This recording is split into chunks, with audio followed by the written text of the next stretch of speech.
Warning. Adult and violent content. Viewer discretion is advised. Welcome to my channel. Have fun. I became the Pope, now what? Authors, MisterImmortal. Summary. Jonathan, an old man with an extraordinary past but an ordinary end, gets reincarnated in a dark fantasy world full of magic, darkness, and mysteries for old. However, he committed a grave blunder by taking the fiction he had read as a reference.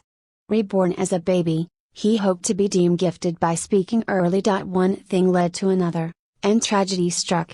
The villagers declared him a demon-possessed and called the church. Jonathan, now known as Sylvester Maximilian, realized that he had messed up. When the church's inquisitors came to judge him and burn him on a pyre. As a last resort and to welcome his soon-to-arrive second death, he started chanting holy hymns as his last breath. Overwhelmed, they kneeled, thinking he was a messenger of solace. From there, the story of how Sylvester Maximilian rose through the ranks to sit at the top began. But his life won't be ordinary, as he uses his cunning and the tag of God's favored to his advantage. Fighting treachery, unearthing secret plots and world mysteries, facing the darkness around him and creating his place in history, engraving his name in the annals to be forever remembered as the immortal Pope, the Young. A/N, to not mislead you, the novel's name does not mean he instantly becomes the Pope from the start. The story will follow the life of Mick. Though he will become the Pope at a pretty young age. 40% of the novel will be based around Mick fighting to sit on the supreme throne. If you enjoy world building and lore building, then you will like this story. Main tags: fantasy, adventure, magic, dark, strong. Mick weak at the start because he's a baby. Not an instant up though, wholesome, comedy, kingdom building. Mentally old Mick, politics, backstabbing, world building. Warning, Mick will not go around saving everyone. Absolutely not if it puts him in danger. But if he can save someone using his status or position in the church, he will. He will kill innocent people if he has to. Mick is not crazy, cynical, or unsociable. The world at some times may seem very dark. Disclaimer: the religion will be fake. I won't make it similar to those existing in our world not to trigger anyone. However, the church terminologies and designations may feel identical as they are simple vocabulary words. Again, everything you read in this novel is fictional and has no relation to our world. I hope you enjoy my work.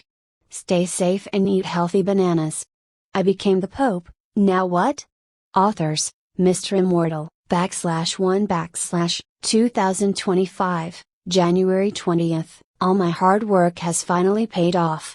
I, James Francis Ford, solemnly swear that I will faithfully execute the office of President of the United States, and will to the best of my ability preserve, protect and defend the Constitution of the. Boom. An explosion rang out. Run.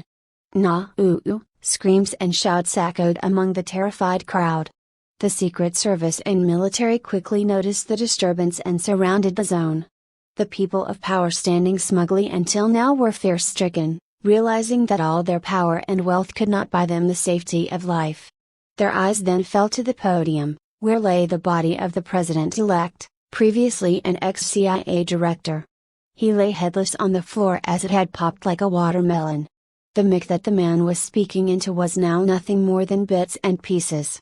At moments like this, the journalists had more spine. Instead of screaming and running, they tried to catch as many photos and videos as possible. Beep. Beep. Ting. Tring. Suddenly, every single mobile phone in that area, whoever it belonged to, rang with notifications. Some took at their phones and glanced. There was a message with a link. A few daring ones clicked on it and found a live stream of a handsome old man speaking. His face looked wrinkled, the signs of aging and weariness. Clicking on the link, the people there didn't know that the entire world had received this message in every single mobile phone. Within a few minutes, the number of viewers reached 1.6 billion. Some thought the stream was boring, but they didn't close it. It was because the old man in the video held a poster, with the words written, "I killed James." The video continued. All those, including the ones on the blast site, be it average citizens or security personnel, watched it with curiosity and fear as the man introduced himself. "My name is Jonathan Colt Westerling. I am an 85-year-old orphan, who used to work for the CIA from 1959 to 1980. I was a spy in the Soviet Union under the cover of a wealthy industrialist named Artem. My wife was also a US spy there, and despite having to live in hiding, we had our moments and conceived a child. It was 1980, a month before my work was to be completed. I was going to return home with my pregnant wife to start a normal life. However, our cover was blown. My wife was killed, but I remained. Later, I discovered that, just like me, a lot more US spies have been killed similarly. Just a few days before their completion of the mission. I spent decades searching for the traitor, but when I found him, he turned out to be the most powerful man in the country. James Francis Ford is a traitor." The old man gritted his teeth and continued. "James killed dozens of our spies in return for money from the Soviets. With no other way, I was forced to kill him. Powerful men like him rarely get punished, no matter what the crime. I have proof for everything, enough to make you all believe what I said is true. Now, you shall all receive a link next to access it. I just hope what happened to my wife does not happen to others. Those I swore to protect destroyed my home. And now, I hope this ends for good. God bless you all. God bless you." The stream ended, and with that, every single mobile phone in the world received another message. Clicking on the link inside took them to a website with interactive content. Date-wise, all crimes of James Ford were listed there with proof. Documents, photos, audio or video, everything. This set the world on fire, a fire for justice where those in power oppressed and used various schemes to get their way. Around 15 minutes before the stream ended, Howard Jack was at the scene when the blast occurred. Being an ace FBI investigator, he knew that his career would skyrocket if he could catch this old man. He didn't particularly care about the dead president-elect, anyway. Nobody did. So as the live stream was going on, he slipped away and got into his car to track down the source. To his shock, it was not even masked. The old man was streaming openly. So he stomped on the gas, turned on the sirens and zoomed past the busy streets. At the same time, he used a voice-assisted computer to check this man. Botcop, search for the name Jonathan Colt Westerling, born between 1935 to 1950, he instructed. The system replied in an instant. Beep. 3 results are found. Jonathan Colt Westerling, born in 1935, died in Vietnam in 1965. Jonathan Colt Westerling, born in 1940, orphan, access denied. Jonathan Colt Westerling, jazz singer, died in 2000. Howard frowned and commanded a moment later, search the second one. Use the access code SPAFB 40,200,609. Declassified, Jonathan Colt Westerling, parents unknown, born in Brooklyn, MIT Mechanical Engineering, joined Army 1959, killed in action in Laotian Civil War. Is that it? Howard exclaimed, and tried to look at the screen. But just then, the AI spoke again. Declassified, Artem, wanted, Russian industrialist, CCCP member, wife's name Antonina, dead, father's name, Konstantin, dead. From all this, Howard Jack realized what the old man said in his live address was true. It seemed he was indeed betrayed. Documents released suggested the same. But now, he was conflicted if he should even hunt this guy. I suppose getting more information from the national database will be impossible. Maybe I can ask him questions myself, Howard muttered.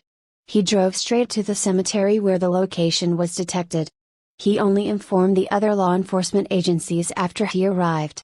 But it seemed the people who lived nearby also saw the video and quickly came here upon realization. He promptly went to arrest the man. But he was in for a shock. Jonathan couldn't care less about any of this. He wanted the man to be dead, and now he was. He let the crimes become public because he didn't want to be named a terrorist, and then be used to start a war in some unrelated country. He had live streamed from the graveyard where his wife, unborn child, and his lovely cat, Simba, were resting. All these years, he was trying to keep his body and mind fit and strong to keep fighting. But now, it was as if all strength left him, and he fell to his knees. "I did it, Diana. I did it." He caressed the gravestone. "I brought justice to you, to all those who were wronged. I hope you will accept me now, for I have lost all my will to live. Not a single day goes by when I do not dream about us, our son, our cat. What life could have been, our little dream home, is all gone." He took out a locket with a photo of them and stared at it tiredly. There was something in the air today. This was the end of the line, and Jonathan felt it. Soon enough, he felt his breathing getting harder and his vision blurry. Kneeling beside the grave, he caressed to clean the stone softly and took his last breath before it. "I'm tired, Diana. I hope there is an afterlife where I can meet you." Suddenly, as if the heavens had replied to him, the cloudy sky seemed to have formed a dent, letting a ray of sunlight fall on Jonathan's body. The flowers and the grass freshened up, yet the old man remained kneeling, his head held down, the locket in his hands, a photo of him and his dear wife open.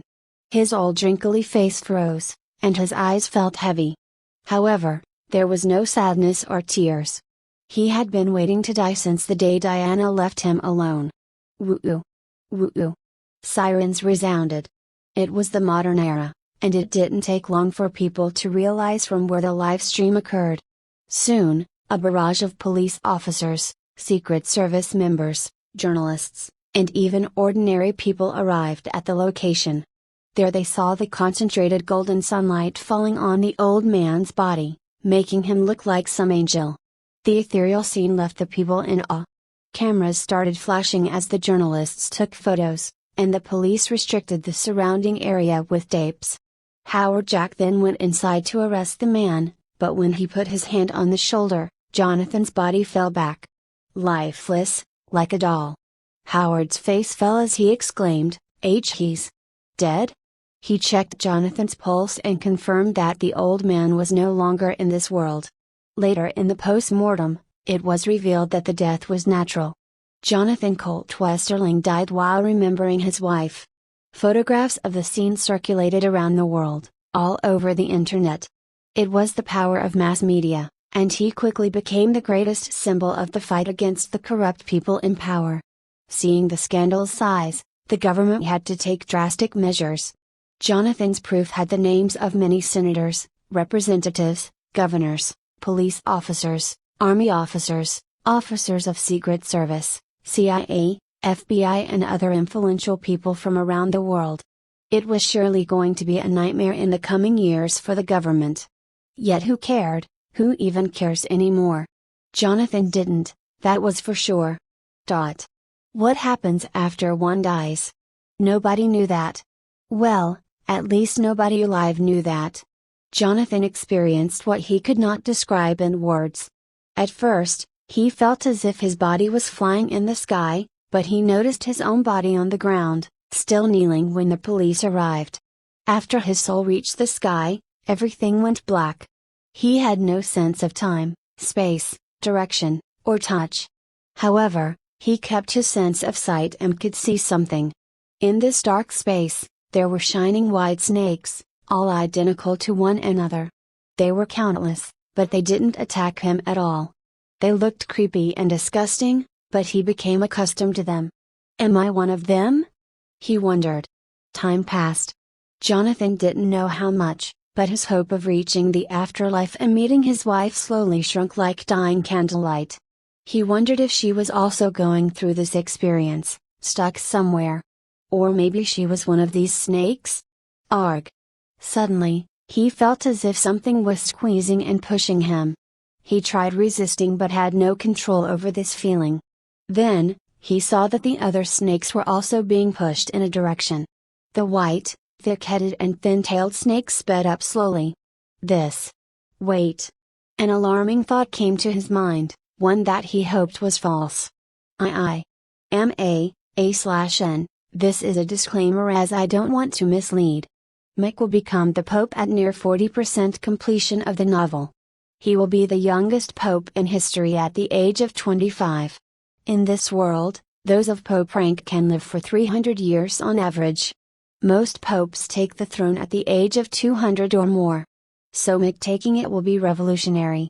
He will have to start wars, kill folks and backstab to reach the top. But since he will have so much time in life left after that, he will indeed ask himself, I became the Pope, now what? But, if you folks have better name suggestions, please put them in the comments. /2 am a sperm? A moment later, after deeply observing the shapes of other snakes, he was sure that his conjecture was correct. This was a race of sperms to merge with the ovary. Jonathan could feel an innate need to reach the ova and fuse into an embryo. He willed it and tried to swim closer as quickly as possible. To be born, he needed to reach the goal the quickest. The competition was tough, and a few bigger snakes were already ahead of him. I will be the first. I will be reborn. He exclaimed inwardly. Suddenly, he saw a blinding white light. Yes, I'm almost there. He thought joyfully and quickened his pace. Jonathan saw the light all around him. He did not know if he was at the front or not, but it didn't matter. The race was still ongoing, and the first one to attack the egg was the winner. However, after a while, he felt confused. Where's the egg? NMMH. Nya. Loud sounds of moans came, and Jonathan could actually hear them. Soon, he found himself stuck on something along with other snakes. What's happening? Just as he thought this, he heard someone speaking in English. Arg. Why do I feel regret after wanking? I need to stop watching furry stuff. That Anka video was a rabbit hole I should have never entered. I gotta find a new hobby in this lockdown. Maybe smut on Novelcus? But gore and BDSM seem interesting. Huh. The realization hit Jonathan, no. I'm just a wasted sperm. Anka? Lockdown? What happens to me now? Also, BDSM. Young man, that's a worse choice. He felt his consciousness shift again. He had become yet another sperm. Defeat, utter defeat. So many races, he won in none of them.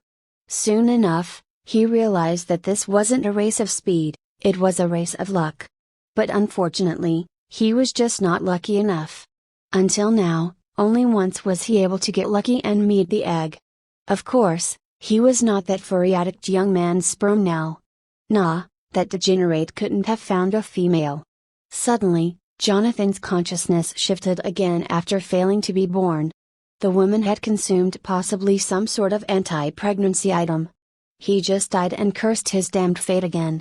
He never thought this day would come, but I truly sympathize with all you white little snakes out there. Such cutthroat competition that even Asians would cower in fear. So many variables. Truly, the birth of a child is nothing less than a miracle. With this, he became depressed as he remembered his own unborn son. The only thing making it different now was that he felt what his son probably felt. Jonathan didn't know that it was because of his complete soul form that he could feel and see things. No other sperm there was like him. Will I forever be stuck in this cycle? He wondered and sighed. Suddenly, he felt hungry.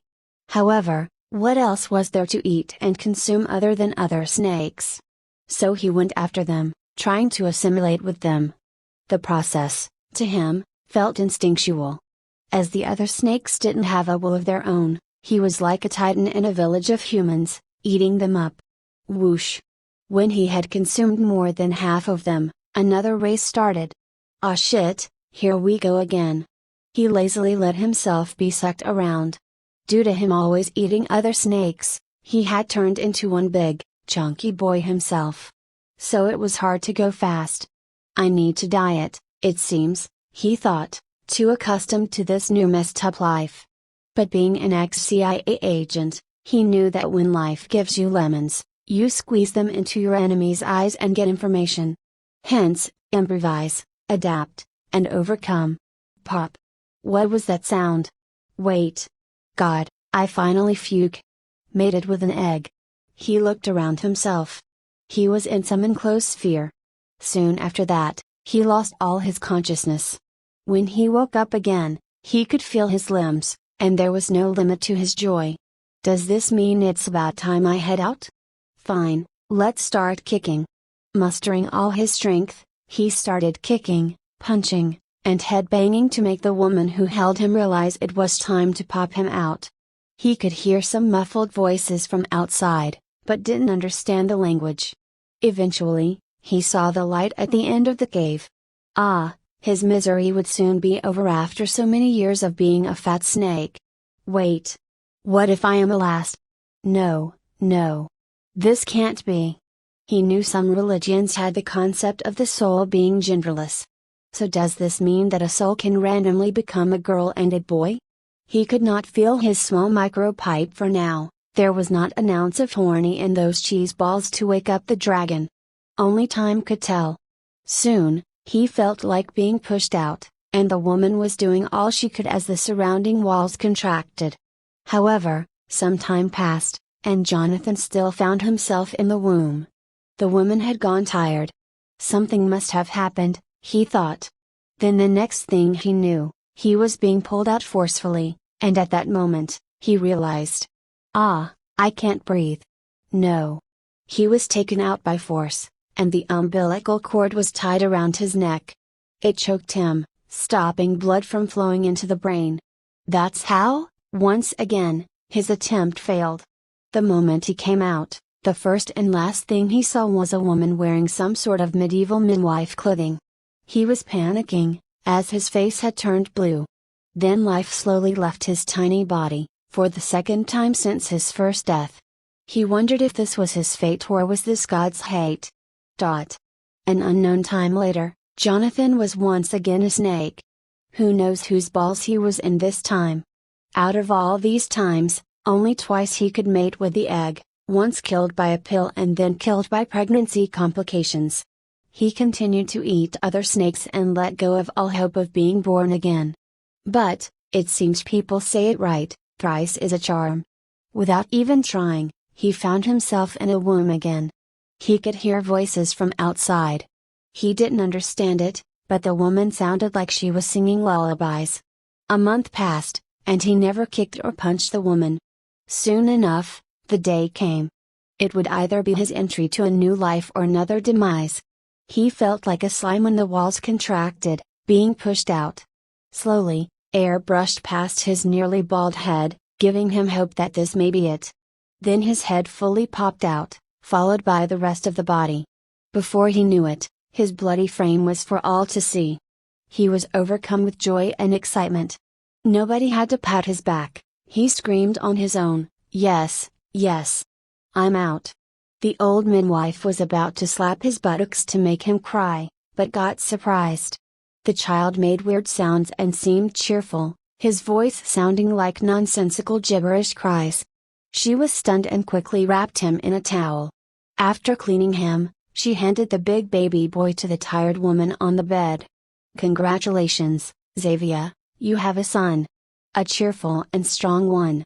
Have you thought of a name yet? Jonathan stopped rejoicing and tried to open his eyes wider to see the woman who held him. Unlike other children, he could clearly see, and his vision was split in two. Jonathan didn't know why and didn't care to curse this blessing. The woman who held him simply mesmerized him. Saying she was pretty was an understatement. The charm of maturity was visible on her face. She had large charming blue eyes. Her pale reddened face was still sweaty, and strands of dark red hair fell on her face. A big smile was plastered on her face, full of uncountable emotions about to spill out. She hugged him and cried in silence. Then, after a while, she calmed herself and pecked on his forehead. I have a name. It will be Sylvester, Sylvester Maximilian. What a wonderful name, Xavier. Ah. I must go now. 2 more women are to give birth in the inner village. Someone will be here to help you after I leave. I have left all the potions and herbs for your healthy recovery, take them on time. The old midwife caressed Xavier's head and left the small wooden house. All alone, Xavier stared at her baby, who was also staring at her. She kissed his forehead again. Golden iris? Strange, even your father didn't have this, but you have the same hair and handsome face. My beautiful son. For Jonathan, nothing she was saying made sense. He didn't understand the language, and all he could do was try to read her expressions. However, he smelled a strangely warm and sweet odor. His stomach made a growling sound. Ah, I'm hungry. But I don't want to cry. He tried to speak, young lady, where is my food?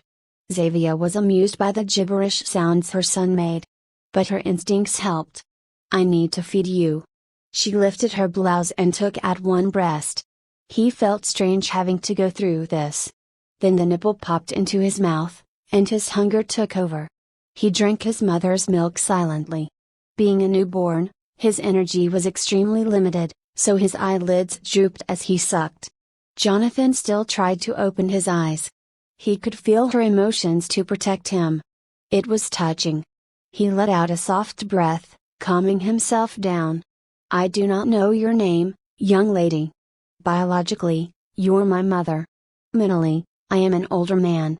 I may not have the innocence that you expected from your child, but I thank you for your hard work.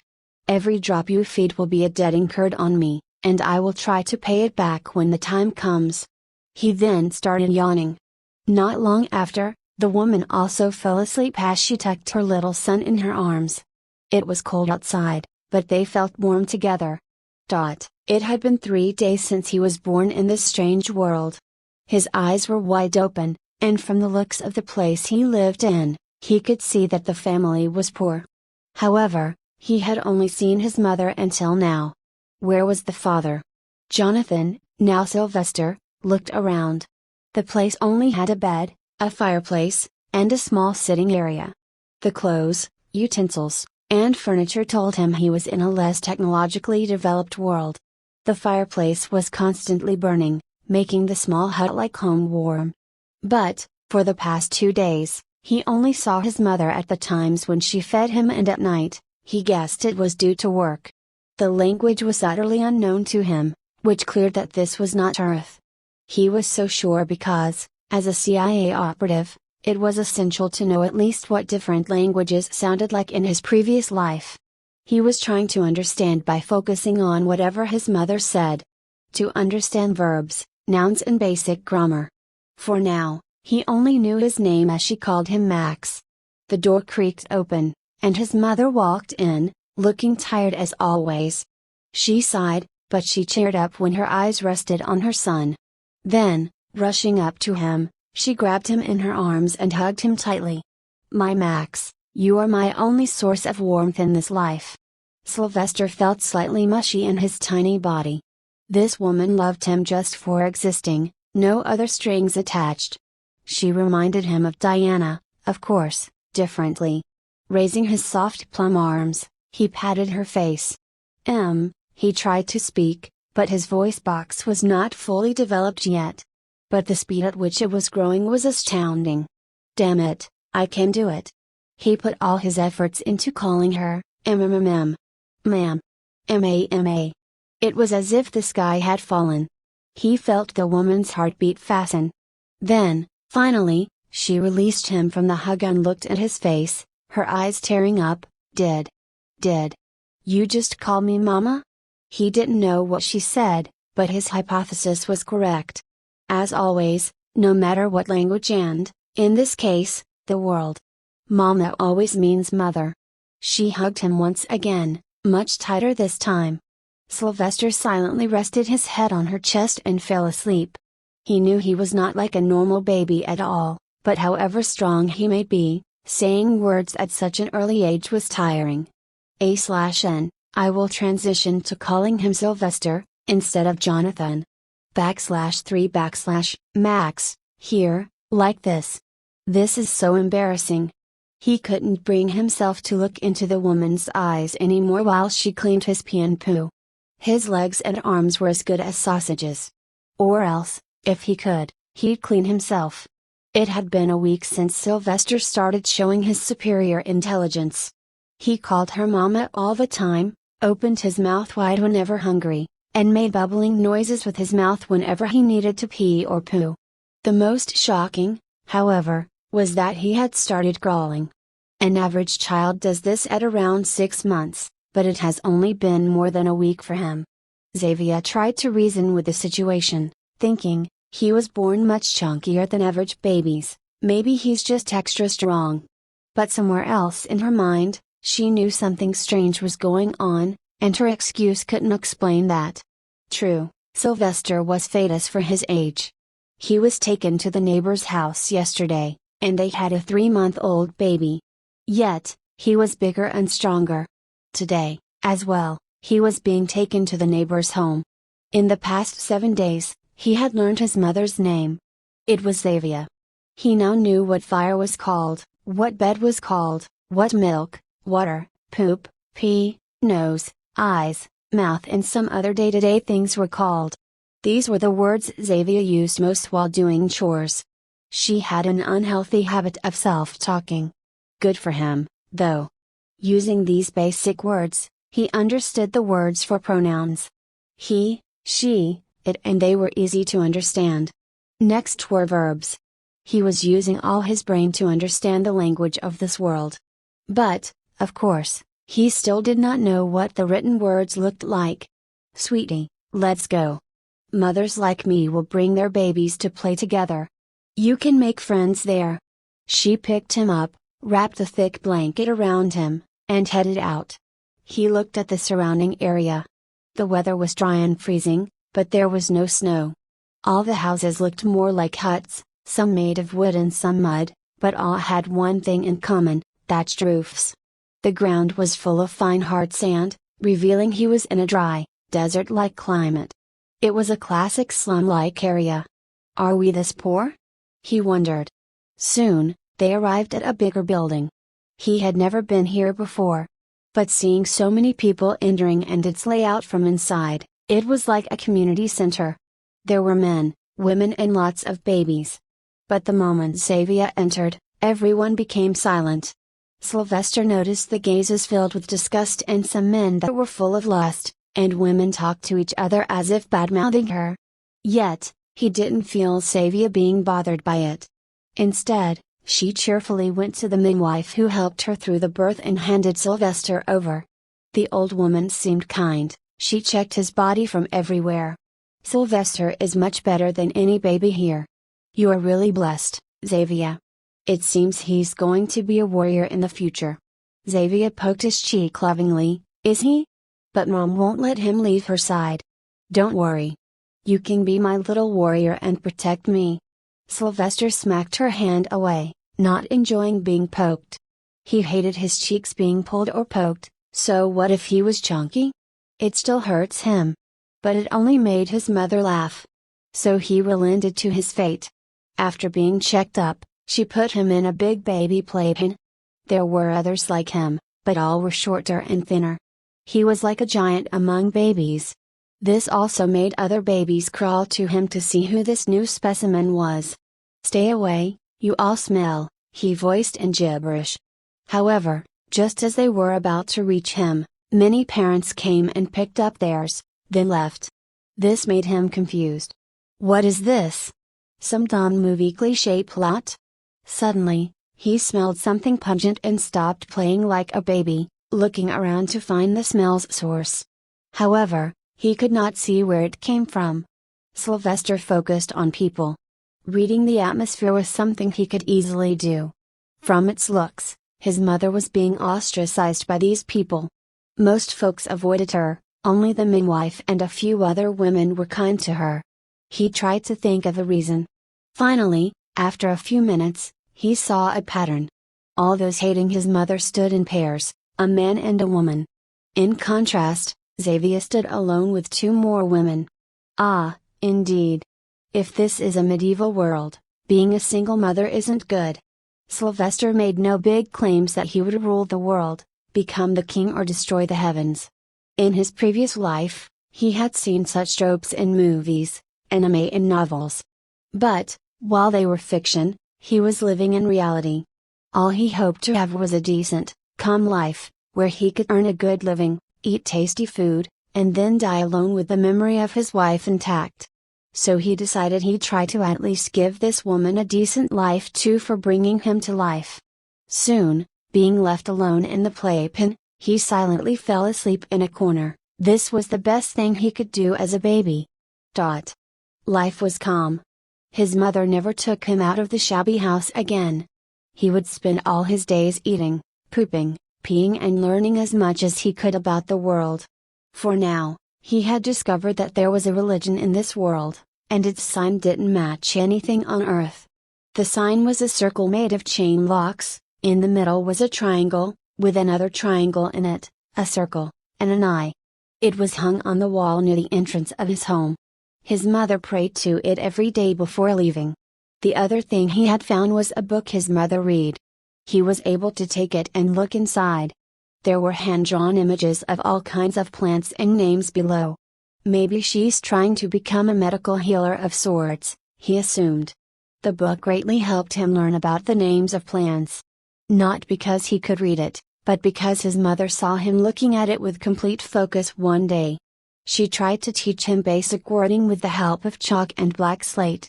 The paper must have cost a fortune in this world, he guessed. With her help, he learned the basic alphabets of this world. They were identical to English, containing 26 letters. There were 5 vowels, and the rest were consonants. They just sounded and appeared to differ from English. The best part was that learning the alphabet made everything a cakewalk. Actually, all the vocabulary was the same as in English. He just needed to change the English letters to this new language and speak accordingly. Initially, he felt shocked by how convenient it was, but then put this matter at the back of his mind. He had been a sperm, and he even died multiple times. If anything, this was the least shocking thing. The most shocking discovery for him, though, was a single letter. Usually, when teaching ABC on Earth, you would say a related thing to that letter, such as apple, monkey or whale. The rule was not to give an example of an item that does not exist. So, when Xavier said W for wizard and M for magic, it left him in shock and confusion. There was no way for him to clear his confusion, however. So, he only tried to gradually speak to his mother, not to shock her too much and still be considered a genius. Soon, a month went by. He was much more confident that he could speak and read this world's language now. "Mama, hungry," he called Xavier. She giddily came to let him drink milk. In her mind, it was a fact that he was a natural genius. All she had to do now was save money and send him to a good school. Yes, he was abnormal, but she didn't care at all. But Sylvester refused to drink her milk. "What happened, Max?" she asked. "Honey," he said, avoiding her gaze. Xavier burst into laughter. "Ha ha! You goofy boy, I only allowed you to taste it yesterday, now you are addicted." Yet, she loved him far too much not to give it. She dipped her finger in the honey jar and let him lick it. Sylvester didn't have teeth yet. All he could do was lick. Ugh! This damage in my jaws, he was growing crazy with the urge to nibble on things. Wood? Fingers? Spoons? He had chewed them all. Initially, he used to feel ashamed to act like a baby with Xavier, but slowly he let himself go. She was a good person, never mistreated him or harmed him, despite their poor living conditions. He had seen Xavier not eat on some nights, but she always fed him. Her cheerful personality warmed his heart as well. She's a wonderful mother, he felt, albeit never knowing what a mother is supposed to be like. After eating, he felt tired and fell asleep. Xavier tucked him in the bed and went to wash the dishes while preparing for the morning chores. Bang! Bang! He was fast asleep when his eyes jolted open from the sound. He was alone in the bed, Xavier was still washing dishes. He guessed that not much time had passed. The room was mostly dark, and only the fireplace was the source of light. Xavier cleaned her hands, walked to the door, and asked, "Who is there?" "It's me, Dessert," said the voice outside. Xavier opened the door. "What happened, Chief?" Is there a medical emergency? Ah. The situation alarmed Sylvester. He worked hard to sit up on the bed and look. His mother was thrown back, and an oversized 6 feet tall man with gray hair and a bloated belly entered. Yes, it is a medical emergency, and only your body can help me. The man walked towards Xavier slowly. Dread took over her heart. What? Are you drunk? Please go back. Why, you're the village chief. This doesn't suit you. The tall old man threw away his coat. I allowed you to live in my village. When nobody took you in, I did. This is the price you pay with your body. Please, I'm a healer. I help the villagers. I work here like anybody else. She pleaded for him to stop. No. Arg. She was pinned down on the floor by him. Xavier struggled to push him away, but he was too heavy and tall. Brashly, he clenched her flesh on the chest. And how many people do you heal in a month? 1? 2? You still make a living by working in the fields. Nobody will treat a WHRE like you, right? But I can. So become my concubine, and you shall have all the food, clothing and money you want. And you can better take care of that garbage until he's old enough to be left with the church. As he was saying this, Chief Dessert suddenly turned to look towards the bed. There sat the baby, staring at him as if looking into his soul. Big golden eyes wide open, not even blinking. There was fury in them, he could feel it. This scene made his blood turn cold and his scalp tingle in sweat. What are you looking at? He shouted. Sylvester kept looking. He was helpless against this man, but the fury in his heart burnt larger than a forest fire. God gave him one mouth, and a good one at that. Thus, he shouted in their language at the top of his lungs, louder than humanly possible. Bad. Evil man. Bad man. Like an alarm clock, he screamed aloud. It was night time, and the village was primarily silent, so a child's shrill scream caught a lot of attention. Then, the dogs started barking, and many doors opened. The increasing sound of activities scared Dessert. He stood up quickly and pointed his finger at Sylvester. What kind of beast have you spawned? How can he speak so early? He's possessed. Accusing Sylvester, the man quickly ran away from the house. Silence fell after that. Xavier got up and closed the door, her face appearing tearful, but she made no sound. Instead, she silently walked to Sylvester and hugged him, falling asleep. But their night of horrors was only starting. In the middle of the night, when the mother and son were fast asleep, a loud noise resounded outside their home. Alerted, Xavier woke up in a panic. Bam! She noticed an axe breaking down the door and yelped in fright. No. Burn the demon. Let the Lord bring justice. Come out, Xavier. Let us kill the evil. Don't you dare hide him. The possessed boy must be purged, or we'll face the wrath of the Holy Inquisitors. The voices outside screeched, making her tightly press Max against her bosom.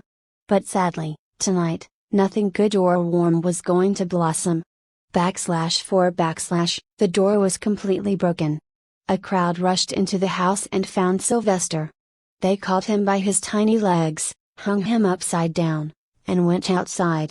Quickly running away at fast speed, they headed straight to the biggest village intersection. Xavier cried and tried to reason with those remaining. She fought to get him back. No, don't do this. He's not possessed. The last man to leave her house was the same man, chief of the village, Osbert Dessert, who grinned at Xavier. You had to spoil my night. It's because of you that they took your boy. I am the king of this village, my family has been running it for centuries, and you dared to disobey me? You could have had everything just for sharing the bed, but you lost the chance. This time, once I am done playing with you, I will let my loyal men have fun. He's just a child. It's not his fault. Xavier pleaded to him, crouching beside his feet. Dessert kicked her away. Even if I want to, I can't stop them now. The crowd trusts my words with full faith. I say he's demon-possessed, they believe it. Seeing no point in pleading, she ran out quickly, hoping to save her son. Maybe someone will hear her, or so she thought. But when she arrived, she found that the villagers had become fanatical. A mountain of wood was gathered in the village square. 2 women's bodies were already on the pike, burning lifelessly. Their skin had melted, and the organs were slowly falling out. "Max!" she shouted, her face paling beyond humanly possible. She used to think the chief was a kind man, but he too was like most other animalistic people in the world. "Mama!" She chased after the low voice, splitting apart the crowd as quickly as possible. But as she reached the fire, 2 arms stopped her, grabbing her from both sides. These were women themselves. The worst part was that Xavier had helped these women deliver babies a few months ago. "What are you doing?" "He's my son." She cried and struggled. "Don't be mad, Xavier. No baby can speak so early. A demon surely possesses him," the woman reasoned. The collective madness of the crowd was only intensifying with each moment. They passed Sylvester as they cursed him, each accusing him of being a demon. Sylvester felt pain from all the twisting and pinching on his body. He screamed and shouted, but the voice fell on deaf ears. The crazed eyes of the people made it clear they had left their humanity tonight. "What kind of messed up world have I come into?" Sylvester thought as he was slowly tossed closer and closer to the fire. All kinds of smells pierced into his nose, each worse than the one before. The crowd had gathered around in a circle. Xavier was constantly shouting, her voice ever breaking up. Finally, the village chief walked to the front and held Sylvester upside down by one leg. "This is the demon-possessed boy who we shall burn today as a tribute to the Lord. With His grace, we fight evil, and He may bless us with a good harvest. Tomorrow, I will call the church to reward us for this service." He looked at Sylvester's face and coldly whispered, "Boy, you sure can scream. Let's see how loud you can get when your skin melts." Sylvester coldly looked back. However, he felt fear inside. Now, he was out of options. What can a baby even do in such a situation? Maybe if this was some superhero novel where he could send out a magic blast and make all his enemies burn. But sadly, this was his reality, and he was helpless in the face of it. Thus, Sylvester awaited being burned, then possibly being reborn. However, he hated parting ways with Xavier. She was so kind, like Diana. He just hoped that she would run away and save herself from this beast. Desert got closer to the fire to throw him in. His face still had the same ugly grin. Indeed, almost always, the worst men get to hold influential positions. Because the good folks fear falling to the level it takes to attain that power. "I wonder how many lives it will take me to actually live." Sylvester had resigned to his fate. But fate had something else in store for him. Thud thud thud. Almost immediately, silence took over the entire village. All shouts and curses calmed down. People lowered their burning torches and pikes. Then, they felt the ground shake rhythmically. The fine dry sand jumped as if the land was a drum. This. Desert's eyes widened in shock and terror combined. Distant voices of heavy chanting echoed throughout the village and the mountain behind. "Marching through the heathen land, we are the mighty Lord's men, second son and orphans, men of such brand, we sing to the Lord. All say Amen. March along, sing our song, with the soldiers of the Lord, count the brave, count the true, we only fight for God. We're the soldiers and proud of our name, we're the holy men and proudly proclaim.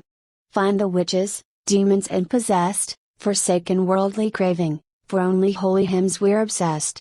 No tainted desires, our honor, you can't question.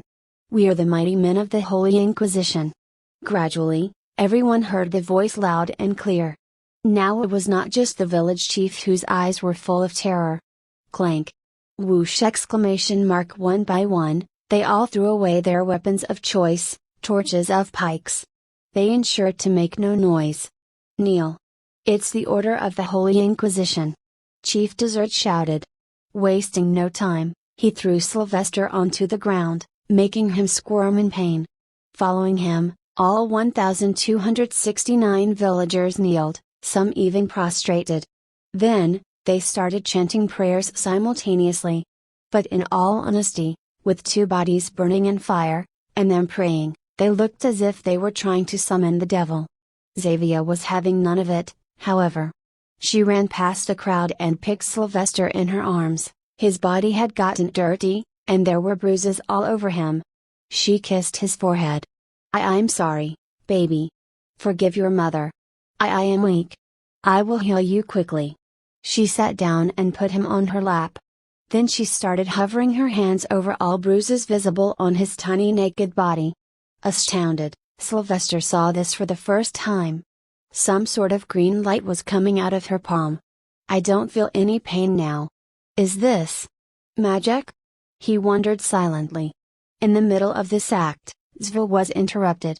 Woman, how dare you not bow to the Inquisitor High Lord? Kneel. Xavier looked up. Nothing scared her anymore. My baby is injured. Please let me heal him. You disrespect the Nquai. The man had taken out his sword to strike her, only to get it magically taken out of his arms. Then came a heavy thumping noise, followed by weighty footsteps and the clanking sound of metal on the ground. Back down, knight. To hurt a mother caring for her child is a sin beyond the salvation of a lifetime.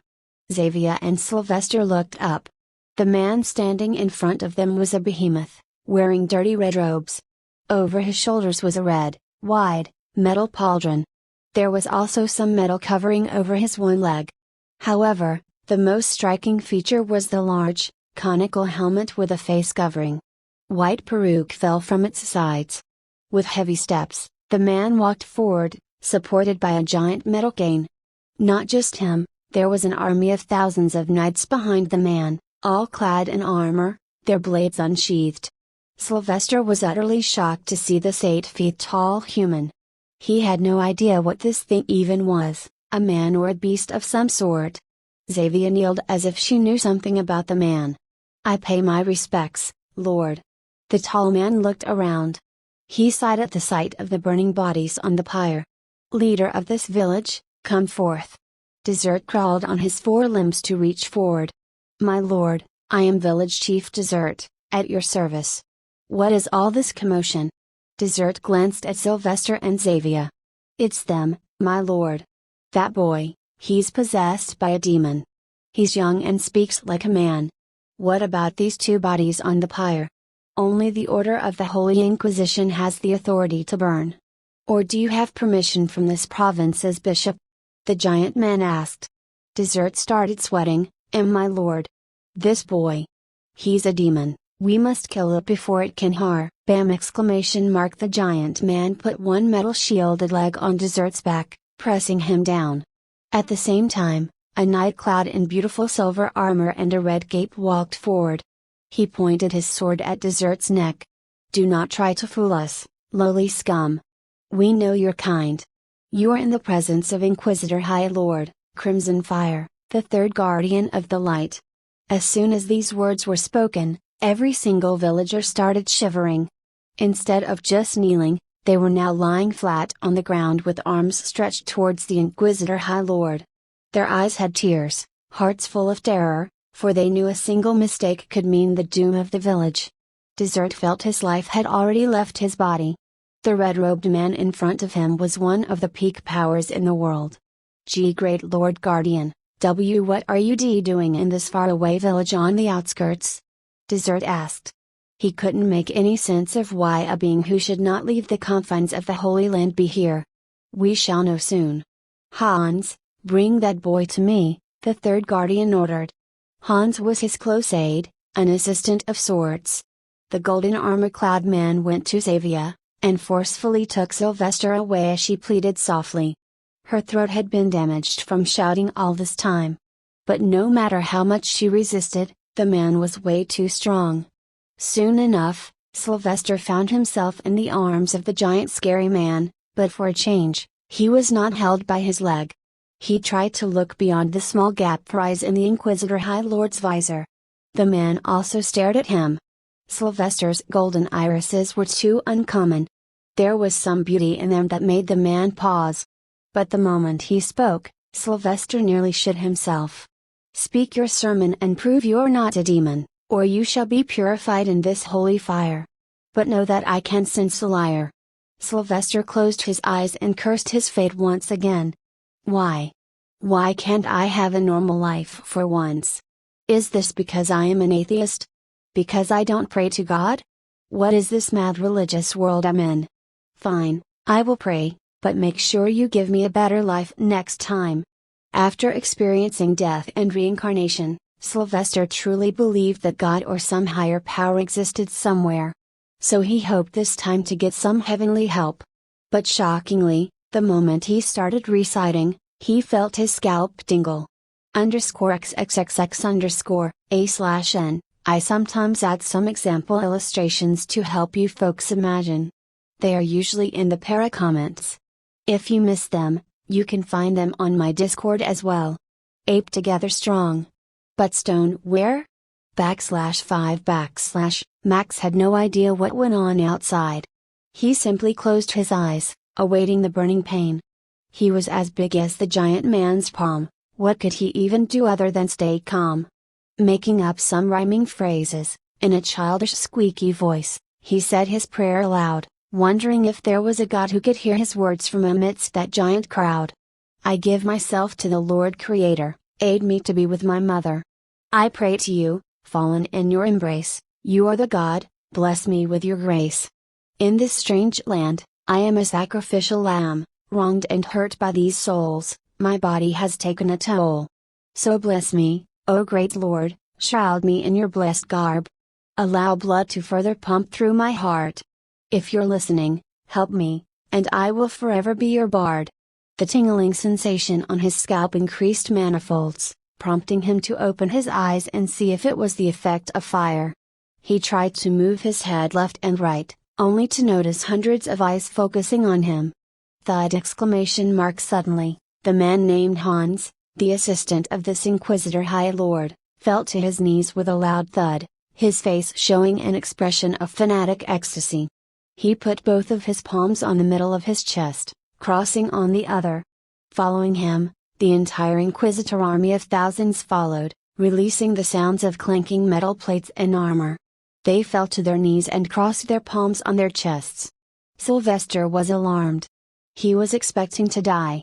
Now, what was this drama? What's happening?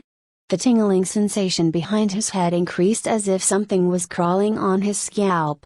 Not only that, he also felt a strange smell and taste, along with a pleasantly warm sensation on his tongue. It was the flavor and aroma of sweet wine. Inquisitor High Lord kept staring at Sylvester's tiny body, which tried to adjust itself. He yanked him a little, grabbing his attention. Sylvester stopped trying to see what was crawling behind his head and faced the masked giant man. Nobody made a single sound, not even a random cough. It was as if the world had stood still. Then the Inquisitor High Lord burst out madly. "Wahahaha! So this is why fate brought me to the south in this remote desert land." Showing utmost care, he lifted Max's tiny body high up with both hands, and addressed the crowd, "My sons of the Inquisition, this hellish march from the Holy Land to here was not for nothing. All of you are one to bring glory to the faith of Solis. In all his glory, he sang the hymn of the Lord none had ever heard before. This is a new holy sermon, from now on, we shall roar. For we have found the apostle, the God's favored." All the soldiers went into a mad frenzy, their eyes tearing up and mouths shivering. But instead of shouting, they started thumping on their chest plates with their crossed palms, creating a deafening song of iron and ardor. Then chants began, "May the holy light enlighten us! May the holy light enlighten us! May the holy light enlighten us!" Sylvester alarmingly moved his head to look around. He could somewhat understand what was happening. They were praying in his name. He was just called an apostle and a God's favored. He looked back at the metal plate on the giant man's face. Who'd have thought he could have laughed so heartily? Gee, this is like a cheat code. I can use my baby charm and this new status to my advantage. Goo goo booba? He tried to pat the faceplate cutely. The Inquisitor High Lord raised one arm. Immediately, all the men stopped their crazed chanting. He addressed Xavier, who was also somewhat shocked at what was happening. "Stand up, my child. You have nothing to fear. Tell me, what have you named God's favored? She glanced at Sylvester for a second. Her little baby gave her a bright, intelligent smile, and she replied, He's Sylvester Maximilian, my lord. The Inquisitor High Lord seemed satisfied with it. Magnificent. A name befitting a man of this standing. A name worth remembering in the annals of history. Who dared to call God's favored a demon possessed? That sinner must be burned eternally in hell's purgatory. As soon as he turned his head to look at the villagers, some fell unconscious, and a small minority straight up died from a heart attack. His ire was mainly directed at the so-called village chief, yet he didn't say anything regarding that. Men, march formation. We are to produce God's favored before the Holy Father at the earliest. Hans, bring the stagecoach. I'm being taken away? Max realized. He looked at the woman who was supposed to be his mother. She silently stood close by, her eyes bawling out. She made no noise, knowing she couldn't stop them from taking him away. However, Max could not allow this.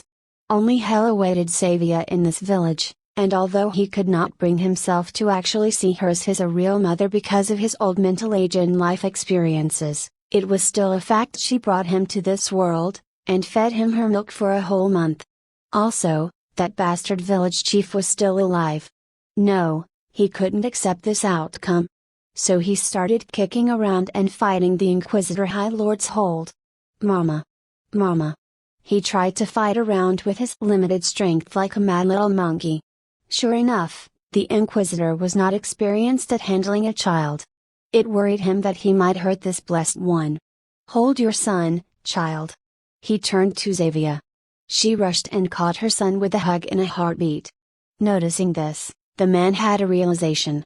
He may be God's favored, but he's too small to start his studies at the Academy of Dawn. What is your name? Xavier, my lord. She answered respectfully. Xavier, do you want to be with your son? Was this something to even ask? She nodded strongly. Yes, I want to be with Max. As I said before, to harm a mother caring for her child is a sin beyond salvation. But know this, he is bound to greatness far beyond your comprehension. He is God's favored, a holy apostle. His time and attention may not be focused on you when he's older, for he is the bard of God, as spoken by his first hymn. But you can still see him and meet him, that is as long as you agree to join the bright mothers and devote yourself to the service of God and the sick. You are a healer, you shall be valued. He offered her and told her all the good and bad aspects so as not to create impossible expectations. Join the church as a bright mother. It would put her in a life of service to the church, and she could never marry or hold any lustful thoughts. Only abstinence was the proper way. Xavier had no such feelings anyway, and to be able to reside beside her son in the Holy Land was a blessing in disguise. However, it ached her heart knowing that being a God's favored would put her son through many mental and physical hardships. However, she could have the solace and assurance that she would be by his side, no matter what. Xavier glanced at Sylvester in her arms.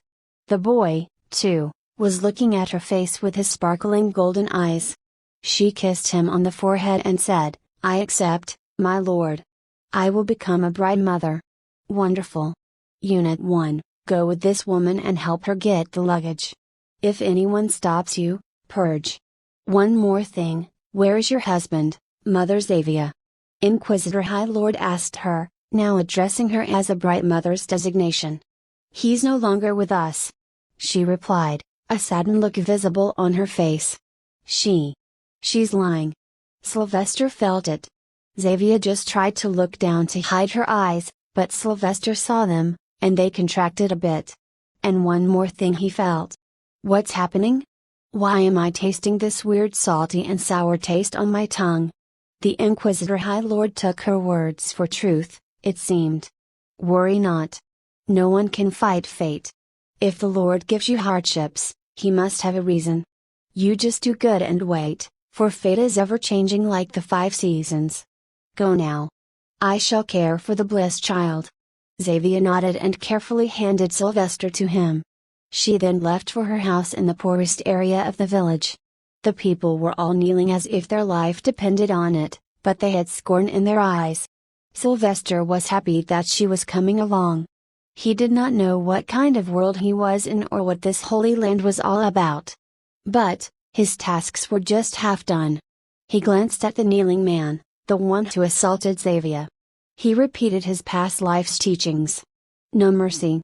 He lifted his tiny hand and pointed towards Chief Dessert. Badman. Badman. Hurt mama. Bad man. Triple A. It was his strategy to use his age. He will only use whole sentences when singing made-up hymns. This way, the charm and uniqueness will remain, and at the same time, he will use broken sentences for daily life, at least until he's 5 years old. Bad man. Bad man. Like a song on repeat, he screamed. Chief Dessert felt like digging himself into the ground right there. He angrily looked at Sylvester, and his body went cold at the sight. The little baby's eyes were full of intelligence, and his face looked smug as if he knew what he was doing and what it implied. And no. My esteemed lord. The child is mistaken. I was merely helping Xavier and... Sylvester cut him off and started crying. It was super easy as a baby. It was as if his voice box was made to screech like a banshee. Mama cry. Bad man touch. The Inquisitor High Lord softly put Sylvester in a better hold on his left arm so that his tiny body was tucked between it and his body. He then proceeded to Dessert, clearly having taken the words of a child over the man. For Sylvester, everything went as planned. A/N, meet local horny monk for just a stone. Yes, click that juicy orange button. Sigh, I wish it was yellow. BTW, gore description alert for the /6 / Lord Inquisitor stopped beside Dessert's head. Look up into my eyes. Ah. I see the cries. For years you have abused the blessing of the Holy Lord. Your family was given the boon to building this village 4 centuries ago, and you have tarnished their legacy. Dozens of women you raped, so many men you killed, and today, you dared to sin against the God's favored, the Apostle from heaven. A sin worth your bloodline, so much vice, and it still can't suffice you. Hence, your bloodline is what shall get removed. That's the only way this land can be improved. Hans, bring the Dessert family here and end their bloodline. He ordered loud and clear. And no. Please, great lord, please. They didn't do anything wrong. They're innocent, it was all me. They're little kids. Kill me, spare them, I beg you. Dessert jumped to hold Inquisitor High Lord's feet. In the faith of Solis, there is forgiveness for those who redeem. And death for those whose crimes go this extreme. Thud. Without warning, he lifted his metal-shielded leg and stomped on Dessert's head. Blood splattered, leaving it as a crushed paste of bone and brain matter, a feast for crows later. Sylvester blankly watched. In his years of service in the CIA, he had seen various gore and violence, sometimes being its creator. He was somewhat amazed by what occurred. An ordinary human does not have the strength to do this to a skull easily. What was more shocking to him was that the giant man who was so gentle with him and kind to Xavier was all of a sudden such a barbarian. And this was not even the end. No. Let me go. Run, run my children. A dozen Inquisitor men dragged 3 men, 4 women and 4 young teens to the front. Only the 3 men were there before, the women and children had been sleeping in their house until now. They were thrown to the ground beside the Inquisitor High Lord's feet, exactly where the headless corpse of Chief Dessert was lying. Blood was infused in the sand that had turned it into bloody mud. They were in horror at the sight. In a scornful, heavy voice, Inquisitor High Lord passed his judgment. Your bloodline has committed a crime against God's favored. Your bloodline has tainted this land and the name of the Holy Father, the Supreme Pontiff, Axel Tarkreed, the Wise. By his greed, witches and possessed burnings have been outlawed unless sanctioned by the Church or me, yet you dare to commit false burnings to silence the victims of your crimes. All humans who follow the Lord are born equal, and those who don't are heathens and deserve nothing but destruction. His assistant, Hans, quickly brought a thick golden book and held it in front of the Lord Inquisitor. The giant man then placed his palm on it, making it shine in bright, warm golden light. Sylvester could feel it as he was much closer to it. He then announced, "All hold witness, in the year 5100 of the Holy Sun, I, Inquisitor High Lord, Third Guardian of Light, with the power and duty bestowed upon me by the Supreme Pontiff, declares desert family line excommunicated for heresy and condemns it to be erased. Amen." The thousands of soldiers from the Inquisitor army echoed all together. None of the villagers tried to come forward to save the family. Instead, chopping blocks were brought forward, and heads were forcibly put on them and locked. The men, women and teens cried for mercy, but that was the only thing missing. No last words were allowed to be spoken, for heathens had no rights. Then, one by one, tall knights with sharp broadswords took their positions. They covered their faces with visors and hands with gloves to not let the heathen blood taint their skin. Like rats half stuck in a trap, the desert family tried their hardest to get out, pulling and twisting, wounding themselves. Some broke their throats, and some bled themselves. Some raged and screamed mindlessly. Their eyes turned red from the suffocation, and their mouths released foam. Rage, fear, and wish to live combined made them seem like animals giving their last fight. But, it was all useless. The Holy Inquisition may not be the most powerful and professional army, but they were the best at one thing, beheading. They swung their swords on the necks in unison. Thud! Eyes still open, mouths still releasing foam, heads rolled on the bloodied, dirty ground. The knights quickly cleaned their blades on the clothes of those they had just beheaded. Then quickly, their subordinates brought leather water pouches and poured holy water on the blades to purify them of the heathen blood. Sylvester sighed. Hopefully, it was a good thing this family died. He was not a wuss to cry or vomit, but his little baby heart was shaken slightly. One question repeated itself again and again in his mind: what kind of fucked up world is this? He knew witch hunting and burning happened in Europe in the Dark Ages, but what he saw and heard was too systematic, too institutionalized. And not to say the magic was real here. All his reasoning told him one thing: this is some sort of fantasy magical religious world that's stuck in the Dark Ages on drugs. He cursed his luck. After so long, he finally got to be reborn. But all for worse, he appeared in a world that was more of a curse. Nevertheless, he saw Xavier arriving, looking shocked by the gore as well. Sylvester felt some solace. If people like her can exist, maybe not everything is rotten here. The Inquisitor High Lord looked around at the villagers. He was certainly not pleased with them, as they, too, were a part of this. The Archbishop of the Duchy shall arrive here tomorrow to purify this land. Hans, bring me the decree paper. A new leader needs to be selected. Xavier, my child. Who is the most gentle believer in the village? He inquired. After thinking for a second and glancing around, she answered, that would be the Lady Healer, Sophia. She's the midwife who helped me birth Max. He slammed his staff on the ground, making the whole village grounds shake as if an earthquake had occurred. Then by my decree, Healer Sophia is to become the village chief. Come forth and take this parchment for approval. The middle-aged woman came forward with her head held low in respect. She knelt in front of him after taking the priceless piece of paper. I will do my duty to the best of my ability, my lord. He nodded and let her leave. His work was done here and now awaited the stagecoach to travel. His large size was his curse, as no horse could support him. Yawning, Sylvester felt tired. He had not slept at all in the previous few hours.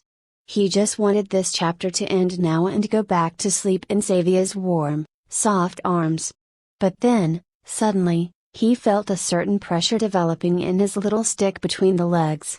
Of course, he was a baby and had no real control over his digestive and urinary systems. Brrr.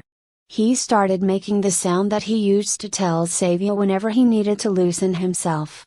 But after a minute of making a fool out of himself, he noticed she was still not responding and continued to stare at the corpses of the dessert family. Hey, mother, look here. Your son is fighting for his dear life. He intensified the bubbling sound. Not Xavier, the Inquisitor High Lord was alerted.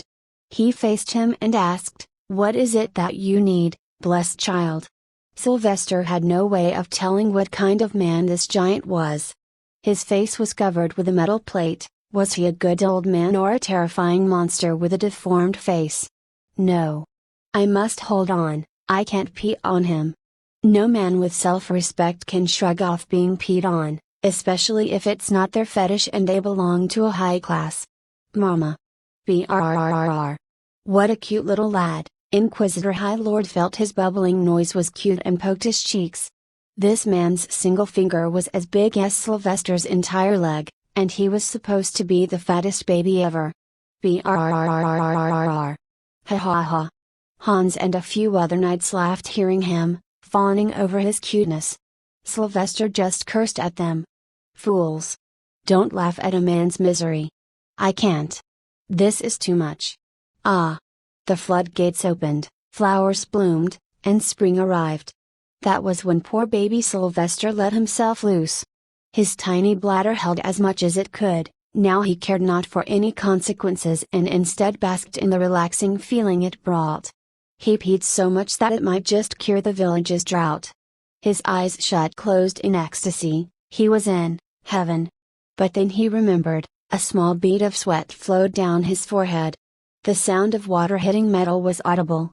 He opened his eyes, and sure enough, the sky was not raining, it was his manhood. His face paled more and more as his small, yet strong fountain of sparkling water rained down on Inquisitor High Lord's conical metal hat. No movement or sound was audible at that moment. The entire Inquisitor army stared at the madness occurring while Inquisitor High Lord's arms started to shake as if in uncontrollable fury. Sylvester saw his short month-long life flash in front of his eyes. He sighed, "It seems I shall return to being a damn snake. God, please grant me a nicer world next time. Xavier, it was nice knowing you, adios, ciao, sayonara." A/N, correctly guess why Sylvester smells strange things from time to time and get the Discord role of Oracle that lets you change your nickname freely. Offer valid only for today. Note: my Discord proofreader slaves are prohibited from revealing it. \7\7. To the Holy Land, Xavier just noticed the incident when it was occurring. The shiny water fountain was showering the one man it should not. Her face darkened in fright, similar to her son's. Hans rushed to get a towel for his lord. He shouted to the soldiers to bring a seat so he could wipe the armor. My lord, please take a seat." Hans feared that the lord might be displeased. But the giant man did not budge. Instead, he awkwardly stared at Max's face. Then, contrary to what all believed, a shocking thing happened. Ha ha ha. So this is what having a grandchild feels like. The Inquisitor High Lord laughed in a heavy voice that shook their hearts. However, it was not a menacing laugh, but rather one belonging to a good neighborhood old man. It was awkward to be called a grandchild after being 85, but Sylvester was ready to take it if it meant living another day. What a bipolar crazy old man. Xavier rushed and took him back into her arms, swinging him to make him fall asleep. He did exactly that.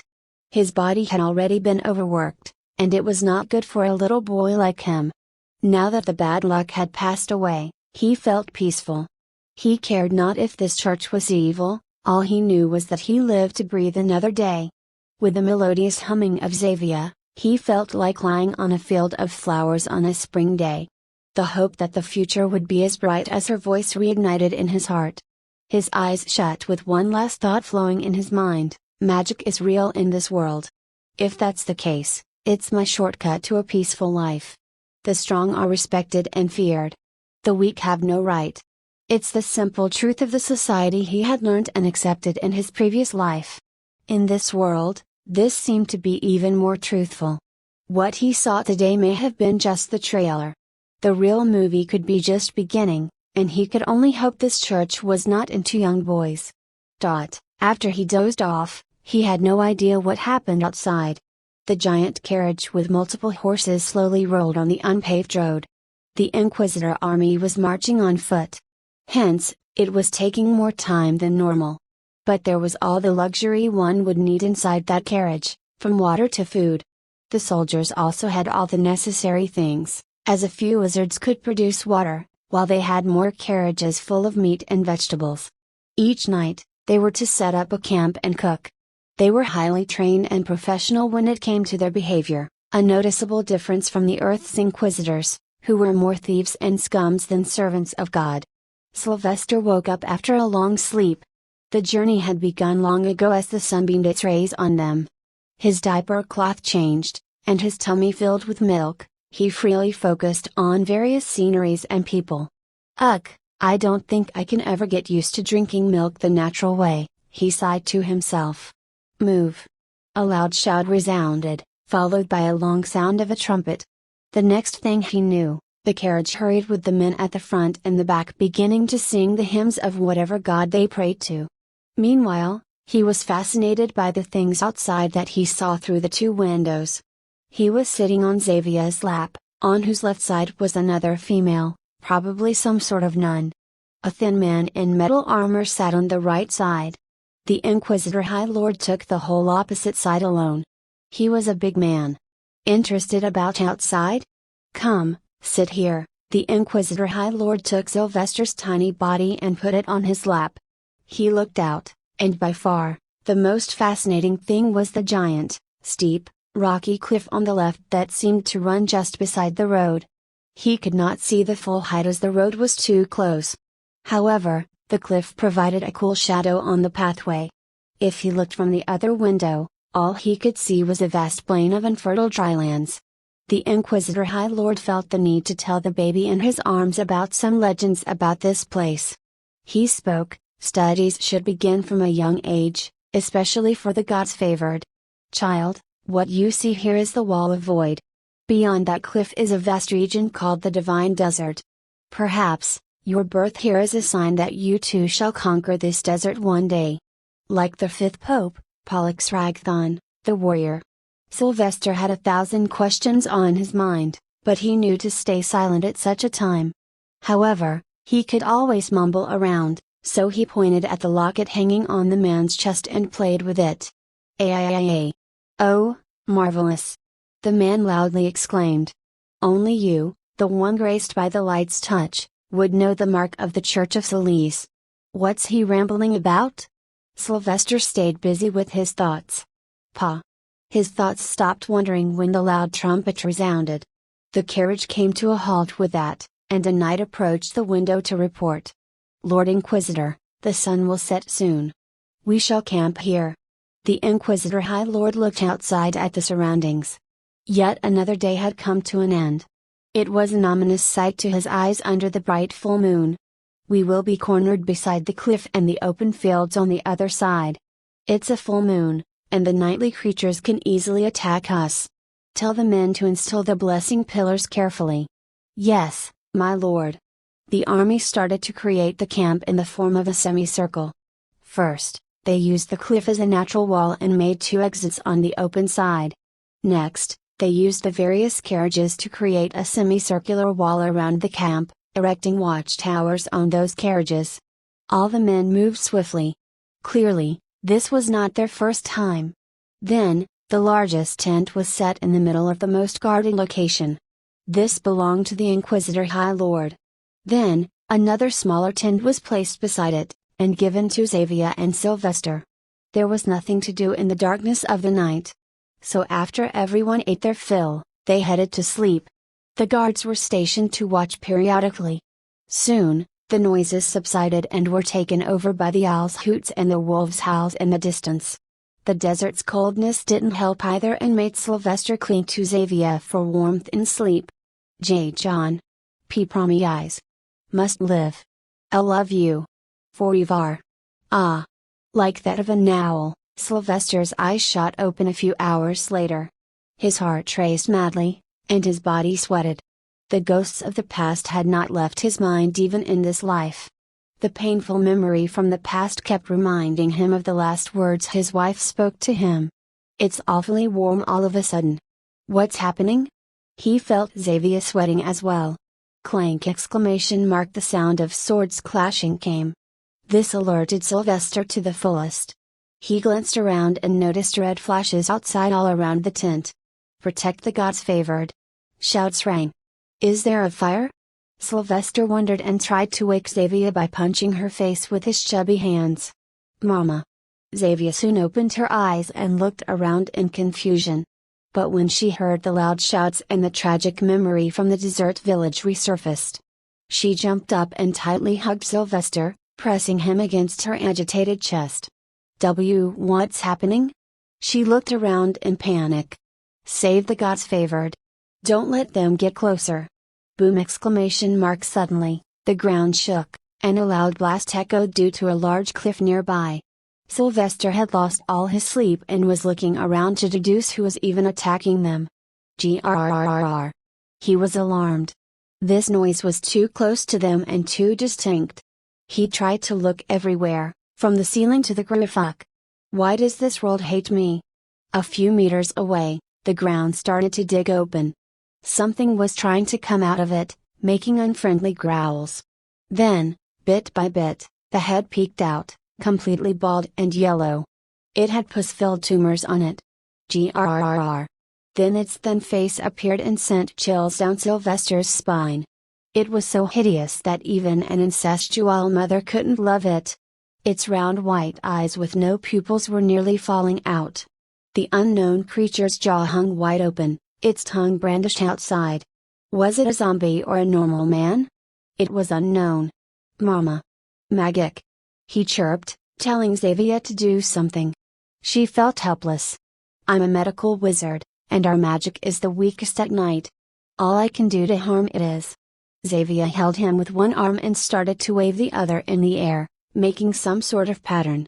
She kept on doing it as her lips moved silently, and then a green light appeared on her palm. It was mesmerizing and mind-blowing for the little boy, for what was common to her was a miracle to him. "Please work." She pushed her palm forward a little and sent the green light towards the zombie-like creature. Unfortunately, the light traveled very slowly and sometimes flickered, proving she was not good at this kind of magic. The creature was still coming out of the ground by pushing the rest of the body up with its arms. It appeared to be wearing tattered clothes and had flesh wounds all over it, just like a zombie. But its movements were too careful, implying its intelligence. Soon, the green light touched the creature and passed right through it. Sadly, all it did was burn the creature's facial hair and make it fully aware of their direction. Gree. Now it hastened and pushed itself out completely. Then without wasting a second, it started walking towards them with constant angry growls. It did nothing. It did nothing. Sylvester and Xavier had the same thought at the same time. She quickly retreated back as far as she could, nearly touching the tin walls. Sadly, the tent was not ordinary either, as it was made for safety from the outside. She could not tear it apart. Xavier didn't stop, however. She kept sending that green energy wave at the creature. Again and again, not stopping even when she was panting like she had run a marathon. Her hair became disheveled and fell on her face by the 20th try. She screamed in rage and kept going, "Please work. This can't be the end. We can't die just like that." Her heart beat in panic as she noticed the creature had only become more agitated from her attempts. "Kill the God-favored." The creature inched closer while growling. "No." Xavier hugged him tighter and covered his body as much as she could with her arms. "Fuck." Sylvester cursed silently. Why was this creature after him? When did he make enemies? What was it even? A million questions took over his mind, but the fear of dying was above everything else. The words of his dead wife kept echoing in his head. "I must live. I must live." He repeated inwardly. Nobody was going to come and save him, and to expect that would happen was foolish. Always expect Murphy's Law to prevail. Unfortunately, Xavier was not strong enough, and the tent's exit was behind the creature. That left him no choice but to try doing the same thing that saved him the last time. As the reality of the situation seeped into their minds, Xavier hugged him tighter, and Sylvester's will to survive got stronger. Finally, he turned around in her arms to face the creature, and then closed his eyes to start being what he promised to be, the god's bard. As soon as he sang the crude hymns in his baby voice, a bright golden halo appeared behind his head, shedding its light all over the tent. Then automatically, Sylvester's right chubby hand came up, and the palm faced forward. For the voice is telling me to keep moving along. My will is strong, and here I sing your song. You are the master, the bringer and savior of disaster. I sing to you as your loyal magic caster. As Sylvester was entirely devoted to singing with his eyes closed, Xavier tried to make as much distance between them and the threat possible. But the creature picked up its pace and reached merely a few feet away. Your bard stands strong as this creature threatens. I pray for protection, for granting me the weapons. Teach me, I call for your lessons from the heavens. This unholy filth committed one of the gravest transgressions. The creature reached too close. Its growls became loud enough to shake their hearts. But Sylvester did not stop and continued to chant. I shall do your bid and ensure there remains not a single filthy trace. You are the grace and the light that all must embrace. Boom! Exclamation mark! Sylvester's right palm shined in golden white light, followed by a deafening blast that roared and a blinding light that covered the entirety of the tent, making it appear like a lighthouse in the dark night. Groa! The creature jumped with all its might to reach the child. It protruded its thin arms as far as it could with a high-pitched shrill, for even a single touch was enough to kill. Kill. Kill the gods favored. A/N, check this para's comments to see the relevant world map for this arc. It's only 45% of the whole map. \8 boom. The energy from Sylvester's palm increased as he finished singing the hymn a second time. Then it suddenly released itself from his palm and traveled as a beam of spectacular warm energy. Ah! Xavier suddenly cried in pain. Her body was thrown back to the tent wall so hard from the sudden recoil that she felt her bones reach the limit. The small tent was engulfed in such a strong release of golden white magical energy that nothing could be seen in the light.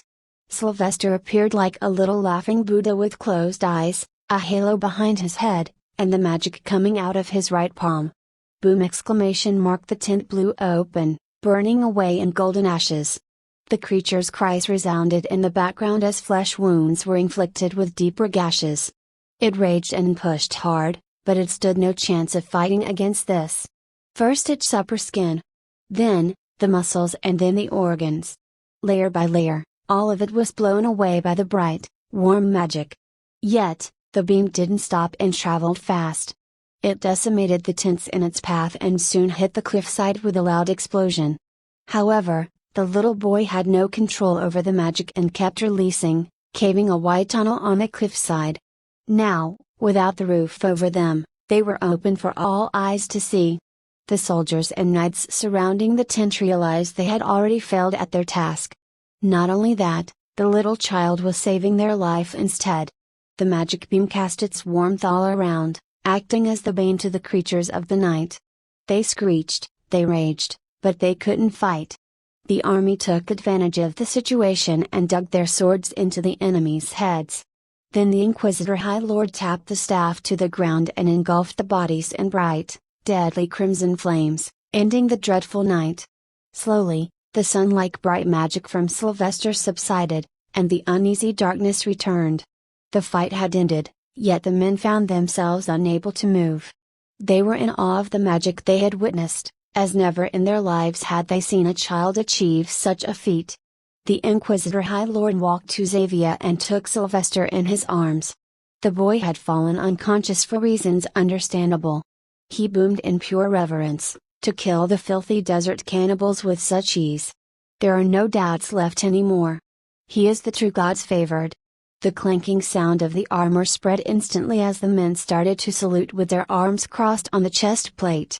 They thumped their armor to bring forth the music of victory. To them, Sylvester Maximilian was not just a random child but already a legend. He is tired, Mother Xavier. Casting magic in the middle of the night even takes a toll on my body. Go and nurture him to health, said the Inquisitor High Lord while handing him back. But Xavier didn't like how thin and pale Sylvester looked. It was as if he suddenly lost some percentage of his body mass. She just swung him in her arms and moved to the large horse carriage to feed him because the tent was gone. "Wait," the Inquisitor High Lord called from behind.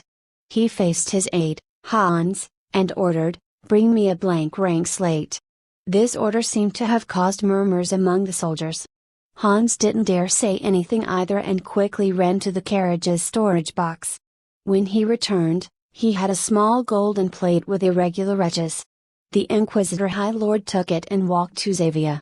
Without asking, he placed the golden plate on Sylvester's chest and stepped back. The whole army stared at the mother and son silently, all eyes focused on the golden plate. It showed no activity for a good few minutes, and the Lord Inquisitor's theory seemed to have failed. Ugh! Mum. Ma. The instant Sylvester's childish gibberish left his mouth, the golden plate started to shine in bright light. Then slowly, the smooth surface of the plate began to change, and at the center, 2 empty rectangular slots appeared. Once they were clear, the slate stopped shining.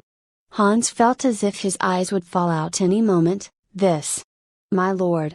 Inquisitor High Lord's eyes shine red behind the visor. "Marvelous. Merely 2 months old and already an adept wizard. Celeste has blessed us. Truly blessed us. Men of Inquisition, clean the filthy land and sing the holy hymns. Prepare to move. We cannot afford to delay any more. We must present the God's favor to the Holy Father in a month."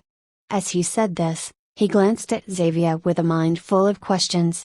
She was worried and caressed Sylvester's face, not at all shocked by the changing pattern on the slate.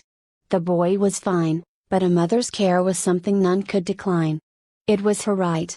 However, sometimes that right could be the reason the child strays from the Lord's light. It was something the Lord Inquisitor needed to prevent. At all cost. In the middle of the night, they were once again on the road. Xavier sat the whole way silently, not uttering a single word. In an instant, her life had changed so much, the chain of events was bizarre, and everything started from the day Sylvester was born. She did not complain, for he was her cherished son, but she did feel that he was too different. Being a helper of the village healer, she had seen many babies. But unfortunately, Sylvester shared nothing with them. He rarely wet himself, and whenever he needed to poop, he made sounds to attract attention. Then the night she was attacked by Chief Dessert, her son screamed. She never taught him how to speak, so the hymns that followed were even more absurd. And now, he showed such magical feats that, on the surface, seemed nonsensical.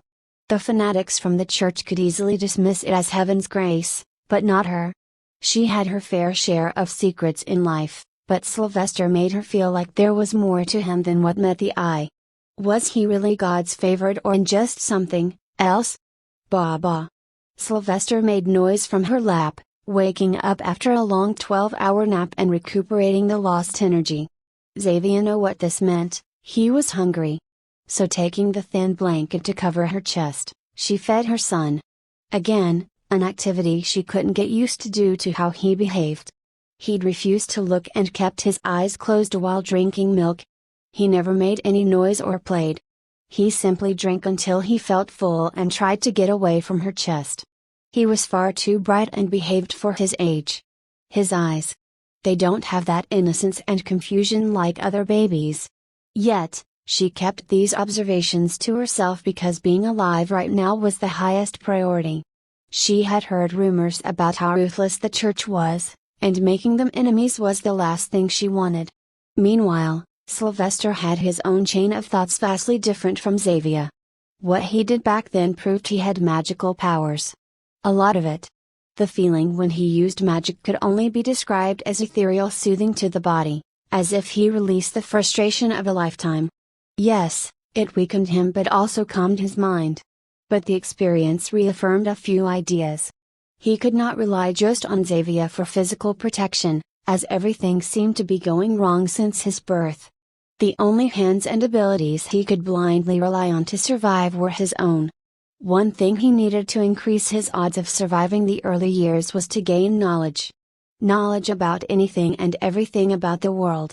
What attacked him, the geography, the political landscape, the powerhouses and above all, magic. However, since he could not speak openly, he could only rely on the words being spoken around him to gain more information. So, he relaxed and closed his eyes, acting as if asleep. However, he was only trying to listen to the various knights close by, riding on their steeds. Arg! I will be reassigned to that wretched northern border again. Can't these dunces just not fight in the name of Solis? They are brother and sister, for God's sake, said a knight on a brown horse, his shining silver knight's armor clanking with the movement. Another knight lifted his visor beside him, revealing blue eyes, brown hair and a scarred nose. It's not hard to comprehend. All these kingdoms came out of a handful of empires. Now each wants to stay stronger. The War of Two Worlds is over, and the continent finally knows peace. But why fight each other? They've got the bloody mountain hordes to defend against anyway. The church sending us there is a waste of resources. The blue-eyed knight scoffed and pulled down his visor. Why all the crying? Be happy we're in the inquisitorial army and not the regular ones. You just got to heal the possessed and burn the forsaken ones. The knight shuddered at the thought of it. That is more nerve-wracking than fighting, my friend. Sylvester felt his little brain hurt from all the talk. To make heads or tails out of different words, names and locations without knowing their meaning was like understanding a wife joke while being Will Smith. They just don't make sense to you. But one thing that interested him incredibly was this War of Two Worlds. What was it? The world was becoming more and more mysterious as the procession moved on the rugged road. Pa! Loud trumpets resounded yet again, twice this time. A few moments later, Hans, the knight in golden armor, came trotting from the front. He stopped by the window of the carriage and addressed, Lord Inquisitor, we have entered the lands of Gracia Kingdom. We shall make camp here, do not stop. Go directly to the royal palace of the Queen. The child needs rest. He ordered and glanced at Sylvester on his lap, already innocently asleep with his head resting on the thick arm. Children, so naive that they do not know the darkness in this land. This innocence is what we fight for. I pray to Solis, may this blessed little child bring forth the holy light and solve this land's plight. Mother Xavia, we are arriving at the Gracia Kingdom. We shall dine with the royal family. You may don bright mother's robes to ensure no corrupt man has unholy opinions about you. I shall do that, my lord. She bowed her head, something she had done from the start to avoid offending him. The man then glanced at Sylvester on her lap, and I wish for the god's favor to be tidied and given a change of clothes, one befitting of his standing. I will need to buy some clothes first, my lord, said Xavia. He nodded and faced the other man in knight's armor who sat on Xavia's right. Only his face was visible. He was a bald, black man with a white stubble beard and striking blue eyes. Mother Xavia, this man is Sir Adric Dolorum, a fine talented knight of the silver rank. And also a wizard of the adept rank, same as favored one. He shall be his aide henceforth. Sir Dolorum, you are to ensure the safety of Mother Xavia and the child. The strange wizard knight clenched his metal gauntlet and affirmatively tapped on his breastplate. Sylvester, however, only heard a few words. Wait.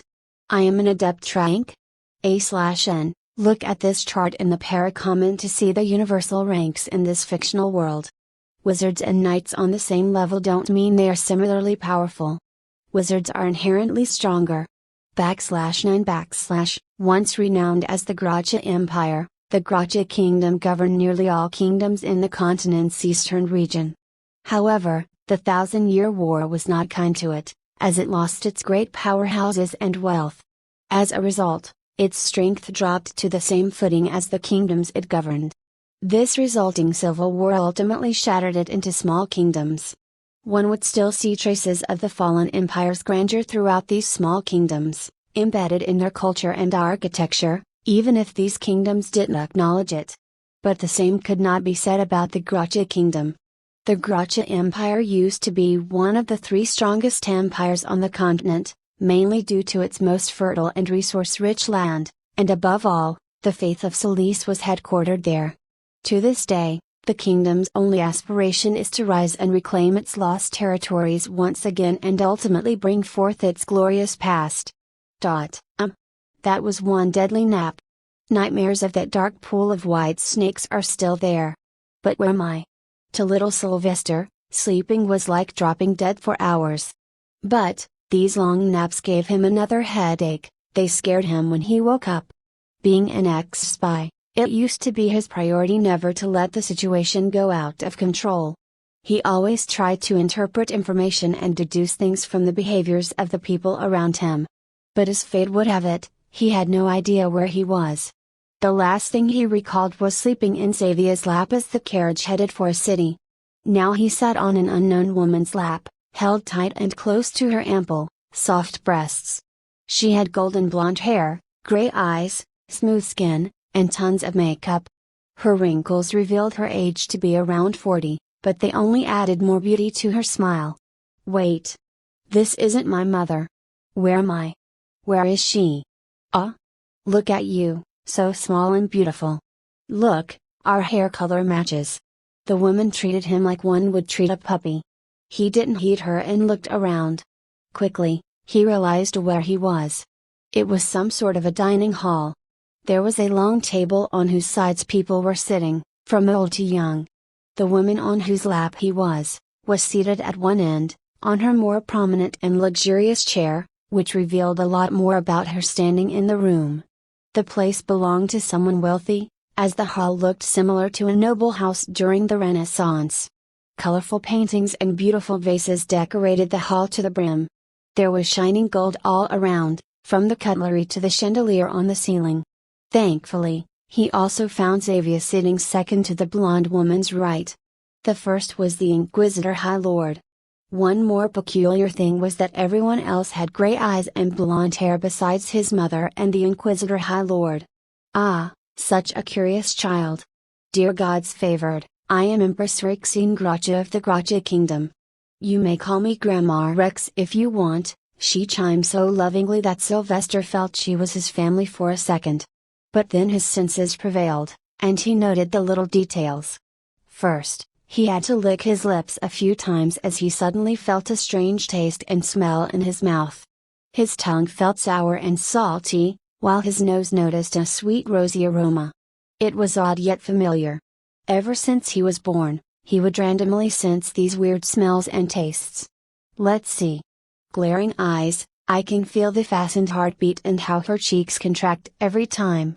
She was feeling envious, that was all he could crudely guess. It was not too hard to guess why. Sylvester was the freshly proclaimed God's favored, and if this status was as significant as how pretentious it sounded, then this empress, in all likelihood, was cursing her luck for not finding him first. That shall be sufficient, Empress. The blessed child needs respite. The Inquisitor High Lord was prompt to take him away and let him feel warm on his lap, cladding him with his drape. Slowly, the hall began to go empty. The neatly dressed servants took the plates. Then, finally, only the Empress, the Inquisitor High Lord and Xavier remained. But, for some reason, the Empress kept staring at Xavier. The big man noticed. Do not heed her, Empress Rexine. She's merely here for the child. She is one of our kind. We are all joined by the Church, by grace, and by the Holy Celeste faith. So please speak your mind. The sharp sound of the chair scraping against the floor alerted Sylvester. He knew this behavior. The people in the room were about to discuss something important. The Empress folded her arms. Her persona of an old, wise, beautiful queen disappeared the next moment as her face contorted into an ever-present sneer. Lord Inquisitor, the last time we met, you assured me that you would discuss my matter with the Holy Father. Yet, I have not heard anything in 3 months. Such matters take time, Empress. The devil takes a hand in what is done in haste. And, the Supreme Pontiff must also think about the whole continent and the peace treaty with the filthy heathens of the East. Please do not call me Empress. This pathetic title. It's hollow. The truth is that there is no Gracia Empire left. It broke into pieces and... She babbled to show her fit of anger and the increasing frustration. Sylvester felt an emotional flare-up in Inquisitor High Lord. He could feel it from the lap, the way man's muscles had tensed, and he could hear the churning sound of the leather gloves on his clenched fist. Lord Inquisitor was enraged by the Empress's actions. Unaware of this, the Empress revealed her thoughts. "Don't you forget. Fighting for the Church was what made us lose wealth and our powerhouses. The weakening and the eventual breakdown of Gracia Empire was yo." Her words instantly came to a halt as fear became apparent on her face. Her body shivered as her eyes remained locked on the Inquisitor High Lord's visor. She quickly stood up, dropped to her knees with a thud, and clapped her hands together. I apologize for the transgression, my lord. I am a devoted servant of the faith. May the light enlighten our paths and nourish our generations. Amen." The man stood up.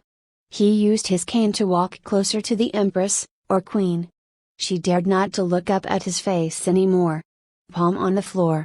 His words carried no emotion. It was a command she could only comply with. Without any squeal or words, she extended her right hand palm and placed it on the floor. "Arg!" she cried in pain and regret. The Inquisitor High Lord put his sabaton, metal boot, on her palm, pressing it with enough force to produce the cracking of bones breaking. Empress Gracia's tears fell, mourning her earlier meltdown. "Look me in the eyes," he commanded. His face was entirely covered with a metal-plated mask, but through the small opening for the eyes, she could see the blood-red glow gripping her heart with fear. The eyes reminded her that he was the third guardian of light, a man of grand wizard rank, a being powerful enough to vanquish cities with a wave of his hand. Forgive me. Lord Inquisitor, I was out of Lee," he cut her off. "Green tribe, that's what everyone called your family 5,000 years ago. Luther Vass Hermington, the first pope, graced you with his aid. Then, for the same grace, you named yourself the Gracia family. You need to be reminded of history, child, for the ignorant ones are doomed to repeat the mistakes of old." Crack! Exclamation mark! Her wrist broke from his weight, but she didn't shriek, albeit in extreme pain. "Merely a few days ago, I excommunicated and eradicated the ruling family of Desert Village for their sacrilege. I wish not to make that of a kingdom, Empress Gracia. May you have a good night's sleep and ample time to reconsider your thoughts." He walked away with his cane making menacing steps on the tiled floor. Each time it touched the floor, the Empress' heart pounded in fear. She wondered if this one would be a move that would uproot her entire imperial city. Because she knew the third guardian was known not to show pity. Yet, nothing occurred, and the steps slowly grew farther and farther, finally allowing her to take a breath and fall back on her rear. But by then, the adrenaline had lost effect as she felt soul-wrenching pain. Arg! Healers! Call healers! Her right hand and fingers were like broken sticks, but it was something that the resident wizard could easily fix. At the same time, outside, the Inquisitor High Lord showed Xavier the way to her room.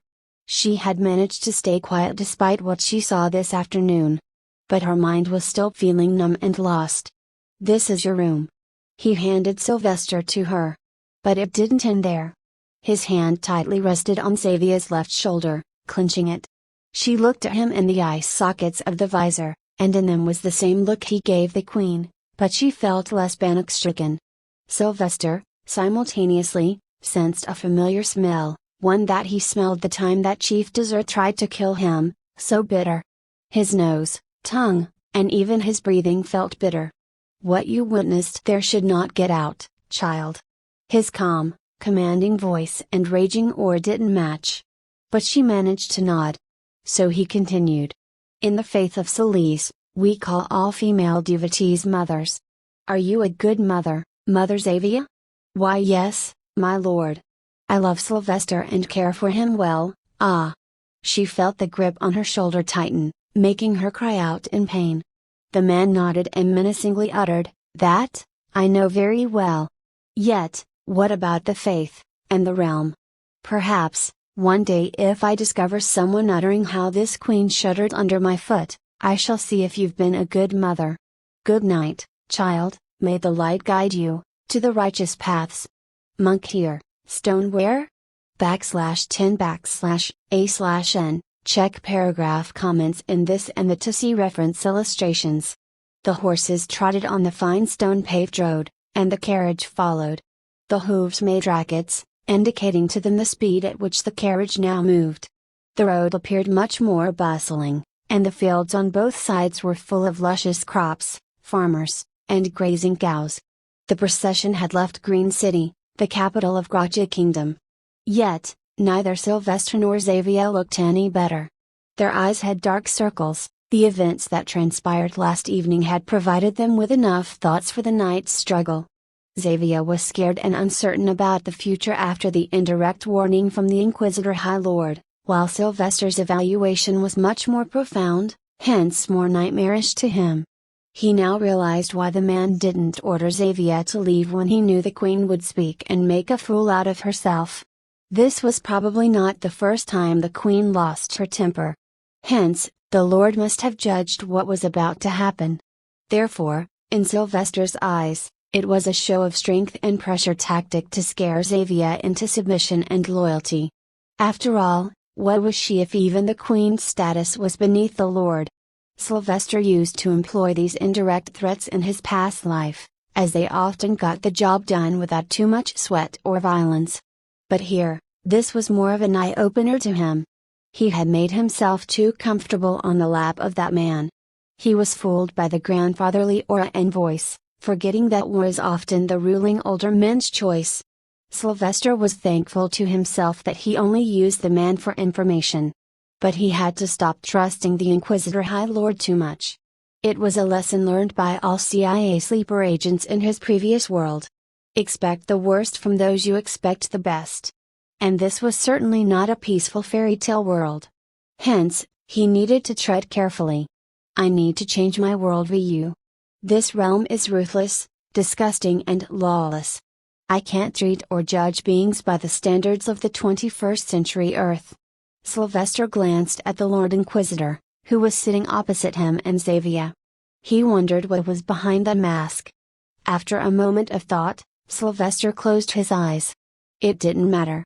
For now, the only person he could trust in this world was his mother. Her safety was his priority for now because he'd be stuck in this tiny body without her. Sleeping was like quick travel in games for Sylvester. Every time he woke up, he smelled unusual fragrances and saw different things. But he noticed that the more they traveled, the greener the pastures became. And eventually, they had arrived on a neatly stone-paved wide road. Water fountains, cherry blossoms, and other types of trees were on both sides. The wind between those trees created a sweet, fresh and pleasuring aroma. It soothed the mood. But call it a habit or simply the fear of being too weak, Sylvester always woke up with a jolt and heart anxiously pounding. He quickly looked up and saw Xavier blankly peering out of the window. He calmed himself and took long breaths. Then, feeling discomfort, he tried to move and stirred his arms and legs. This irritation had been present ever since he was born. He just couldn't get used to this baby body. This made him wonder how much of it was true and how much was bullshit about fictitious characters taking things so lightly and destroying kingdoms at the age of 5. For him, this all felt like a dream, like a story. Yet this was reality itself. He couldn't help but be uncomfortable with his physical limitations in this small body. He yawned and rubbed his eyes. Where are we now? This place looks so nice. But, wait. Where are the soldiers escorting us? He started making the unga-bunga noises to get everyone's attention, hoping someone would say something. Xavier quickly tried to pop the nipple into his mouth. But he was not hungry and rejected the offer. The Inquisitor High Lord glanced at him as if waking up from a meditation. His presence was like air while meditating, but it turned into that of an apex predator as soon as he opened his eyes. However, this predator spoke in great reverence, just a little more, "Dear God's favored. We have arrived at our destination, in my beloved Holy Land." What does he mean by that? Is the church a kingdom? Is it like ancient Rome? Sylvester wondered. The Inquisitor High Lord continued, "Sir Adric Dolorum, leave this instant and bring golden silk for him. I won't allow him to appear as a lowborn." Honestly, Sylvester loved that he was earning this special treatment just because of the pretentious title and the magic he showed. He was special in this world and would like to keep this going for as long as possible. Soon, the carriage entered a tunnel with an uphill road. The smooth walls inside it were covered with a cement-like mixture. The tunnel was dimly illuminated with crystals on the ceiling, which looked like glowing light bulbs. The carriage cut through the tunnel at great speed, sending a gush of soothing breeze in the cabin. The sunlight blinded their eyes for a second as soon as the carriage drove out of the tunnel. The difference between the surroundings before they entered the cave and now was like day and night. The roads became even wider, and there was a beautifully engraved golden lamppost at each interval. There were trees of fruits, flowers, and various odors at equal intervals. Every single thing around there felt planned. Sylvester looked from a distance. His jaw dropped from the shock was witnessing the sight in front of him. He had not seen such majestic structures even in his past life. There were castles made of white marble, one bigger than the other. All had various pointy peaks made of gold that shone in the sunlight. As they came closer, he realized that the various castles were not on the same ground. Instead, his location was a constellation of multiple peninsulas beside the sea. Each peninsula had castles and structures ranging from cities to simple greenery. They crossed into the first border walls in no time and entered the clean, well-planned city on one castle's base. There were a significant number of people of all genders. But their clothes could be called uniforms as most of them were similar. The guards had shining silver armor with swords, hammers or lances. The rest of the people wore white, light gray or brown gowns. Some of them had some short, shoulder-length capes around their necks and a golden plate on their chest, tying the red cape. Everything was unique to Sylvester, and he could not understand what these different things meant. Just then, the carriage stopped at last before the stairs leading to a massive castle. The Inquisitor High Lord stepped out first and immediately fell to his knees while facing the structure. He then crossed his arms over his chest and prayed silently for 5 minutes. After that, he looked at the carriage and voiced in an authoritarian tone, "Bring forth the gods favored. Let his feet touch this benevolent land and bask in the holy light. Only then will he understand the grace of Solis firsthand." Xavier knew better not to defy him after having received the warning. So, with Sylvester in her arms, she stepped out and knelt. She then helped Sylvester stand up. Sylvester understood he needed to keep the game going to keep receiving the benefits. So he closed his eyes and made up a few rhyming sentences. Then, in his squeaky robotic voice, he made them believe these words were coming from God Solis himself. "Oh, the land touched by the light of God, I fulfilled my levy as your bard. I have returned to your embrace, and so I await your grace. What is happening? This feeling behind my head, this tingling sensation." As soon as he finished, Sylvester could not keep his eyes closed. He looked down at the clean, polished marble floor. He could see his reflection in it. One look was enough to make him realize what was above his head. A halo? Ah! No wonder they mistook me as a bard. He realized after seeing the glowing golden circle behind his skull. It lasted as long as he sang the hymn and then abruptly vanished. Sylvester thought everything up until now was just coincidences. But it seemed his magic backed these coincidences. His mind got flooded with questions. How do I harness this power? How strong can I get? Are those smells related to magic as well? How high is a depth rank? Thud. He had 1,000 questions, but his thoughts were interrupted by the giant of a man falling to his knees again, this time facing the young child as the latter's hands shivered in excitement. Bonus chap next. Stone me. /11 For a child merely 3 months old, to utter such complex words and rhymes was something that no one could shrug off. Additionally, Sylvester's hymns and magical strength had the Lord Inquisitor sold on the idea that he was the true God's favored. Thud! The Inquisitor High Lord prostrated in front of him with his helmet touching Sylvester's feet.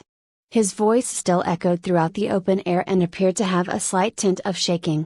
Be blessed, child, such wondrous miracles you grace us with. My heart squirms in warmth to see you speak the Lord's words. Yes, my visions didn't lie. I must present you to the Holy Father. You shall be the gift to his 200th birth anniversary. He stood up and took Sylvester into his arms. Sir Dolorum, show Mother Xavier the course to the Great Mother's office. Understood, Lord Inquisitor. Xavier glanced at Sylvester, troubled by what had occurred just now.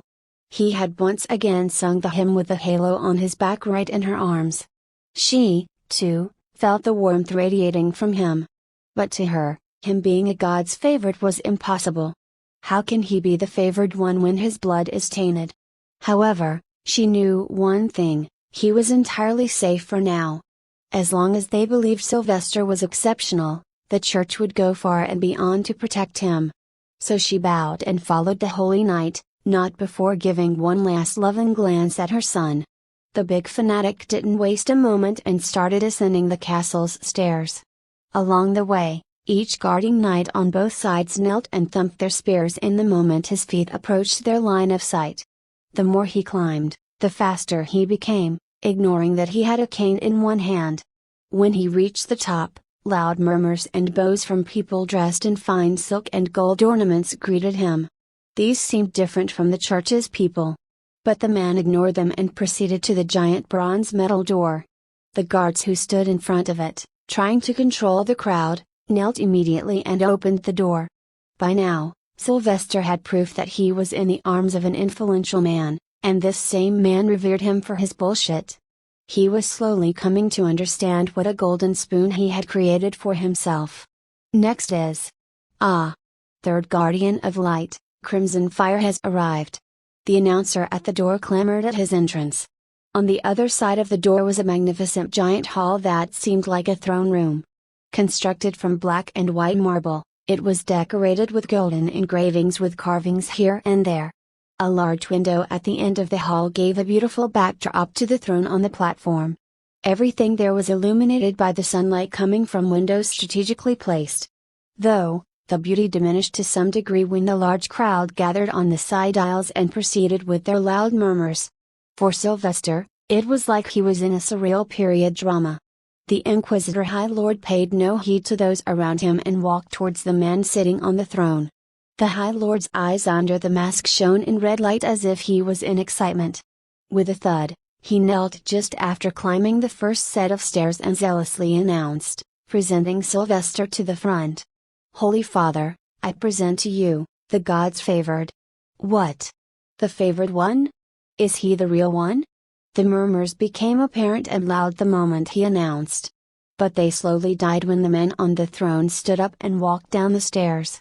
Standing more than 6 feet tall, he was an old man, yet power still flowed through his veins and allowed him to stand as the supreme pontiff, the rumored strongest being in the entire world. Jewels, tomes, and written poems. The kings and princes present here gifted me things that I have no use for. But you brought not just a gift, but a direct blessing from the Lord. The Pope stopped before the kneeling man and took Sylvester into his arms. For the first time, Sylvester saw the Pope clearly. The latter looked like an average old man, but the aura around him was majestic and holy. He had a short but full white beard on his face and eyes that were bluer than the sea. The radiating aura from this old man made Sylvester feel calm and trusting of this man, despite his mind telling him not to. He also wore a mitre one, on his head, but this one seemed to be made of silver, steel and gold. For the Pope, it was a similar experience. He was mesmerized by Sylvester's eyes. Golden? Your hair and eyes resemble the color of Celeste. It seems you were born to be blessed, my child. Your Holiness, he also sings the sermon of God as the bard of the Lord. It's magical to hear and see from one's eyes. God's favored, please sing it again and let everyone be the witness. The Pope shook his head and spoke in a soft, hoarse fatherly voice, I believe you, Crimson Fire. But the word of the Lord is not something we mortals can force out. When the Lord wishes, the child shall sing. Let us not hinder the ceremony any more. I shall let the child play on my lap. The Pope walked back to his throne and sat down gracefully. He made sure to let Sylvester witness the ongoing event as he held him by the tummy with one hand. Every now and then, he would converse with Sylvester and try to teach him things. Announcing. The King of Riveria is here. Sylvester stared ahead as a thin old man in green, gold-embroidered silk robes entered. On his head, he had a circular golden crown, which looked like tangled bushes. As soon as this man reached the end of the stairs, he knelt with great effort. Age must not have been kind to him since the pain was visible on his face. He then put the crown on the first stair. I pay respect to the Holy Father. As always, I pledge a donation of grains. The Pope simply nodded and raised his palm for a second. Then, a ray of white light suddenly appeared and shrouded the old king's body. It slowly spread all over him and then vanished silently. This should relieve your pain, my child. Thank you, Holy Father. Once the king was gone, the following announcement came. Kings, wealthy merchants and envoys from far away had come to wish the Pope his 200th birthday. The King of Highland has arrived. The Queen of Sorrow Kingdom has arrived. The Grand Duke of the Patch is here. Envoy from the Mussin Empire has come to pay respect. The Prince of Gracha Kingdom enters. Princes and princesses from the Sand Continent are here. An hour had passed, and Sylvester's eyelids began to flicker from exhaustion. However, his heart was beating faster than ever. He was on the lap of the man for whom the kings and queens of the world would kneel in fear and try to please him with gifts of unimaginable proportions.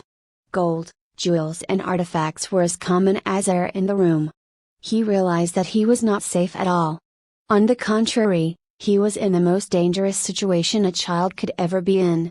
In anxiety, he looked up at the face of the old man, wondering how powerful the latter was. I've brought myself not just into a den of wolves, but I'm sitting on the laps of their king. The old Pope felt the gaze and looked down at Sylvester. At first, his gaze was solemn, but then a big grandfatherly smile erupted on his face, revealing his white teeth. He caressed Sylvester's hair and tucked him in fine silk cloth so the latter could sleep. He spoke softly so that no one else could hear him. Sleep, little one. Your time to get bored like me right now has not come yet.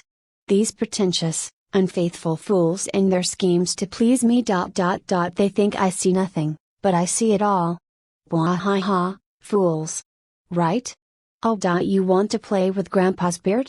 But it's too short. Maybe I should grow it more. He was fawning over Sylvester. Heck, Sylvester felt that the old man might have kissed his forehead if not for the crowd around. And this confused him even more. Is he the bad guy or the good guy? Freebnoll.com, _, Mitre 1, the hat worn by bishops and senior abbots. Stone me, my monk friends. Help me rise through the ranks. /12 J. John. P. Promise. Must live. I love you. Forever.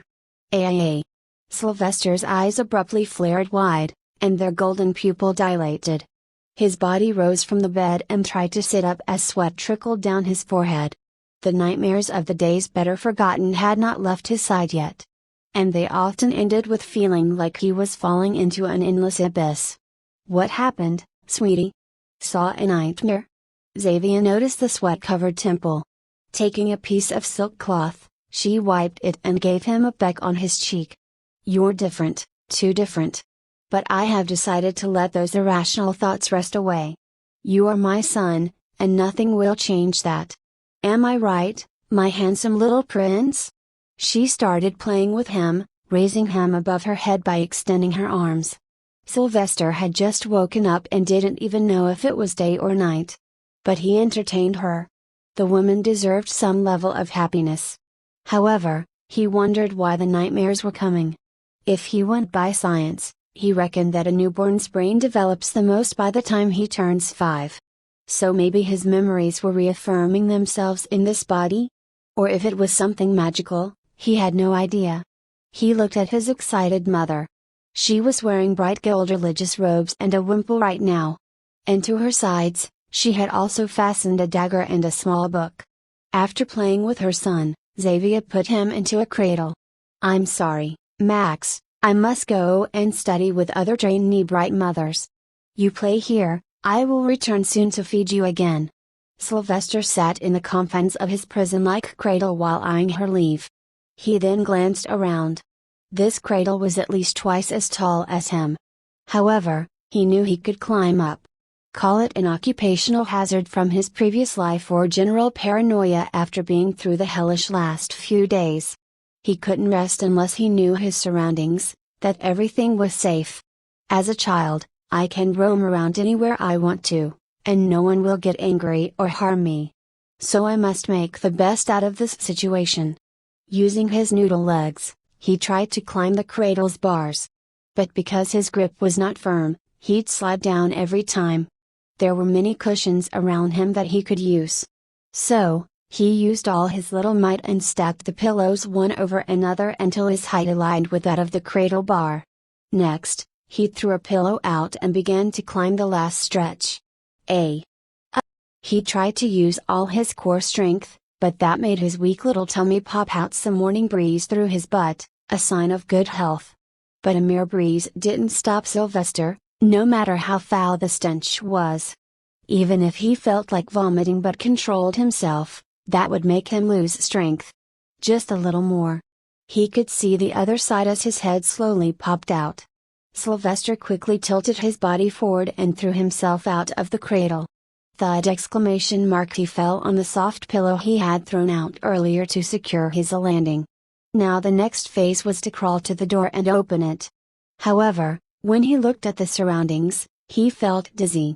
Oh my God! Everything looks so huge as a baby. The chairs looked like towers, the cradle from where he fell was now unreachable. The ceiling of the room was like the sky to him. He hated his little blob body. Still focusing on his target, he crawled to the door. Despite the world being so backwards, the door handle looked modern and needed to be pulled down. He worked hard and pulled the bed sheets from Xavier's bed. Then, making a noose, he threw it on the door handle. With a simple pull with his body weight, the door clicked open. Sylvester carefully poked his head out, just enough to observe the other side. Being caught this early was useless, after all. Thankfully, the building was reserved for the housing of bright mothers. Thus, most people in the building had gone to work or study. Since he did not know the layout, he randomly picked a direction and crawled forward in the hallway. He made sure to stick to the rightmost side to hide behind the corridor pillars in an emergency. The corridor was at the side of the building, so he could see the open space and the height at which he was. He appeared to be on the 3rd or 4th floor. After crawling for a while, he faced his first challenge, climbing down the stairs. This simple task was difficult for his body, but Sylvester could do it. He made sure not to stumble and come down falling. His curious heart was interested in the outside world. The moment he arrived at the bottom floor, he saw a big white cat sleeping near the exit of the building. Great, with my size, even this thing can kill me. With baby steps, he silently crawled away. Sylvester breathed so low that if Xavier were here, she would think he was dead. Slowly. Yes. Just a little more.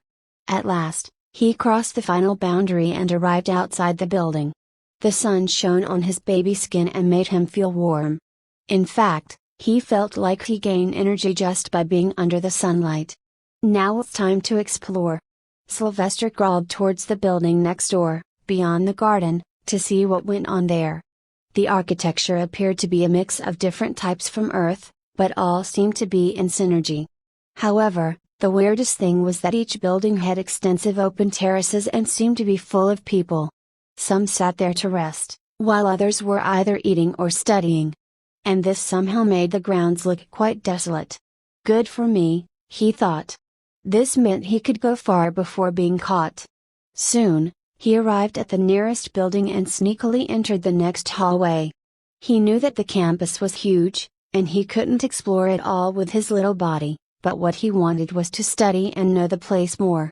As Sylvester crawled into the corridors of the building, he heard loud rhythmic voices from the rooms on both sides. Classes were ongoing, so he silently tried to listen and understand the words echoing in the hallway. We, the bright mothers, are not warriors, but we shall fight when needed. We are the healers, but we shall hurt when we must.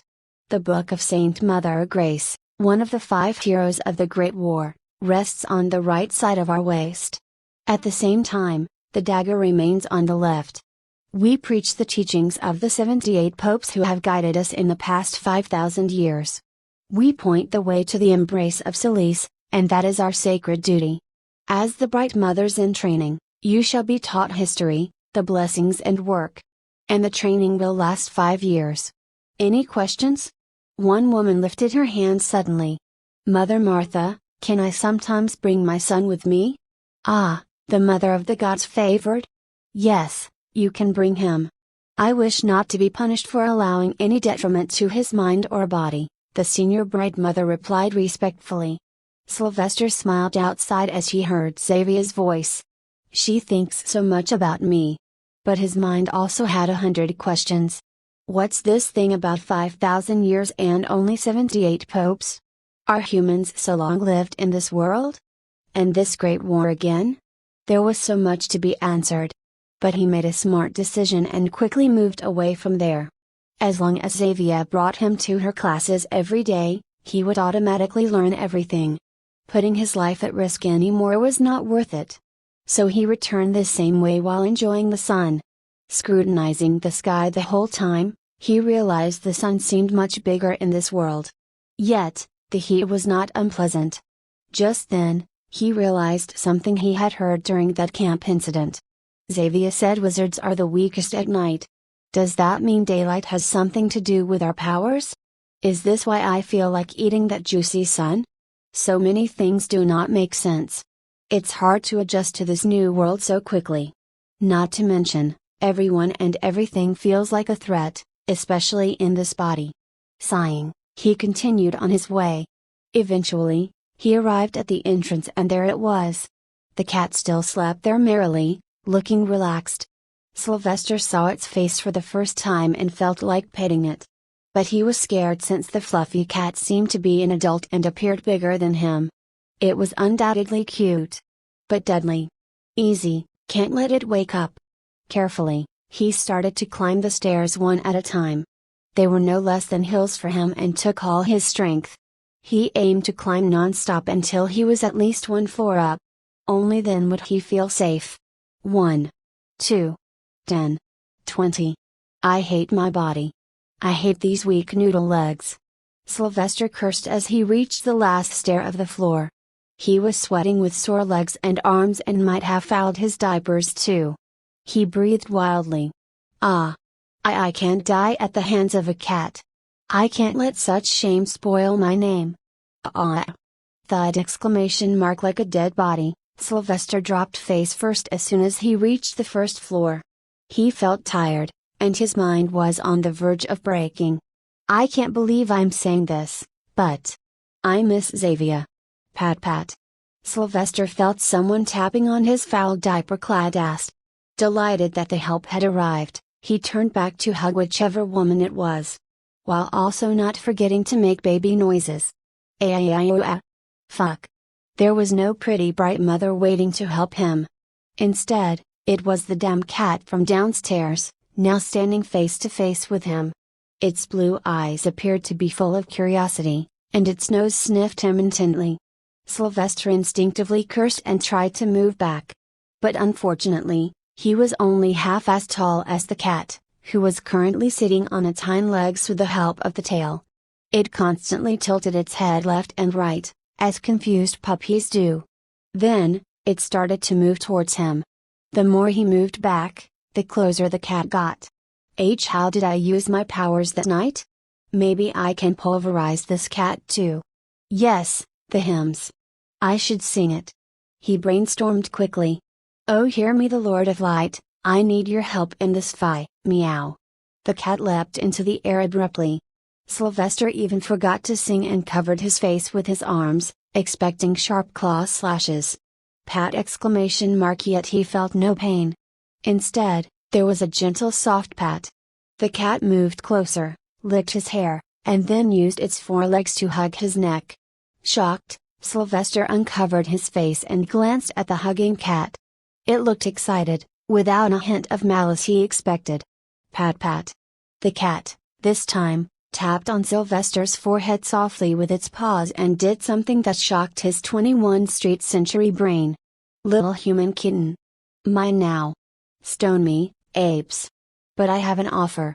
450 stones equals 1 bonus chapter. I shall be your slave ape, hungry for stones. /13 I it spoke. Sylvester was shocked as the cat talked warmly in a young male's voice. At the same time, he smelled a tingling sweet aroma of boiling caramel. Little human kitten, fear me not. I shall feed you and care for you like my own. The cat proceeded with another warm fluffy hug. His little sniffs tickled Sylvester around the neck. How can you speak? Sylvester asked it directly since nobody else was around. The cat backed away and sat down. Me? What about you? How can you speak, little one? I remember seeing a human kitten 7 centuries ago. It bit my tail and was so dumb. Although it's a friendly cat, I don't know if it belongs to someone. What if it tells its owner? Wait, 700 years ago? How old are you? The cat quickly chirped, very old. 1000? How much is that? No, more. Ugh. I don't remember. Where do you live, and who feeds you? He indirectly asked to learn about its owner, not taking its age talk seriously. The furry cat stood on its hind legs and thumped its chest with its paw. I catch the food myself. And right here I sleep, at the entrance.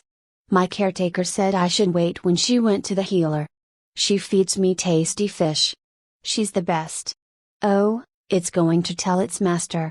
Sylvester was troubled. He looked around himself to see what options he had. Should I kill it? He glanced at the cat's face. It appeared as if it was smiling, and its eyes showed excitement. Some guilt flickered in Sylvester's mind, but he knew what he must do. So, when will your caretaker return? It purred all of a sudden and sorrowfully looked down.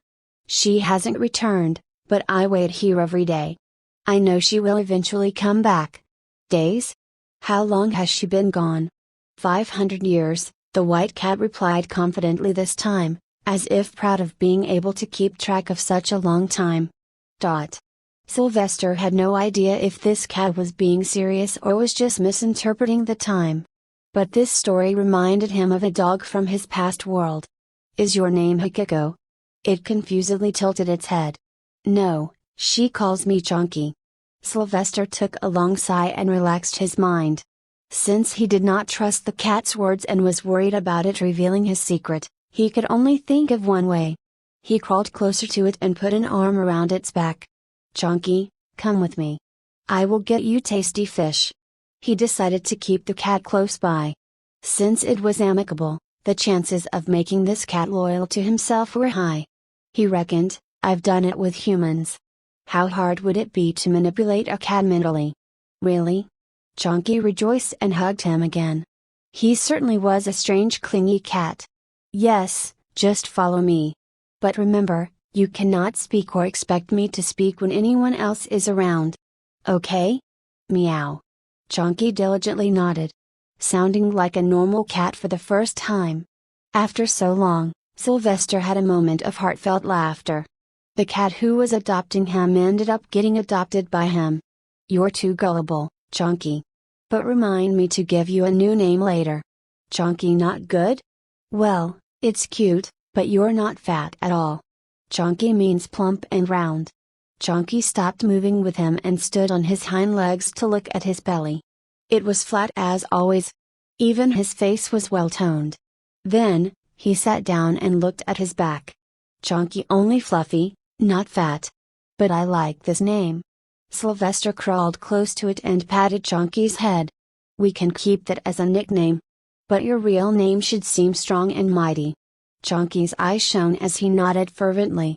Yes, yes. I am mighty. Come, sit on my back. I take you everywhere. Indeed, he's too gullible. Sylvester thought and obliged by climbing onto Chonky's back. He was self-aware that as a baby, he was a fetus. So he was surprised that Chonky could move around swiftly despite so much weight on his back. He felt it was a psychological win as well because by giving Chonky a new name, he would be creating a permanent bond in the cat's head, hence leaving fewer chances of betrayal. On top of that, I've got myself a nice soft ride. Xavier returned home in a hurry that afternoon to feed Sylvester. It was her own lunch break, but she decided not to waste time eating first. Max. What happened? Are you hurt? Her heart exploded in panic when she saw Sylvester's body lying outside near the cradle. He was sleeping on his stomach, so it was hard to know if he was breathing. She rushed fast and picked him up. Max. Sylvester opened his eyes slowly while rubbing them. He looked left and right and remembered he was dead, and this was life 2.0 for him. Hello. He quickly got into his professional role and tapped on Xavier's nose, appearing cute. Xavier sent magic into his body and checked it. Sensing he was fine, she looked at the floor and found a cushion. Then, she noticed the utensils and food boxes littered on the kitchen floor. It didn't take her much time to understand what must have happened. Oh, you, always scaring your mama. Come now, you must be hungry.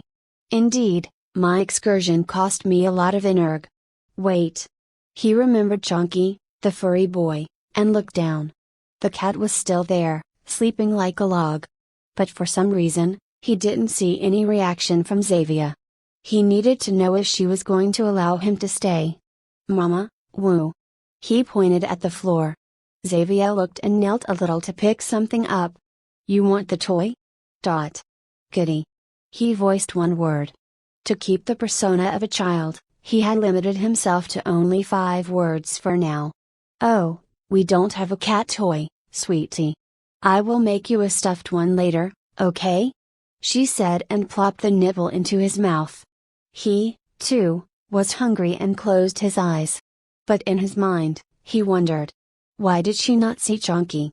He's a big cat. What's going on? Half an hour later, Xavier put him back into the cradle and tucked him under the blanket. She kissed his forehead and left for her classes once again. She knew she could not stop him from getting out, so she placed various pillows around the cradle. But as soon as she left, Sylvester threw his small squishy teddy at the white cat. Hey, wake up. Chunky. Fish. Fish. Fish. The cat woke up with a jolt of excitement. No, there are no fish. Come up here, I have some questions for you. Chunky quickly jumped into the cradle and sat down like a gentleman. He also sniffed Sylvester. Milk? Yes, my mother was here. Tell me why she couldn't see you? You were right there. The cat started to groom himself by licking and replied, Nobody can see Chunky.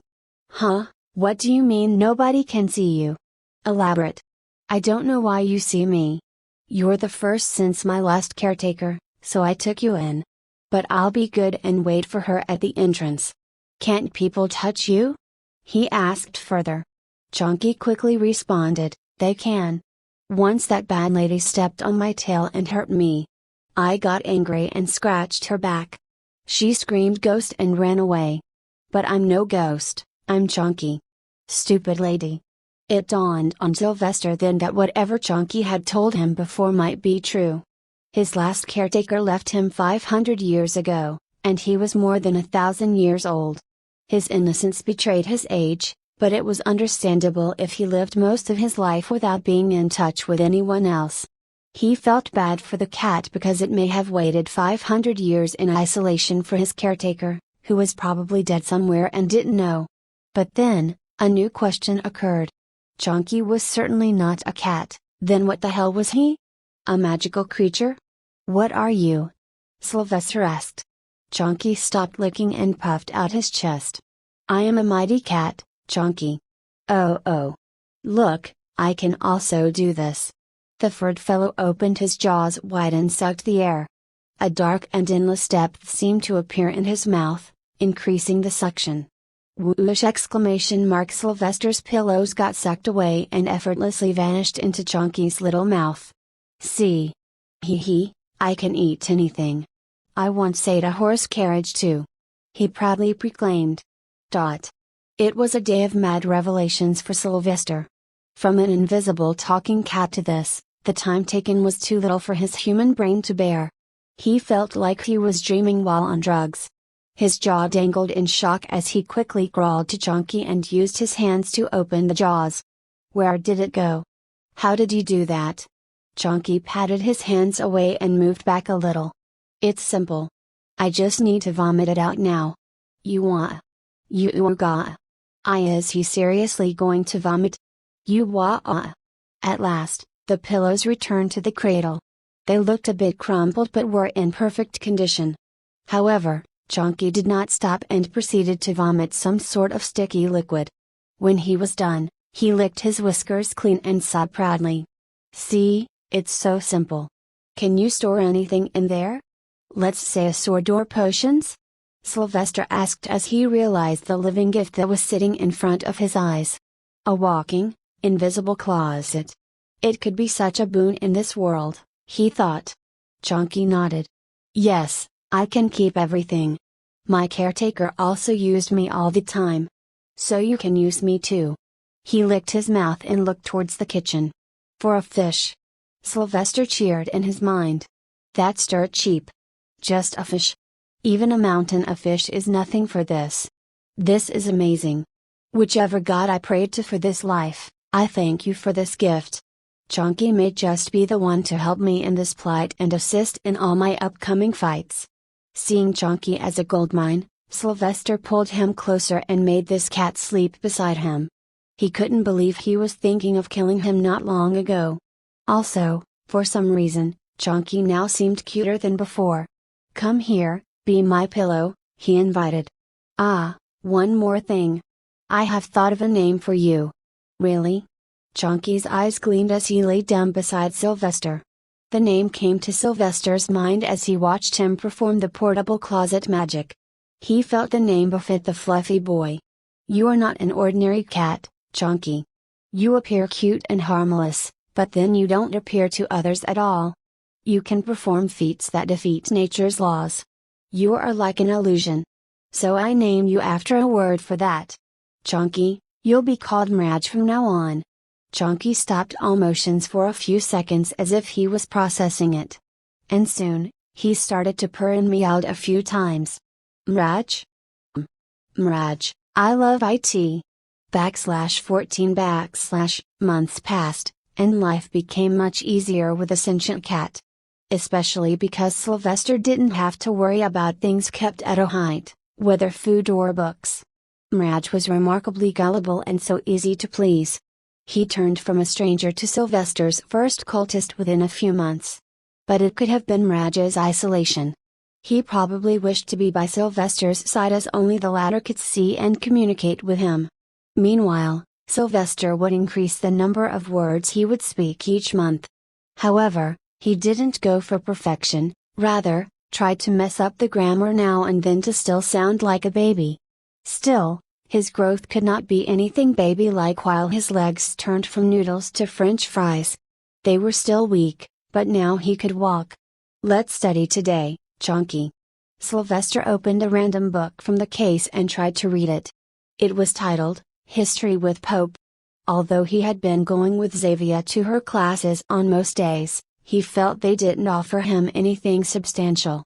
In the first few days, they talked about geography. But on all other days, it was just religious talks and the duties of a bright mother. He wished to learn about magic, but that was not even in the curriculum of the Bride Mothers. Thankfully, Xavier knew healing magic, so she was given once-a-week classes for them, which he would go on to. But even then, it was restricted to healing magic, something useless for him as he didn't even know how to start. Whoa! Fish! Mirage pointed his paw at the diagram in the book. Both were lying on their bellies side by side and reading the book. No, Chunky. That's the face of the 10th Pope, Varasti A. Silentia, the Cursed. He survived 200 poison-related assassination attempts in his life. That's why his face got deformed and… Yes, he does look like a fish. Show me more. Show me fish. Mirage wagged his tail and tapped his paw excitedly. living in boredom for 500 years turned every little moment into a roller coaster ride for the fluffy boy. Sylvester turned the page with a chuckle. Ha, I sometimes forget he's a cat. This tall Scarface is Popatrox, the Mad. He purged the church from centuries of infighting and power struggles. But he made the church less tolerant and more militaristic, thrusting the world into the dark, sick fetish of public burnings. Public burning? Like my caretaker made me fish. Sylvester shut the book. What's with your fish fetish? You have repeated that word a dozen times in a few minutes.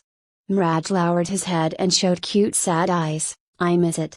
You said you would feed me fish. Yes. And you said you're going to adopt me, yet here you are leeching off of me. But don't worry, I will get you fish when I grow some more. Now let's go out and meet the Pope. He should be making rounds at this time. Yes, the Pope. In the last few months, Sylvester had all the time to ponder his next strategy to ensure his survival. He aimed to live a peaceful life, but for that, he also needed power. However, now he was God's favored, and it was akin to chocolate, so sweet that some people would rather destroy it if they couldn't have it. He had already felt the strange emotions in Queen Gracia. There was no doubt that worse people would be out there. To ensure he doesn't end up 6 feet under before he even has the ability to fight back, he needs to get on the right side of influential people. Since he was in the church, why not target the Pope himself?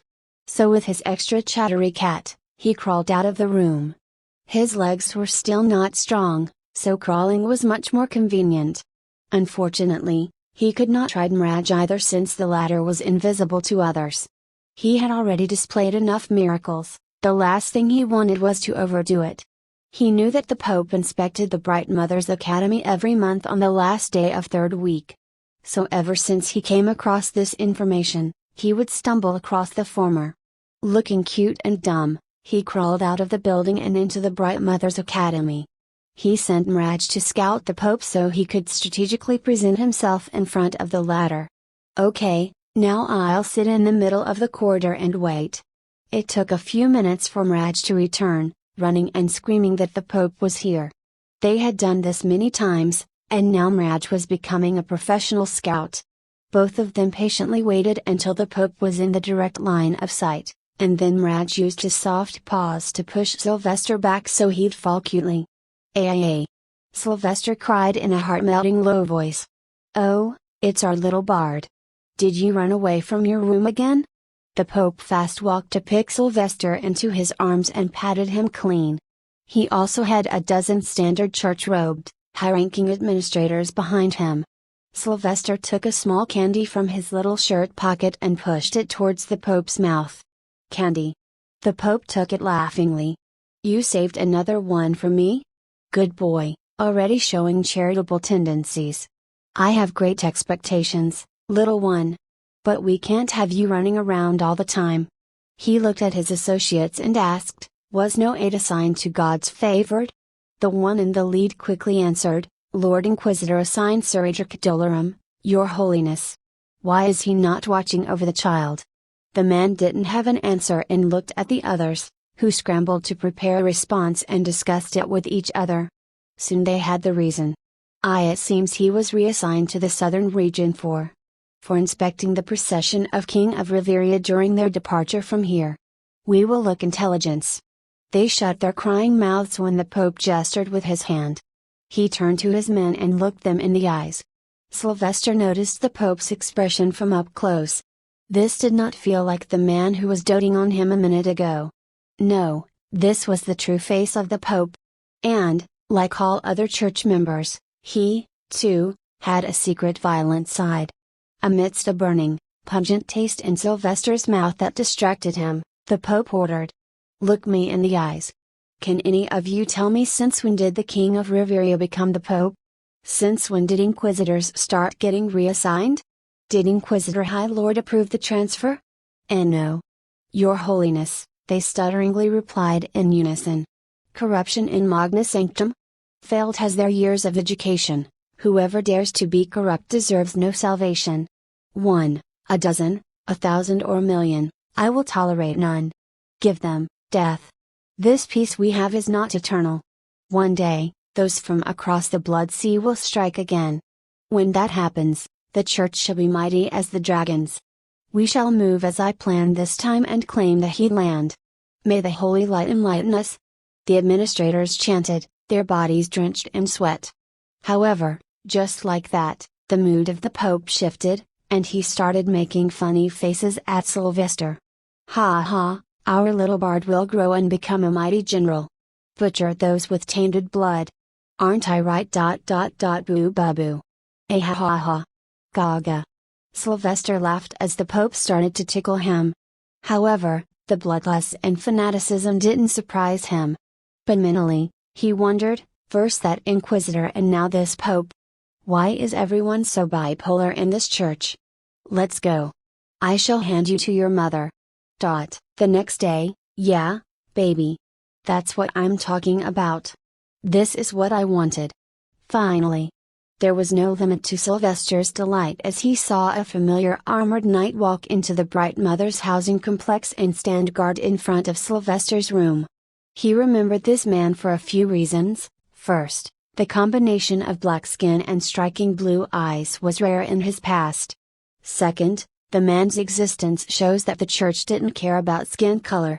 Third, the church itself was a confusing entity for Sylvester at this point because sometimes it appeared to be the vilest organization and periodically a just and equal one. Despite all this, Sylvester wanted to stay here, for it was the overlord of society.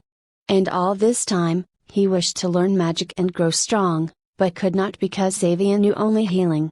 He recalled how he could kill the creature that night so quickly, but it was a survival instinct that had kicked in at that time. And now he wished to learn how to accomplish what he performed that night. Although he had no idea how high the adept rank was, he knew that Sir Adric Dolorum was a knight of the silver rank and a wizard of the adept rank. So for an adult man to be his guard and have the same rank could only mean that his own magic talent was high.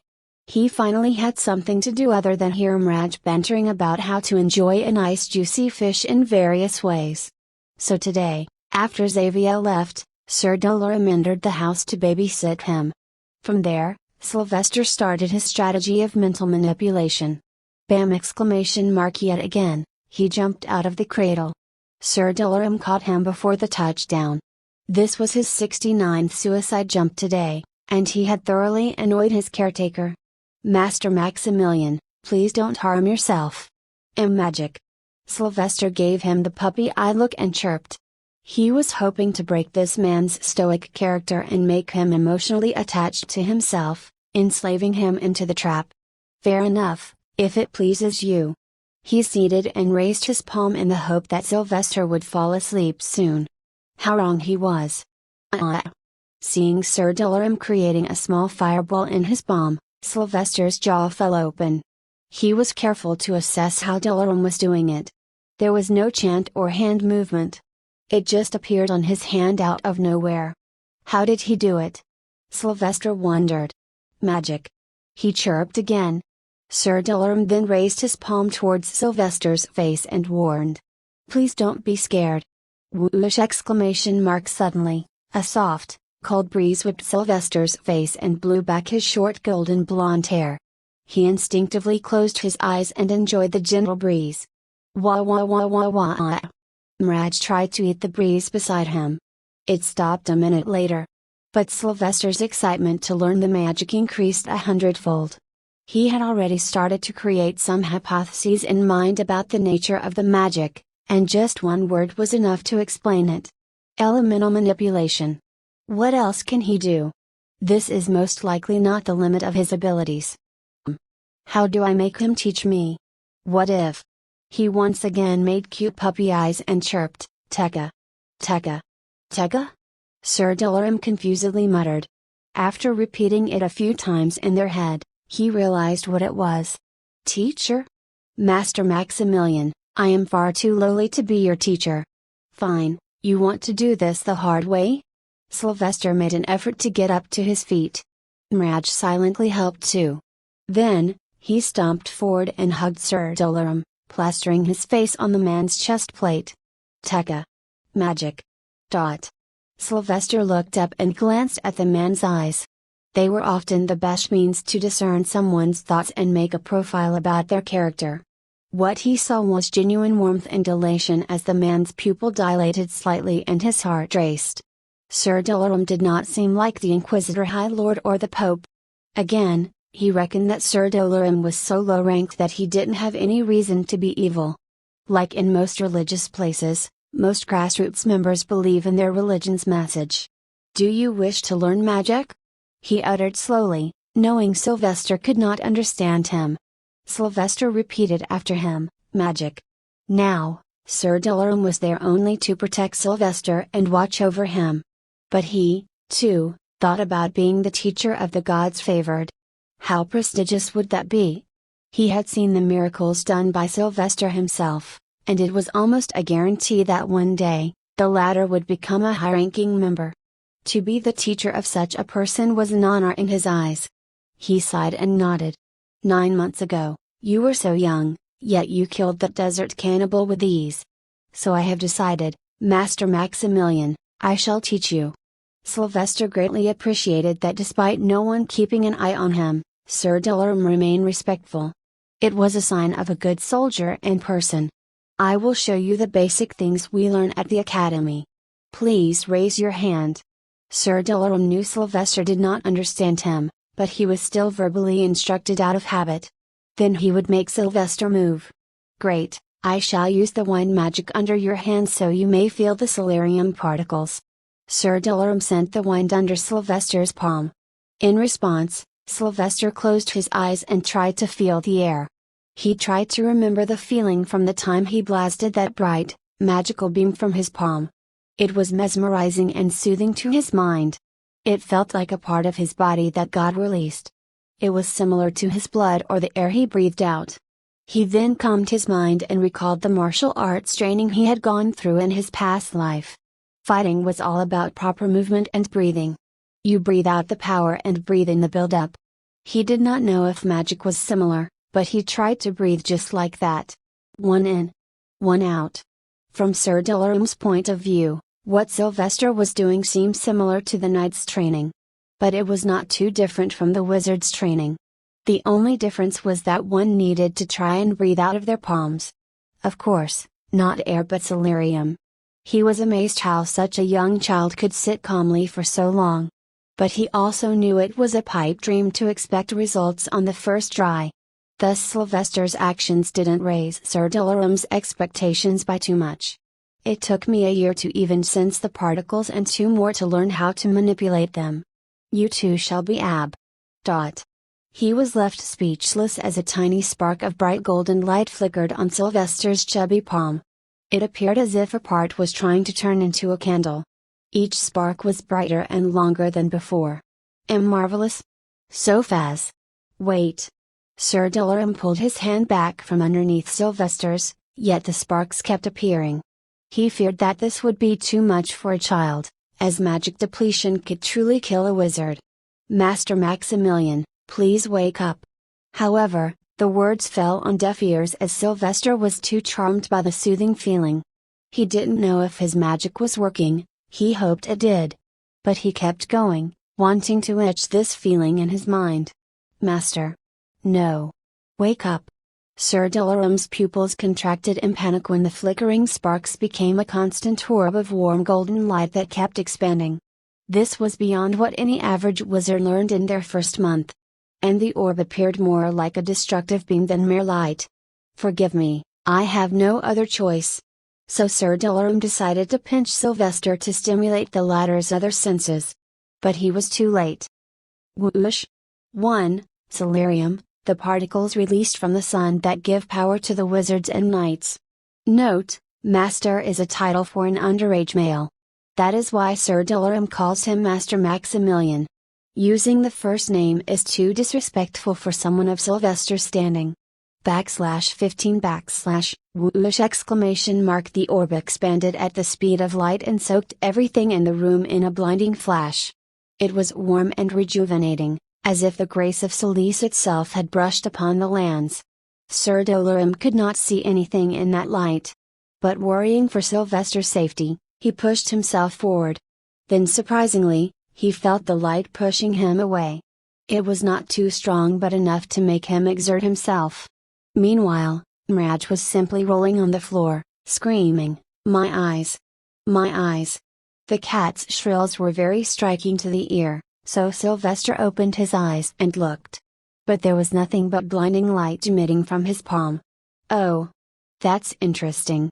The light didn't affect him in the slightest, and he tried to analyze what was happening. At first, he attempted to feel what it was that made the light come out of his palm. "It's like my skin is breathing. Similar to how I can feel my body sweating, I feel this, albeit much more comfortably.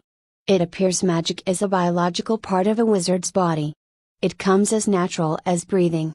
But how do I make a fire?" Master Maximilian. He was slammed out of his introspection when two arms grabbed him by his waist out of nowhere and lifted him in the air. He shook his head and looked around. Mirage was screeching about eyes, and Sir Dolorum seemed exhausted. "Ah!" he exclaimed loudly. He realized the magic was hurting them. But there was a problem. "How do I stop it? If it's like breathing, I don't know how to stop breathing." "Pa!" All of a sudden, a nice hard slap hit his face and hurt him. He hit me? Ah, the lights are gone. He understood what happened. The pain diverted his mind entirely from the magic. But, a slap? He looked at Sir Dolorum's face. The knight quickly put him down and sat down on his knees. "Forgive me for hitting you, God's favored. I shall report the incident and get the appropriate punishment. I think I overdid it. I can't let this get out. I don't need more eyes on me."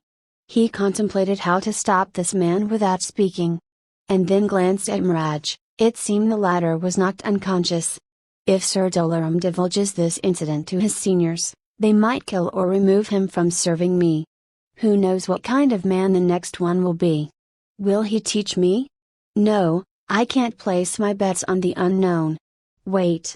I do have a way to get the message across. Sylvester once again closed his eyes and prepared to sing his hymns. He opened his mind to search for the right words and started proceeding with his first words as a bright circular halo appeared behind his head.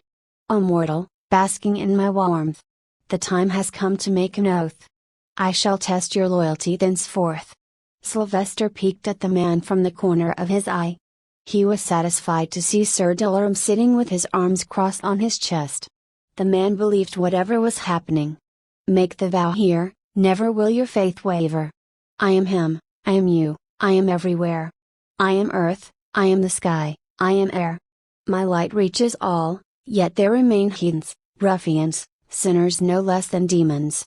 Help condemn the godless to the dark abyss. It's your pathway to eternal bliss. In your mind, etch this, for I am Celise." Thud! The loud noise made Sylvester open his eyes. Sir Dolorum was prostrating in front of him, muttering some vows. "Apostle of Celise, I, Adric Dolorum, vow to serve you for as long as my heart allows me to feel the warmth of your grace. I vow to protect you with my life, sword, and magic. Just. Please grant your grace to my wife and infant son. He has a family." This was a first for Sylvester. What the man said instantly took him back to when he was expecting a child with his wife. Before all went to hell. He patted Sir Dolorum's head. The man got back up. His eyes looked tearful. When Sylvester noticed them, he reminded himself that he might look at the religion in this world as rubbish, but to people here, it was their way of life. It was their escape from reality. Sir Dolorum rubbed his eyes and moved to help Sylvester up. "Strange, I heard a cat earlier. Ah, time to fake tiredness." Sylvester threw himself back and closed his eyes while repeatedly muttering, "Magic." The knight could only watch over, precisely what he was ordered to do. He hoped, however, that he would never have to teach the god's favorite again, as he felt if the light could do this much damage, how much would fire, air and water would? It was undoubtedly a haunting thought in his mind. Sir Dolorum was utterly wrong. Sylvester not only didn't stop but instead became more pestering. He would shout magic unless Sir Dolorum compromised to teach him. Not just that, he used Mirage to go around and throw things to make it seem like it was happening because he was angry. In the end, the little baby won over the night. So Sir Dilaram picked him up and headed to the terrace to train him. Soon, the student and the teacher were face to face. Sylvester stood on his feet as Sir Dilaram tried to convey his teachings with actions and words. Master Maximilian, I am only proficient in wind and fire magic. Let's start with the wind. It took me Let's get right to it. Sir Dilaram displayed his palm, put some sand on it, and showed how the wind is generated from his hand. Then, he used the sand to make a tiny tornado on his palm. Sylvester carefully looked and noticed that the tornado was not bound to the palm. Instead, it only started to take form a few inches above the skin. So do I have to move those celerium particles in a round motion? This is going to take more mental focus. Slowly, he came to understand that magic here was as much of a mental feat as a physical one. Just having magic and high talent won't help someone to become good if they don't practice. Okay, let's try now. He tried to imitate Sir Dilaram. He raised his palm and tried to feel the same energy coming out of his skin as before. He felt the rush once again as the tiny invisible particles started to come out of the skin pores. However, they started to take the form of the orb of light again. No, I want wind. He tried to rotate that orb of light while controlling its intensity. The more he messed around with the particles, the more proficient he became. But the damn orb didn't disappear, and it annoyed him. You're doing well, Master Maximilian. It seems you have a high affinity with light, and it's overpowering other natures. But, by now, Sir Dilaram had started to have some doubts that Sylvester could understand him. Because the child seemed to be following his verbal instructions more rather than his movements. So, he decided to test the hypothesis. What I have shown you is called the Whirling Storm Attack.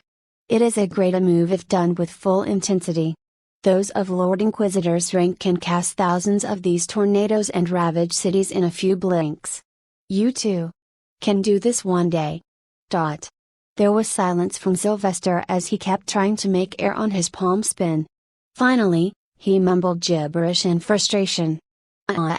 Sylvester was not a fool. He had instantly read the change of tone and manner in Sir Dilaram. Instead of speaking and moving simultaneously, the knight only talked as if speaking to an equal. This guy, he's smarter than I thought. He's testing me. Too bad, I'm the master of the art he's trying to test me with. Sylvester decided to go extra with childish theatrics and establish that he was indeed a child. He focused on turning the orb of light into the wind too hard and purposefully hit his own face with the light. Bam! Sylvester fell on his buttock, then laid back and started kicking around his arms and feet. He screamed, "Magic! Magic! Bad magic!" He stopped for a second when he noticed Mirage sitting beside him, calmly licking his paws as if this were usual theatrics. For some reason, Sylvester felt a bit offended by that. But then he continued to kick around. Sir Dilaram entirely picked him in his arms and headed back to the room. I should have never doubted. What a mess. Darned right. Sylvester kept screeching. Like that, the teacher and student duo went to the terrace daily. Sylvester trained, Sir Dilaram complained, and Mirage was entertained. Weeks passed just for Sylvester to understand how to manipulate the celerium particles enough to create a small tornado on his palm. However, this was just the first step. Sir Dilaram quickly decided to take the next step since Sylvester had control now. Master Maximilian, the next stage uses adding an element into the whirling wind. Like this. He lifted his palm and showed off a similar tiny wind tornado. But then, out of nowhere, it caught fire. Sylvester was genuinely amazed by the beautiful fire tornado. He imagined the damage it could cause if it had attained its actual size. Why? Magi, Sir Dilaram cut him off. Yes, magic indeed. This is a great move. Even I cannot maintain its full size, and I never will be able to. This requires a vast release of celerium from the hands. It's fine if you cannot do it. Not all have an affinity with fire magi. Ahaha. Magic. Magic. Before the poor knight could finish, Sylvester's palm was facing the sky, and a 10 feet tall uncontrolled tornado of fire was whirling on it, challenging the heavens. Clank! Sir Dolorum fell in utter disbelief. His metal armor made noise as it touched the concrete floor. How? It took me 7 years to learn. Sylvester was in the zone, celebrating his victory. But that was not enough. He raised his other hand too and tried to make a tornado. Whoosh! A second fire tornado left his palm and joined with the previous one, taking the form of an even bigger fire tornado. The fiery light from the fire shone all around like a beacon on the massive terrace. Ahaha! Big magic! If not for his childish voice, one could have mistaken him to be some villain. But Sylvester was only rejoicing, mainly because he finally had a move to protect himself that he could use in case of danger. Finally! A means of protection. Huzzah! Huzzah! Raj woke up suddenly and started jumping and kowtowing in a circle around Sylvester like he was doing a ritual. Even Sylvester didn't know what went on in this fish fetishist cat's mind. Meanwhile, Sir Dolores was numb. He imagined that maybe in the future, people would remember him as the teacher of the favored one. The child had exceeded all his expectations even when he had set them very high. He also tried to reason with the anomaly. Of course, the fire couldn't be far behind with your monstrous light affinity. It seems we need to widen the scope of your training. But, where is this cat's crying coming from? Sylvester glanced at the dancing cat. Raj had gone crazy, forgetting he shouldn't speak when people are around. You'll leave me only one option, Chonky. Bam! He stopped casting magic and tackled the cat with his round fat buttocks. He made it look like he was resting, but in reality, he shoved his hand in Raj's mouth and shut him up by sitting on him. Leaning a bit, he whispered in Raj's furry ears, Chonky, fish's bend. Nya. /16 Sylvester had nothing to do but train himself and pass his time with the cat in the coming weeks and months. He also went with Xavier to her classes now and then to see if they were teaching anything new. But other than the healing magic classes, everything else was useless. Even with Sir Dolorum, Sylvester could not learn anything other than fire and wind magic. The knight suggested that he focus more on light magic as he had monstrous talent in it. Sylvester did just that, and he trained every single day. He knew that to grow powerful, he needed to have firm foundations. So he spent most of his time trying to control the flow of Solarium in his body. The easiest way was to use the light magic, concentrate it into a small ball, and keep it that way. However, he did not know how destructive light magic was and reckoned this magic was only usable on dark creatures. Other than magic, he got to read books about geography and history. But for some reason, the world map was incomplete and only showed one continent. He had heard the Pope talking about a peace treaty with the East, so he knew there was more. Talking about the Pope, Sylvester kept his shenanigans going on and met the Pope every single month. His goal was to create a place for himself in the man's mind, so he'd give him candy every single time. Slowly but surely, he became a part of the Pope's life, as he could feel the old man caring about him. Time passed, and Xavier was close to finishing her 5-year training to become a bright mother. But before she could complete it, all bright mothers were given a mission. They ranged from simple preaching to teaching. Xavier was a medical wizard, so she was given the task to go to a faraway town and heal the ailed. Bright mothers were supposed to be the mouthpieces of the church, as people usually listened to kind women and respected them. Not only that, the church was highly protective of each bright mother, to the point that if someone harmed a bright mother in any town or village, the church would send an army and destroy the place. If it's a city, the families of the accused will be purged, from the youngest to the oldest generation. As for Raj, his previous caretaker never returned. That was all Sylvester needed to believe that the cat was a magical being that had lived in isolation for hundreds of years, waiting for a person who could see his presence. There you go. Xavier made Sylvester wear new clothes. A pair of cotton, black, long shorts and a white shirt. He had grown into a handsome little young man, just shy under 5 years. Yet, Xavier pampered him like he was born yesterday. Initially, he didn't like it, but Xavier grew onto him slowly. Above all, he respected the woman for doing everything for him. In return, he tried to keep her as happy as possible. And if that meant he had to act a bit childish towards her, he did. "Where are we going, Mom?" he asked while fixing his silky hair. She was packing her luggage.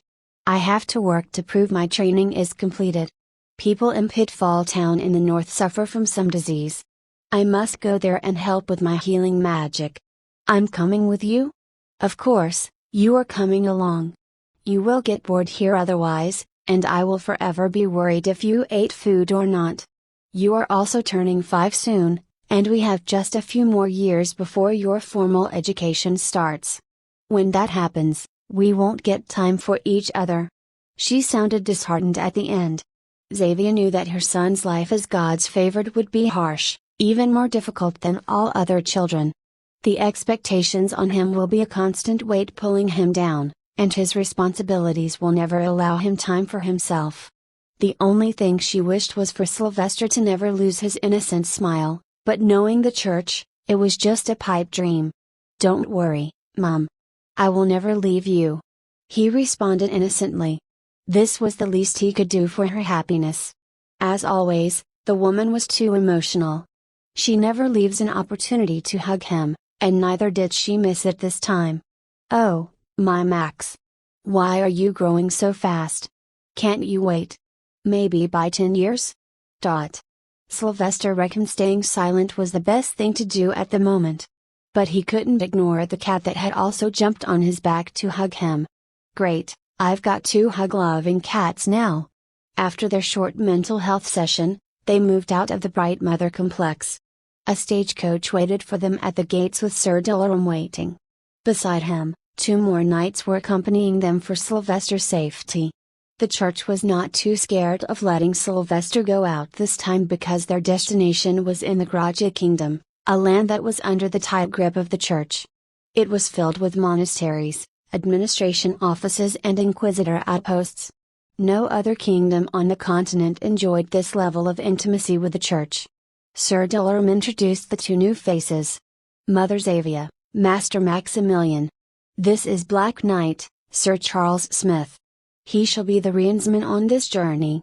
The other man is a Bronze Knight, Sir Adam Silvereye. He shall provide security with me. Let's depart quickly, Sir Dilaram," Xavier said and entered the stagecoach. But Sylvester didn't enter and instead glared at Sir Dilaram. He had made an arrangement with this guy earlier that day. Mother Xavier, I believe Master Maximilian wants to sit with the reinsman at the front." Speaking was counterproductive right now. So Sylvester attacked her with the best puppy eyes he could make. He even perfected the art after taking lessons from Raj. Xavier tried to fight herself, tried her best to avoid his charms. But, alas, she couldn't win. "Fine, but you must return inside before sunset." "Yes." He quickly climbed the passenger seat and sat beside Sir Charles Smith. The man quickly saluted him with arms crossed on his chest, his voice shivered while addressing. "O Lord Favored One, I plead for your blessing." "May the Holy Light enlighten us," Sylvester replied. This was akin to a cheat code to him, a perfect conversation killer. Ha! Quickly, the 2 horses got whipped, and the stagecoach moved fast. Sir Dilaram and Sir Silvereye rode on their armed horses at the sides. The closest to Sylvester was his loyal knight. Over the past few years, he and Sir Dilaram had become great chums. Although Sir Dilaram may not see Sylvester as a friend but rather as a holy apostle to whom he offers his utmost allegiance. But Sylvester never treated him like a slave and always gave him respect. This was a simple lesson that all military officials should know in his past world. Treat your subordinates with respect, and they will fight for you until the end of the world. As Sylvester could speak normally now, he had instructed Sir Dilaram to inform him about various things and landmarks on their way. "We shall pass through Green City, the capital of Graja Kingdom, Master Maximilian. The road we're traveling on is called Green Road. Sylvester looked to the left and noticed a river adjacent to the road. What is this river called? Gold River. Once upon a time it led to the gold rush that made Gracia family so rich that they expanded into an empire. There is no more gold in the river, however. The gold rush happened 2,000 years ago. Ah, what a great time to be alive. It's like being born in the 21st century Earth. Too early to explore space, too late to experience the pre-internet era. He sighed at his fate. Even Xavier was dirt poor, so he needed to build his wealth from scratch. I wonder who my father was. Is? I must have been someone's white snake. It was going to be a long journey, taking a whole week going one way. So he had various opportunities to see some villages in this kingdom. Most of them appeared to be under complete church influence. There were church symbols everywhere, from doors to windows. However, technologically, the world seems stuck in the Dark Ages. Anytime the stagecoach went off-road to a village to spend the night, they would see the real Gracia kingdom. Wet mud roads, open animal and human defecation, people with dirty clothes and crooked teeth. The houses were mostly made of wood and mud bricks. Only the church in these villages would look good, with its sleek stone, brick and cement work. It transpired to him that the church and the royal family had possibly swallowed most of the resources and riches of the kingdom. Another thing he noticed was that the further they traveled from the Holy Land, the more inferior the quality of life of the villagers became. Then once they passed Green City, the situation became so bad that calling these villages tribes would have been better. But as always, the beautiful church building was present in all of them. Why do people even pray at this point? Sylvester wondered. Pitfall Town is beyond this last stretch, Master Maximilian. It's the largest town before the county of San Juan. It shares a border with the Misen Empire. And the mountain tribes in the north and desert barbarians in the south constantly invade this land. It must be tough looking after that place, he thought. Clank! Out of nowhere, a loud sound of a sword fight resounded. This alerted Sir Dolorum and Sir Silverai. They unsheathed their swords and looked left and right. The stagecoach had just rolled into a small town's large, empty town square. There were two men shouting profanities at one another. "How dare you caress my wife's buttocks?" A man brandished his sword in anger. "I didn't perceive she had someone. Or that she was married. I was also intoxicated, so pardon me, friend. No. I invoke a jewel of light. Under the warmth of Silice, I shall defeat you and win my honor back. Do you accept?" The first man screamed. Sylvester glanced at Sir Dolorum for an explanation. "What's happening?" "It seems they are having an official duel. As long as Duel of Light is invoked in daylight, they must fight until one side is killed or accepts defeat. Duel of Light is extremely sacred, and these unfaithfuls are making a mockery of Silice. This is not the place you should be, Master Maximilian. Our abode is planned in the monastery. I want to see it." Sylvester chirped. It was the best opportunity to see how strong ordinary people were. Are they going to be crying dogs, or 'tis but a scratch type? I accept. Finally, the other men accepted it. Okay, let's see. Sylvester sat there with complete focus. He imagined the one with better muscle would win. Clash! They struck at each other and blocked the swords. Sparks dispersed around, sending some adrenaline rushing into Sylvester's body. These men were genuinely trying to kill each other, he felt. Arg!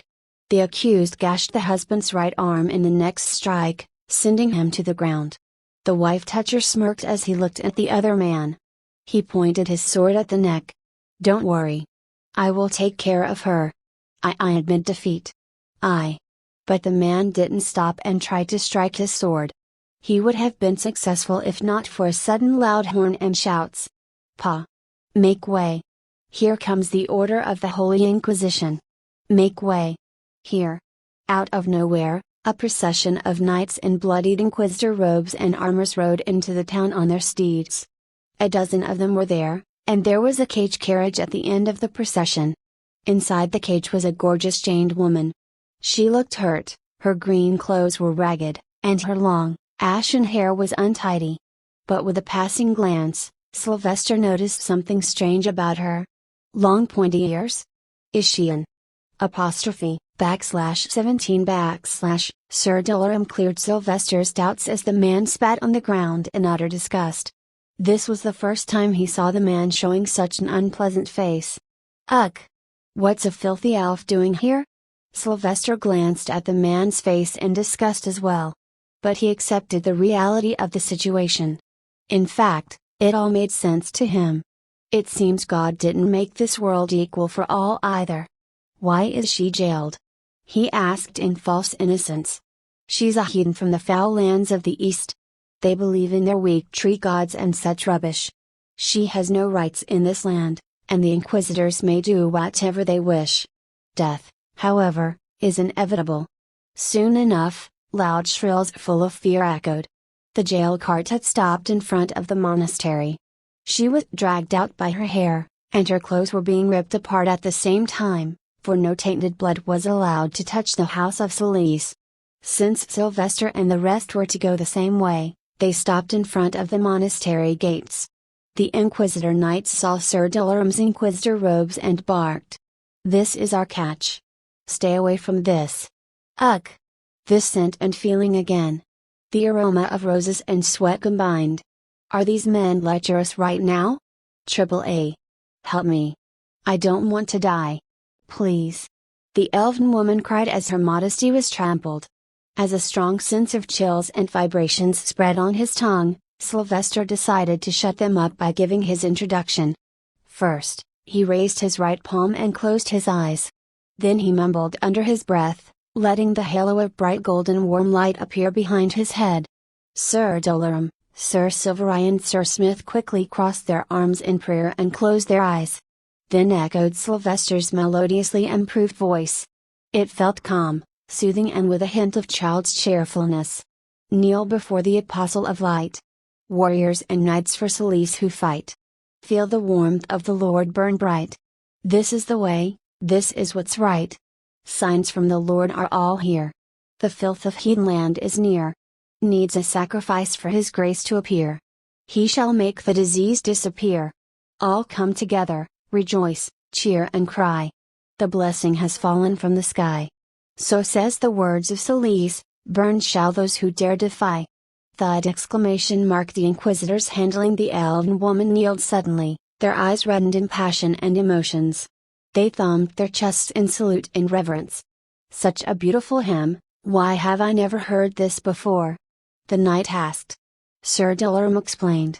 You kneel before God's favored, Sylvester Maximilian. The Inquisitor High Lord found him 5 years ago. Ah! We've heard about it all these years. We're blessed to be in the presence of the Holy One. They knelt. Sylvester returned to normal and looked left and right as if he had no idea he had sung a hymn, his acting game already at the top. It happened again? Strange. I'm hungry. Please enter. We shall prepare a feast. The Inquisitors warmly welcomed him and Xavier. It was still afternoon, so there was not much need for food. Sylvester wanted to roam around the town first and see the walks of life. He spent most of his early childhood inside the confines of Bright Mother's complex, so he was interested in everything else.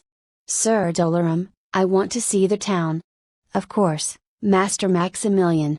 Mother Xavier must wish to get to work as well. The monastery has all the information needed for the disease that's spreading here. I shall go and call the archpriest. Sir Dolorum tried his best to facilitate all the mother and son duo needed. He had, after all, vowed to Sylvester, and he had not forgotten it. Soon enough, the archpriest appeared.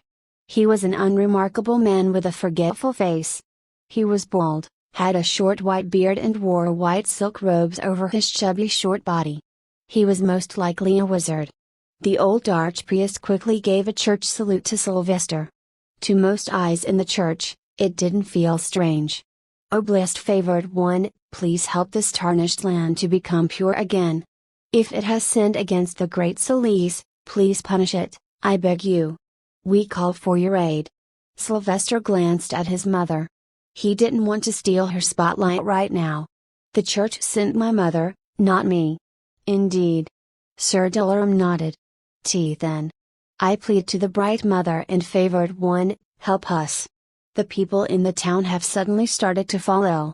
The disease seems to be spreading fast as every day someone would fall and have profuse watery diarrhea or vomit and body cramps. 3 to 5 out of 10 people die every single day.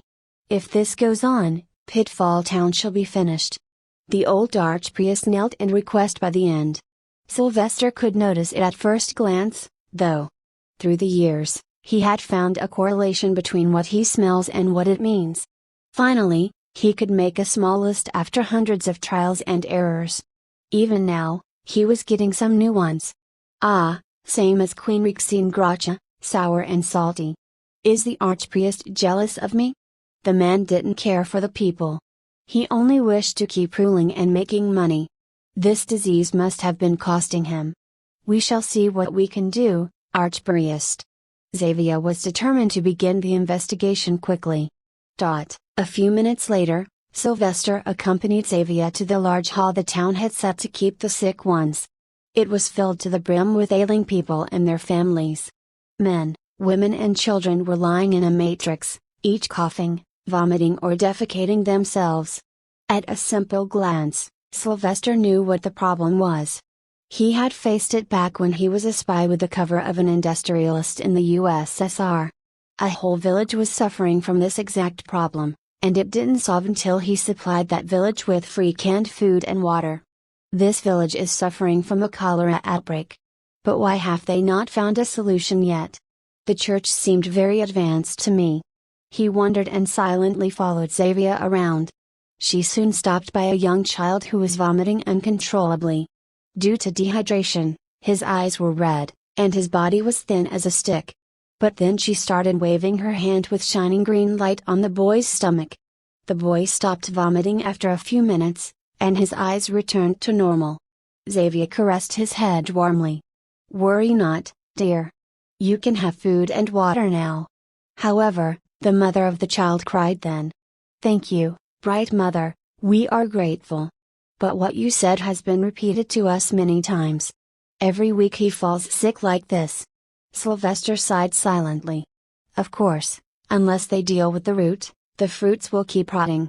At the same time, Sylvester observed what the boy's mother said.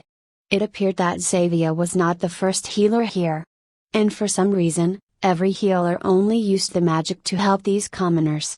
It was still too early to judge, but he was inclined to believe that the world was so backwards not just due to the church but also due to overdependence on magic.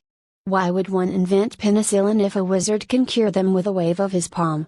But then, a bigger question arose. Why was Xavier sent here? What's different about her? The answer was clear. It's me, isn't it? Is this a test of some sort? But who's trying me? The Pope? If the latter were the case, he'd have to tread carefully. First, he must show his belief in the church and that he's the true God's favored. Sylvester then acted as if he got bored. So he went to the market with Sir Dolarum to buy some items. Meanwhile, the other two accompanying knights guarded Xavier. Things proceeded like this until the evening when everyone returned to the monastery for the dinner feast. However, Sylvester had a wish first. Sir Dolarum, I want to meet the elf. I have never spoken to a heathen creature before. There was no reason to deny him. So he was escorted to the dungeons by Sir Dolarum. The archpriest followed behind as he preached his various achievements in hopes of making good relations with Sylvester. After all, even if Sylvester didn't become the Pope, he could reach the Guardians of Light level with the tag of God's favored. Soon, they arrived in the dark dungeons. The pathway was tight and had a low ceiling. The various bricks had algae on them from the seeping drops of water. The location's temperature was low, and it felt humid, absolutely unsuitable for living in. Not to mention, there was no vent for natural light. They walked with torches in hand, with Sylvester in the middle. However, Sir Dolarum stopped suddenly and asked Sylvester to reconsider. Master Maximilian, I suggest you don't watch this. For the first time, Sylvester smelled the foul scent of rotting meat. He didn't know what this signified. Move, Sir Dolorum. He soon found a way to walk to the front and look. He moved the torch closer to the jail bars and saw the horror within. There lay the body of the elven woman, her legs tied to the wall with metal chains. She had no piece of cloth on her body, worse were the bruises and bite marks all over her flesh. Blood oozed out of her various parts, making the cell look more like a slaughterhouse than a prison. Her hair looked disheveled and patched as if someone had pulled them. Her eyes seemed hazy, lifeless even. There was no response, and silence descended with rare churning sounds from the torches and archpriest gulping. So the church dogs have already taken their turns and broken her apart. He thought. However, as saddened as he was, he had seen far worse in his life. So he didn't feel shocked, instead, he was disgusted because he belonged to the same group of people who did this to her. And he had no plans of leaving this group anytime soon. What will be done with her next? He asked the archpriest. The short, old man chirped in reply. She's a heathen, so she shall be slowly burned alive in the town square. The voice of the archpriest seemed to have woken the woman up. Probably the trauma from not long ago. She leapt madly, reached the jail bars with her arms, and caught Sylvester's hand in a rage. Mast. Sylvester merely waved at them not to come close. He knew the look in the elf's eyes. She had given up already, and this was merely an attempt to let her emotions out. Besides, he knew fire magic, and she was no threat to him, at least not in her current state. "What's your name?" he asked. The woman replied in stutters while her eyes teared up. "Elixis. Why? Why did you steal me from my home? Why did you enslave me? What did I do to you? I was so happy. I want to go home." As she spoke, she silently looked into Sylvester's rare golden eyes. She kept that going for a minute until Sylvester broke her focus with his words. "Don't we all?" Suddenly, she pushed her hand out and caressed Sylvester's face. There was no anger or hatred in her motions, however. "Your eyes. I pity you. Indeed, pity me, for I have a gigantic task of bringing your heathen land to heel. Do not fight the will of Solis.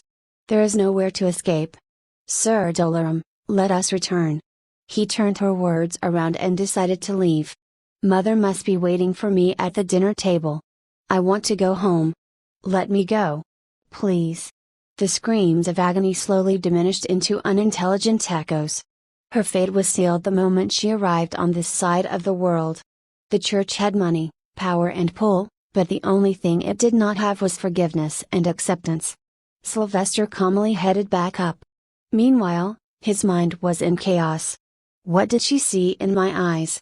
She talked about being caught and brought here as a slave. These words made Sylvester aware of the status of slavery in this world. It was still in fashion, it seemed. For this elf, however, Sylvester knew there was no hope. She will die no matter what, and he was not foolish enough to help her. He was, after all, just a tiny pawn in the church. Amidst those thoughts, he arrived at the dining hall and sat beside Xavier. But he honestly didn't feel like eating right now. His mind was too preoccupied with complex planning and what-if cases. "What happened, Max? You look different." Xavier asked him in concern. "It's nothing. I'm not hungry." Ting. Ting. Ting. 3 clear emergency bell rings resounded in the monastery. Something big must have happened. Quickly a priest came running. "Archpriest. The elf woman in the dungeons. I don't know how?" In an instant, the archpriest put the whole monastery on lockdown. All inquisitors and members ran around in a hurry. Sir Dolorum and the other knights that came with Sylvester tried to help too. But Sylvester stayed seated in his place without showing any expression on his face. Instead, his eyes were focused on the plate, staring at it aimlessly. Then he finally picked a piece of potato to eat. Xavier wished to ask what happened, but her son's behavior kept her seated. Something was unnerving in it. What's happened, dear?" He took a bite of the food and stared into her eyes before replying nonchalantly. "It's so strange how we live in a magical world. Yet there is nothing magical about it. /18 A few hours ago, when Sylvester decided to roam around the town's market, he had a chat with Mirage. He waited for the perfect opportunity until Sir Delaram was out of earshot. "Chunky, do you trust me?" "With all my lives." The cat nodded vigorously. "Good. I may have free will, but there are many eyes on me. So I doubt I can always act in any way against the church's principles. But, they do a few things I do not condone, so I will need your help doing a few things, starting with that elven woman. I had expected other subhuman species out there, but the hatred against them was what startled me. But again, the human and subhumans fought for 1,000 years non-stop. So it's not too surprising. However, killing is something I shall always accept, but what those inquisitors are about to do to her, it's not holy at all, and if I don't do something, I will hate myself. Can a man even be considered alive if he doesn't have morals? I can't directly involve myself, so I need you to go to a random house and steal something." Chunky does as Maxie commands. After saluting, Mirage ran away and entered a random home. A few hours later, Sylvester stood in the dungeons talking with the elf. Mirage had silently followed them and had slid into the jail cell with his flexible body. Mother must be waiting for me at the dinner table. As everyone started to leave, the elven woman screamed for freedom. But soon, she lost her energy and fell into utter defeat. Then, all of a sudden, she heard strange noises as if someone was vomiting. Ting! Out of nowhere, a fruit knife fell in front of her. She wasted not a second picking it up. At first, she was rageful and planned how she would use her abusers. But slowly, the reality seeped into her mind. She could never kill them all. And if she hurts them, they will be crueler than they already are. In the end, she cried in frustration. There was nothing at all that she could do for freedom. So slowly, she brought the knife near her own neck. She felt that dying on her own terms was much better than being abused by the Inquisitors in all mind-breaking ways possible. She didn't even know for how long the torture would last. A swift death seemed like a better option. I just wanted to see my babies again. They must have grown up. Tears trickled down her tired, baggy eyes. Then as she took one last strong breath, she cursed from the bottom of her heart. "If there is a God, burn these madmen. Burn the church. Arg. Ugh." Soon the sounds of her pain-filled cries turned into choking, and the floor turned into a little puddle of blood. Today was a win for madness, as love, peace, and respect sat on the sidelines, once again proving that rage and misery define this world. Mirage saw it all until the elf stopped twitching. The sight was very bewitching. For some reason, it struck the poor cat that maybe, just maybe, his caretaker was never returning. Perhaps, she, too, left this world like this woman. Dejected, Mirage strolled the way back to Sylvester. He found his adopted human kitten sitting by his mother and talking. He jumped onto the table and then sat down on Sylvester's lap, silently tucking himself into a furball. He wished not to play today, for the memories of his last caretaker crossed his mind. From the first day he found her to their last goodbye. The first person who could see him, talk to him and give him a real home. Sylvester, being an observant fellow, noticed Mirage's strange behavior. He reckoned the bloody side must have irked him. So he softly caressed his fur and tucked him closer, tighter to himself. After all, although Mirage may be old, he still had the mind of a cat. That heathen. How did she get a knife? Where did it come from? The archpriest's angry scolding resounded throughout the monastery. What will we burn to get rid of the disease now? God's favored passed us the Lord's orders himself. Xavier tried to ask what had happened. What's the matter, archpriest? That damned elf killed herself. We're doomed. This town is doomed now. Everyone will die. He started blabbering like a madman. Death was a better option than getting her modesty trampled on every hour. I hope she felt less pain than slowly burning. Sylvester sighed as he caressed Mirage's fur. But now he had a bigger problem. He needed to resolve this village and return.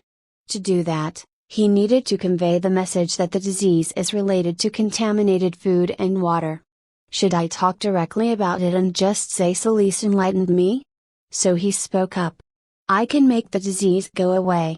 His words would have been ignored and ridiculed if they were from a typical 5-year-old. But since it was God's favored, even if he spat, it would be holy water. So the archpriest calmly asked what it was. Sylvester tried to be smart and childish at the same time. Food and water. I ate bad soup, and my tummy hurt once. Everyone here looks like that. Their tummy hurts. Archpriest dismissed it, however. How is that possible? We get the water from the well and food from our farms and newly slaughtered animals. This has to be a curse. Perhaps we should burn her body. Maybe Celeste will enlighten us again. Go ahead. I tried warning you. Why should I care if you all die? Sylvester let the matter go since it didn't concern him directly. His professional life was yet to begin, and he was restricted due to his age. The dinner ended, and the sun had disappeared to shine on some other land. The monastery was lit up with various torches and candles. The architecture was stunning. The ceilings were high and decorated with multiple paintings of battles and religious scenes related to the old popes. Xavier held Sylvester's hand and guided him to the room. It had twin beds and enough space for the invisible cat as well. Sylvester took one side of the big bed, hugged Mraj and fell asleep. Too much had occurred in one day. This was a backward world with no modern facilities such as electricity. So sunlight was precious, not to mention all worshippers of Celeste were advised to wake up as soon as the first rays of Celeste graced the land. So, by 5 in the morning, the town and monastery were full of activity. Sylvester also got up and sleepily went to the privy and sat down there. He hated using this kind of toilet. It was nothing but a wooden board above a big long shaft that went all the way to the giant underground bucket that stored all the waste. When I grow up, the first thing I will make is a good ceramic toilet seat. Can't have the most important time of a man's life be this unpleasant and stenchful. I poopy too? Mraj walked in on him. You do it outside. What if you fell through this hole into the poop bucket? Soon he was done and tidied himself and combed Mraj before leaving with his mother to visit the sick once again.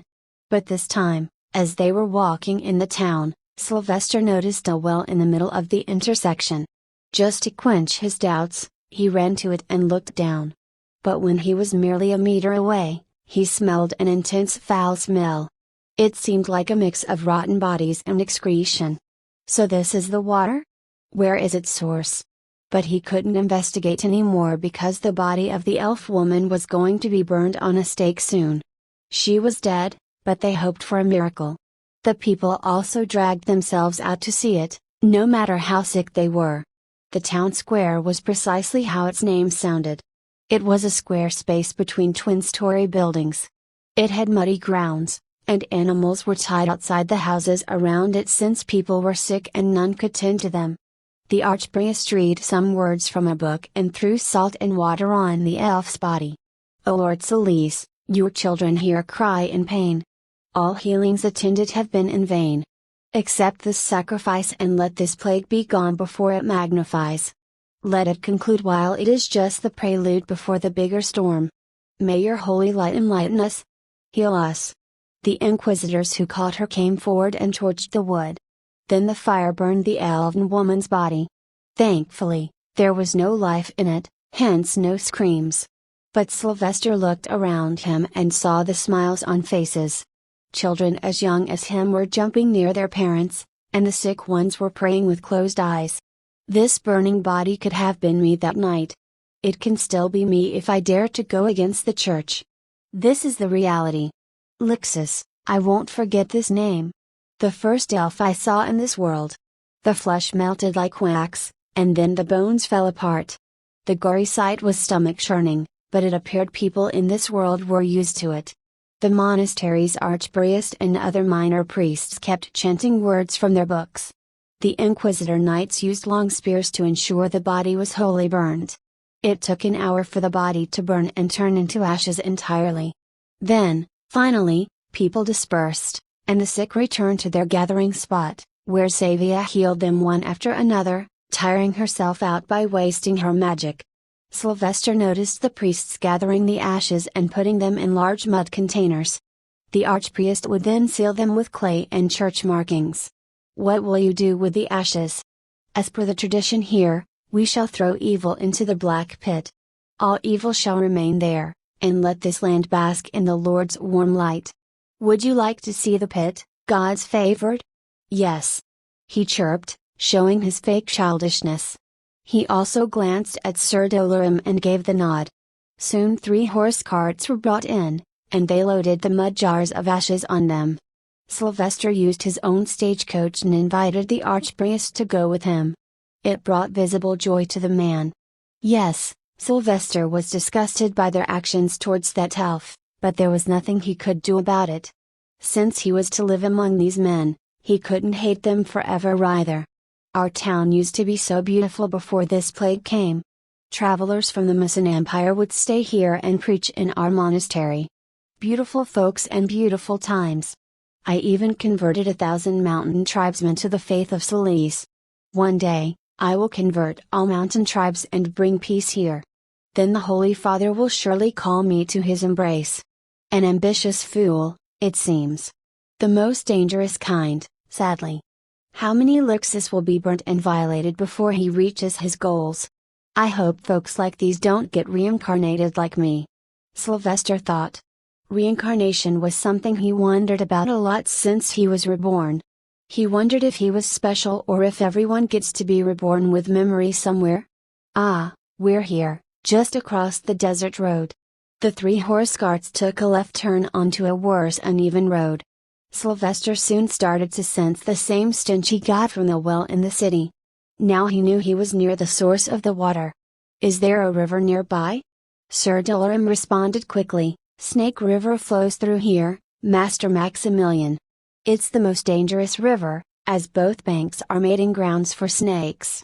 Great, now I know where I must never go.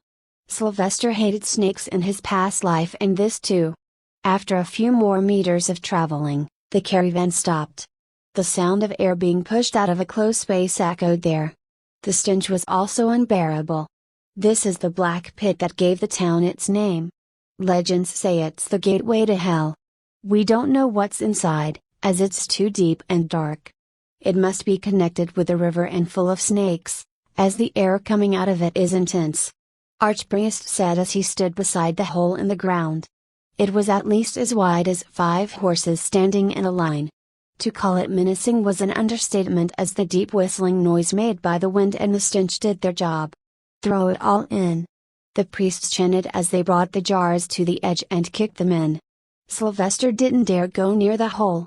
His body was too small and could be thrown away by the wind itself. So he waited for the archpriest to come closer and asked, "How long have you been throwing the ashes in there?" "Ashes? We throw everything there. Ashes, garbage and privy waste. We even threw the mountain barbarians in there. Those wretched heretics." "Since when?" "Since forever."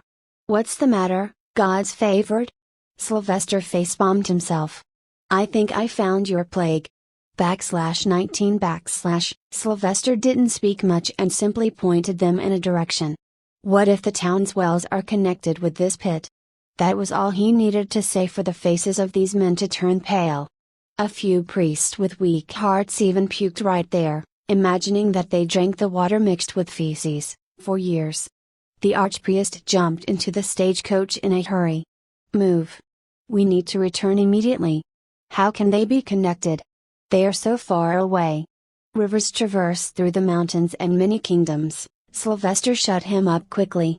So they hurried back into the town and arrived at the well at an intersection. As they reached there, Sylvester pointed out the smell. "Don't you notice the stench coming from it?" Archpriest seemed confused. "What stench?" That's when it hit him why nobody found out such an obvious thing. Ah, they have been smelling it for so long that they can't even tell the difference. But, if this happened in the recent months, that must mean that there's a current flowing under there, and it's now blocked. Someone will have to go down there and clean your wells," he advised. A priest spoke up quickly. I will go and call Dunkface. He must be sleeping somewhere around. In a few minutes, a man named Dunkface arrived. He appeared to be a young man with an unconcerned look, black hair, a black beard, and patched clothes on his body. Everything was dirty, as if he had not taken a bath in years. "Boy, jump into this well and see if you find any garbage on the bed," the archpriest ordered. He also noticed the gaze of Sylvester on him and the man. "He's the local idiot. Mentally slow. But he's a hard worker and keeps the town clean of all its filth." Even Sir Delaram felt offended by that name. A man who keeps the town clean, and you named him Dunkface? No, not us. His parents named him that. He used to work at their farm before and used to clean the cowshed. They used to beat him, so the monastery took him in. We ensure he bathes every night before sleep, so what you see is due to his day's work. Splash! Dunkface didn't wait and jumped straight into the well. Then his loud voice came. Dunkface found bones. That made it all clear. The water was the source of the illness. It would also explain why people got sick even after being treated once. "We will need to clear all wells in the town then. Bring other cleaners, I will also jump in if I have to." Archpriest ordered and turned to Sylvester. "Thank you, God's favored, for your wisdom.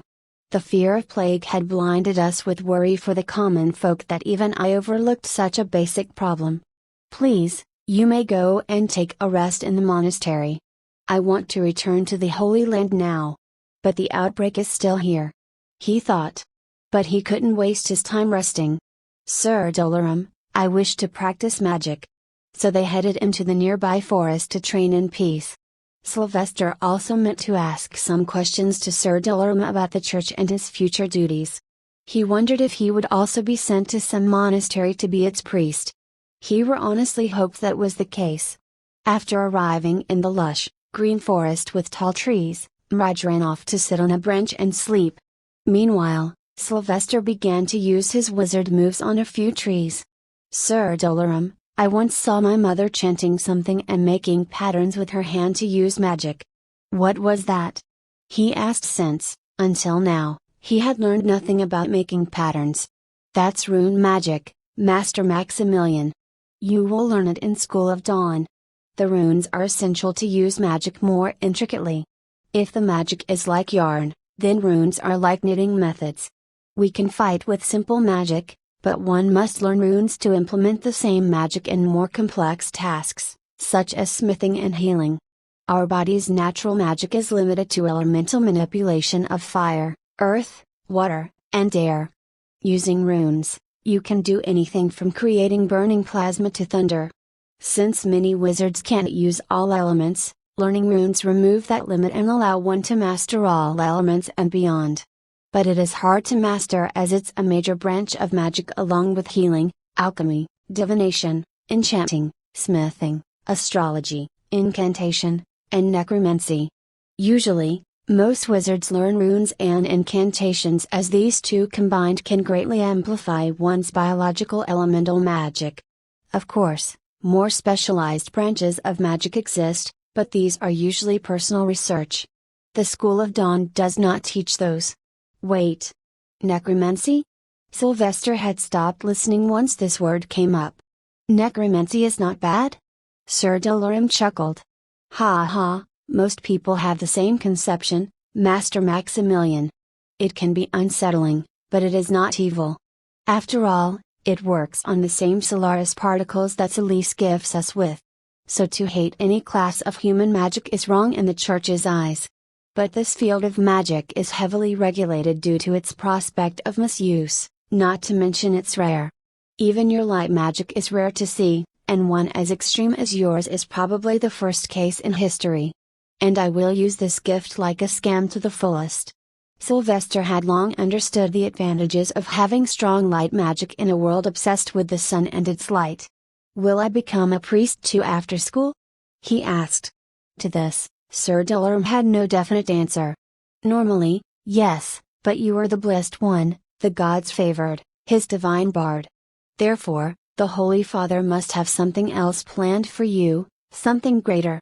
Otherwise, Your talents will be wasted. Maybe you will become a great warrior for the eventual continuation of the war. A tool for war? So nothing has changed in this life either? How strong is the Holy Father? That. I believe the Holy Father is the strongest being in the world.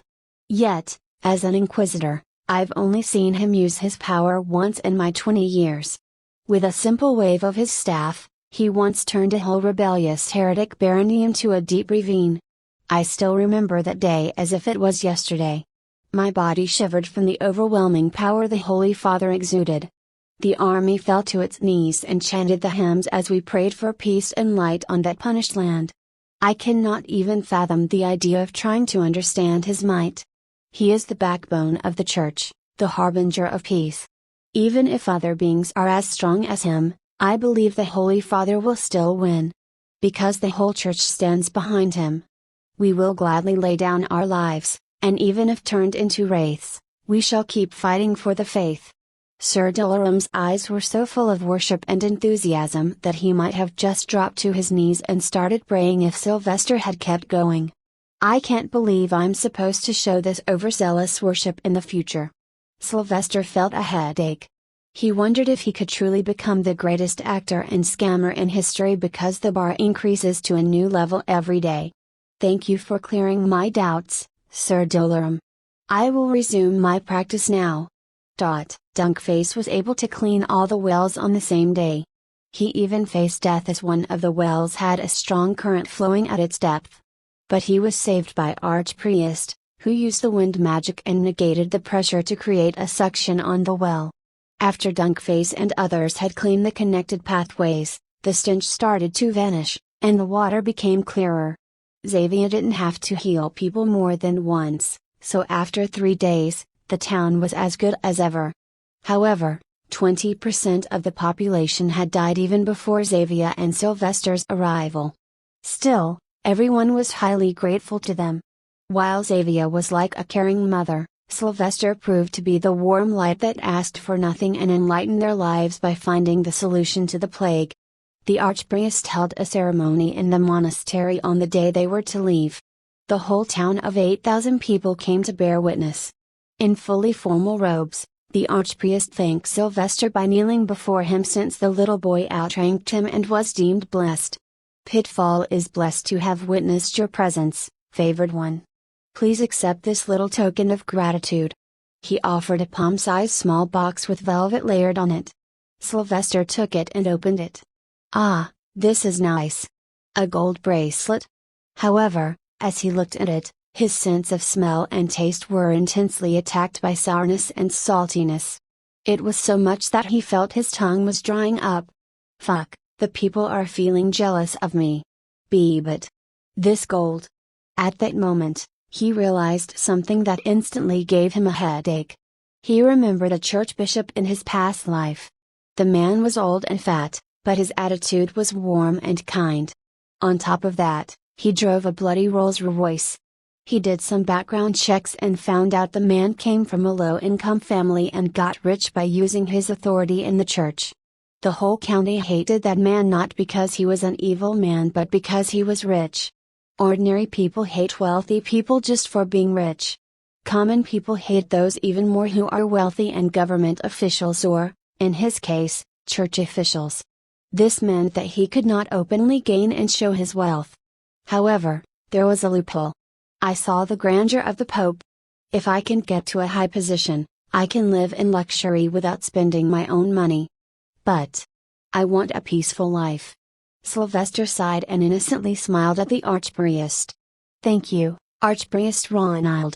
He looked left and right and found the man he was looking for. So he continued. But I cannot take this. My mother taught me not to be greedy, and Sir Doloram taught me to think for others, for we are servants of Solis. So I wish you could use this gold to pay for a new set of clothes for Dunkface. After that, you can use the rest of the money to make a stone-paved town square. He didn't give a moment so others could speak as he started to chant one more hymn in this town. This time he kept his eyes open but showed his palm to the people as if giving them his blessing. He reckoned if he couldn't farm money from them, he might as well get their unwavering worship. Then, The miraculous halo appeared behind his head and elevated his status to a god in the eyes of these feared commoner mortals. Then, he went even more overboard by making the center of his palm release some light magic that made people feel warm. The love of Solis knows no bounds, for he nourishes you with everything around. The water, the air, and nature's melodious sounds. Lord has his ways to expound. So pray with me in the name of the Lord. Your voices shall be kept in the blessed record. From his grace, none is ignored. Your land has been blessed again, wholly restored. Raise not your swords but your voice. To help one or to hurt, it's always a choice. For every action, there is a price. So strive to do what shall make the Lord rejoice. Some hands may be soaked in bloody grease. Few bodies may need help with disease. All shall find the holy road with ease. For his name guides us all to eternal peace. With warmth that all have embraced, I kneel to the Lord, for he has graced. This servant hopes that this healed those scarred. With your open hearts, accept this sermon by the Lord's bard. Thud! As soon as the bright halo disappeared from behind Sylvester, the people fell to their knees, their eyes tearing up. It was not because they were all extremely religious. Some of them were even borderline heathens. But hearing these words from a 5-year-old child, and his sweet voice and the bright halo behind, it felt nothing short of a divine miracle. It was enough to fill hearts with utmost devotion and warmth instantly. Their eyes turned moist, and they clapped their hands together to pray. Then, one after another, they started chanting, "May the holy light enlighten us! May the holy light enlighten us!" Slowly the shouts turned into a unified blood-pumping chant that made Sylvester feel amazed and impressed by himself. "May the Lord's bard bless us again! Long live Lord Maximilian! Long live Lord Maximilian!" /20 Because of Sylvester's little show, they got late by an hour when leaving Pitfall. Every single one of the 8,000 town folks wished to kiss his little hand. He had to oblige, or his little hymn would have been wasted. However, he put Mirage to work and told him to scare away as many people as he could by scratching them and making them think they were not invited because they had sinned. But that later backfired, as these people came crying and laid down beside Sylvester's feet as he was about to board the stagecoach. They asked that he bless them and accept their apology. Surprisingly, many confessed to their sins in fear of Solis. Many of them had committed crimes that were never solved in the town, ranging from theft to murder. Religion was one hell of a tool, Sylvester was reminded. And he held a pretty big golden stick over it. Sylvester's return journey to the Holy Land was uncomfortable as he sat inside the stagecoach. The seats had nearly no cushioning, and there was no such thing as spring suspension in this world. So even the slightest bump on the road would make him jump. He would have loved to sit outside, but Sir Dolorum suggested he remain inside as the word had spread of the gods favored being in the area. This was also why the 12 Inquisitor knights who had caught the elven woman were accompanying them. "Mum, will you teach me healing magic?" he asked, having nothing better to do. She giddily agreed. Which mother wouldn't love to teach her child something she loves? "Of course, dear. But since you don't know the runes or incantation, let's try the most basic healing magic that only uses elemental magic." "Okay." He sat opposite her, maintaining eye contact and focus. It was just the two of them in the stagecoach, so they felt comfortable. 3, in fact. Mirage was sleeping beside Sylvester like a melting potato. "I heard you learned wind and fire elements from Sir Dolorum. He's a very kind man. I hope you don't trouble him very much. The knowledge he parted with for free would empty the fortunes of many families. Now, look at my hand." She always gave him her little lesson on morality and got to work. Basic healing is nothing but the use of fire and water magic. But you can use air to replicate the effect. This healing is helpful for internal concussions and flesh wounds. With the use of warmth and cold, one can relax the body's muscles or freeze them if it's too painful. She shared her knowledge. "What's this? I know it already. This is basic science. I want to learn about miracle magic," Sylvester told himself. But he entertained her as she seemed too excited and happy teaching him. Perhaps she wanted to cherish these moments because they wouldn't have as much time to spend together in the future. Even more so, knowing he will become busy once his school starts. "Can you fix a cut limb?" he asked as he was curious about healing limitations. "Oh, I can reattach the limbs as long as they are not destroyed. But you cannot regrow it if you have completely lost it." "Maybe the Holy Father can, but I'm not very sure. So this means I need to be careful with my body. I'll keep that in me." His thoughts were interrupted as he felt the stagecoach slow down quickly. He quickly looked out of the glass window by moving the curtain. What happened? Outside, he noticed the land on both sides of the road was riddled with dead bodies of men in various kinds of armor. Blood was splattered on the grass, and the bodies were full of stab wounds or arrows. Some bodies were mutilated to the point that they appeared like a heap of random meat. He poked his head out of the window and asked Sir Dolorum, "What happened here?" The knight first said a short prayer for the fallen and then explained. "Who knows? The Duchy of Colorwood has not been very peaceful. The counts have started infighting, and Duke Grimton is too weak to stop them. And to add to this, his children are wastrels. Truly a sad sight to see. All of us are the men of the same faith, yet kill for a small piece of land." This was a side of the world Sylvester was witnessing for the first time. Until now, he had only seen the church inflicting violence and demonstrating authority.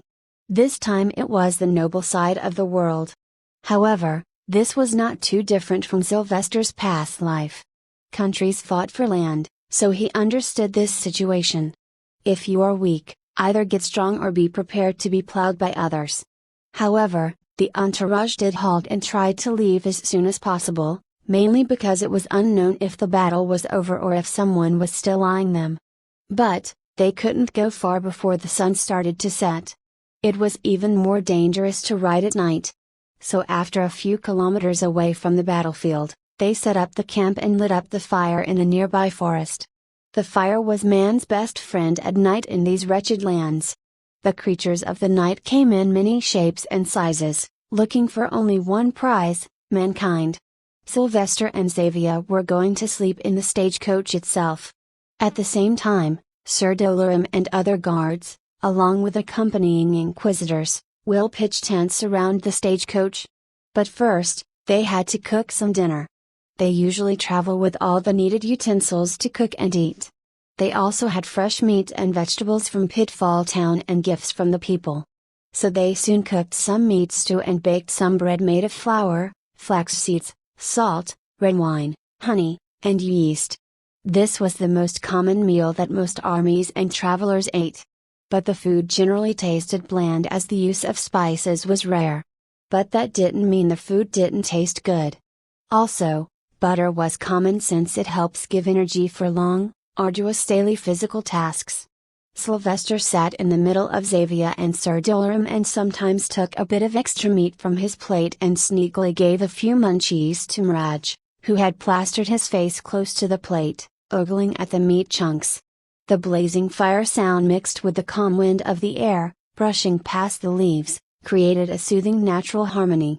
Although it was dark, the region had the most colorful variety of trees that released pleasant aromas, which made the dinner enjoyable. The sky was also clear, and the two moons shine bright.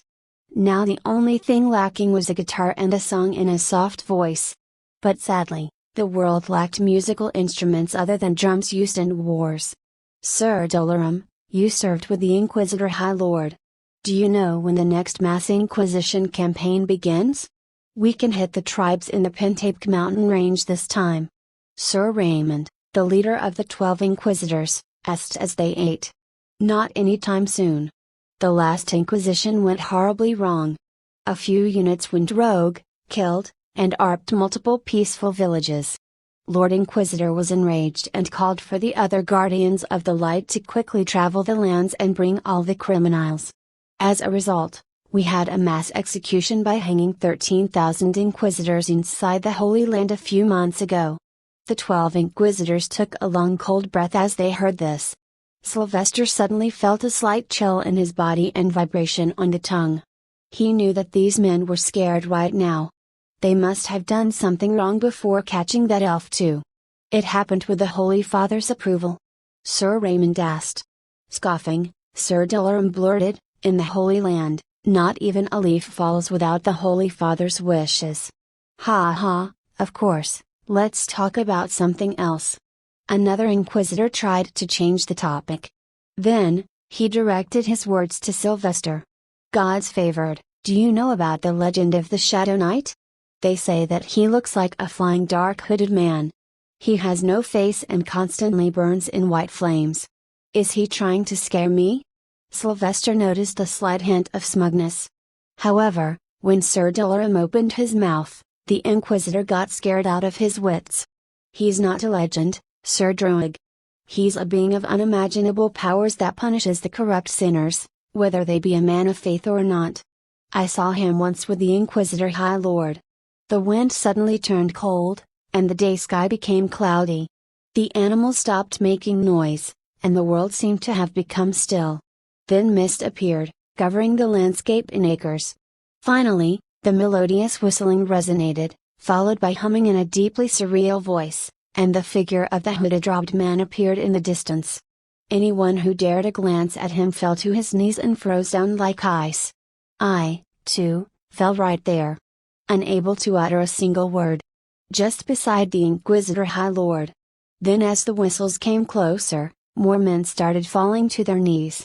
Finally, the sky turned dark as if it were an ominous night. We all prayed for forgiveness, but I noticed the figure passing me and going to other Inquisitors. One by one, he stopped in front of an Inquisitor, and the white fire that surrounded him would extend and touch the men. It all lasted 10 minutes, and nobody saw him leave. Then the sky turned back to its previous brightness, and the world resumed its activity. But when we looked back, there were a dozen bodies still kneeling, that appeared as if every ounce of blood and water had been dried from their body. Their muscles, bones, and veins appeared as clean as the sky then.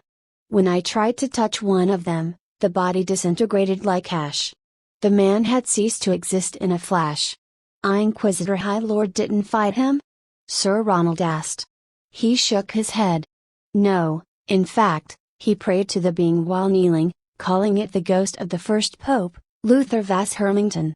As only he was known to hold such the strength in whistle. Why, you're jesting, right? How can a ghost be this strong? Sir Druig tried to dismiss the story. But his stutters told a different tale. Ah, it's getting cold now. The wind from Divine Desert is strong tonight. We should sleep. Sir Delaram suggested, ignoring the Inquisitor's doubts. Sir Druig laughed and looked around. Ha ha, who's trying to scare me now? However, everyone's face appeared to have the same expression, horror and confusion. They looked around, but there was no animal nearby either.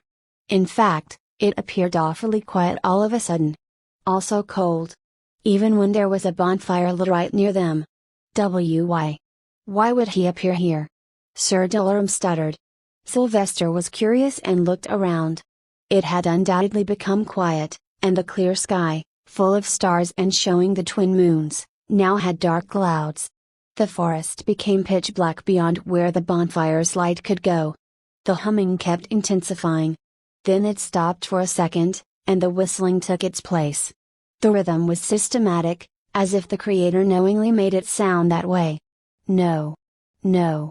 He can't be real. Sir Druid jumped to his feet and brandished his sword. Sylvestra was somewhat nervous. Is it a real ghost? Do not fight him. Do not anger the Shadow Knight. Sir Delaram tried to warn them as the mist began to appear around them. Max, come here quick. Xavier grabbed her son and hugged him tightly to her chest. He didn't protest either, as the coldness was truly too much. To the point that all their mouths were releasing fog. Stay away. Sir Druid cried in panic. What did he do that he's so scared of? Did his mind stop thinking in an instant when his eyes laid on the terrifying figure standing behind Sir Druid? Ah! He felt his body limp, losing all power and freezing in one position. He, however, saw everything. First, the hooded pitch-black robbed with no face, no legs, and white fire on the back and sides as if tentacles appeared. But for some reason, It was hard to keep looking at it as the being seemed to be vibrating at high speed, creating blurry after images. Thud! Every single knight fell to their knees. Some even laid down flat. Xavier, too, froze, but she didn't see anything as her face was plastered on Sylvester's back. Low hums of Sir Delarum resonated as he was kneeling with eyes closed and arms crossed even before the dreadful phantom reached them. "O Lord, we are mere travelers on a mission to heal. With the child blessed by the light, I kneel." What are you? Sylvester tried to speak, but his thoughts remained confined in his mind. He felt utterly powerless against it.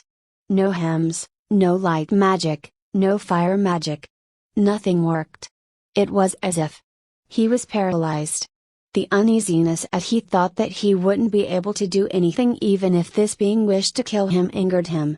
He mustered all his strength in his little body to break free of the invisible chains. However, even the Inquisitor High Lord couldn't fight it.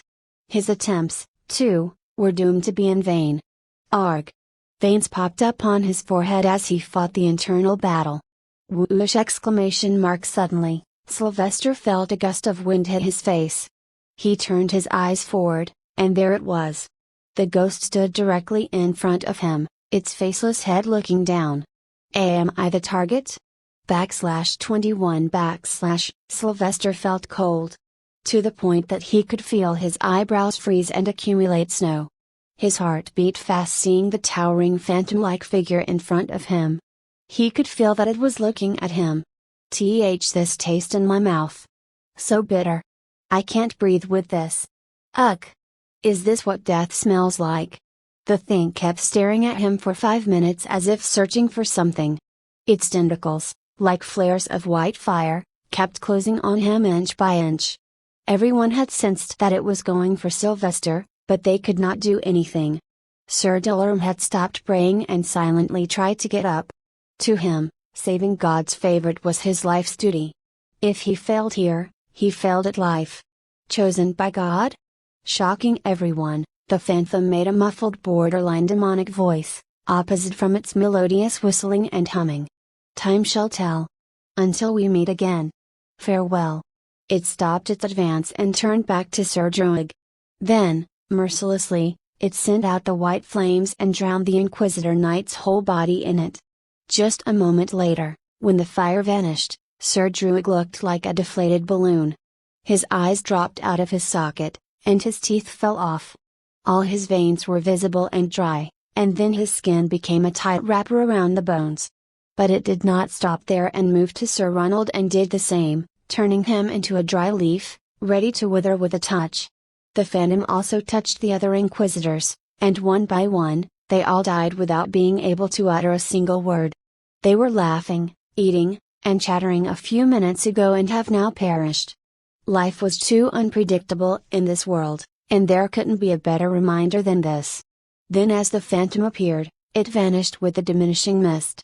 In a few minutes, the temperature returned to normal, the sky became clear again, and owls and insects started to make noise, as if nothing had even happened. Ha!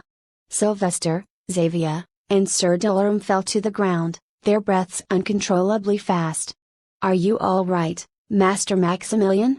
Sir Delarum quickly gathered himself and ran to check Sylvester. Xavier did the same and checked his body closely. However, Sylvester knew he was fine and instead felt more worried from rage as he had fallen unconscious long ago. It seems the pressure was too much for animals. Maybe that's why everything turned silent when that phantom appeared. I'm fine. Check them first. I don't think they are alive. He pointed at the knights that had died. Sir Delarum sighed and went to touch the bodies. The curse of dying this way is that, as he touched them, the bodies turned into such fine dust that they simply flew away and became one with the air. It does not even leave anything to give to their families. Sir Smith and Sir Silvereye were not harmed, however. Only the team that had caught the elf and tortured it were killed. But no one thought it had anything to do with the elf. In their opinion, the Inquisitors must have sinned before the recent case. We need to hurry back and get to the Holy Land. The Inquisitor High Lord must know about this. Sir Silvereye said. No, we can't. It's night, and it may cause more harm to us. The Shadow Knight was here, so we can be sure that no creature of the night would dare wander near. Go to sleep, and we shall resume the journey early. Sir Dolorum instructed, as the most senior on this excursion. None could disobey, so they got into their tents and went to sleep. Sylvester picked Mirage, entered the stagecoach with Xavier, and fell asleep in a hug. The night's experience was nothing less than an unforgettable nightmare for them. They saw a legend, and it was too strong. Too damn strong. The next day, they traveled silently. Everyone had something going on in their mind. Sir Dolorum was thinking about telling the news to the Inquisitor High Lord. Sir Silvery and Sir Smith wondered what would have happened if they were also sinners. Xavier was just in shock that something like this was real and nearly killed her son. Sylvester was thinking about what the Shadow Knight said. What did he mean by meeting again? Was that a challenge? Is he going to fight me? How am I supposed to beat someone stronger than the Inquisitor High Lord? He had no idea if he had made an enemy or a friend. However, Murphy's Law says everything that can go wrong will go wrong. So he was inclined to think that he'd have to fight this being someday in the future. I at least don't want to die. I should start focusing on learning more magic. But the school won't start until I'm 8. What to do until the... Wait, isn't Sir Dolorum also a knight of silver rank? I never tested if I had knight's talent as well. Maxie, I'm hungry. Mirage whispered carefully near his ears. He caressed the furry boy, took out some dried beef from Xavier's pouch, and secretly gave him. Mirage was unconscious until late into the morning and missed breakfast time. They never took chances again and always rested in a town or a village on the way. Soon, they crossed the Green City, and the roads became wider and even. The closer they got to the Holy Land, the faster their speed was. The surroundings became more pleasant with trees, and various travelers and merchants appeared. Thankfully, the church always has the right of way, so all other horses, carriages, and coaches would give way after seeing the church's flag. They didn't have to stop at any checkpoint either. No guards from any large town or city on the way stopped them.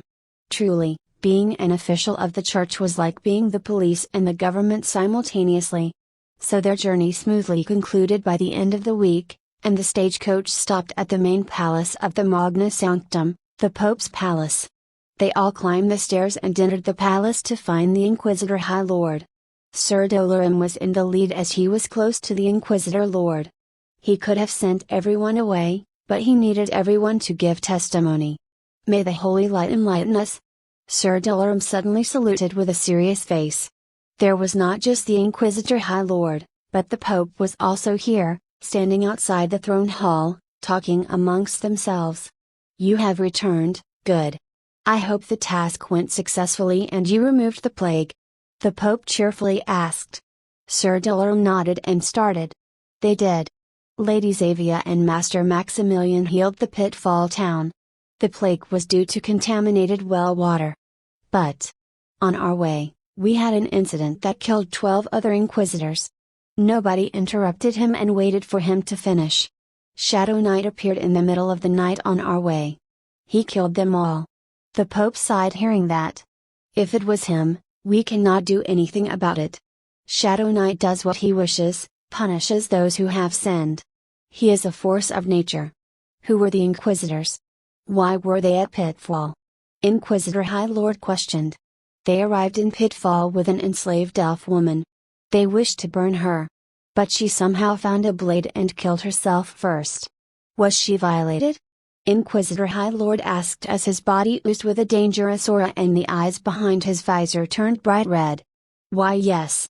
I and God's favored saw her later. She was not well. Sir Dolorum revealed.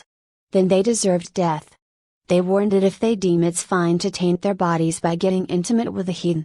I have no doubt they sinned against fellow faithful too. That's why Shadow Knight took their lives. Holy Father, I shall go and write their names in the Book of Damned. Sir Dolorum, Sir Silvery, and Sir Smith follow me. This left Xavia and Sylvester with the Pope. It was normal for Xavia to feel nervous, but Sylvester was chummed with the boss of the church. His constant shenanigans and sharing candy had worked like a charm. "How are you, little one? I hope this incident didn't scare you." The Pope patted Sylvester's head. "Scared? My life was in danger," he muttered under his breath. But outside, he showed a big smile. "I'm strong, so I fear nothing." "Ha ha, of course. You are the bard. Nobody can make your life hard. Come, let us eat lunch together. Mother Xavier, do you wish to join us?" Xavier was flustered and hurriedly stepped back. "And no, Holy Father, I will return to my room and clean it. I must notify Great Mother about my return." "Fine, child. Take care of yourself." With that, Sylvester and Pope walked into the palace to the personal chambers of the Pope.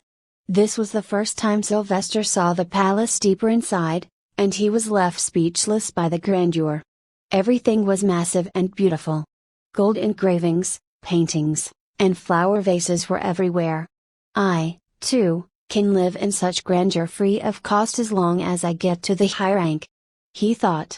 "I learned that you have been training secretly with Sir Dolorum. You are truly talented, child.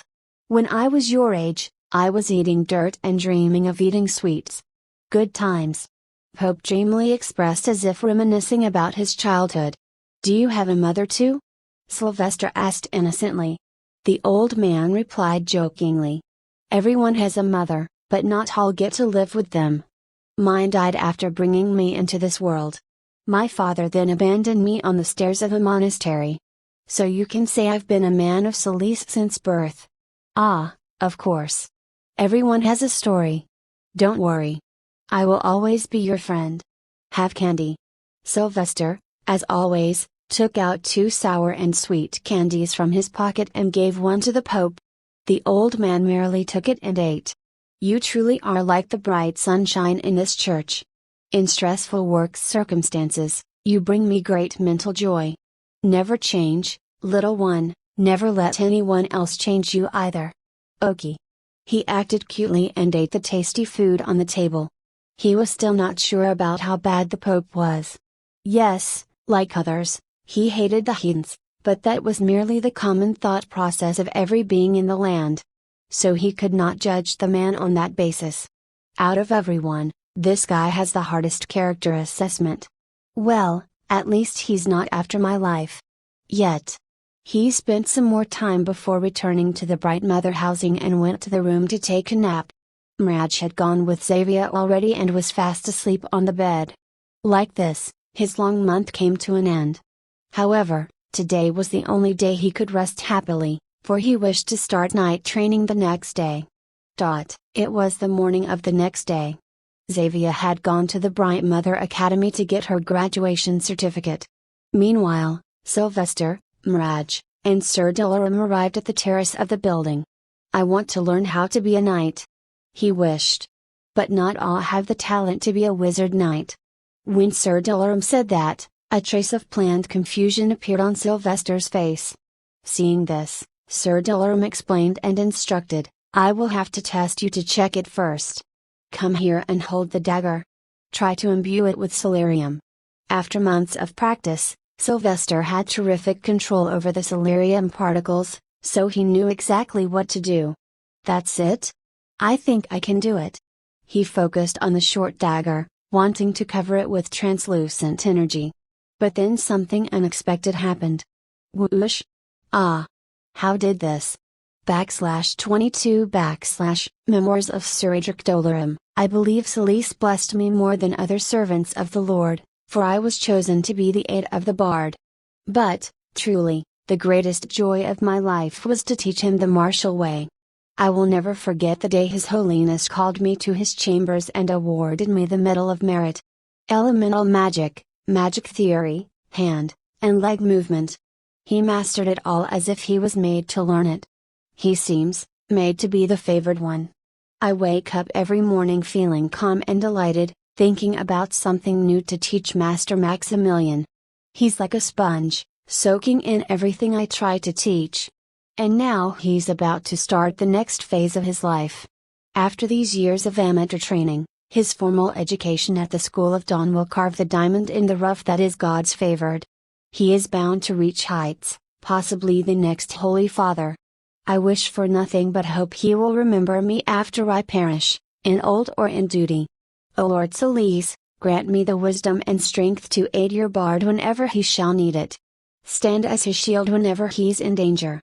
Master Maximilian is a thoughtful and intelligent young man. He says little but means a lot. I know School of Dawn attracts people from around the world, some kind, faithful, and some rich second generations.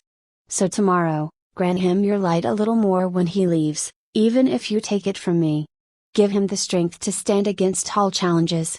Give him your blessing to make various friends. May the holy light enlighten us and guide us all. Should I sit here? Yes, favored one. It will only take 1 hour for the portrait to finish. A short, thin old man with a mutton-chop beard and a white toga directed him to a chair. Sylvester did as told and took a seat. He had come to the Pope's palace to get his portrait made. It was a simple procedure before he starts School of Dawn, as this serves as a memory in case a student dies in the dangerous long years ahead. He was in an empty small hall room. There was a red carpet with golden embroidery on the floor with some royal blue curtains behind him as decoration. Other than that, he was asked to wear formal clothes of the church. This formal clothing was reserved for clergymen. The dress of all church clergymen was almost the same. But the trainees had stricter codes to make all students look the same. The dress included long ankle-length full-sleeved robes of light yellowish golden color. Existing church members, however, could wear any colored or designed robes they wanted. A/N, look at the para-comment to see the dress code. The one thing common among the trainees and the clergymen was that all had to wear a short shoulder-length cloak on the normal robes. It was red in color with golden lines at the extreme edges. It was held together with a golden chain at the front to which a church's symbol was attached. Sylvester was wearing this exact thing. The only lacking bit was the rank plate he'd get in the classroom. How should I sit? He asked. The painter was humming some hymn when he looked at him. He thought for a few minutes while rubbing his beard. You are a handsome young man, God's favored. Just sit straight with a smile. Keep your hands together on your lap. Ah. I didn't introduce myself. I am Leo da Loveland. I know it's a strange name. Sylvester chuckled. Being 8, he had the luxury of acting somewhat close to an adult. Not stranger than Dunkface. Is that a name? Indeed, it belongs to a poor man from Pitfall. I wonder how he is now. He replied and fell into thinking. It had been a few years since the plague mission. He never heard any news from Sir Dolorum about the place. Ah! Leo exclaimed. I love the hymn you sang there. It's one of my favorites. My favorite passage is some hands may be soaked in bloody grease. Few bodies may need help with disease. All shall find the holy road with ease. For his name guides us all to eternal peace. Such thought-provoking words that I couldn't help but fall to my knees and pray to Solis. The whole time he painted, Leo da Loveland kept babbling about how much he loved Sylvester's hymns. Apparently, Sir Dolorum's duty was to tell the relevant church scribe all Sylvester's hymns so they could be recorded. These hymns were then copied into small booklets and sent to various monasteries to be spread around. This meant that many clergymen, soldiers, and commoners already knew Sylvester's name. I have a personal request that I would be grateful if it was fulfilled. Sylvester interrupted the man. Anything for you, God's favored. Please speak. If you have time this evening, I wish to have a portrait made with my mother. She has sacrificed a lot in her life for me, and I want to immortalize her in a portrait. Unfortunately, I do not have much money, but I will pay what I can. He requested. Leo dropped his paintbrush and shook his head. How can I take money from you? No. I do not wish to sin. I'm a baron, and I have enough money already. And to paint God's favored and the most blessed mother in all lands is a divine gift for me. So you will? He quickly agreed. Yes. I will be prepared this evening to draw. Thank you, Lord Loveland. Leo da Loveland laughed loudly. No, please call me Leo. I like that. It makes me feel close to others. Sylvester nodded and silently stayed seated. His lone portrait, in the end, came out great. Maybe not comparable to medieval paintings of his previous world, but it appeared realistic enough. I am not in the portrait. Mraj got depressed because he was sitting on Sylvester's lap the whole time. I will make them add you to all my portraits one day, Chunky. Let's go and get my mother now, he muttered as he walked back home. The Pope's palace was half an hour's walk away from Bright Mother's complex. Our mother. Mraj added abruptly. Sure, our mother. Freebnovel.com. That evening, he made Xavier wear some better clothes under her baggy robes. He wanted her to look beautiful for the portrait because he genuinely thought Xavier was extremely beautiful. Are you sure he won't ask for money? She asked him while on the way. Sylvester rolled his eyes. He had answered her a dozen times already. Yes, Mum. He's a devoted believer. We're meeting him in the Pope's palace, so it's very safe. Soon, they entered the brightly lit hall with candles everywhere and magic light stones on the chandelier. Lord Loveland was waiting there, humming a hymn. Ah, welcome to this humble servant's workshop. Please stand there so we may begin. I believe it will take us 3 hours to make. Sylvester held Xavier's hand and guided her around. I will start school tomorrow. You can see this portrait whenever you miss me. She hugged him for a split second, followed by a lot of pats on the head. You are the most filial son a mother could dream of having. Ahem! Mother Xavier, please pick Master Maximilian in your arms. I suddenly had a great inspiration for this portrait. What? That was not the plan. He thought and tried to speak out. But Xavier had already moved to lift him in her arms and hug him. Her face had a faint motherly blush as she kissed his cheek. If we're doing this, this is the best pose, Max. Baron Loveland clapped in excitement. Wonderful. Just kiss God's favored cheek. There is no heartwarming scene better than this. I will add beautiful country fields in the background and make this my best work of a lifetime. Sylvester noticed the happy smiles on Xavier's face, so resigned to his fate. It wasn't as if he'd do this every day. If it made Xavier happy and the portrait came out great, it was a worthy sacrifice. To hell with his dignity, today he was just a good son. But he had something to add, so he jumped out of her arms and took a small plushie from a cloth bag. Wait a minute. I brought my childhood toy with me. It's been a friend of mine whenever I used to feel lonely. Leo, can you make this toy cat look realistic? As if it's truly sitting between Mom and me? No problem at all, God's favored. It's a small thing for me. Now, give me a bright, radiant smile. And this way, the family of 3 got their portrait made. But more than Xavier, a particular furry lad was more joyful. So much so that he did not stop meowing the whole night. A/N, look at the portrait in this comment. The next day, with his robes neatly tucked and hair combed, he got ready to head to the School of Dawn, a building not far from Pope's Palace. Mom, I will see you at night. He waved Xavier from the door. When you return, I will make your favorite dish. So focus on today's class and make lots of friends. She ended up kissing his forehead. Sylvester had gotten used to this new life, as embarrassing as it may be. Being someone who never had a mother in his life, he cherished everything Xavier did. So her smile was important to him. With that bye, he was on his way to the school with Mraj hanging on his shoulder. The school was supposed to start at 7 in the morning, so he was going half an hour early. He timely entered the tall, 9-floor high school building in time. It was not a simple building, as there were no staircases to get to the higher floors because they were reserved year-wise for students. Ah, is that the Pope? What's he doing here? He noticed a tall figure walking along with other Holy Land administrators. He knew what he had to do instantly. Grandpa. Candy. He, as always, called the old Pope. He didn't care if the Pope was a good man or not.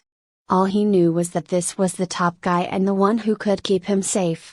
Pope Axel Tarkreet was walking down the decorated marble hallway of the school building when he heard the call. He quickly looked back with a smile and waited for Sylvester to catch up and hand him a small wrapped lemon candy. Ho ho! Look at our little shining bard. All ready for the first day of school? Sylvester kept the act going, even though it made his skin crawl. Yes. How do I look? Mom made the dress for me. The Pope was at least 6'5" tall, so even when he knelt, he towered over Sylvester. But he kindly patted Sylvester's head and then fixed his collar. Have a good first day in the class, child. Make friends and work hard. Then maybe you can become the Pope someday. Really? Sylvester exclaimed excitedly, albeit having no interest in the position. You are God's favored, of course, you can. Now go, or you shall be late. The Pope warmly patted his back and pushed him away.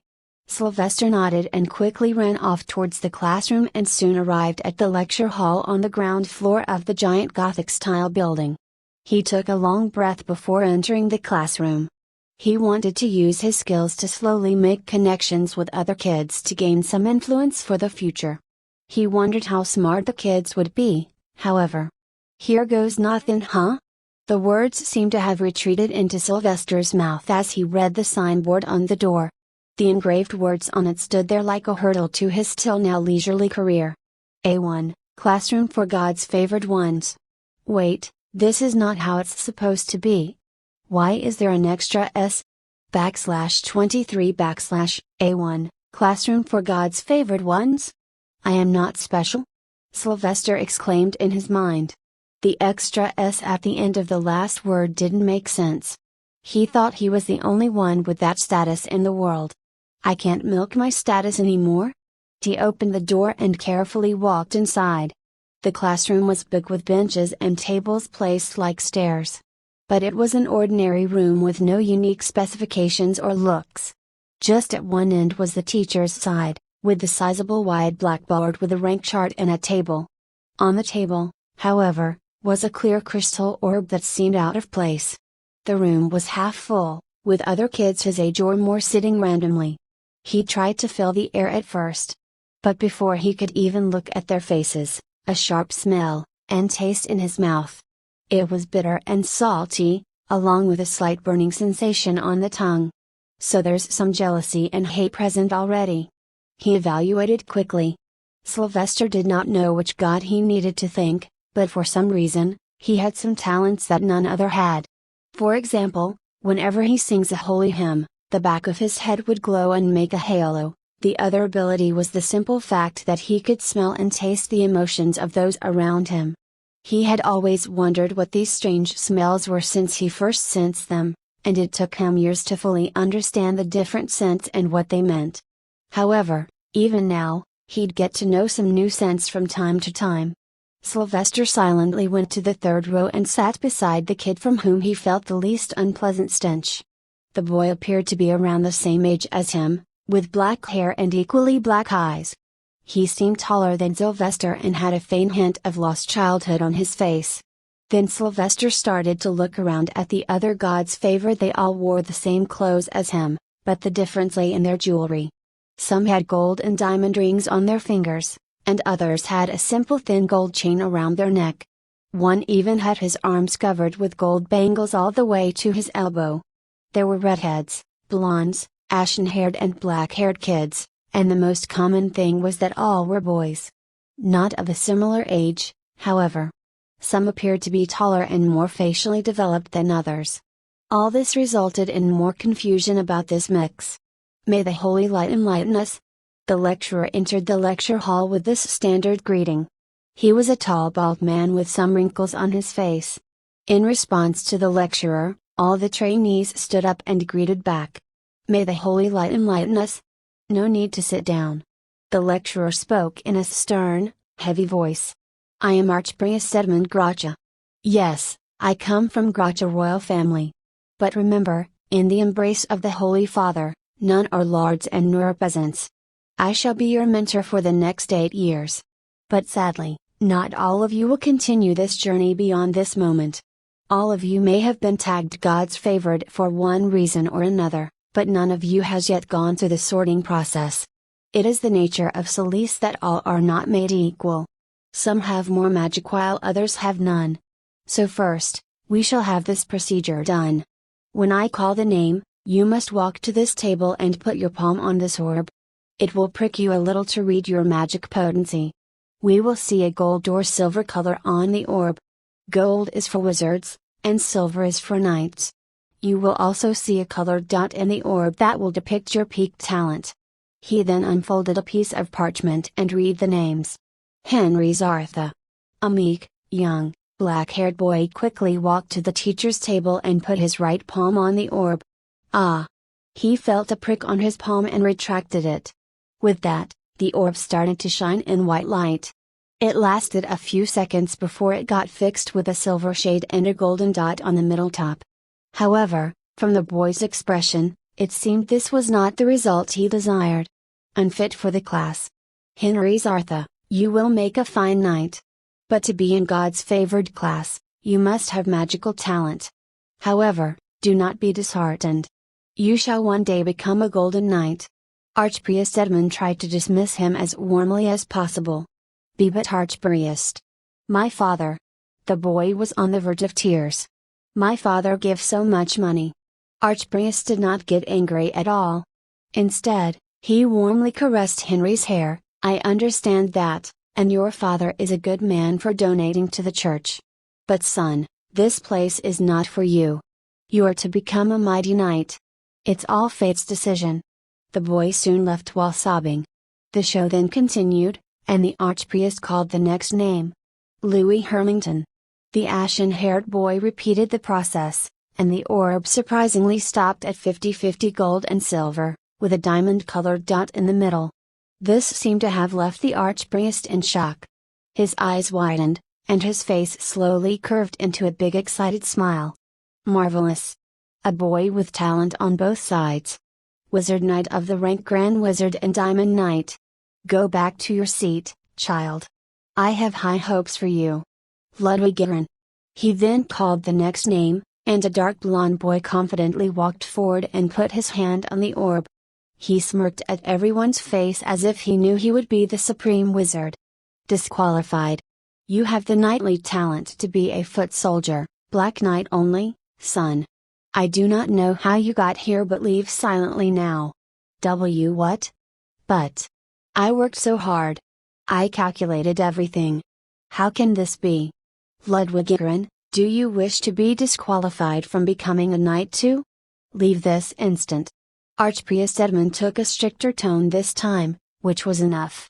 Charles White, a short, long black-haired boy, proceeded and put his hand on the orb. Good. A golden color with a silver dot. You shall be a master wizard someday. Return to your seat. Slowly, he called more names. He sent some away, and a few were able to retain their spot. Among the top results, 2 boys, Augustus Steele and Romil Riveria, had the talent of a grand wizard. And another boy, Griffin Blaziken, had the talent of both a grand wizard and diamond knight. Then finally, when only 30 out of 100 were left, Archpriest called his name. Sylvester Maximilian. Sylvester didn't feel nervous about his result. He would stay in this class no matter what since he knew he had magic. The real question was how strong it was, but he reckoned it was decent enough considering the training and things he had done in the past 8 years. He put his palm on the cold round orb and waited for the prick. Ah! It was not very soft, and now it made sense why others squeaked. However, the pain was not his concern as he looked at the orb shine in white light, expecting great results. It seemed to shine for a bit longer than all others this time. The white light would sometimes take the slight shade of gold and then show silver, but it would never stick to one side. He reckoned it would be both wizard and knight rank since he practiced a lot and remembered training from his past life. Ting! The orb rang a bell for some reason. This was new. The orb never made any noise in the previous sessions. Sylvester confusedly stared at it as it turned fully golden and showed a bright metallic silver dot in the center. He felt a bit disappointed. Mediocre talent then, huh? A mere master wizard? Thud! Alerted by the sound, he looked up and found the Archpriest Edmund stumbling back and finally resting his back on the blackboard. His face was plastered with shock and disbelief as his jaw stayed wide open, appearing to be saying something silently. "Archpriest, what does this mean?" he inquired. His intuition told him there was more than what meets the eye. "Why you?" "Oh, the Holy Salice has blessed us. The bard is graced. The Holy Father will be pleased to know this. I must go now. This is colossal, this is. Ah! There is more?" Ting! But there was another ring. So Sylvester looked at the orb again and noticed that the golden color was gone, now replaced with the silver color. But the metallic silver dot remained the same in the middle, emerging as a proud proclamation. "Whoa! How?" the other kids exclaimed and reacted, ranging from awe to stray jealousy or hatred. This time Sylvester felt like sweating from the tension in the air. He could see Archpriest Edmund slowly slide down and fall on his buttock in utter disbelief. His eyes appeared as wide as his eyelids could expand. He kept staring at the orb, and it seemed the man would drool if not nudged. "It seems my evaluation was incorrect," Sylvester muttered and glanced at the rank chart to clear his doubts. But Edmund Garcia appeared more fanatic than just amazed at this point. How? This is unprecedented. This is peak talent. The church's future is as bright as the rays of Salice. May the holy light bless us. No. We have already been blessed. Sylvester silently stared at the ranking chart as the realization slowly dawned on him. All of a sudden, he felt his shoulder feeling a lot heavier now.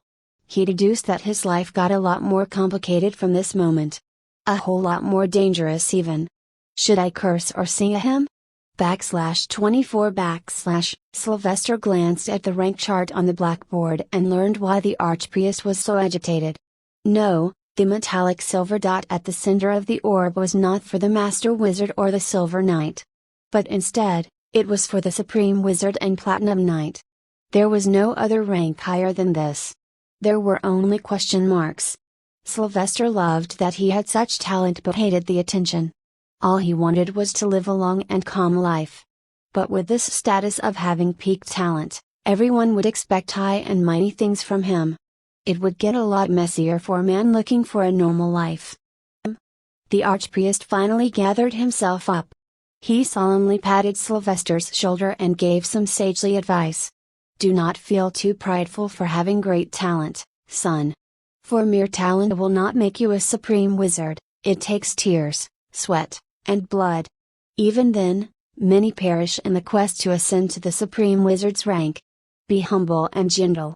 Working hard is all that's instrumental. Son, remember that lesson hard. I have great expectations from the famed God's bard."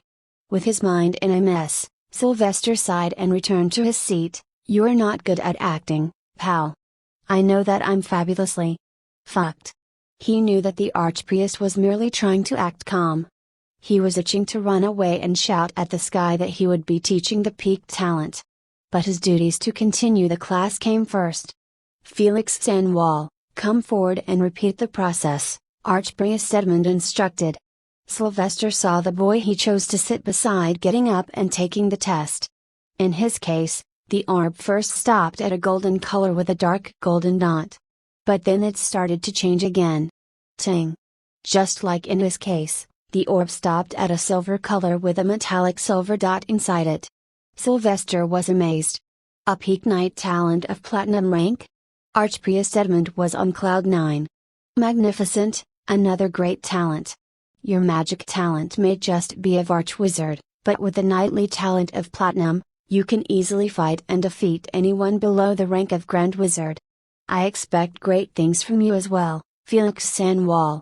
By the end of the sorting activity, Archpriest approved only 27 students, and the class moved on. Once everyone was settled, Archpriest Edmund started speaking in a more serious tone. As God's favored, all of you are deemed wizards and knights of high talent.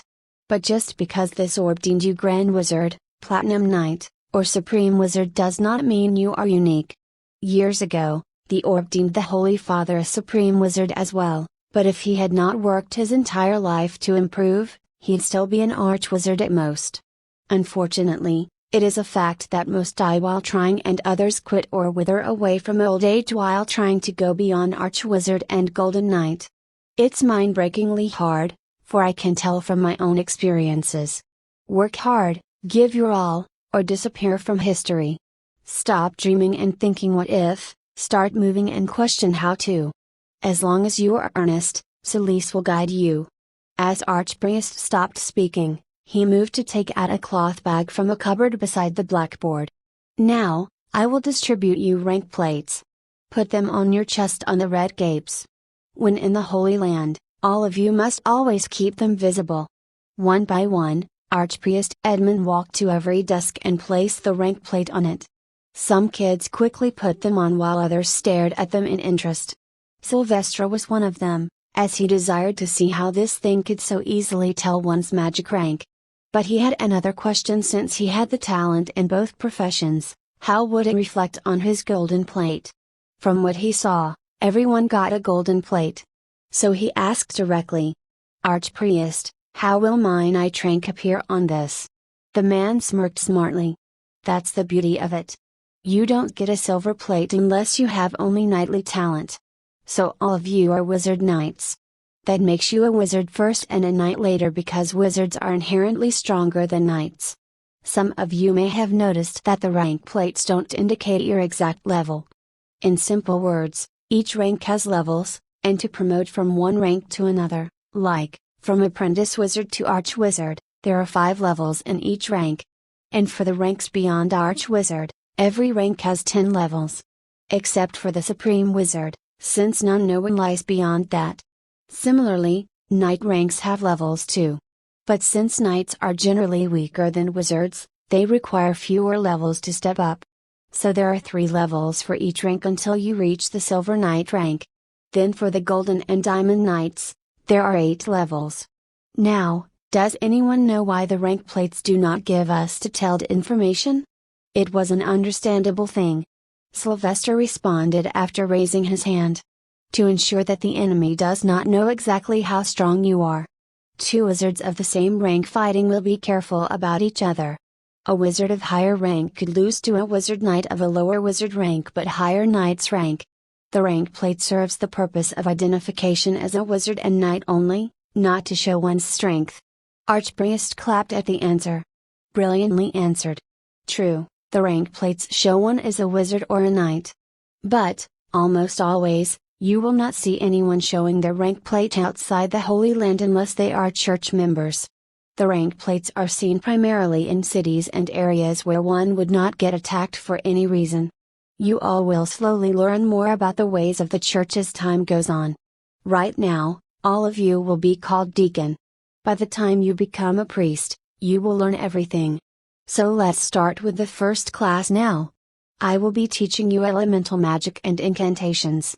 If you don't have books, don't worry. You don't need them today. First, you will be learning elemental magic. Raise your hands if you have learned it already. All the young deacons in the class raised their hands, making it clear that nobody here was a total rookie. Just like Sylvester, others had been training too. But it had a lot more to do with their background, as many were either from rich or noble families. At the same time, those who were not rich had the help of their local monasteries. Good, we will now test how many elements have an affinity with your magic. Typically, there are 4 elements: air, water, earth, and fire. However, in exceptional cases, there can be light and darkness, like in the case of Deacon Maximilian. If you look under your tables, you will find black paper. Please put it on your palm and send celerium into it.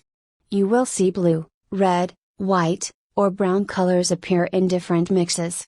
Yellow or dark green if there is light or darkness, respectively. Sylvester lifted the top of his table and found a compartment. There was palm-sized black paper.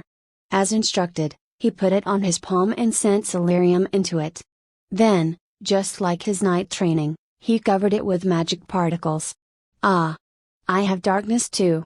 One student exclaimed loudly, his paper showing 3 equal distributions of blue, brown, and dark green. Sylvester focused on his own and saw the color change. For a split second, He noticed that the paper had an equal distribution of blue, red, white, and brown, but suddenly, the whole paper turned bright yellow. Do I have it all or just the light one? But I can easily manipulate wind and fire. The appearance of the paper left him in doubt. So he raised his hand and asked, Archpriest, why does mine only show one color?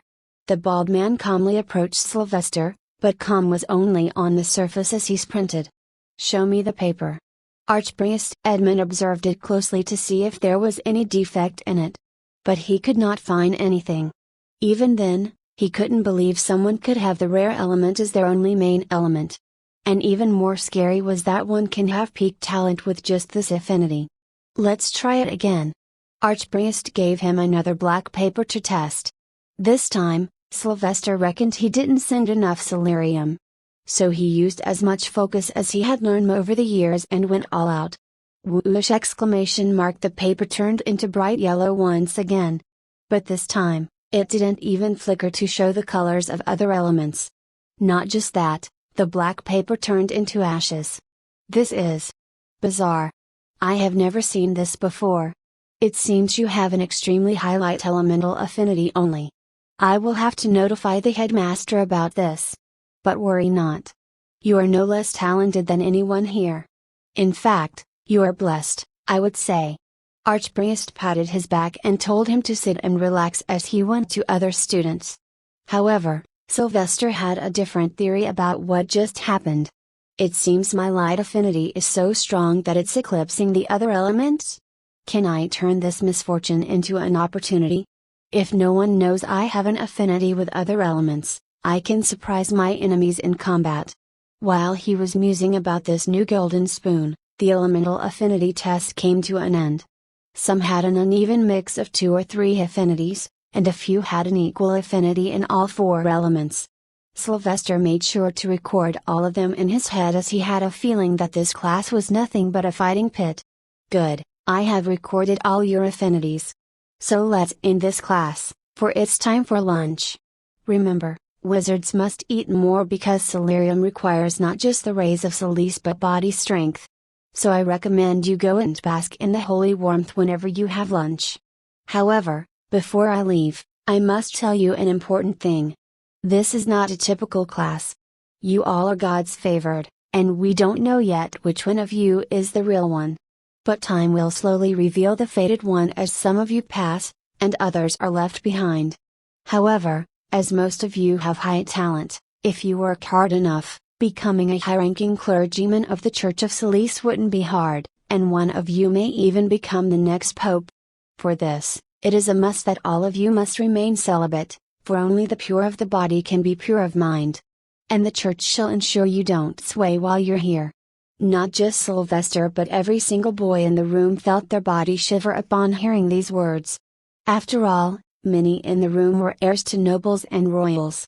Sylvester, however, merely looked at his crotch with a conflicted expression, wondering if this life was worth sacrificing these heavenly jewels. Wait a minute, are they going to turn us into eunuchs? Am I about to lose my little white snake? Mirage, too, innocently glanced at the jewels of his new beloved caretaker with eyes full of pity. He then whispered in Sylvester's ears. Bye-bye balls? A/N, remember, Mook and all these young men have high talents, they are not top yet. But they have a good chance of becoming op. If they don't work hard, they will stay weak. This means Mook will have to grind like everyone else if he wishes strength. He just has a few extra tricks up his sleeves. /25 Sylvester knew that many clergymen take the vow of celibacy, and they were called Deus Servus. But he had no plans to become a no-balls preacher. He would rather become a knight in the Holy Army because they could at least keep their balls, officially.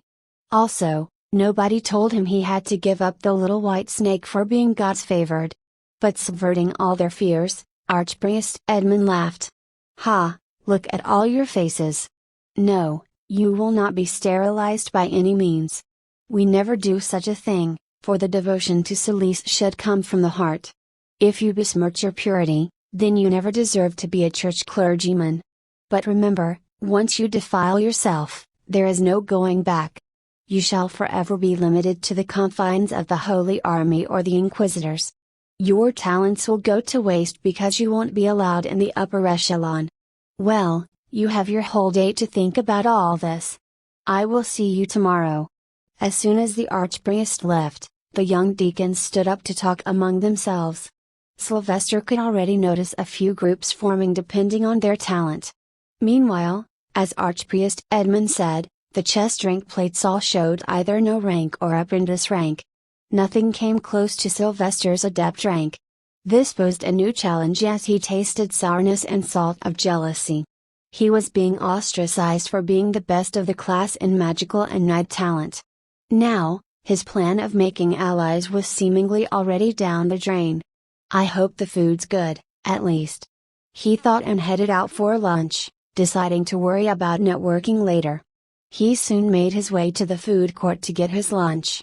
It was on the ground floor, but this food court served the whole school of Dawn. So as he entered, he found short lines of other students from different years. Some looked as young as him, and some were old with short beards. Again, no women, however. He stood at the back of a random line and waited for his turn. As Sir Dolorum told him, there were no charges for anything for the favored ones. However, the School of Dawn was also the famed best wizarding and knight school on the continent, so it also accepted kids who didn't wish to become clergymen. But they'd have to pay money, a lot of money. This also worked in favor of the church, as poor kids with magical talents would come to join the church on their own since they lacked money. First year, Deacon Sylvester Maximilian. Here you go. Before he knew it, he had arrived at the big window where the old lady gave food trays.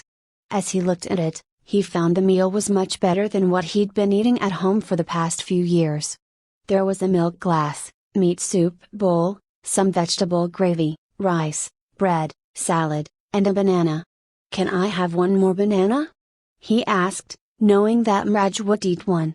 And he didn't wish to share his, as he loved this fruit too. "Sure, dear. Anything for the future of the faith." The old lady kindly gave him not one but two more bananas, instantly earning some respect from Sylvester. After getting his food, he decided to go outside and eat in the beautiful gardens. He found that the best place to bask in the sun was the gardens, since most other faith believers would go to the terraces hoping to be a little closer to Solis. But, of course, as someone who breathes out light, he didn't care about a few meters. He checked his surroundings to ensure nobody was paying attention to him and sat cross-legged. Then he peeled off a banana and placed it near his feet, just under the robes. "Okay, Chunky. If you want the banana, get under my robes." Wait. I must rephrase my words. I have placed the fruit. Eat it. I want the banana outside. The last time you smelled bad there. Sylvester coughed to shrug off what the cat just said. Because I had just finished the night's training with Sir Dolorum, I was sweating, and you were hungry. I'm not smelly today, I promise. Things poor Chunky does for his belly. The cat shook his head in defeat and moved to sit under his robes. Says the one who adopted me. Sylvester fought back. He and Mraj were great friends already, as he used the bottomless belly of the cat to hoard his essential items. In return, he fed the latter and gave him company. "Can I sit here?" A new voice came suddenly. Upon looking, he found it to be a boy from his class. "Felix Sandwall?" "Sure. I don't sense any negative aroma from him." The black-haired boy sat beside Sylvester but a few feet apart. It was clear from how he behaved that he came to talk, or maybe even make friends. "It seems it's just the two of us left with no group." Felix Sandwall started the conversation. Sylvester didn't dumb down his behavior this time, as he wished to make an impression. What's the point in making groups when we're supposed to fight for the title of God's favored until only the true one remains? Indeed, but let's not forget we are servants of Solis. We have to work together as much as we work against each other. Do you know why we are both being ostracized? Sylvester nodded and humbly answered. Because they are yet to rise above their petty mindsets. We both have peaked talents. Romo Riveria has gathered all deacons with the talent of the Grand Wizard, as he sees us as threats. Meanwhile, The others have grouped as they are too afraid to approach us because they have lower talent. While one thinks too highly of them, and the other thinks too lowly. Felix agreed with it entirely and added his bit, but what you don't know is that Romo Riveria is the son of the king of Riverio Kingdom. Not only that, he was bred to become a powerful wizard. His father looked for powerful witches to sire children with for years. The king ended up marrying a dozen witches, but his own incestuous blood was his curse, and he only sired one strong son from his last concubine, Romil. He grew up pampered and was taught magic from a young age. He has a lot to stand for, I guess. But he's too bratty. These noble families never cease to amaze me. Sylvester thought. What about you, son of Count Sanwal? He asked, indicating that he knew about the other's noble status. Felix glanced at Sylvester, wondering if he should reveal things. But he soon relented as he felt his lies wouldn't work here. I'm the second son. My family is an ancient line of powerful wizards and knights. We never had any lack of training since mountain tribes and desert cannibals constantly invaded us. At the age of 1, I was deemed a genius in sword arts, and here I am. Back home, they call me Sword of Solis. So now I shall become that. Ah, no wonder he looks so buffed. He's like a magical Spartan, born to fight. What about you? The young boy asked. Sylvester sighed. He was broke as hell. Inquisitor High Lord found me when I was about to be burned on a pyre by a sinner. Thankfully, Solis saved me, and since then, I am but a servant of the Lord. They often call me his bard. Anyway, I am heading back to class. Done with lunch, Sylvester packed his stuff and started to leave. He didn't invite Felix as he was testing the boy. If he followed, he wanted friendships. If he didn't, then he was simply testing the waters. I'm coming too. And the fish took the bait. Sylvester silently cheered. He had yet to feel anything negative from Felix, much less a lie. This told enough that he was earnest about this. I just need to work my charm on other deacons and initiate my little cult. Get in line, my children of Solis. Among you is the true God's favored. I do not know who it is, but by the end of 8 years, I will beat that answer out of you. So when I shout your name, you will enter this field and fight one-on-one. No magic or knight's manipulation is allowed. Use your raw physical strength to prove your worth. The winner of today's tournament shall receive this, a gold dagger. I got this from a desert cannibal I killed with my own strong arms. The silver-armored shouting man was Sir Bald Freak. Yes, it was his real name. Yes, he was bald, looked like a freak, and constantly shouted. He was once a golden knight, a respected commander in the Holy Army. But now, he was too old to level up or go on new missions. So he taught knight's profession to kids in the School of Dawn, a bit too overzealously. He was teaching them as all deacons were supposed to build their core strength, be wizards or knights. Hence, he gathered them in an indoor arena with a dirt ground. Gold dagger? It should be worth a decent amount. I guess it's time to put Sir Dillerum's and CIA training to use. Sylvester's eyes were now focused on the prize. Deacon Romil Riveria and Deacon George Morgan. Come forth and fight. Do not wait for my command, for on the battlefield, the blade will be inbound, aimed at your throat, before you even see it. He commanded. Soon, the Prince of Riveria Kingdom and an averagely talented wizard kid, George, entered the ring. While the latter looked tense, Romil Riveria had a smirk. Whoosh! Romil moved as soon as George entered the fighting circle. He didn't give a second to his nervous opponent and threw sand at his face. Then he saw an opportunity and precisely kicked in George's knee joint from the front. Crack! My leg! Arg! A loud crunch of the bones resounded, and George fell back instantly. His right knee broke in an instant. Hee. Everything's fair on the battlefield. Romil Riveria grinned. This earned him instant hatred from other kids of lower talent. In contrast, those with similar talents were full of praise. Winner, Deacon Romil Riveria. Squire. Take Deacon George to the infirmary and get his leg fixed. Moving on, The next fight will be between Deacon Louis Hermington and Deacon Marcus Lioness. Sir Baldfreak's words boomed throughout the arena. This fight was oddly ranked too. Louis had the talent of a Grand Wizard and Diamond Knight, while Marcus had the talent of an Archwizard. However, what happened in the fighting circle was nothing short of a miracle. Using the element of surprise and taking advantage of Louis' overconfidence, Marcus turned out to have a unique talent in acrobatics.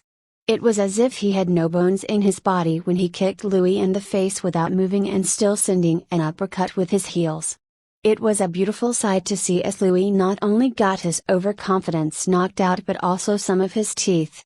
Wonderful display of your talent, Deacon Lioness. Squire, take Deacon Hermington to the healer. Now, let's move on. Slowly, the strange roster for the little tournament got smaller. It was not a simple tournament as all Suppose God's favored showed their talents. It was bloody, even Felix Sanwall was harsh against his opponent. Especially Rommel Riviera, who used his past training and nastily broke an arm in his next fight. As for Sylvester, he was left out of the first round due to being the odd number and being amongst the youngest. However, when his turn came, it was with the naughty boy, Rommel. Since Sylvester was the youngest in the class, the others had already expected another one-sided win for Rommel. Deacon Sylvester Maximilian and Deacon Rommel Riviera.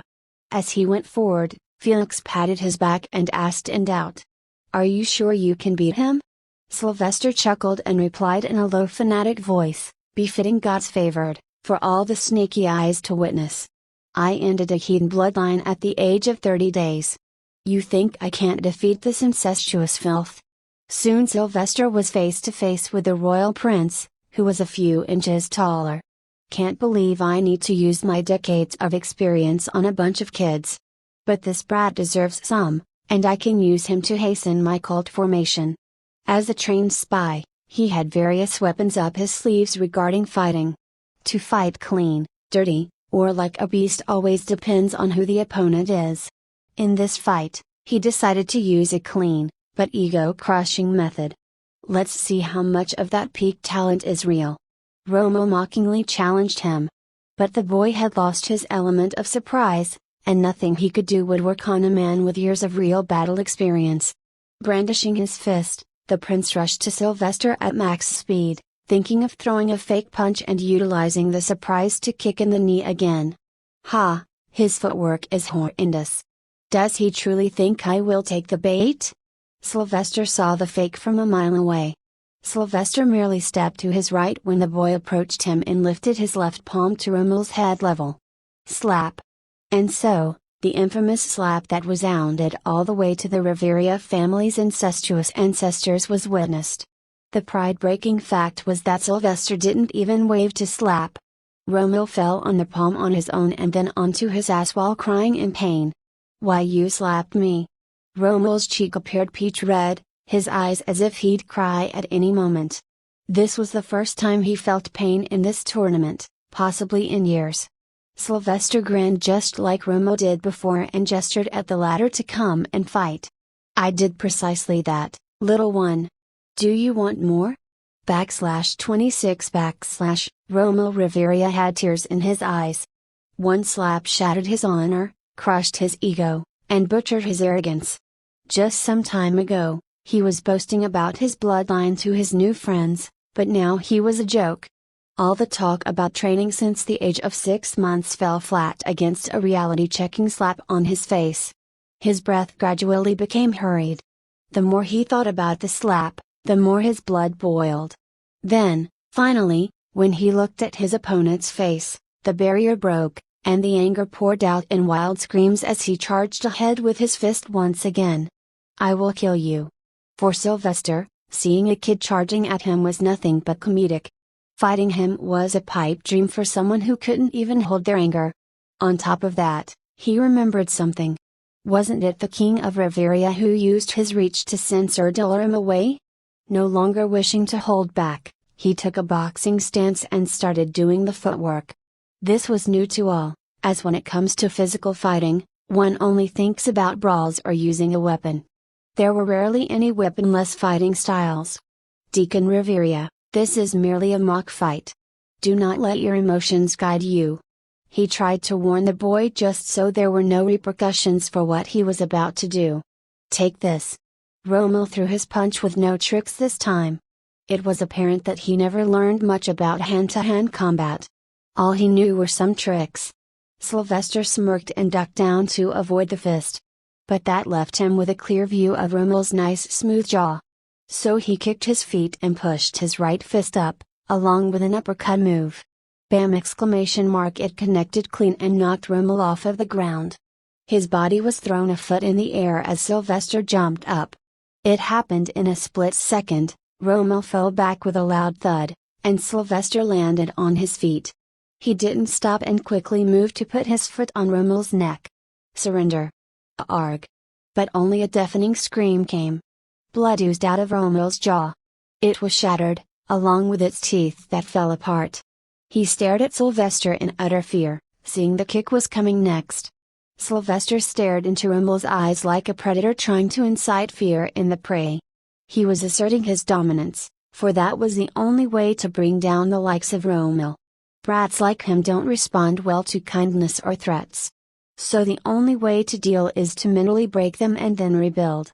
He reminded himself, not wanting to feel bad for beating a kid bloody. Everyone is a threat, or at most, a possible pawn. No one can be an ally. Deacon Sylvester Maximilian triumphs. Fabulously done, young lad. Do not worry about Deacon Riveria. He shall spend a day in the infirmary and be healed. Next, Deacon Griffin Blaziken and Felix Sanwall. The class went on as if nothing had happened. But Sylvester was satisfied because the aroma had changed slightly. Now with the mix of sourness and salt of jealousy, there was a faint hint of tulip. So they have started to admire me now. While enjoying the fruits of his labor, he waited for his next fight. Slowly, the numbers thinned to just 4, and Sylvester's next fight came. This time, his opponent was Marcus Linus, the flexible kid. His magic talent was average, but in combat, he was great. As Sylvester entered the fighting circle, he devised a plan. His acrobatics are incredible, his reach is wide, and I need to fight him from a distance. Unfortunately, judo is out of options since he's flexible. Taekwondo it is then. He kept the stance of boxing but slightly changed the stepping to accommodate the quick movement of his feet. Then he slowly inched closer to Marcus. You're a great fighter, Deacon Marcus. Seeing genuine praise, Marcus chirped back. Thank you, Deacon Sylvester. Your fight was jaw-breaking. Ha! Sylvester chuckled and brought down the seriousness, subtly telling that he did not wish to wound him beyond necessary. Marcus continued, I thought you would be like Rommel, a pompous fellow. Because I have high talent? I see no difference between us right now. Talent is the future while this fight is now. Sylvester made his move and threw a jab. As expected, Marcus easily dodged it and tried to make a backflip to make distance and kick Sylvester's face. You took the bait. Sylvester chuckled and kicked a roundhouse the instant Marcus's body was in the air. He didn't waste a moment and jumped at the opportunity to kick in the stomach when Marcus fell to the ground. I surrender. Sylvester stopped mid-kick and looked at Sir Baldfreak. Deacon Sylvester wins. That's the end of this little tournament, Sir Baldfreak announced. But Sylvester and Felix glanced at each other's faces intuitively. They were the last two boys left and were honestly looking forward to this spar. Sir Baldfreak seemed to notice the confusion, so he addressed it while laughing loudly. Ha ha, you two young lads have the talent of Platinum Knight. I will not allow you to fight before you complete your knight's training, and then the world shall witness the true martial duel. Sylvester didn't give 2 cents about a future duel. Instead, he had his eyes on that gold dagger, and right now, there was no winner. That's very exciting, Sir Baldfreak. But what about the gold dagger? Oh, this? Sir Baldfreak took the short golden dagger from his pouch. Then he took out another identical one. I've got dozens of these. Gathered them myself from those desert cannibal heathens. Each one of their team leaders carries this. Here, take one each. Class for the day is over. Return to your dorm rooms. Go. Sir Baldfreak dismissed the class and left swiftly. Sylvester and Felix dumbly looked at the gold dagger without moving. It appeared unique, but apparently, it was a common thing. I thought this was a desert cannibal chieftain's dagger. This is a scam. Felix annoyedly muttered while inspecting the trophy. Indeed. Sylvester couldn't help but nod. However, his priority was clear. Do you want to buy it from me? Felix was the son of a count. Money was something the latter didn't lack at all, so he made an offer. These daggers aren't worth much. There is too much impurity in them. I've seen them back home. At best, it will get you 2 gold graces. That's not a lot? Look at this rich brat. With this, I can buy meat, bread, and bananas for a whole month. But he's lying. Sylvester had felt the sourness. Sure, I'll sell it for 3 gold graces. I know it's worth a lot more to you. Sylvester haggled. Like hell, he was going to let a child rip him off. Felix tried to keep a straight face, but his eyes deceived him when they twitched. No, I can't. They are worth 3 in the market. So why would I buy it for that price from you? It was another lie. You think I'm a baby? Fine, I will sell it for 4 gold graces. I know warriors in Sandwall County collect these daggers to show the number of kills. It's a matter of pride to have these.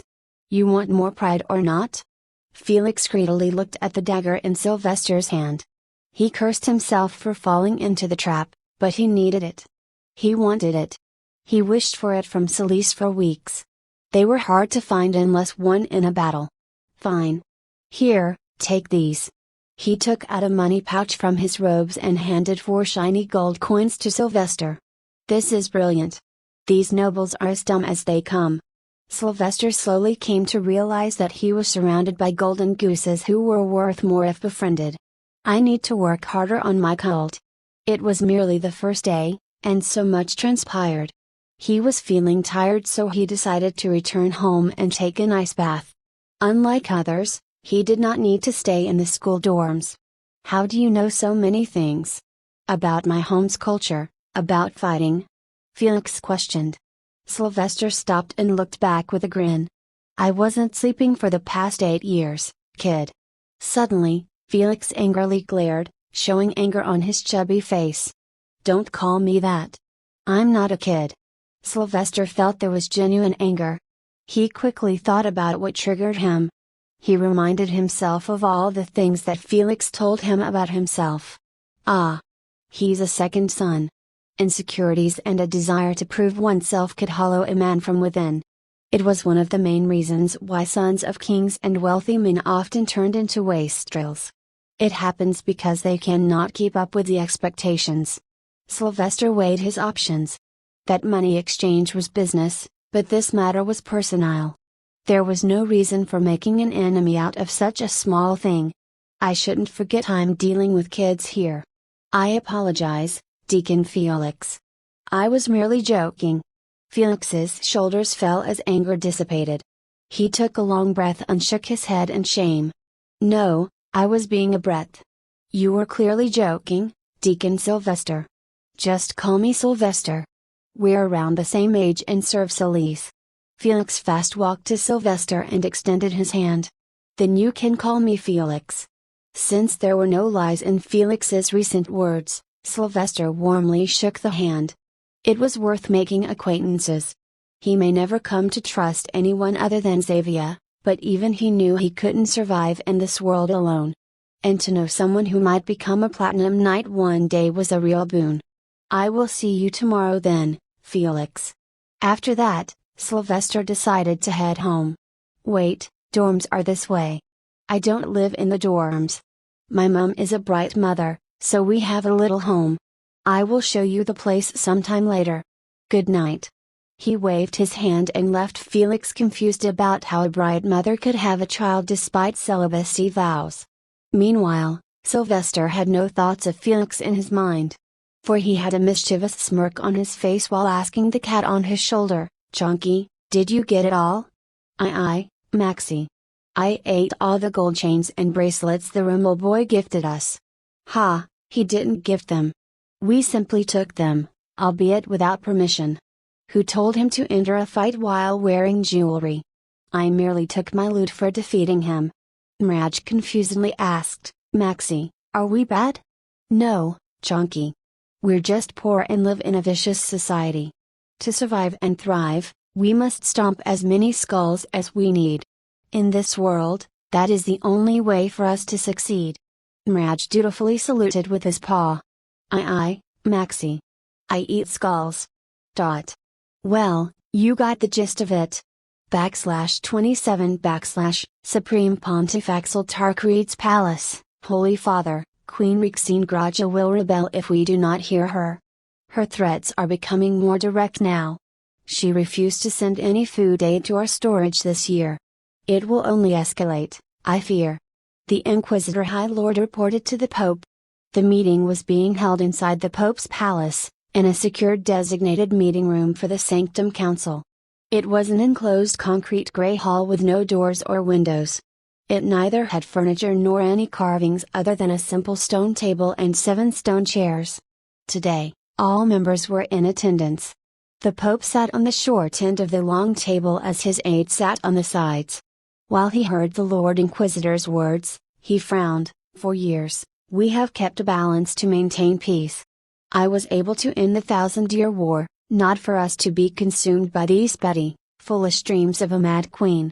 She tries to control us with threats, not knowing we hold the spine of her kingdom. I have something in mind, but let's hear what Saint Scepter has to say first. Saint Scepter was also called Sword of Silice because he was the only personal guard of the Pope. His real name was unknown, however. He always wore white hooded robes with golden embroidery.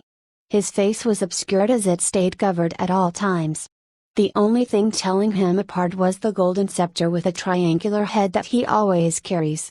Even his voice sounded muffled at all times. I believe she is out of her line and needs a reminder of who her people pray to.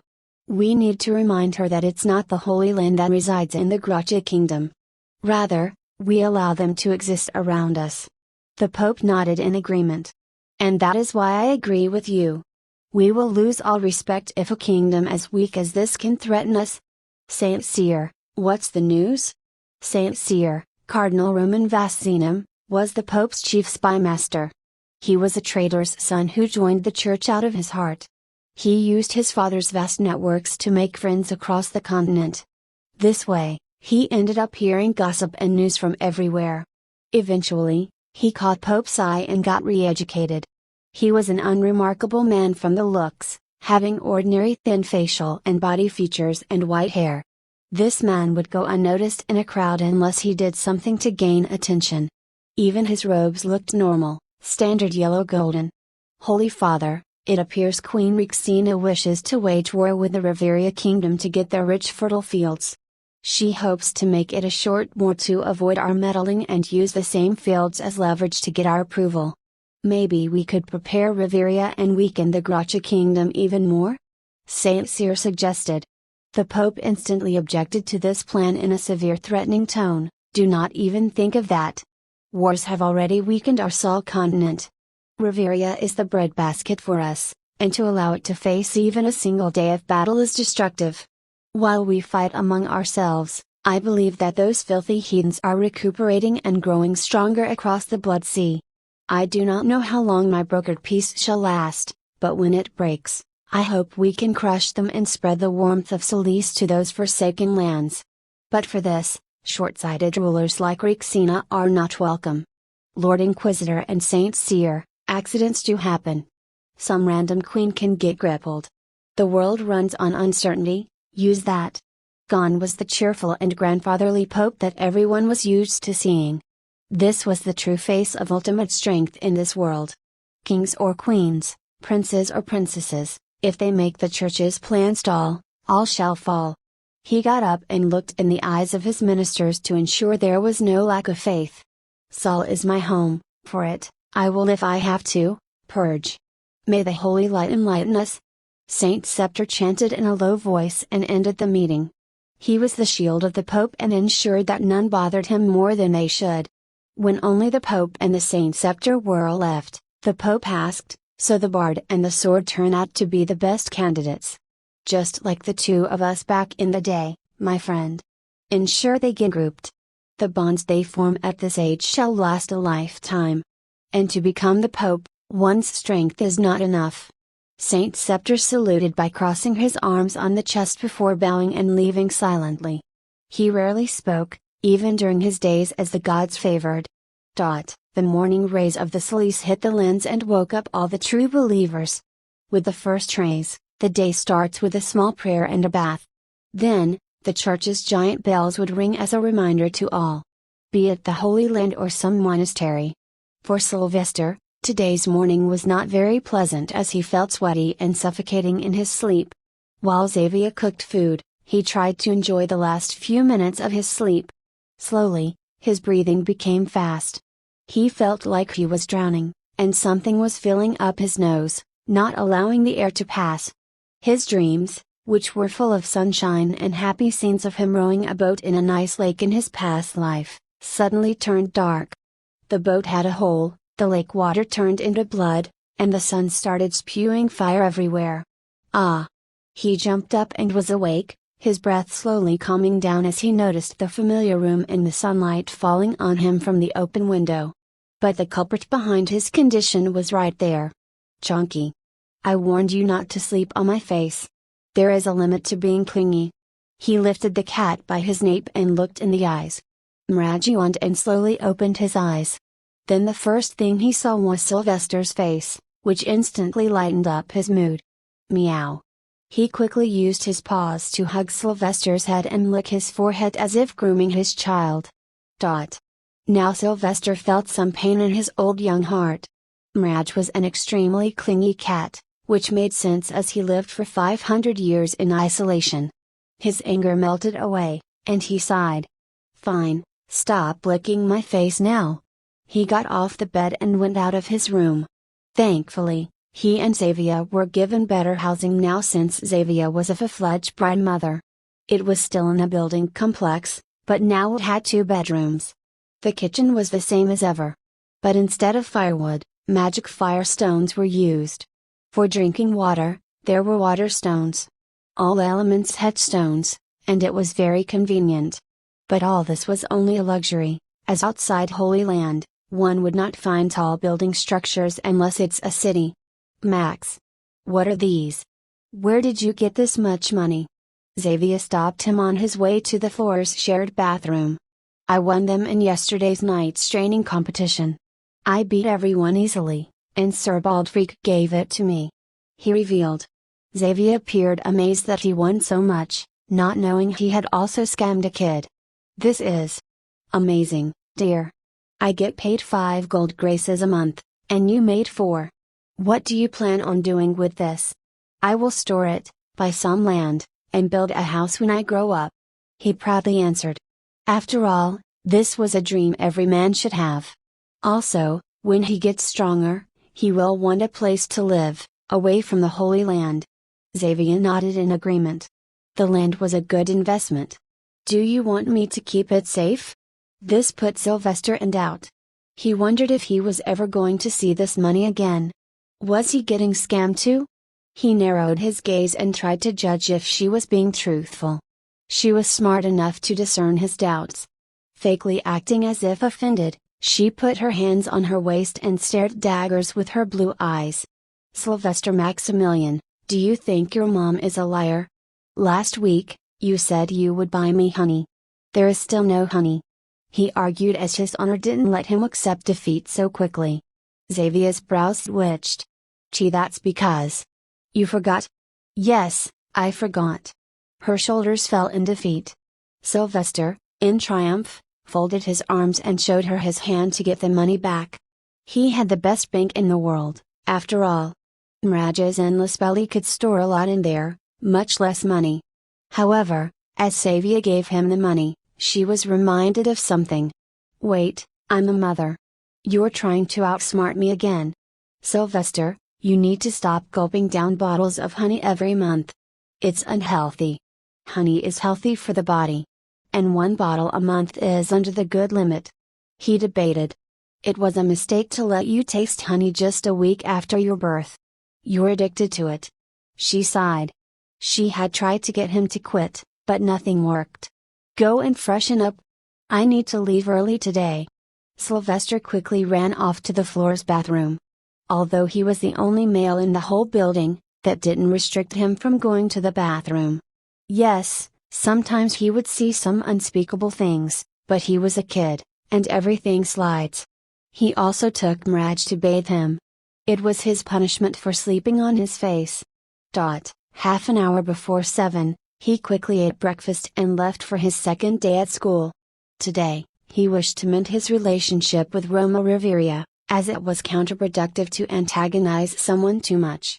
The process of manipulation is a slow and tedious one, after all. There was no crowd outside the School of Dawn as all students other than Sylvester lived in the dorms. He, too, was thinking about living there for a few nights every week to ensure he had the proper interaction with other dwellers. As he entered classroom A1, he looked around and found Felix Sandwall sitting on the third row of the staircase-like seats. He walked up to the ladder and sat beside him. Good morning, Felix. Good morning, Grifter. Felix snarled. Sylvester knew he was messing around, so he went along. Still salty about yesterday's deal? Need a shoulder to cry on? Yeah. Whatever. Look at that, your work of art. Sylvester looked in the direction and noticed Rommel Riveria sitting at the rightmost corner of the first row. He was sandwiched between Louis Hermington and Griffin Blaziken. Rommel had a few white cotton clothes wrapped around his head and jaw, signifying his injuries. But it confused Sylvester because Sir Baldric had said the staff would heal him in no time. Deciding to take care of this later, he noticed another boy, Marcus Linus, the flexible boy. Marcus, come here. He called the boy to sit beside him as he felt optimistic about him. Felix, meet Marcus. I beat him up yesterday. Sylvester introduced the new guy jokingly. Marcus scoffed. I didn't know you used legs too. If I did, I would have won. Keep dreaming. Sylvester proudly crossed his arms, sitting between the two. Bam! The class door opened with a loud noise, and an old man walked in, looking as if he was constipated. He had long white hair, a beard, and a long sharp nose. His face was full of wrinkles. His clothes looked like ordinary church robes too. He also had a long staff with a red crystal orb in his hand. He put his staff on a table and looked around with his sharp green eyes. I am Bishop Norman Spring. I will be your runes mentor and ensure you can fully utilize your magic. Can anyone tell me what the 3 types of runes are? Sylvester raised his hand to answer as he had read some theory books in the past few years. Support runes, engraving runes, and holy runes. There is another one called Elderu, Deacon Sylvester Maximilian. Bishop Norman boomed in his heavy old voice all of a sudden. I did not allow you to speak yet. Only open your mouth after my permission, or else leave my classroom. I will not tolerate any misbehavior in this classroom. Being spurious does not give you the excuse to be unruly. Rommel Riveria, you answer. Did he just call me a bastard? Sylvester silently watched as Rommel recited the same answer he gave. The cotton cloth strips on his face didn't disrupt his speech. Not only that, he felt strange emotions from this mentor. I smell anger and hate from him. But I never even met him before. And he's so kind to Rommel. Having faced politics for years in his previous life's profession, he had steered through various political messes. So the answer to his question quickly made itself clear to him.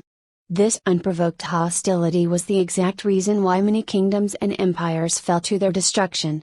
Factionalism. Editor note: spurious means illegitimate, fake, bogus. /28 Sylvester noticed visible annoyance in Bishop Norman Spring's mannerisms whenever the latter would look at him. The scent and the taste also helped in judging the situation.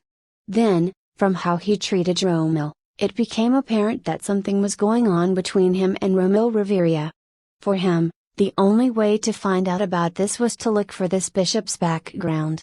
Luckily, He had one loyal man in the Holy Land who could get him the necessary information. And if it became too much, he'd simply tell the Pope about this. He wasn't creating these relationships for no reason. In the rest of the class, he stayed silent and studied the basic theory of runes.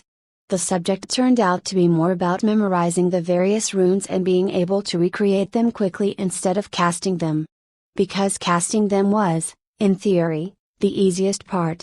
The runes worked through the flow of Solarium in a particular way. The runes had a language that one could learn if one wanted to, but memorizing the rune syntax was enough. To use them, one only needed to recreate them using their elements. Whichever element they were confident in, they could make it.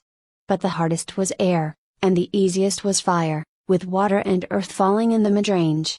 But maintaining a rune was a challenging task as the intensity of Solarium mattered a lot, and it was not easy to regulate. The hardest runes to make were semi-permanent like engravings, while easier ones were used alongside their elements for support. Holy runes fell in the middle, however. I have such an extreme affinity with light elements. I should be able to create these runes anywhere I wish to use them, and my light magic already acts as a deterrent for dark creatures, so learning holy magic should be among my priorities. So it's like coding? A little mistake, and the whole code won't work? Sylvester reckoned. Sadly, he couldn't speak up, or the mad bishop would simply shout that he disturbed him. He did feel like killing the man, and one day he might, but right now, he was way weaker than a bishop or archwizard rank. But that didn't mean he needed to deal with this mess. I should meet Sir Dolorum today. He decided to head out and find the man in the Inquisitor camp. The Inquisitors were scary folks to most. Even the clergyman felt on edge when meeting them. But Sylvester felt at home because they all respected him so much, like a god. For today, your task is to go home and memorize the Ice Spear summoning rune scheme. Tomorrow, I can ask any of you to draw it on the board. But don't worry, I don't expect you to be able to perform them yet. Class is dismissed. Bishop Norman quickly left as if he didn't just make a mortal enemy out of a very vengeful man. In his past life, Sylvester had spent decades searching for the mole that compromised his location in the USSR, which resulted in his wife's death. He searched and waited 50 years to kill the mole. So this was a wrong move by Norman by all means. Sheesh, he hates you. Felix sighed. He was starting to feel that sitting with Sylvester was not the best decision he had made recently. Yes, and a bit too nice to Romil, Marcus added, glaring at Romil with a narrowed gaze. I need to get the whole class on my side before doing anything. No, not just class. I need to get the rest of the faculty on my side. Luckily, the next class is for religious studies. The one thing I'm best at is melting hearts with my sermon. He made a clear plan to start singing his new hymn as soon as the mentor entered. He reckoned that since the man will be teaching religion, he must be on a fanatic level and will respect the God's bard. Well, if he keeps this attitude, I will go directly to the headmaster, Sylvester replied to the young guy beside him. Felix, who knew the world of aristocracy, shook his head. I don't know. He's a bishop and an archwizard. People of his standing rarely get punished. People of his standing rarely behave like him. I'm an orphan, lived my whole life in a chief monastery, and was trained by the bishop there. He was the kindest being ever. Marcus added. Sylvester sighed and relaxed back. Mraj was whispering in his ears the whole time, saying, I want to eat that skull. He was undoubtedly protective of his beloved caretaker. Sit down. Suddenly, the door opened, and yet another oldie entered. This one had long white hair and beard spread apart, his face so wrinkled and old that it was shocking he was even alive. But at the same time, he had a smile that emitted positivity. He had a standard simple staff with a blue orb in one hand and a thick book in the other.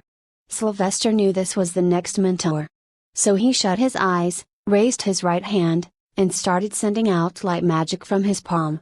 The halo appeared behind his head in no time, basking Felix and Marcus in warmth as they were close. I said to the Lord, I am your servant. Just a mere bard, my voice is fervent. May our peace be your accord. Hear me, O Lord, Hear me, O Lord. Everyone's eyes focused on his figure as slowly they realized that Sylvester, as the Lord's bard, was doing what was expected of him. The mentor entering stopped just a few steps inside the room, wide-eyed. Beggars us mortals are, some have hearts black as tar. A few sing your name but curse from afar. Even those grace with aligned stars. I shall take the pain of this world. I shall take all curses hurled. I shall take the sorrow. But I will never stop singing, even if my death comes tomorrow. Thud! The old religious teacher fell to his knees and raised his arms toward Sylvester as if praying to him. His eyes widened but now seemed hazy, as if emotions had taken over him. His lips silently moved, chanting some prayers or maybe repeating after Sylvester. Give them calm, these poor souls. Enlighten their way with your light. This world, you are the one who controls. Wrong or right, buried in depth or height. Forgive them for their slight. Bless their world too shines bright. I shall never allow your name be marred. For all hardships, I stand prepared. If I waver, I shall face your sword. Here sings your bard. Hear me, O Lord, hear me, O Lord. Sylvester didn't abruptly stop. Instead, he kept singing mentally to keep the halo behind his head. He wished to give everyone a moment to savor the scene of him appearing so godly. This would have a lasting effect on all young deacons and their mentor, just like how it had affected the inquisitors. Clap. Clap. So elegant. This is the most beautiful hymn my ears have been blessed with in my long life. This was not the mentor speaking. However, a new man walked into the room. He was also an old man with long white hair and a beard. But there was something different about him. First, his face appeared energetic and young, and he was wearing a bright red robe different from all others. His aura oozed confidence, wisdom, and sheer badassery. Ah! Headmaster! You heard him as well? The religious mentor stood up and moved out of the entryway. Sylvester opened his eyes and looked at the handsome old man. Then, he stood up to greet, making others follow his move. Sit, everyone. I am your headmaster, Cardinal Gerald Brightson.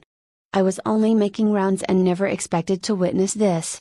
Deacon Sylvester Maximilian, your hymns are worth being recorded in history and repeated in every monastery worldwide.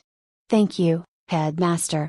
Sylvester was happy because this was the best case scenario. Suddenly the headmaster walked toward Sylvester while fiddling in his pockets. I think this deserves a reward. Lord's bard should not feel his abilities aren't appreciated. He took out a small red crystal and handed it to Sylvester. That, my child, is a one-time token to meet me and ask me questions about your magic and learn from me. Use it whenever you are prepared or stuck somewhere. But remember, I only give 10 of these every year, so use them wisely. With that, the headmaster left, having more important things to do around the school. The religious mentor gave a bow to the headmaster and then turned towards the class of still in shock young deacons. I will be your mentor for your studies of Salice. I am Archbishop Noah, and you may call me mentor or simply by name. Deacon Sylvester, you are fortunate. The headmaster is a step away from entering the rank of Grand Wizard. If you are lucky, you might get to learn vital knowledge. He politely said. Archbishop Noah had a strange way of speaking slowly in a jovial tone. The man truly loved his work, what it seemed. And the rest of you must try harder to get the same token from the headmaster. You are all candidates for God's favored. You have unique strengths that brought you here. Focus on them and impress everyone. Now, let us begin for today. First, I shall teach you about the blessings of Salice, the way his holy light changed the world and made it bright. Although Archbishop Noah had a very enthusiastic personality and his way of teaching was interesting, there was nothing worth discussing in his class. Instead, they were being taught the way of Salice, the various preaching methods, the history, and various essential prayers. A few deacons were holding their yawn the entire class. Sylvester tried to keep a straight face and show sincerity. After all, as long as this man was happy with him, he could do a lot. Eventually, the class came to an end. There were only 2 classes in one day, each going for 3 hours with an hour of break in between. There was no concept of Sunday, so the classes happened every day. Their subjects, for now, were elemental magic, incantation, runes, healing, astrology, religious studies, and night studies. The timetable was divided into 3 ways. First, 3 days of the week were for theory, the next 2 were for physical training, and the last 2 were for night studies and trading. The classes on theory days would end after 2 classes, but on the other days, they will run from 7 in the morning to 7 in the evening. Their life would only become busier as they grow and start taking one of their specializations. For now, they could relax. However, sadly, Sylvester could not. As soon as the class was over, he set off for the nearby Inquisitor's camp, which was on the outskirts of the Pope's Peninsula. Because of the nomadic lifestyle that Inquisitors had, they never tried to live in luxury even when in the Holy Land, so their camp appeared to have walls made of wooden pillars, and past it was a tin town. The moment he entered, one after another, each Inquisitor knight fell to their knees and started praying to him, asking for a blessing. Some wanted it for their pregnant wife, and some wanted it for their sick children. He silently nodded and raised his right palm to shine some light magic on their bodies to make them feel warm and blessed. After all, these men were his first cult members. Eventually, he reached the largest tent in the middle and was stopped at the entrance. "I want to meet Sir Dolorum. He's busy meeting the Lord Inquisitor, God's favored. I will bring a seat for you to wait on." The Inquisitor knight respectfully offered him. "Oh. I will come later then." He decided to walk away. Ever since the Inquisitor High Lord threatened Xavier in his presence, he couldn't bring himself to trust the man. Wait. A call came from inside the camp. Soon a knight in golden armor appeared. Sylvester remembered this was Hans, the right hand of Lord Inquisitor. "Inquisitor High Lord wishes to meet you. Please come inside." /29 Sylvester entered the spacious tent. He first noticed a square wooden table in the middle, where a few men were seated, some in armor and some in church robes. The Inquisitor High Lord took the most prominent seat at the end. "Sit, favored one. I'm pleased to hear about your feats at school. Your talent has made it clear that you shall punish the wicked one day. Become the peak powerhouse of the Holy Land and guide the Church as one of its leaders, as one of its greatest preachers." Inquisitor High Lord spoke in his usual rhymes. "Thank you, Lord Inquisitor." He replied stoically and glanced at the new face on the table. A man whose whole being screamed average. He'd have ignored the man if he were not so careful about his surroundings. Lord Inquisitor responded. "This is Cardinal Roman Vacinum, the Saint Seer of Holy Land. A member of the Pope's Sanctum Council. Sort of a minister of a government then? Does he do divination?" Sylvester wondered. "I've heard a lot about you, God's favored. The Holy Father talks about you often. He truly has high hopes for you." Saint Cyr monotonously spoke. Sylvester noticed the man's strange behavior. The way he looked at his facial details, the way he keeps himself calm, the way he sounds. Sylvester was sure of one thing in an instant. He's a spy. He's a bloody spy. I know it. I can feel it. Sylvester's senses were tingling that this man was good the further away he was. "Thank you, Saint Cyr.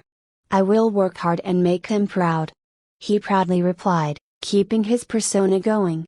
It became more important while being in front of a spy. I wanted Sir Dolorum's help with some training. Of course, I assigned him as your aide, and he must serve you with his life, brain, and blade. Sir Dolorum, go with young Sylvester. The meeting is over regardless." The Inquisitor High Lord gave permission. Sylvester didn't spend a second extra there and moved out with Sir Dolorum. He didn't speak about anything until he was outside the camp and nobody was around them. "What happened, Master Maximilian?" Sylvester led him to an empty garden and talked. "I need your help, Sir Dolorum. I want to know about my rune's mentor, Bishop Norman Spring. He specifically targeted me in the class today, shouted at me for no reason, and didn't allow me to ask questions. He has a personal vendetta." I don't know about most of the staff in the school. It was different during my time. Was he annoyed just by you? Yes, and surprisingly he was too kind to Romeo Riveria. Sir Delaram appeared as if something struck him. That would explain things then. Master Maximilian, you cannot understand the complexities of the political side of the Holy Land. Even I don't, and I believe that this mentor is related to the Riveria family or its branch. His name is Spring, and it does sound like someone from the Riveria kingdom. How can politics play in the Holy Land? Isn't that inviting trouble? Religion should be free and from the heart. That's what Celeste desires.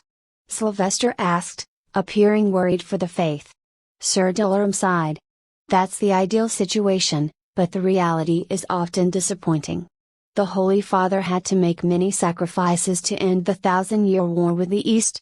The world is still too weak due to the long war, and he probably wishes to take every step carefully not to start any internal war. The truth is, the ordinary folks are loyal to the church, but the various royal families are not. They have their family or extended family members in the church in various positions. Often, these clergymen or holy soldiers are not as loyal to the faith as they should be. They are always trying to gain more influence in the church and somehow get benefits for their kingdoms. I'm sure the Holy Father wishes nothing but to launch a crusade on these heathens. But we have bigger demons to fight. Sylvester silently sighed. He knew some politics would be involved, which didn't surprise him. But he somehow found himself stuck in it now. So even the Holy Father can't do anything about this bishop? Not unless he does something that's considered too much. The Holy Father would be delighted to punish him and remove the heathens planted by these rich families. But without enough reason, he cannot touch a man of bishop rank. Not unless he's ready to raise to ground the Riveria kingdom, the continent's breadbasket. Sir Delaram helplessly explained. He wanted to help Sylvester, however. Not only him, but the whole of the Inquisitor army wanted to help him, for they genuinely believed that he was the true God's favored because they had seen the miracles. Right now, it may not seem incredible, but when a month-old sings a hymn, it changes one's worldview. I can find someone from the army to help you learn runes. I can help you with the basics too. He offered. But Sylvester didn't want that. To quit just because of a little hurdle was a shame to his pride and skills. A spy never quits. Instead, he improvises and completes the mission. If Bishop Norman was such a thorn in the eye, maybe he could do something about him. He's doing it because I beat Rommel? This is not good. Rommel will never learn his lesson and submit to me as long as the bishop stays. Then there's only one way to get rid of him. Thank you for your help, Sir Delaram. But I believe I can handle this. However, I may need your help with something else. I want you to teach me something. Anything you wish, Master Maximilian. Sir Delaram dutifully saluted. Great, I just. A/N, check para comment. Goldstown, south of Holy Land. The air had suddenly turned cold. The various light stones flickered as if drained away of the blessed celerium particles. The lingering faint whistling air turned into growls inside the deep cave. O Celeste, shine your warmth on this forsaken piece of land. For it has claimed a dozen souls, let the darkness rest. I call for you, boom. It's coming. Run. The chanting became faster. I call for your light to banish this creature of darkness. Save your children and your faithfuls. Go away. Heathen, I banish you with the powers stilled in, Arg. It took away the archpriest. Leave. We can't stop this thing. Seal the mine. A team of clergymen and holy knights hastened their steps and ran out of the largest gold mine in the biggest county of Gracia Kingdom. An unknown creature of darkness had taken hold of Goldstown, killing one believer every week. Sometimes the victims were adults, and other times it would target the children. They tried to purify the mine that had sat closed for 3 months to banish the creature. The archpriest was called, but everything seemed to have gone out of hand when even the archpriest got dragged away by the dark shadow. As the men returned to the warmth of the open sky, they hastily put the giant stone at the opening of the mine. Then they drew the church's all-seeing eye on it to ensure the creature stayed inside. Not that it ever worked, for the people keep disappearing in the town. Their faces were full of horror, some shaking in fear. They looked at each other, wondering where to even begin as they were out of all options. Priest Desmond, you were the second in command. Now you are the archpriest. What should we do? A young holy knight asked in stutters. Priest Desmond tried to appear calm, but his eyes gave it all away as they moved rapidly. He was the closest to archpriest inside the cave, and the thought that the creature could have taken him along left dread in his heart. He didn't wish to stand on the ground, fearing he'd shiver and fall. I don't know. This ritual was supposed to be our best bet. Let's burn a mine. The knight suggested. Desmond quickly rejected it. Don't be foolish. Without this mine, the region will suffer. Goldstown is the largest producer of gold for the Gracia Kingdom. Let's inform Duke Gracia, let him go to Holy Land and request assistance. Let's hope they can send someone strong in light magic. I hope they send one of the Guardians of Light. The knight muttered, but then the fear returned to his face. What are we to do until then? How do we protect the town at night? I will go to nearby monasteries and ask for assistance. Then, we will start the undying fire in the middle of the village and do a 7-light ritual.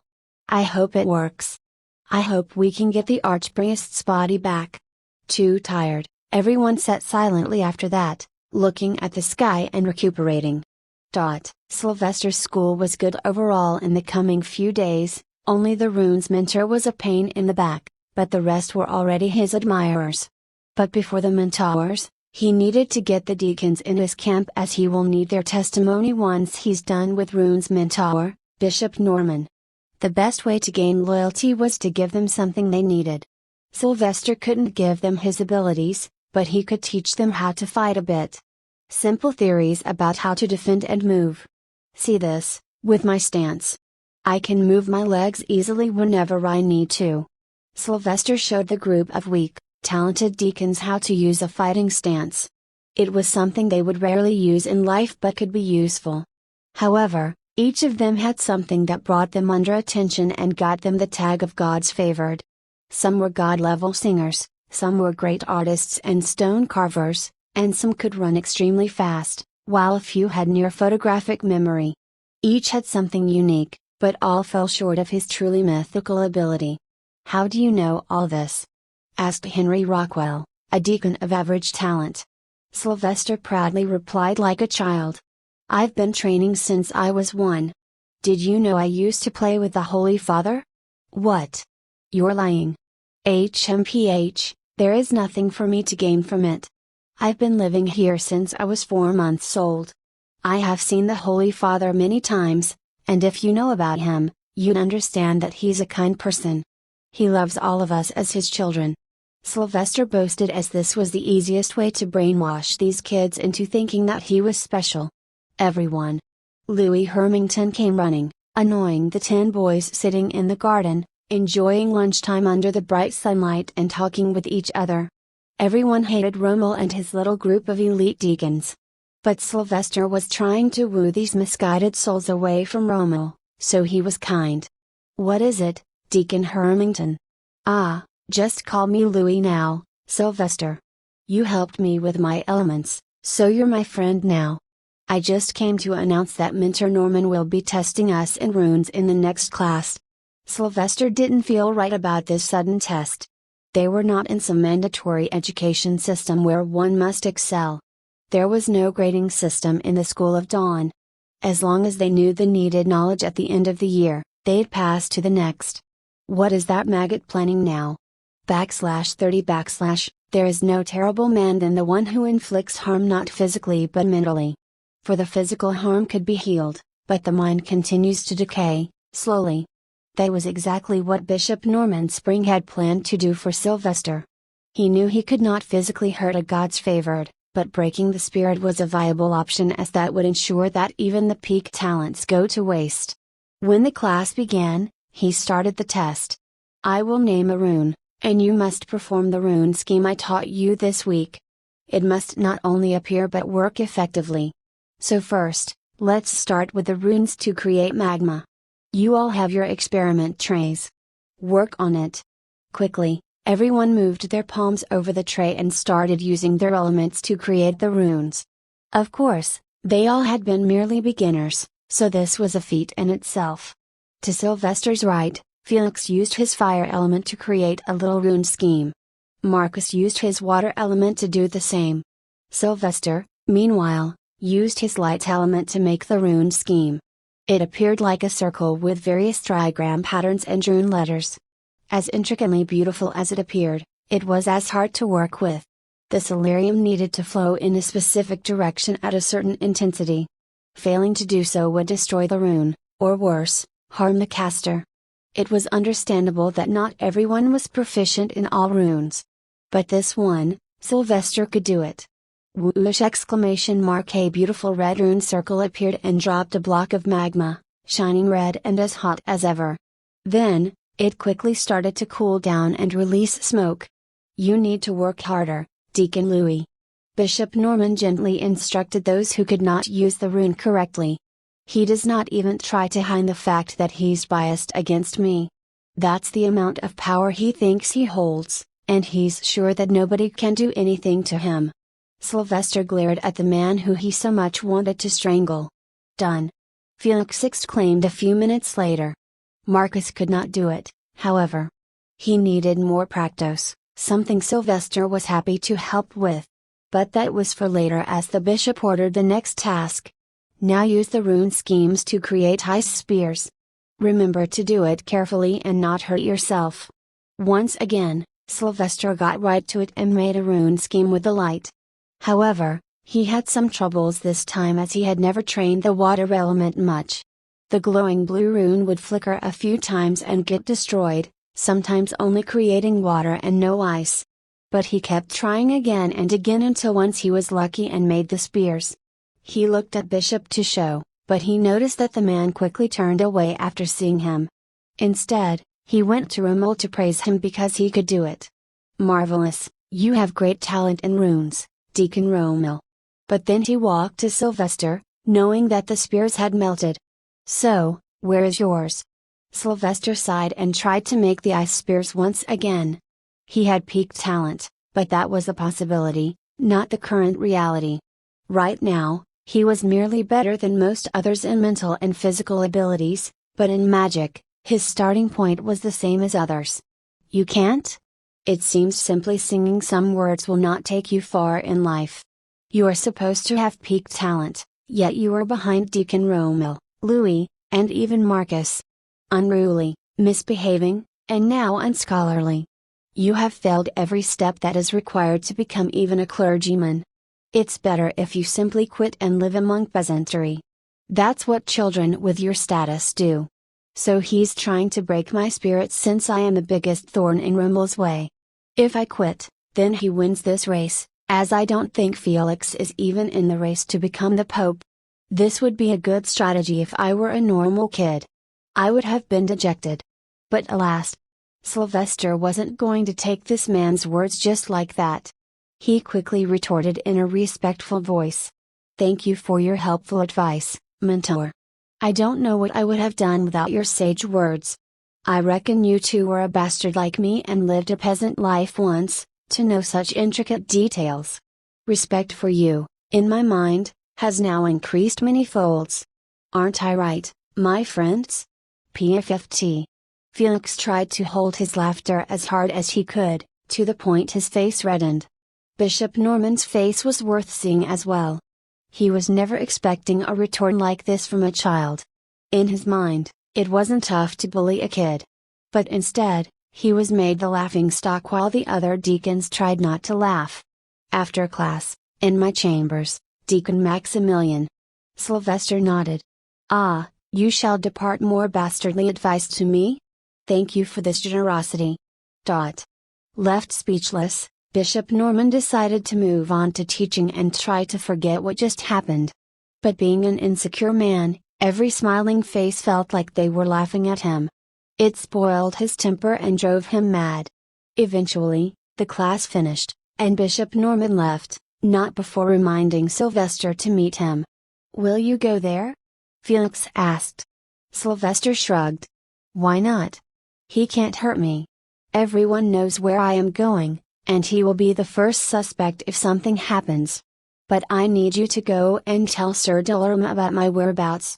Tell him that he can bring the Inquisitors to search if he does not hear from me in an hour. Don't worry. I will do it. Sylvester gathered his items, put them in a cloth bag, and headed to Bishop Norman's chambers. The teachers of the school lived on the 9th floor in a separate space. But they also had public offices on the ground floor. After knocking, he entered the chambers. The room looked nearly empty, and there was only a table in the middle of the room, 2 chairs for visitors, and one at which the man sat. Then there was a single bookshelf. Is he like those obsessive-compulsive disorder folks who like minimalistic things? Sit, Deacon Sylvester. I have much to talk to you about. But, first, tell me how your life has been at school? I heard you lived your childhood within the confines of these boundaries. Sylvester already felt the lies through the smell. The man had hatred in his heart and was only posing as someone nice. This raised questions. What does he want? That's fine, Bishop. I am particularly enjoying your classes. Sylvester didn't try to hide the contempt in his voice. It would be better if this man knew he was smart and shouldn't be messed with. I am delighted. But I feel sad to see a child living life like you, away from the fun little things. So I reckon I can help you, let's say, get you 30,000. No 50,000 gold graces and a patch of land with a large mansion in a lush county of Rivaria. Ah, classic bribery to kill the competition. Use poor vulnerabilities and exploit them. I would have accepted if I had not known I have such high talent. And, even if I take the money and go, there is no guarantee I won't be mugged and sold as a slave. I have no power. So much money? Where did you get that, Bishop? One day I want to become like you and make money. I never knew church pays so much. But sorry, I can't quit right now. I want to become a good inquisitor later. Ah. I should go. Sir Dolorum and the Inquisitors will search the whole Holy Land for me otherwise. Inquisitor High Lord will scold me too for disappearing. As soon as Sylvester said the name of Inquisitor High Lord, Norman shuddered. Yes, you may leave. This offer will always stand, however. But I can't promise if you shall stay standing. Sylvester gave a weird smile and left silently. Just outside the school building, he found Sir Dolorum with a dozen Inquisitor knights in armor, ready with torches and swords. What the? They were going to burn the school for me? This made him feel strange all of a sudden. Inquisitors are the nastiest folks. But I love them so much. Sir Dolorum, everything is good. He was merely offering me a better deal, but I rejected it. Mother must be worrying about me. I will leave now. Sir Dolorum sighed in relief. That's good to hear, Master Maximilian. You can call us anytime you need. I'm sure the Knights of Inquisition will be ready. We serve the Solis, and for Solis, we shall protect you with our lives. One of the knights saluted Sylvester. Thank you. I will remember this help and give a new hymn to the Inquisition one day. This seemed to make them all happy and allowed him to leave. Sylvester ran to his home fast and arrived at the Bright Mothers complex. Now his home was on the 2nd floor, instead of the 4th. Yes. That's the way, Mother Lorraine. This is it. But as he was about to climb the stairs, he heard the muffled voices of many women. Alerted, he looked around for the source. What was that? You don't know? Mraj jumped from his shoulder to the floor. Follow me. I've seen it many times. Sylvester carefully followed Mraj to a room's window on the ground floor. Most administrative offices were on this floor, so it didn't make sense for anyone to be there at night. Look from here, Mraj called him to a window and pointed at a small gap to look inside. Sylvester glanced. What is it, Chanka? There was something that made him question his vision as he rubbed his eyes. His faith in humanity and religion was in doubt.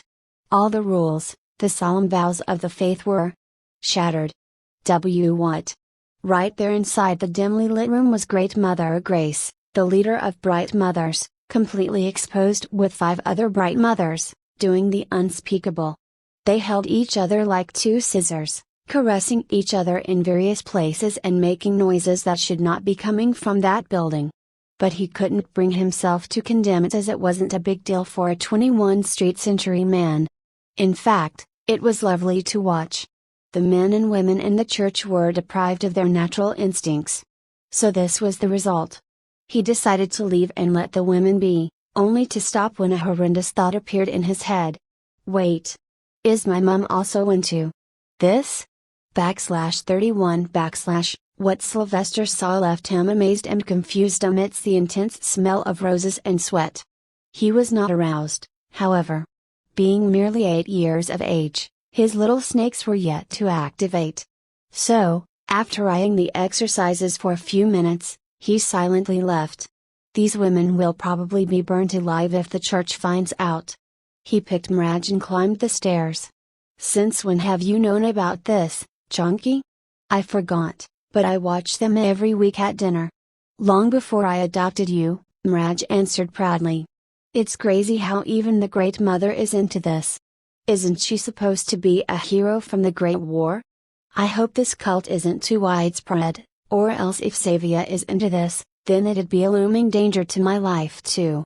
To him, his own safety was the most important. He had a soft spot for Xavier, but if she knowingly threatened their lives, he'd have to go away from her. But first, he needed to verify if she was into this, or was he worrying for nothing. I'm home, Mom. He could hear the sound of Xavier cooking from the cooking area. The aroma of marinated meat cooking in the pan was mouth-watering. This was one of the things he cherished while living with Xavier. Whenever he was with her, it truly felt like home. Come here and help me cook. I will add some honey to the dish, and you watch the bread. She called him quickly. Being a man who knew how to live alone for years, he tried to help Xavier cook and even suggested ways to enhance some dishes. In the end, he found himself helping her every day. Also, in the name of helping, he got to feed Mirage secretly. Mom, who is my father? He asked abruptly and kept a close eye on her expressions. Xavier's body language revealed that she became tense instantly and avoided looking at him. Finally, she forced herself to smile. Dear, you've asked me this so many times. I do not want to talk about it. It brings back some extremely unpleasant memories. That's a chapter of my life better forgotten. She's not lying. Do you not feel like finding a new friend? He asked innocently, not directly calling it a lover. Xavier chuckled. Why would I do that? You're my life, and I don't need anyone else. I'm also wholly devoted to Celeste now. Okay, that last part was a lie. Don't worry. I will take care of you, Mom. Add more honey, please. He pointed at the pan quickly. Xavier laughed heartily and did as her son wished. He was her world, her will to live. She had many secrets, but she hoped they would never come to haunt them so they could live in peace.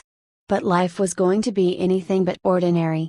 Sylvester knew this as he slowly came face to face with the political nature of the church and how his own status of God's favorite was not welcomed by all. Bishop Norman was just the beginning. There will be many more people who will want him dead or gone. And to overcome such people, he needed to grow stronger. Mom, teach me healing after eating? He asked nicely. He was trying to build his second set of skills that could help him in an emergency.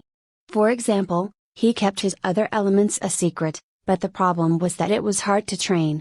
He knew about wind and fire, but water and earth were hard to learn. Sure, dear. Anything for my little Max. Now help me set the dinner table. The mother and son.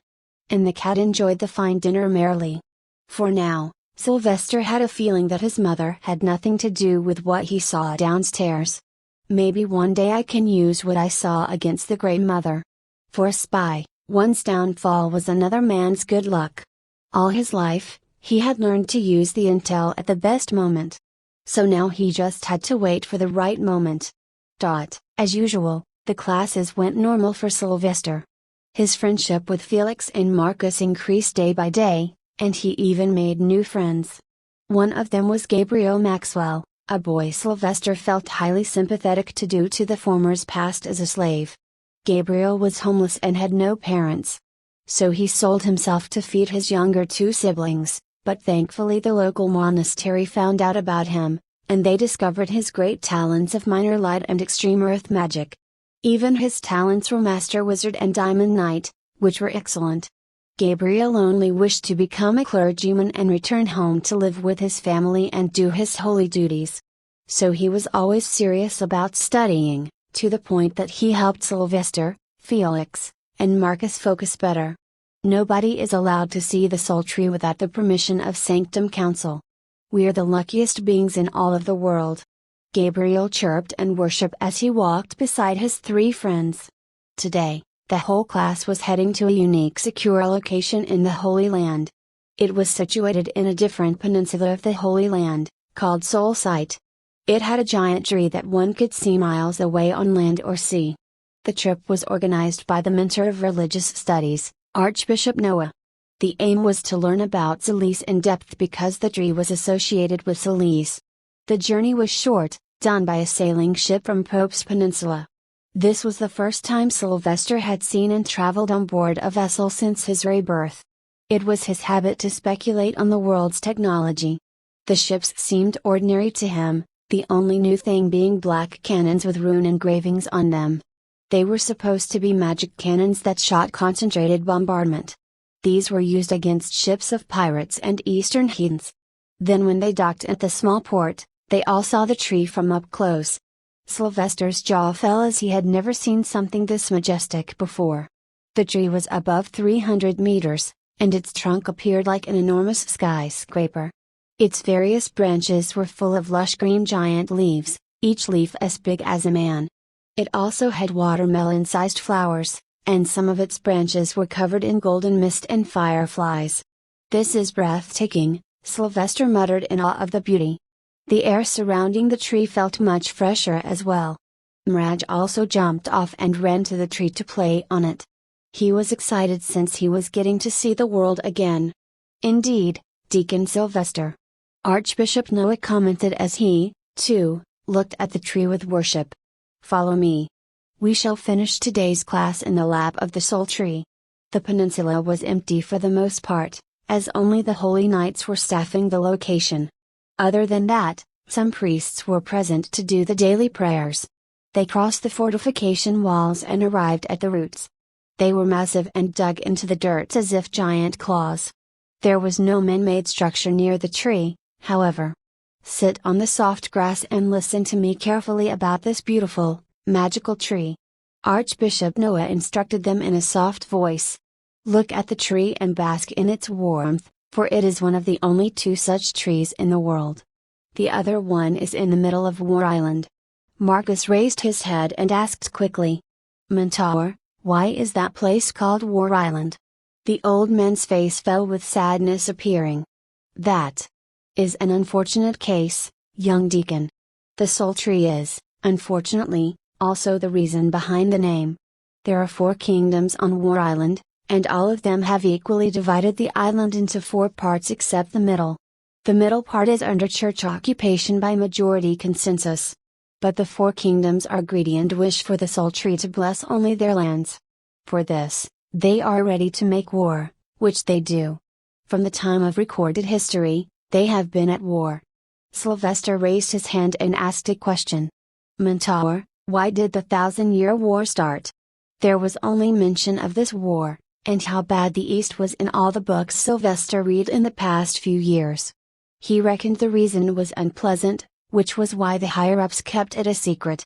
But now, as he was supposed to be a clergyman, he felt he was eligible to know. "That too has a tragic story behind it, Deacon Sylvester. But, to respect the life of Pope Charles Desmond, the saint, we do not talk about it a lot and only keep what happened to him in our hearts. In the year of Celeste 3944, the 1,000-year war, sometimes called War of Two Worlds, began with the assassination of the Pope in the heathen continent while he was on missionary work to promote religion. It was the turning point in our history, as the Church also had to take up the martial role. Sylvester didn't feel any strange emotions from the man that showed he was lying. But he found it hard to believe that someone removed the name from history out of respect. Archbishop Noah continued teaching the main topic next. Young favored ones, this tree's lap is where the first pope found internal peace. This is where he started his journey to travel the world and find answers about the reason for his existence. That eventually led to the formation of the Church of Solis, right here around the Soul Tree. It is believed that soul trees grow in a land where the intensity of solarium is at most, and the rays from the solis fall the highest. This is the most blessed land in the Holy Land. As God's favored, I want all of you to meditate under this warmth and try to ask questions in mind. Who knows, one of you might have the same mysterious experience that the first Pope, Luther Vas Hermington, had. Remember, meditate sincerely, for this may be the first and last time you get to be this close to the Soul Tree. May the warmth of Soul Tree help you understand your destiny. Archbishop Noah also sat down cross-legged and closed his eyes to meditate. He seemed dead, however, as the old wrinkled face didn't help. Sylvester wholeheartedly glanced at the glowing branches of the trees and etched its beautiful image in mind. Then he closed his eyes to meditate, to ask questions. All he had to do was clear his mind of all thoughts and take long, refreshing breaths. It was easy to do, but once his mind emptied and went into a trance-like state, a face surfaced in his mind. It was blurry but appeared to belong to a little newborn child. Some voices were there, too, but they were muffled to the point they were not understandable. Slowly, the face became clear, as if he was waking up from sleep. "Who are you?" he wondered, remembering the day he was born to Xavier. It was only him, the midwife, and Xavier, so this was not his memory. While in this scene, there were too many people and voices, and everything was brightly lit. Sylvester felt he could touch the child if he willed, so he instinctively tried to raise his hand. But no change appeared in the scene except the baby's face becoming clear. Pat! He touched it finally. However, the next instant, his heart fired up as the child's red eyes shot open, looking directly at him. The gaze was piercing enough that Sylvester felt goosebumps on his body.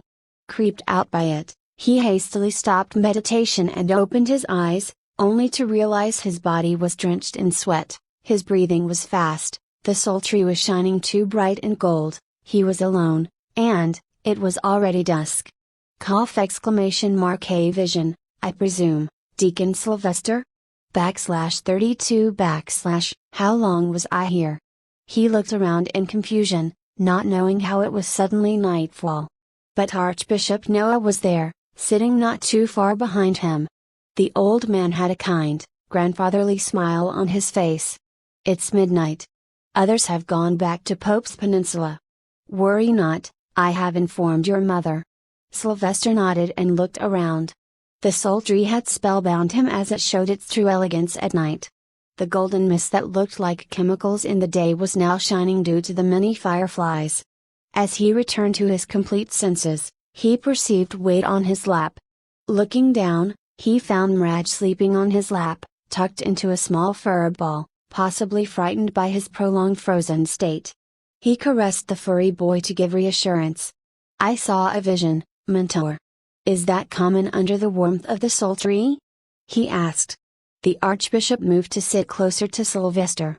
"No, in fact, you are the only person in the last 100 years to have gone through this experience." "Who was the last one?" "Oh, he's a man of greatness, the first sort of light, Neil Gray, a grand wizard." "Ah. You may not understand this way. Just know that Inquisitor High Lord, Crimson Fire, is the third sort of light. Great, another overly strong being I need to be careful of." He wondered if he should ask this old man about his vision. Was it worth telling him? Could he trust him even a little? The old man did look kind, but again, the Pope looked like a cool old grandpa too, but he turned out to be the opposite. "Do these visions mean anything?" he asked. The Archbishop took a long breath and looked at the sky. It was dark with shining stars and 2 moons. "Isn't it strange? The night sky looks so beautiful, yet it makes us weak. This sultry is one of the only two things in the world that emits elerium even at night after it absorbs them during the day. In a way, this sultry makes us all stronger and gives us warmth. It is like a beacon of light against the dark unruly sea. So when it shows you something, I believe it does mean something. But visions can be unreliable, for we never know if they showed you tomorrow or just the moment before your demise. So heed my advice, Deacon Sylvester. Engrave this vision in your mind and forget about it, for when fate wills, it fulfills. Do you not want to know what it was? Sylvester asked with genuine interest. He knew he'd want to know if he was the old man. But Archbishop Noah laughed heartily, his big beard fluttering with each breath.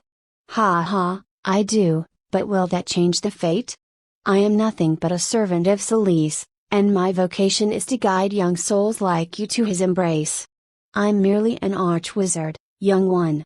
I am in the last stretch of life, and believe it or not, one learns to ignore all temptations at this phase. Your vision is yours, and your destiny is yours. But if you ever need my guidance, I will always be here, for however long I live. What's this new taste? What does it mean? Calmness? Freshness? Sylvester questioned himself as a new feeling hit his senses. The smell of lavender and the feeling of freshness of mint on his tongue and nose were something he had never faced before. The only respite was that Sylvester had noticed all negative emotions had some unpleasant or tension-grabbing feelings. In contrast, all the positive ones felt fresh and pleasant. This one was too pleasant. He looked at the old man's face, wondering if he could ask a question he wanted an answer to. But he pondered if he would lose respect for it. You appear to have something to ask, child. Worry not. Ask as long as it's related to the faith. Sylvester carefully worded his question. Mentor, what is faith's official stance on subhumans? Ah, it's about what you witnessed in Pitfall Town? Archbishop noticed the amazement on Sylvester's face. No need to be shocked. I learn about all my students before I start teaching. Now, coming back to your question, the faith only believes in erasing heathen activities, not the heathens themselves. What those Inquisitor Knights did to her was against what we stand for we believe that even the heathens live under the same light of Solis as we do. To end them is our duty, to punish them is the Lord's duty. If I, Lord Inquisitor, or the Pope were there, we would have killed those Inquisitors immediately, and they did die at the hands of Shadow Knight. Sylvester nodded as he felt at peace with that answer. What those knights did to the elf woman was the same as war crimes this meant. Why do they not accept the faith of Solis? He inquired. There was no definite answer at the Archbishop's disposal. No one knows. Pope Jarl Desmond tried, and someone assassinated him for it. Maybe it's because they have their own gods as ancient as ours. Perhaps not as powerful. Now, it's impossible that they will accept unless we defeat them and totally subjugate them. The scars of the long war are not easy to heal. Sylvester agreed with that notion. Just like the USSR and USA in my world. Even after the end of the Cold War, the hostilities never ceased. The Archbishop continued. I was once a young wizard for the Holy Army who fought against them. I had a wife and 2 children in a beautiful village on the coast. But then they attacked and burned the village to the ground. By the time I got there, everything had turned into ashes. I lost everything instantly, and I was full of hatred. That was until I was among the knights responsible for raiding and burning their coastal village. I vividly remember that in that village of Biskins, we slaughtered them all, whether male, female, or children. I was shocked and confused about which side was right. Then I went on a pilgrimage to search for answers and went to the villages where each pope was born. Slowly, I learned and understood. With time, I calmed down, and now I teach you. Of course, everyone has a story in this world, often a sorrowful one. Can't expect much good when the whole continent suffered a 1,000-year war. Sylvester reckoned. Did you find answers? The old man laughed. Ha ha ha, that's the thing. I still have not, and that's why I agreed to teach your class. I, too, hope to get some answers, God's favored. What? Sylvester looked up at the man's wrinkly face in confusion. This time the God's favored didn't sound plural. There was too much confidence in his voice. I believe you. Archbishop Noah blurted. You are the one true God's favored. It left Sylvester speechless. He didn't see something like this coming from a man of high esteem like this one. Why? Because I read about your life. No other deacon comes close to as many holy feats as you have shown. Your hymns, the abundance of light, your intelligence, and now your deep reasoning. These are the signs I cannot ignore, for this is what I was looking for. But I must remain impartial as your mentor until only you remain among your peers, lest foul things some malicious ears may hear. Sylvester sensed no lies from the man. In fact, there was even a hint of worship. That was enough to assume that Archbishop Noah truly believed the idea. He's so rational despite supposedly being the most religious person among the crowds of the church. Or maybe it's his old age speaking. Let's head back. You can sleep with your friends in the dorm tonight. The Archbishop stood up and guided him away from the tree. Sylvester looked back at the tree, wondering if the visions would explain themselves if he meditated more under it. But he was too low ranked to come close to the tree anytime soon. Let's hope that dream was not about me being reborn somewhere again. Arriving at the School of Dawn, Sylvester decided to reside in the dormitory with the other students for the first time. But he was late, and most had gone to sleep, except for his 3 friends. They were waiting for him at the common dining hall. This was the only place where all deacons of the first year sat together, be it from the favored one's classroom or the normal ones. This was because there was no sunlight at dinner hours. I thought you'd be fast asleep. Felix scoffed. And I thought you died under the tree. Can't say it's a pleasure to make your acquaintance again, swindler. That's not a kind thing to say, Felix. Gabriel, the kind religious boy, scolded. This was a simple banter between Sylvester and Felix, as their friendship was the strongest among the 4. Sylvester also kept the persona of being mindless goofy with the boy as it rhymed with the latter's personality the best. Also, being undercover was all about matching the mental wavelength of the surrounding. So if he acted like an adult with them, he'd only come out as an edgy loner boy. I'm hungry, don't tell me you didn't keep some food for your friend. He asked, not ignoring the whisper of Mirage in his ear. It's in the room. Come with us. Marcus guided along. The 4 walked the ground floor corridors and soon arrived in a large dorm room. It had 3 beds and tables along with cupboards on the walls. There were also 2 windows, making it big enough to be called a hall. So this is what the dorms look like. I can't say I'm not blessed to have my own home to live in. He commented to make them feel jealous. Felix didn't like that. Marcus, I feel hungry again for some reason. What do you say if we eat a little more? Indeed, I feel hungry too. Sylvester noticed the metal box on the table and rushed to pick it up before them. For a child to remain hungry in God's home is a sin, boys. So step aside and let me feed. He opened the box and found a chicken stew and some bread loaves on the side. Then, with the convenient magic, he used elemental fire magic to heat the food while turning the conversation a little serious. I reckon some hearts were burning with jealousy once I sat down. Did anything happen? Especially in Bishop Norman's class? Marcus tiredly took a seat. He liked the company of Sylvester but sometimes felt he was sitting on a landmine. He didn't wish to fail in Rune's class.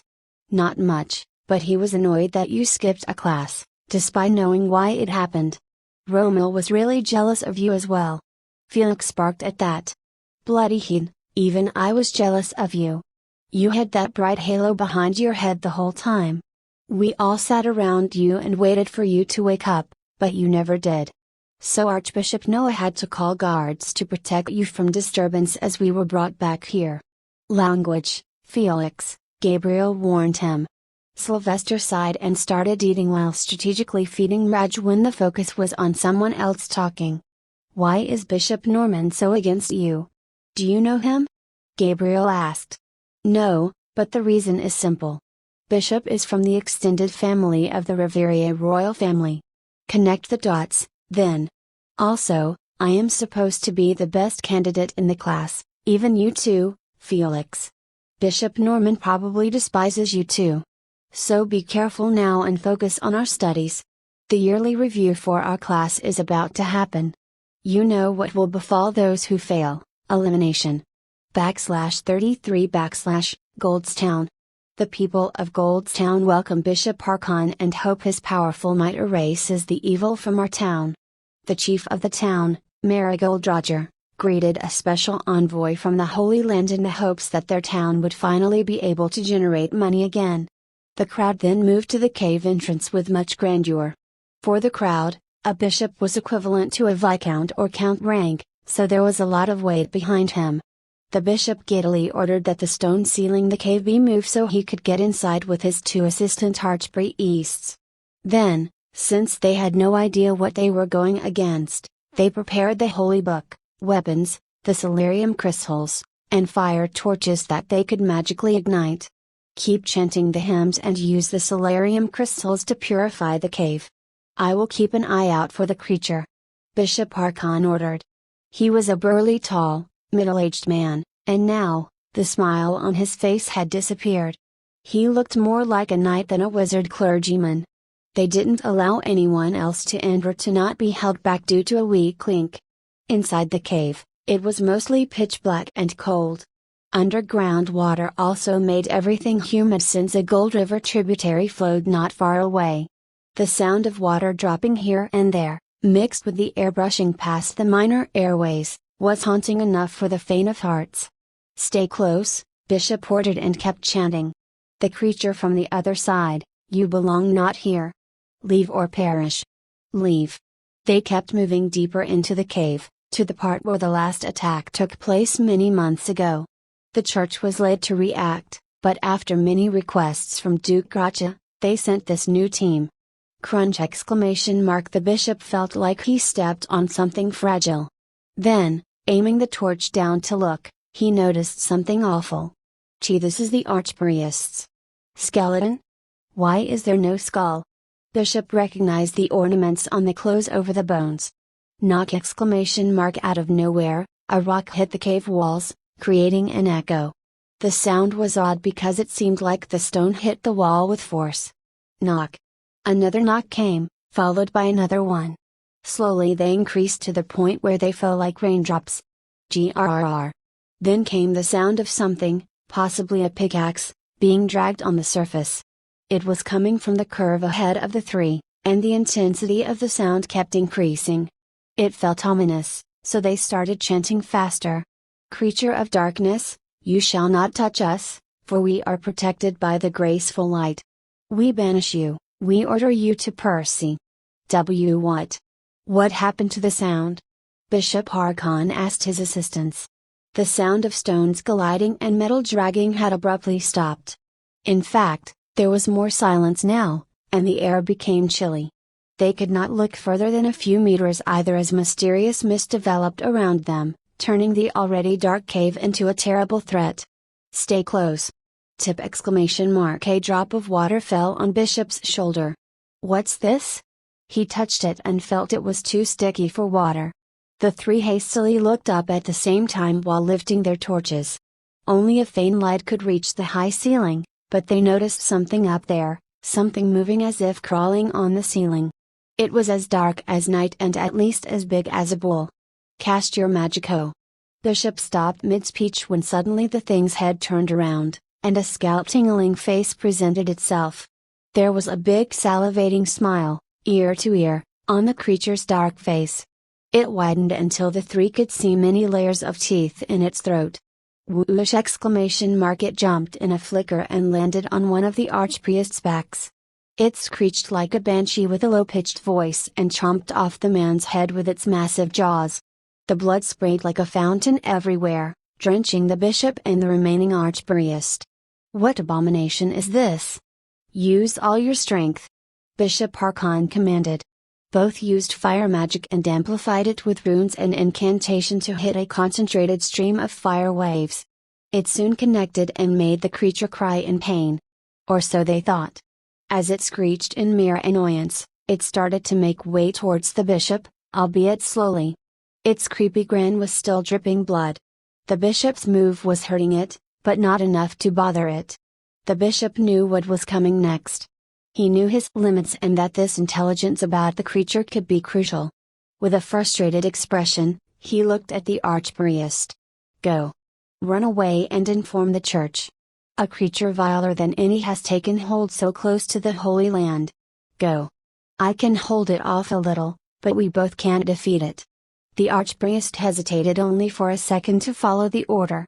His eyes filled with helpless tears as he heard the grunts at the back, as the bishop knowingly fought a losing battle with a creature so vile. The archpriest sometimes stumbled and nearly fell on his way back. He ran as fast as he could, not knowing how long Bishop Harkon could hold on. The noise of the attacks had already started to subside. Grrr. The noise soon completely died out, and yet again, the sound of metal being dragged came, following the archpriest. He looked back for a split second and noticed a faint dark figure jumping from walls to ceiling and ground while following him, gaining distance. The man hurried as much as possible as the exit was in sight already. Close the cave. Close the cave. He kept shouting to give the people a hint. Only after his fifth shout did those outside start reacting. Close it. The archpriest reached the end in the nick of time and jumped out from a small gap. Then the gate closed with a loud thud as if something collided with a stone from inside. The force was strong enough to shake the lands. He fell face first on the grass and stayed there for the next few minutes. His clothes were bloody, but his heavy breath made it clear he was alive. Just then, the previous archbishop that survived months ago came forward. What happened? Where are the rest? Dead. Eaten by that thing. Whatever it is. Bishop tried to hold it off and allowed me to escape to bring the world outside so more inexperienced men wouldn't go inside. It's demonic. I must tell the church. This cannot be allowed to exist. We need the Pope. No, we need light. The older archpriest added. At the School of Dawn, the final yearly assessment was to take place. For this, all the deacons were studying hard. But Sylvester had hypothesized something to his friends, that their assessment would be different from the rest of the school because of the weight behind the tag gods favored. The school will try to test them in all ways possible and sort them out. They will be ruthless and won't care if, by the end, none survive. That would only mean there was no gods favored. Felix agreed with him. I think so too. They said today it will be our written exam, but for some reason, the physical examination is planned to spend 15 days. So the four made their way to the classroom and noticed there were multiple mentors present, from Archpriest Edmund to Sir Baldric, Archbishop Noah, Mother Meredith, and Bishop Norman.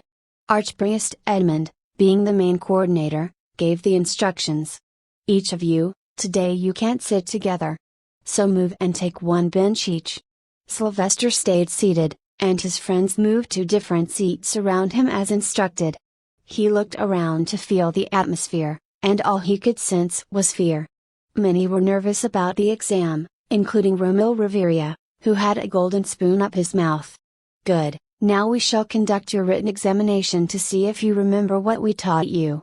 We will give each subject 1 hour, each of them containing 5 questions. All of you shall have different questions that we will give you personally. Any subject mentor can give you questions for any segment of examination. This means everything will be random, and this shall truly be your test. After this examination will be your practical examination, which will be conducted in 2 phases. In phase 1, you will be tested by each mentor in their subject. In phase 2, each of you will leave Holy Land with 3 guardians or aides if you have any. Your task will be to help those in distress and spread the name of the church. Therefore, you will be evaluated not by us this time but by those who will accompany you. Archpriest, what if someone fails? The weakest boy in the class, Willis Leroy, asked. He was considered a candidate only because he had the unique ability to breathe fire. But in magic talent, he was the lowest with only Adept Wizard and Golden Knight. By comparison, Sylvester was already an adept. Archpriest smiled wryly, as he didn't want to dishearten the child. If you fail, We shall move you to the regular classroom because even if not God's favored, you are valuable as a clergyman. Now, let's start the examination. We have decided to start with the runes first. Bishop Norman, please provide your instructions so we may proceed. Sylvester eyed as the most hated man to him locked eyes with him. All right, pal, what do you have? What mess do you want to create in your numbered days? Bishop Norman strictly instructed. Anyone who gets more than 2 answers out of 5 wrong will fail my class and year. Of course, I expect all the gods favored to know all the answers, but we can't be that strict with children. Good luck. With that, Bishop Norman moved straight in line towards Sylvester while other mentors took different columns. He first gave 5 questions to those ahead of him. When he reached Sylvester, the taste of bitterness was as clear as day. He hates me so much. Bishop Norman smirked evilly, making it clear that he wished to fail him. Write down the questions on your paper. 1. What is the theory of balanced exchange? 2. Who discovered runes first and how? 3. What is the process of making overlapping dual runes? How is it used? 4. Describe the process of casting elder runes. 5. How do runes overpower incantation? Is he allowed to ask such vague questions? There is no undisputed recognized creator of runes. And elder runes? They aren't even in the school's curriculum. Sylvester was confused about what to do. However, when he looked behind, he noticed Felix's tense expression. He had just received the questions, and they were likely similarly bad. May Celise save this lad. /34 / he had only 1 hour to answer these 5 questions. So, using a simple strategy, he decided to write answers to the questions he was the surest of. For example, the theory of balanced exchange was nothing but the simple laws on which the runes worked. The caster of the runes must understand the need to keep the flow of celerium in proportion to the size of the rune they were making. If there was any mismatch, then the rune would break. Sylvester knew that Bishop Norman would not give him an easy question, and there must be something that the man would use to dismiss his answer as incorrect. So Sylvester wrote everything he knew in detail, including everything he had learned from his observations. For example, he had noticed that if one's elemental magic is too strong, they need to be careful because they have a higher chance of their rune breaking up due to overload. Then he moved to the following question. It was extremely tricky because the discovery of runes was never documented, and a dozen great wizards in history tried to take credit for it. So the only answer to this question was to write about all the wizards who claimed. But instead of writing long paragraphs, he simply made a long table, divided them into name-based parts, and then wrote about each claim. This question was there to waste his time, from what he guessed. He didn't allow that to happen. Now what is this dual runes casting? I've never read about it. He wondered, believing it was likely something from the upper classes. Is he allowed to give me questions outside of the syllabus? He wrote whatever he could come up with. He reckoned he'd have dealt with the man by the time the results get announced and mustn't let him create unnecessary trouble. This way, he answered all questions except one. Then, when he only had 5 minutes left, he worked on the last question that wasn't just out of the syllabus but the whole history. There was no subject called Elder Runes because it was a lost knowledge. So it was apparent that Sylvester didn't know about it other than its name. So, in the end, he just wrote a little hymn to address the great mentor. O great mentor of runes, Celise has blessed your brain. For even lost arts you have gained. Bestow upon us this knowledge, before you die of old age. Let the faith be grateful to your deeds, you must plant this forbidden knowledge as seeds. For minds like yours are born once in centuries, most others die as retards in unsolved mysteries. I hope you are not like those retards. Lord's Bard sings in best regards. He chuckled as the time was up and put the quill back in the ink bottle. I can't believe I've turned into a poet now. Well, Diana used to love my songs. It makes sense, I guess. The archpriest soon collected the papers, and the subsequent examination started. It was for a first-year compulsory subject called healing. This aimed to give all deacons the minimum level of knowledge to heal themselves or others in an emergency. The mentor for this subject was Mother Meredith, a bright mother. She was a fair middle-aged woman with a kind personality. Nobody hated her for anything. Even the questions for her subject were easy. This was a general attitude he had witnessed in his years here. Nobody disrespected or dared to harm a bright mother. Even if a bright mother goes into a den of thieves alone, she will be respectfully allowed to pass through. This was because the church was known to be overprotective of these women, as these women were the main force behind spreading the faith with their kind words, selfless healing services, and much more. For them, the church was ready to burn villages, towns, or even cities to set an example. It was undoubtedly reassuring to Sylvester, as Savia was one of these bright mothers. Eventually, the healing examination also ended, and incantation started. This was not a complex subject for Sylvester, as Archpriest Edmund was a truly neutral man in some regards. He didn't show hostility towards Romil either, despite the hostilities between Romil's and Edmund's kingdoms. One needed to live under a rock to fail this class.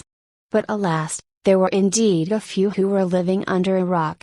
So overconfident that they didn't bother studying. The results, in the end, would eventually make things clear. Alright, last question. He finished writing the answer for how to use incantation to use wind element and pull or push objects. It was telekinesis without anything to do with brain powers. Time's up. Proceed with Sir Baldfreak to the indoor arena.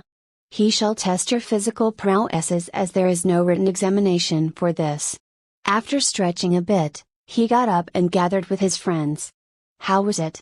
Easy, Gabriel said. I think I did all right. Marcus solemnly nodded. But Felix had dark circles under his eyes and a face that seemed devoid of all happiness. What am I going to do? My father will kill me for failing this. That Norman Baz. How am I supposed to know about making elder runes? Sylvester pitied him and patted his shoulder. I was asked the same question, and even got out of syllabus questions. But, don't worry, his days here are numbered. So focus on the next test. Are we going to fight this time too? Marcus wondered. No one had any idea about it. But Romo did come across Sylvester along the way and challenged him. I will be the winner this time. There is a quote, "The elephant keeps walking as dogs keep barking," Sylvester replied and kept walking towards the arena. His friends laughed heartily at the insult and stayed beside him. I wish I had your brain, Felix muttered. Kid, you'd die from PTSD alone.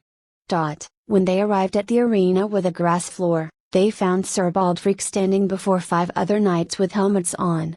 They all wore Inquisitor robes and armor and appeared battle-ready. Before the confusion could take hold, Sir Baldfreak explained. Listen up, boys. Today you will be tested not just for your fighting skills but also for your leadership abilities. All of you will be divided into 6 groups and will fight one of these knights. I do not imagine you winning, but I wish to see you doing your best to defeat them. The odds of numbers are in your favor, and you must use them wisely. I shall give you 5 minutes to organize yourselves into groups. If anyone is left at the end, I will make their groups. Proceed. For Sylvester, it was a breeze to form a group as they already numbered 4. Finding 2 more was easy, as most wanted to join them.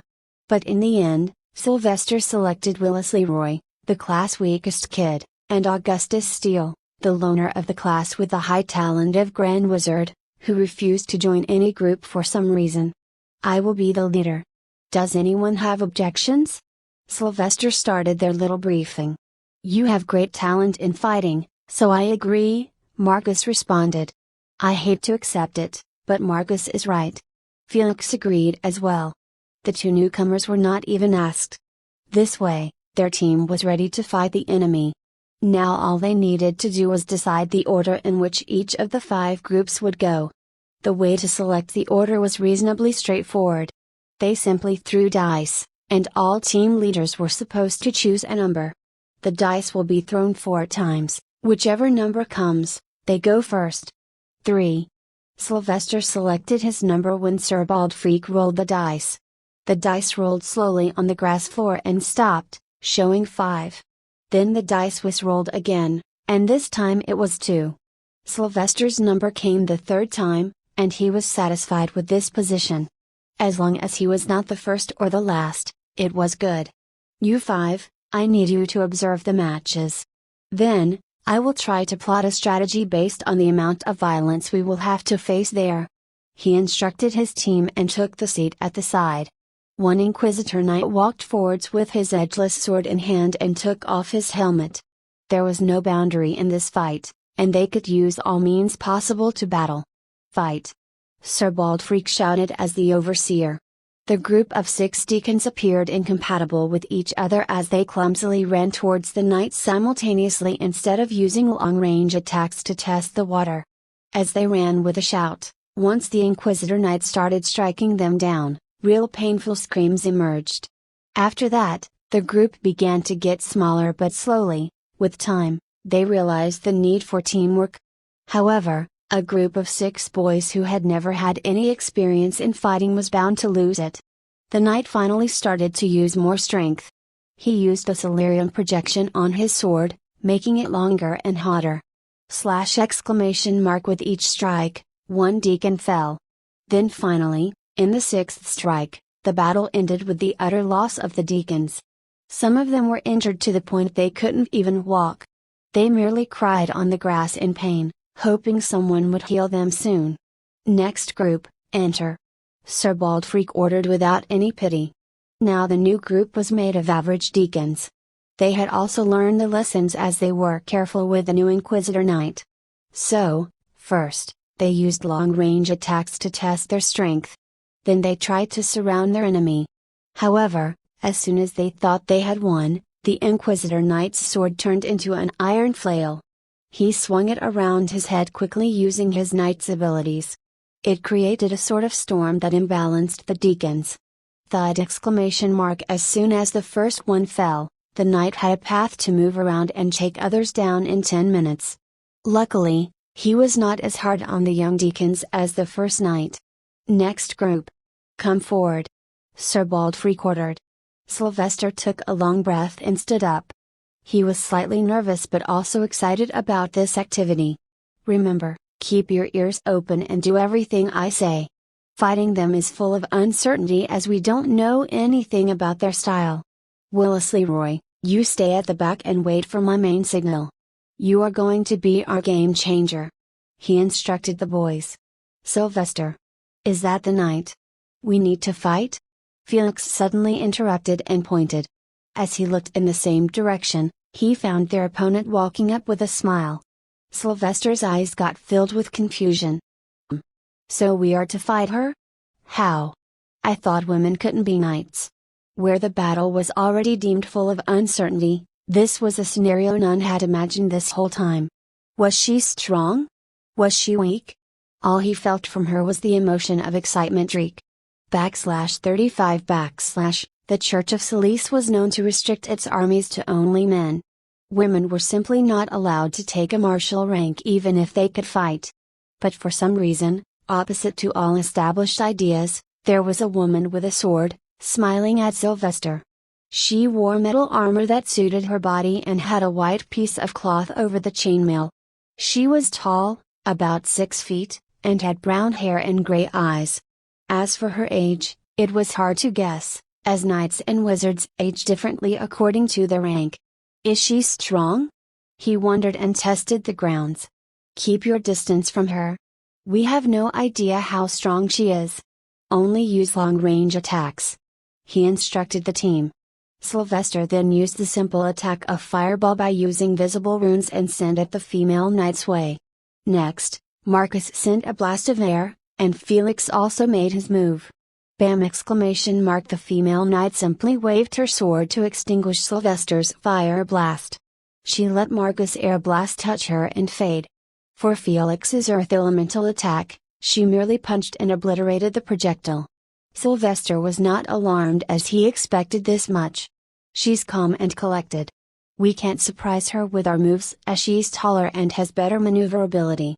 This leaves us with only one option: confuse her. He had discussed the plan beforehand, so they quickly got to work on it.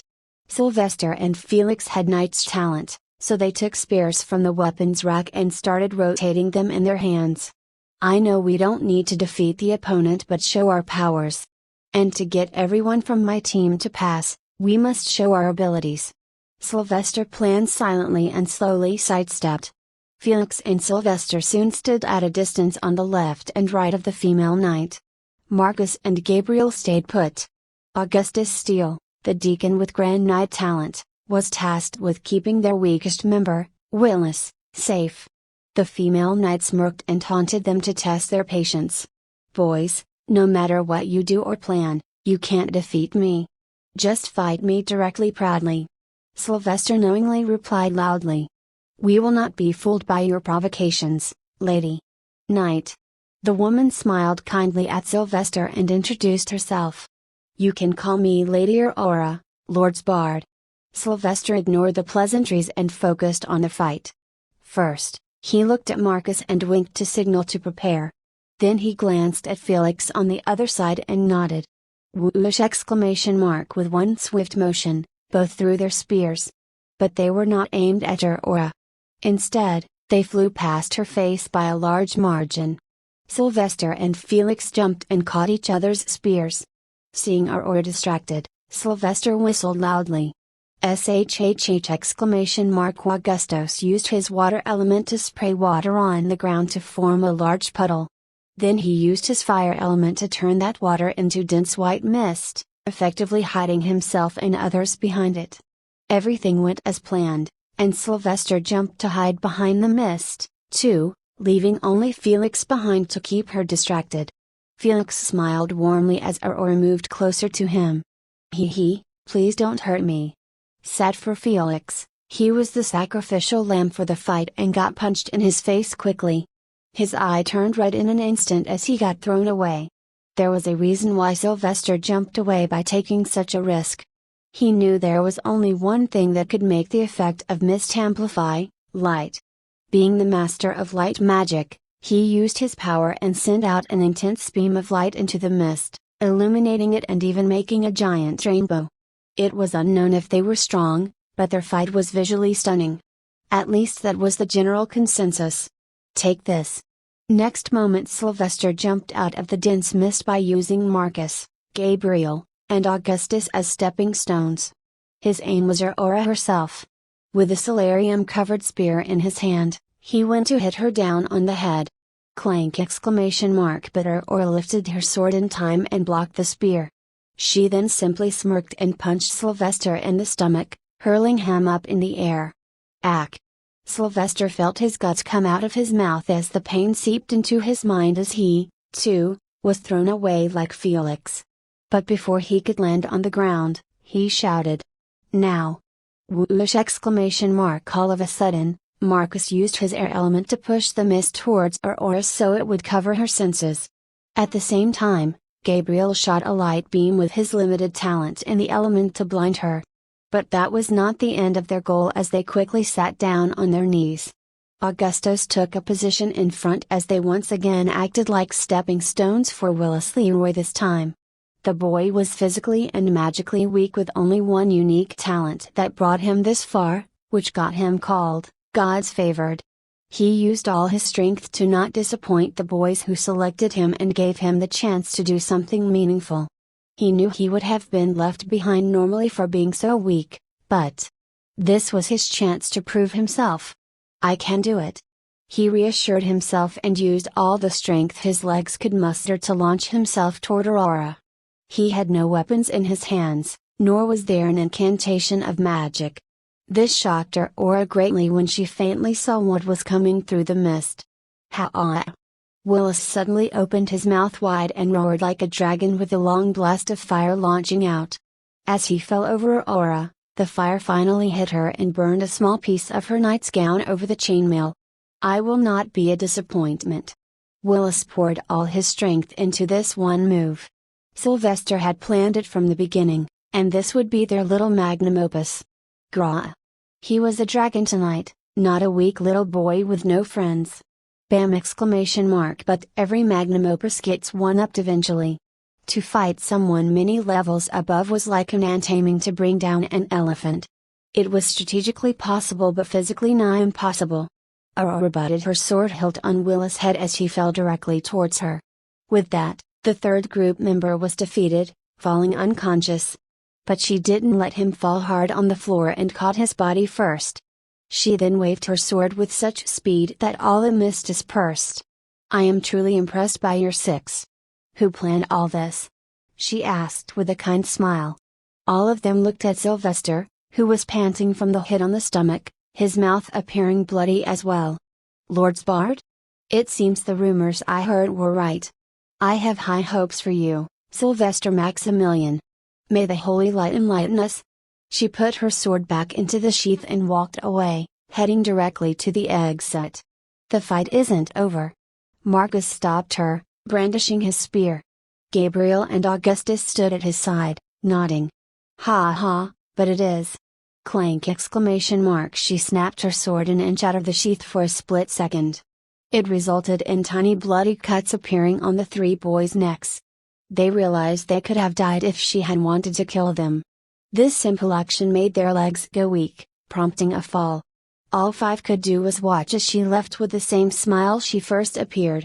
Clearly, she didn't even use a portion of her strength, or she could have turned their bones into a paste by now. I hope this was enough to get good grades. Sylvester dragged himself to stand up and walk to Sir Baldfreak. "Who was she?" he inquired. Sir Baldfreak proudly answered. "Oh, she's our Foxtron, 10th Sword of Light, the Thunderfall." Sylvester silently gulped and glanced at the exit. Why did she come here to fight? All he knew was that there were 10 Guardians of Light. Her being the 10th meant she was the weakest of all, but her being one of them meant she was among the top powerhouses of the church. "Thunderfall?" Sir Baldfreak scoffed. "Deacon Maximilian, Lady Aurora is a wizard by the main profession. Knight's talent is her weaker talent. If she wanted, she could have obliterated all of us by summoning a rain of thunderbolts from the sky." "Did we pass?" he asked right away, since comparing power was useless. "You shall know that after 15 days, Deacon. Now help your teammates off the field. The next fight needs to start." He did as asked and walked away with his mind drowned in questions. Are all of these knights Guardians of Light? However, at one glance, he could discern the truth. They were too blank to be so important. Not to mention, they didn't have the same prideful attitude as Aurora. "I wonder when I will be that strong." Soon their little team rested on the sides while the remaining 3 fights went on. In the end, as expected, no group of deacons won, but Sylvester's group lasted the longest. That with an opponent so strong. They even landed one hit, so it had to count to something. All were tired, and the day soon came to an end. The first day of examination was harsh and unpredictable but also exciting. Willis quickly got back up, but Felix still had a swollen eye from the punch. Meanwhile, Sylvester's pain and injury were gone. He somehow healed on his own, even shocking the healer a bit. But they reckoned the injury was not deep in the first place. That night too, Sylvester slept with the boys in the dorms. He didn't have an extra bed for himself, so he had to put a mattress on the floor. But being so tired, they just dropped like dead bodies. Not to mention, they made 2 new friends. The second day came, and it was full of activity again. It was supposed to be the day of the practical examination. For this, all mentors would sit in one hall together and interview deacons one by one. Then, they would give a task to perform and evaluate right there. This time, as there were other mentors in the same room, Bishop Norman could not give Sylvester an impossible rune to perform. So the examination went well with ease. But according to the rumors circulating around, the next 13 days would be the crucial days of examination, as the church will test them in the real world. Accompanying knights will record their actions, and their bad habits will be penalized. So it was going to be like living under constant surveillance. This examination was to see their real-world application of talent and ensure there was no secret hidden among the gods favored. The rules were simple. There were a set of job notifications School of Dawn had copied from the Wizard and Knights Guild. Each deacon was to select one job and complete it while ensuring their behavior kept the name of faith and church in the highest regard. The jobs could range from helping a village with wild animals, an exorcism, water or food problems to fighting thieves. His dream of buying a farm and a house to live a peaceful life was still in his mind. So, when Sylvester looked at the jobs listed on the blackboard in the classroom, his eyes were only fixed on the part that talked about money, as they were allowed to keep all the money they would earn. Fighting wild boars for 10 gold graces? No! Fixing a village drought for 5 gold graces? This is so cheap! Stopping thieves from pillaging and blackmailing Blackrock Village for 300 gold graces? This one's good, but. His eyes fell on a paper at the corner of the board. He picked the job request and read it with a greedy smile. Exorcism in Goldstown for 1000 gold graces? Sweet. It shouldn't be a problem with my light magic and holy runes. He took the job notification and registered his name with the class coordinator mentor, Archpriest Edmund. After that, all he had to do was gather Sir Dolorum and 2 other aside knights and head out. They wouldn't put an impossible request on the board for a deacon, right? He wondered, reassuring himself. /36 / Did you pack everything? Food, water, clothes, and your pillow? Mom, I'm not a baby anymore. I can pack my own bag. Sylvester annoyedly closed the straps of his cloth bag. Max, you will always be a child to me. I'm your mother. Here, take these honey cookies. I made them for you with a bright mother friend of mine. Share them with Sir Dolorum too. She handed him a whole jar. With a sigh, he resigned to his fate. Okay, thank you, Mom. I'll go now. Sir Dolorum must be waiting. You take care and don't skip meals. But Xavier jumped to hug him. Be careful. The outside world is not as kind as it is here. So many of them might come after you just because you are God's favored. So never underestimate any situation. I agree with you for once. Yes, Mom, I will be careful. He looked into her eyes, waiting to see if she had anything else to say. Have a safe trip.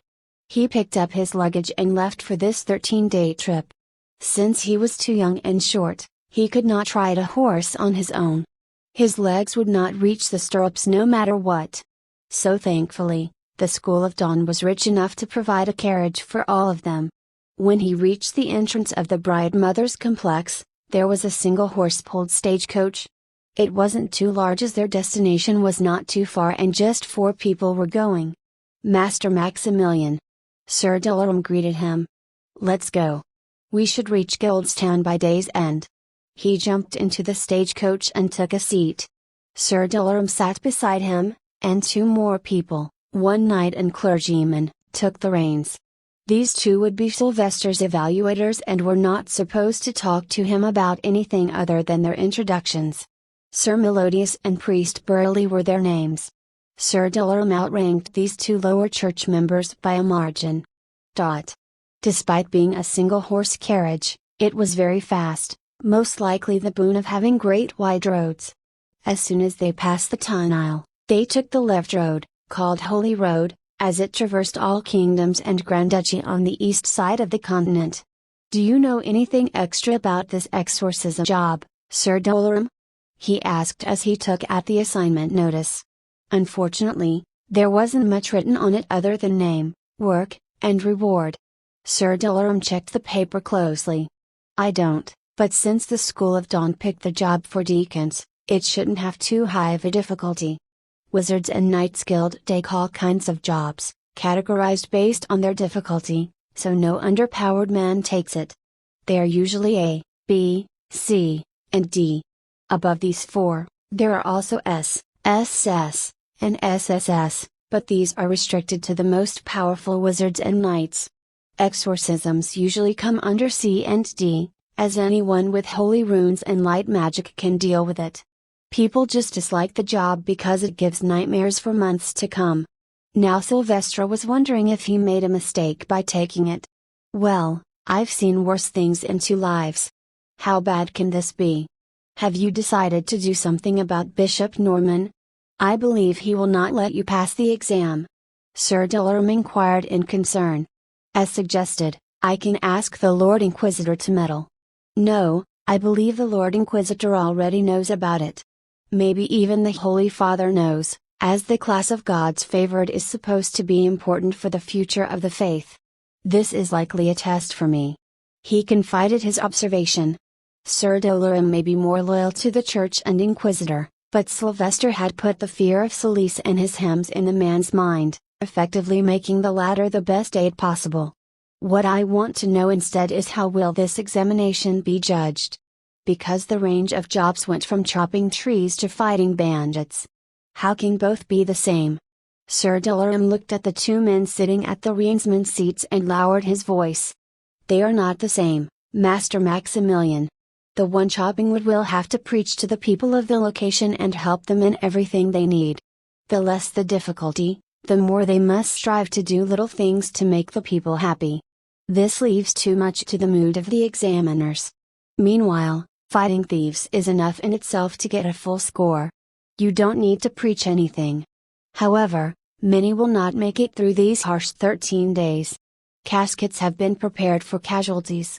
This shocked him a little, and the face of Felix, Marcus, and Gabriel appeared in his mind. He wasn't worried about Felix, but Marcus and Gabriel had mediocre talents at best. Isn't it counterproductive to let talented kids die? You picked this job, it's good. It would have been hard if you had taken the thieves' eradication job. It's a simple process of filtering. If they can't survive this simple test by not picking a job above their level, they can never be a God's favored.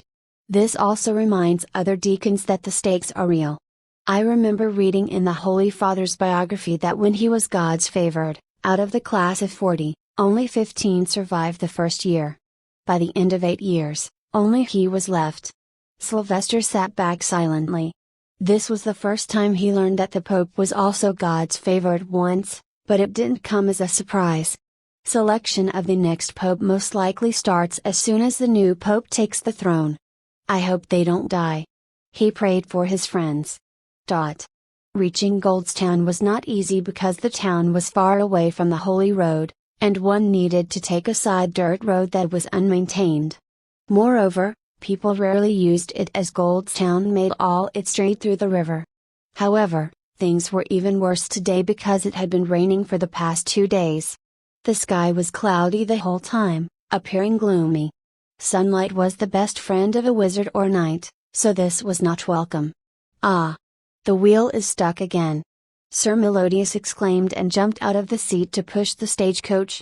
This was the 10th time it had happened, making their journey feel more ominous. Even Sylvester jumped out to help regularly, as he didn't want to spoil his image in the eyes of the examiners. All of them had become dirty with mud and sweat. All they wanted now was to reach their destination and take a bath. "How far is it?" he asked.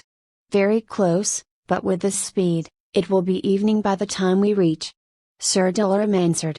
They pushed the stagecoach out of the muddy ditch and proceeded only to get stuck again a few meters away. The more it was raining, the worse the road became. "I hate train," Sylvester muttered as he jumped out of his seat again. It took them 3 more hours to cover the last stretch of land and arrive at the outskirts of the town. At least the town seemed highly developed, with all its streets made of fine stone, houses having 2 or 3 stories. But it was all barren, befitting a supposedly haunted town. "Head directly to the monastery. We shall sleep there tonight and start work tomorrow," Sir Dillerham advised. The 2 examiners silently nodded, as they appreciated some rest now too. Knock! Knock! They slammed on the monastery door. However, there was no response. The group was a bit taken aback as monasteries were never supposed to close their doors. "Open up. We're from Holy Land," Sir Melodius clamored. However, the house on the right opened instead of the monastery's door. An old man peeked his head at first and looked. Once he noticed the armors and church robes, he ran out quickly.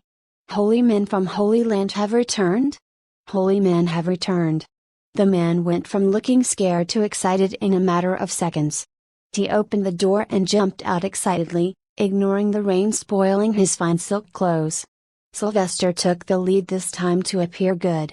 Greetings, I am Deacon Sylvester Maximilian, a God's favored, also called Lord's Bard. Why is the monastery locked? I am Marigold Roger, Chief of Goldstown. I've heard so much about you. Your hymns are sung and memorized here by all. Ah! You all look dirty. I will quickly tell the people to heat the water and cook a meal. Where is the monastery staff? Sir Dolorum asked this time. They left for Holyland to bring help. And since the haunted menace has not stopped here, everyone is afraid to go out after sunset. I have the key to the monastery. I will bring it, please wait. Marigold quickly returned to his house and brought the keys. It didn't take long for the group to enter the monastery. After unpacking, they bathed, ate a quick meal, and decided to sleep. Then, as advised by the town chief, they closed the gates. The monastery was big, but they slept together in the main hall of the building on portable mattresses to ensure they could all react in case of an emergency. With a big yawn, Sylvester closed his eyes. His body was aching from the journey, and the lack of sunlight affected them all to some degree. I hope it stops raining tomorrow. He thought and dozed off to the dreamland, knowing that at least his bed felt warm. However, things at Goldstown were far from good. The night was long and gloomy.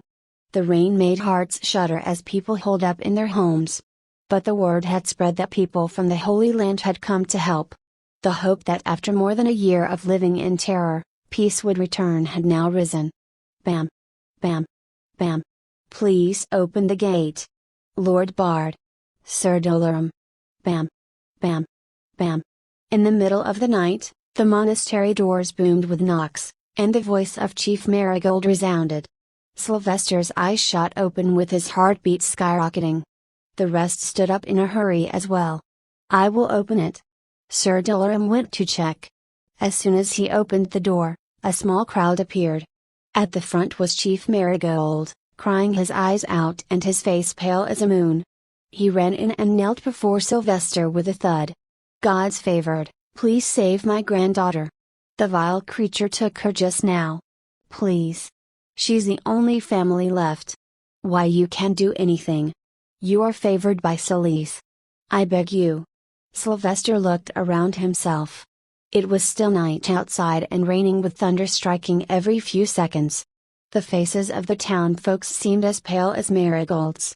They probably think I'm some divine apostle just because I have God's favorite associated with my name. Where did you see her last time? He inquired. Marigold replied in stutters. As she said she needed to relieve herself, so I accompanied her to the privy in my backyard outside. But I dozed off for a few seconds while guarding the door. When I looked again, she was nowhere to be found. Boom! Thunder suddenly struck somewhere nearby and shook the grounds. Sylvester had no idea what the case here was even about. He reckoned it had to do something with a haunted ground, house, or a zombie-like creature. But he never knew abductions were going on too. So this raised the question. How many people have been abducted until now? That vile creature has abducted 80 people. Men, women, and children, they were never found. Another man spoke from the gate. Chief Marigold added. It's that damn haunted mine. First, the archpriest tried to exorcise it, but he and a priest died. Then a bishop came from Holyland, but he also died. The surviving priests went to Holyland to call for help and sent you. Please. Save my granddaughter. She's just 10. A bishop died? What in the living hell? Sylvester was alarmed. Chief Marigold, when was the first time you sent a request for help? He questions. More than a year ago. Sylvester took a long breath and quickly looked at Sir Dolorum in confusion because if a bishop had died here trying to exorcise whatever the creature was, this matter was way above his pay grade. Master Maximilian, this job isn't in the C or D category. It's likely. Boom! An even louder bolt of lightning fell outside the monastery and lit the spot on fire for a few seconds, scaring the whole town. Fear gripped everyone's hearts as the ominous night just turned more menacing. /37 / Wizards, and Knights Guild, Holyland. In the middle of the darkness of the night, two horses trotted into the whole island and headed directly to the Guild Peninsula that housed all the central headquarters of the continent's guilds. The biggest of them is the Wizards and Knights Guild, called Sacred Arms. Two men in clergy robes rushed into the enormous fort and slammed their fists on the reception table, alerting the staff and the various wizards and knights. "We are Archpriests Mace and Brock. Change the Goldstown exorcism job to S rank. The bishop sent by the church has also died." Archpriest Mace shouted, his face looking tired from the journey. The old man staffer's face pale too. "By the Solis, why did you come so late? The School of Dawn took the assignment notice for the test of God's favored. Why did you not get the job updated this whole year?" The two archpriests stumbled back in fear. Indeed, they had not updated the job details in the guild after the town's chief applied for help. Instead, they went through the church's internal system to call for help. Archpriest Mace faced Archpriest Brock. "I will head to meet the headmaster of the School of Dawn. You rush to report to Saint Troisier's office. Ask for a guardian of light to help this time." "Wait." The staffer stopped the two. "Lord Bard took the job.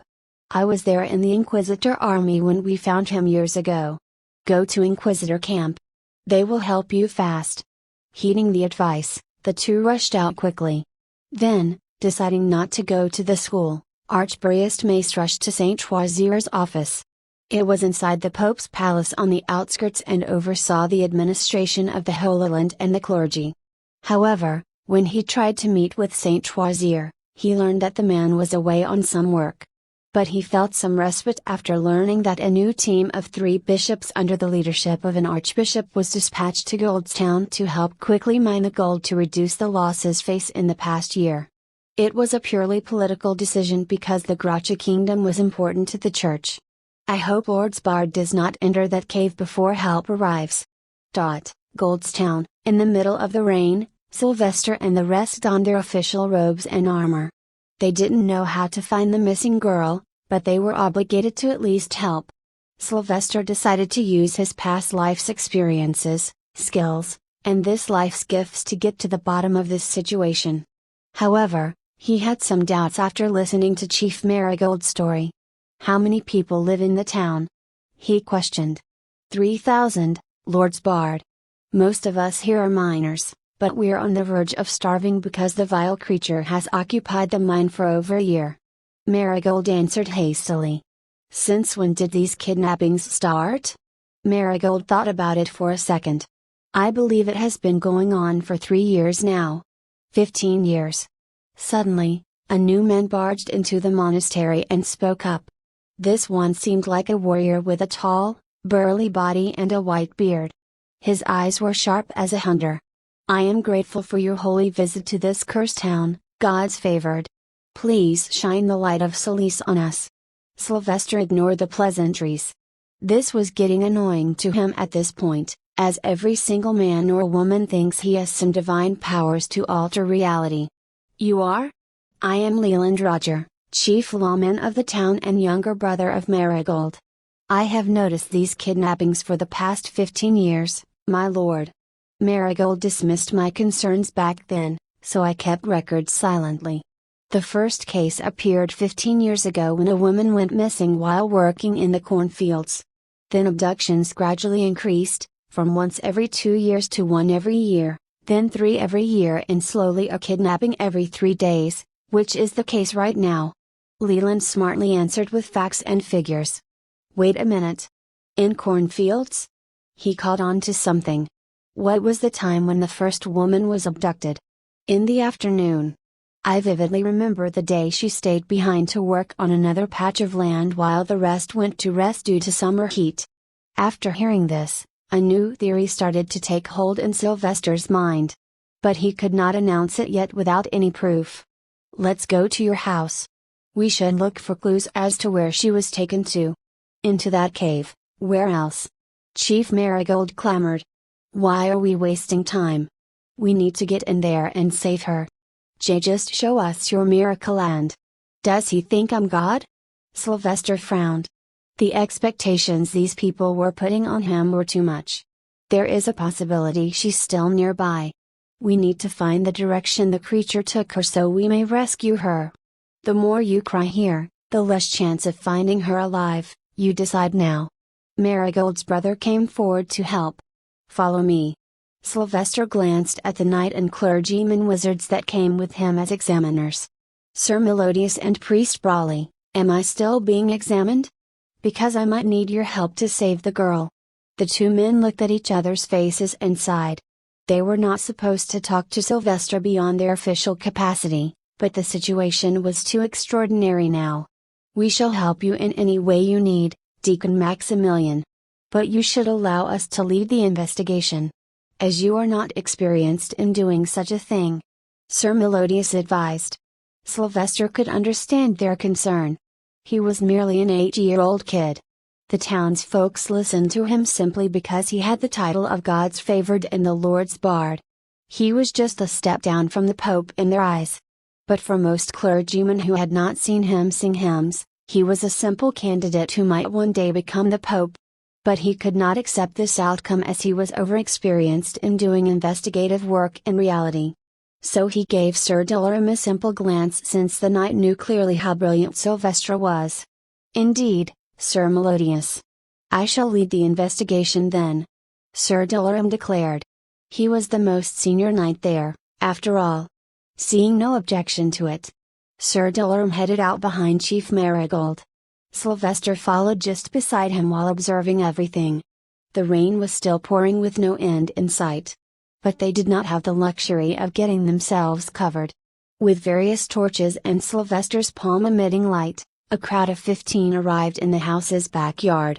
The privy was a simple brick shed with a thatched roof in the backyard. There was also a boundary wall around the whole estate. So the question arose, where did the dark creature enter and leave from? Is there any other entry to the estate? Sylvester inquired. No, the main entrance is the only way in, Marigold responded. How did the girl get kidnapped then? That is when Marigold was sitting in front of the privy's door. There's no window inside either. Rubbing his chin, he walked around the privy shed while being drenched in the rain. He looked at the distance between the boundary wall and the privy, it was merely 3 meters. Sir Dolorum, can you help me get on top of the privy shed? Without saying anything, Sir Dolorum dutifully lifted Sylvester on his shoulder. He was an intelligent man, and he knew something was going on in the favored one's head. Something that he had missed. Sylvester stood up on Sir Dolorum's armored shoulder and jumped onto the thatched roof of the shed. He didn't walk around on it. Instead, he stayed at the boundary and patted the surface with his hand. Then as soon as he moved towards the side facing the boundary wall, his hand passed through the roof when he patted it. He pried the area open, and the roof seemed compromised. It opened wide enough for him to jump inside. He looked at Marigold and asked. There is loose straw on the roof. Since when has it been leaking? Leaking? It never leaked, my lord. Master Maximilian, are you suggesting the creature took the child from the roof? Sir Dolorum inquired. I should check that as well. Not replying, he jumped from the roof by first hanging and quickly headed to the exit of the house. Everyone else followed him behind to the outside of the boundary wall. Sylvester walked straight towards the wall closest to the privy and started to look around on the muddy ground with the help of his light magic. He walked around for a dozen minutes, inspecting every inch of land, sometimes even crawling on the ground. Everyone quietly watched, Sir Dolorum in assurance, the townsfolk in hope, and the 2 examiners in confusion. What are you looking for, my lord? Leland Roger asked, wanting to help. But Sylvester didn't reply as his face slowly turned into a deeper frown the more he looked around. He even started to mark a few spots by planting twigs. The whole thing went on for an entire hour. By the end, Sylvester looked like a swamp monster, his face, body, and clothes fully covered in mud, sweat, and rain. But only he knew how satisfied he felt at that moment. He walked to Chief Marigold and sang a few lines of hymns to show his divinity and give a clue to what he was about to say, making it more digestible. He closed his eyes, raised his right hand, and basked the crowd in light as the halo appeared behind his head, making him look divine. In response, the town folks kneeled and silently prayed. Solis guides those who pray and ask. There exist faithfuls hidden under a mask. So let his holy light fall on your hearts. Accept the knowledge that he imparts. Against the truth that is concealed. In his guidance, now the sinner is revealed. When he stopped singing and opened his eyes, he seriously addressed the crowd with his findings. The creature of darkness is not the sinner here, for there exists someone more corrupt near. Chief Lawman Leoland, the one behind all the abductions, is someone from this town itself. Because, as you said, the abduction happens in the daytime too, and I believe no creature of darkness dares roam under the warmth of Solis. Look at the markings on the mud. There are impressions of boots, likely belonging to the sinner, and he has no thumb in one hand. /38 The revelation hit everyone like a bull. For a whole year, they blamed the creature in the cave for the abductions. But now, a child said otherwise. But since the one who said it was the gods favored. And with the hems, the halo, the warmth. They couldn't dare to ignore. What? Leland exclaimed in utter disbelief. He was the chief lawman. How could he not notice something like this, he wondered. But the last few words from Sylvester rang some alarms in his head. How did you conclude that the culprit has a missing thumb? He asked. Sylvester gestured for them to follow. He took them to a marking he made in the mud. Look here, whoever abducted the girl, fell and helped himself with his hands. It's raining, so the mud clearly shows us the fingers. Going by the markings of the boots, it's a male. Unless there is a giant woman in the town. Leland believed him and had a name in his head ready. Thumulose? That's Ratwood family. Chief Marigold was enraged. I will fucking kill them. Sir Dularum took control of the situation. Do not. We need to retrieve the child first. Punishing them comes later. Master Maximilian and I shall go to their house in the guise of purifying homes in the entire village. We will apprehend them once we have confirmation of your granddaughter's whereabouts. Please be quick. My little Felicia must be sacred. Marigold pleaded. Sylvester quickly cleaned his face with the rainwater to appear decent. Then, he and Sir Dularum didn't waste a minute and went to the instructed house. Their destination was on the outskirts of the poorest part of the town. It was a twin-story house made of mud bricks and looked unmaintained. Sir Dularum, you do the talking. Tell them I'm God's favored, sent here to purify the town. I will stay silent and use light magic to act like I'm blessing them. He suggested and started chanting random hymns under his breath to make the halo appear. He also used his right palm to throw some light around. Knock. Knock. Sir Dularum roughly punched the doors twice. Open the gate and receive the grace of God's favored. The door was soon opened by an unkempt man, middle-aged at best. He was balding and had a large belly and equally big face.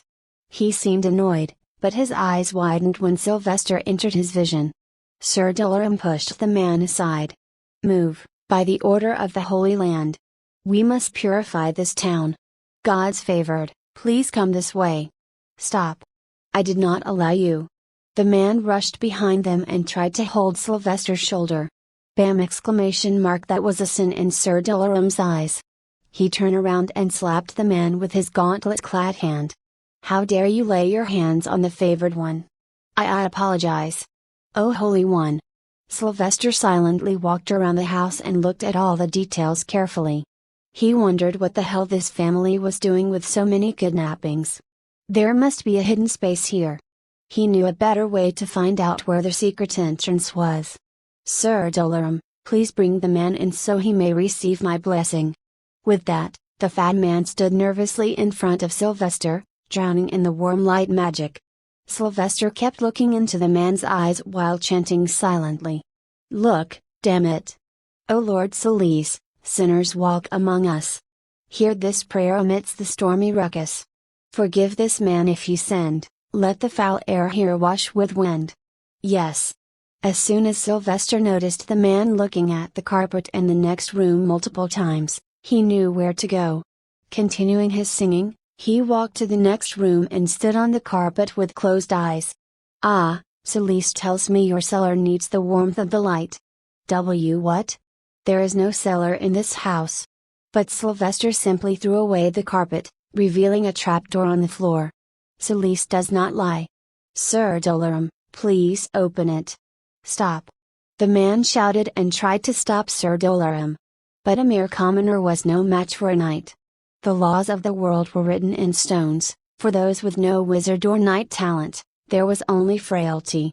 Dare not touch me, filth. Sir Dolarum punched the man in the face and forced the door open. However, they were not ready for what came next. Whoosh! A gust of strong wind blew out of the cellar. It was nothing but vomit-inducing stench, a stench that both Sylvester and Sir Dolarum were well aware of. They didn't even feel like gulping their saliva as the stench wished to pull their guts out. Rotten flesh. Sylvester muttered and walked down the steep stairs into the cellar.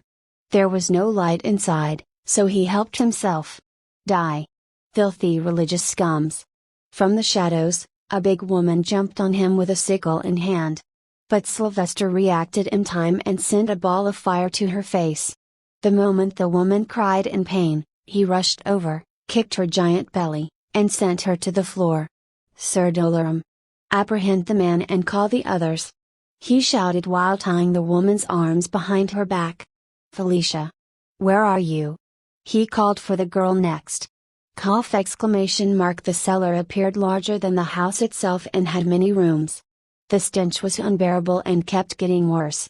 He checked each room with one hand shining in the light and the other ready to send out the fire. The first one he found had bones upon bones, a hill of them. The second room had human limbs and blood all over, from arms and legs to whole intact heads. Cannibals? He wondered. Mama. Sylvester ran towards the voice. But his mind was confused, for the voice resembled a man more than a little girl. Felicia. He shouted. He ran until the end of the long corridor and reached the last room. This one had the most stench coming. There was blood everywhere on the floor, looking like hell on earth. At one glance, he noticed a man. A naked man so big that his arms and legs were covered in fat, appearing to be one with the rest of the body except his little hand. He had no neck either, making him look like one big blob. What monstrosity is this? Mama, hungry. The creature spoke while nibbling on what appeared to be someone's severed thigh. Blood spread around with his bites, leaving Sylvester's mind numb. The scene was scalp-tingling. He had never seen such a scene in his past life either. Where is Felicia? But the creature kept eating. So Sylvester entered the room despite being on the verge of vomiting. He looked around at the piles of human body parts, flesh intact. This stench. Did you find her, Mast? What is this? Sir Dolarum arrived. We shall talk about it later. I can't find the girl. Look in other rooms. Sylvester rushed, fearing for the worse. But not long after, Sylvester found her in another room. Sir Dolarum. Here. He rushed in and found the 10-year-old girl tied to a table, her legs and arms apart, raimentless.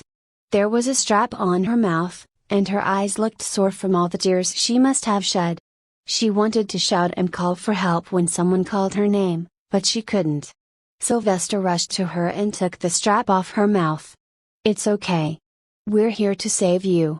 She didn't speak or shout or even squeak. Instead, she simply started crying uncontrollably as Sylvester untied her body and put his red shoulder cape on her. He noticed the various tools in the room and reckoned. They were about to chop her into pieces. Sir Dolarum, please pick her up. I don't think anyone would be able to stand on their own after such an experience. As they walked out, Sylvester thought about burning the place down. He was more annoyed than angry, but he stopped because the trial was yet to be conducted. In no time, they got out of the cellar and found a small crowd. None had dared to enter due to the stench, while others stopped Marigold. The man and woman, called Dratwood couples, were hauled and locked in the town's prison. Sir Dolarum handed the girl to the man. Felicia. Chief Marigold hugged her in his arms and cried tears of joy. The girl also hugged his neck tight and finally cried with some sound. For Sylvester, things were still half done. I need some help down there. But those with faint hearts must not come there. So he took the 2 examiners, Leland, his team, and a dozen others. Ultimately, they all end up vomiting their guts out at each step. Some had to be carried back outside. It was understandable as not all see such brutality in their lives. For Sir Dolorum, it was not too rare as he was an inquisitor, and for Sylvester, he had the experience of 2 lives. It took them 4 hours to get the fat human out of the cellar. First, they had to destroy the various doors and the cellar entrance to get him out. Not to mention, it wasn't easy because it kept crying for mama and kicking around with what was left of its arms and legs. Slowly, the entire town of 3,000 had woken up and gathered at the town's square. The word had gradually spread that the town's demon turned out to be a mere family. Sylvester waited until Chief Marigold returned after putting his granddaughter to sleep. But he also had serious thoughts about his mission. If this family haunted the town, then what's in the mine cave? Do I have to go there?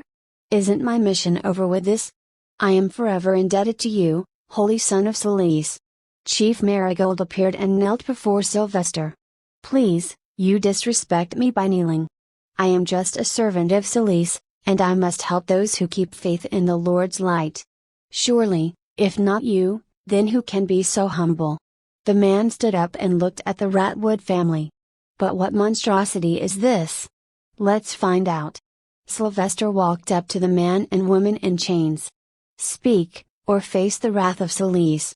Being overwhelmed by the crowd, the man named Connor Ratwood spoke in stutters.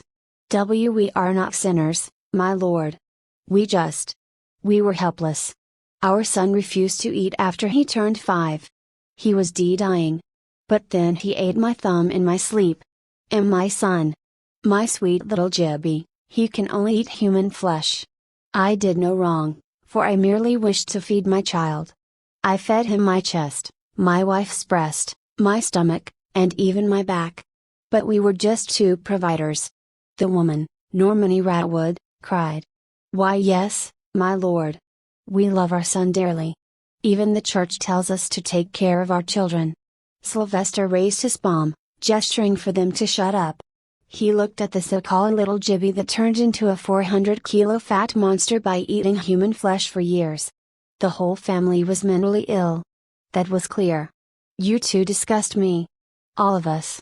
Your child deserved to be put to death when he thirsted for human flesh. Yet you indulged him by taking away someone's wife, mother, father, or child. Sylvester looked at Chief Marigold.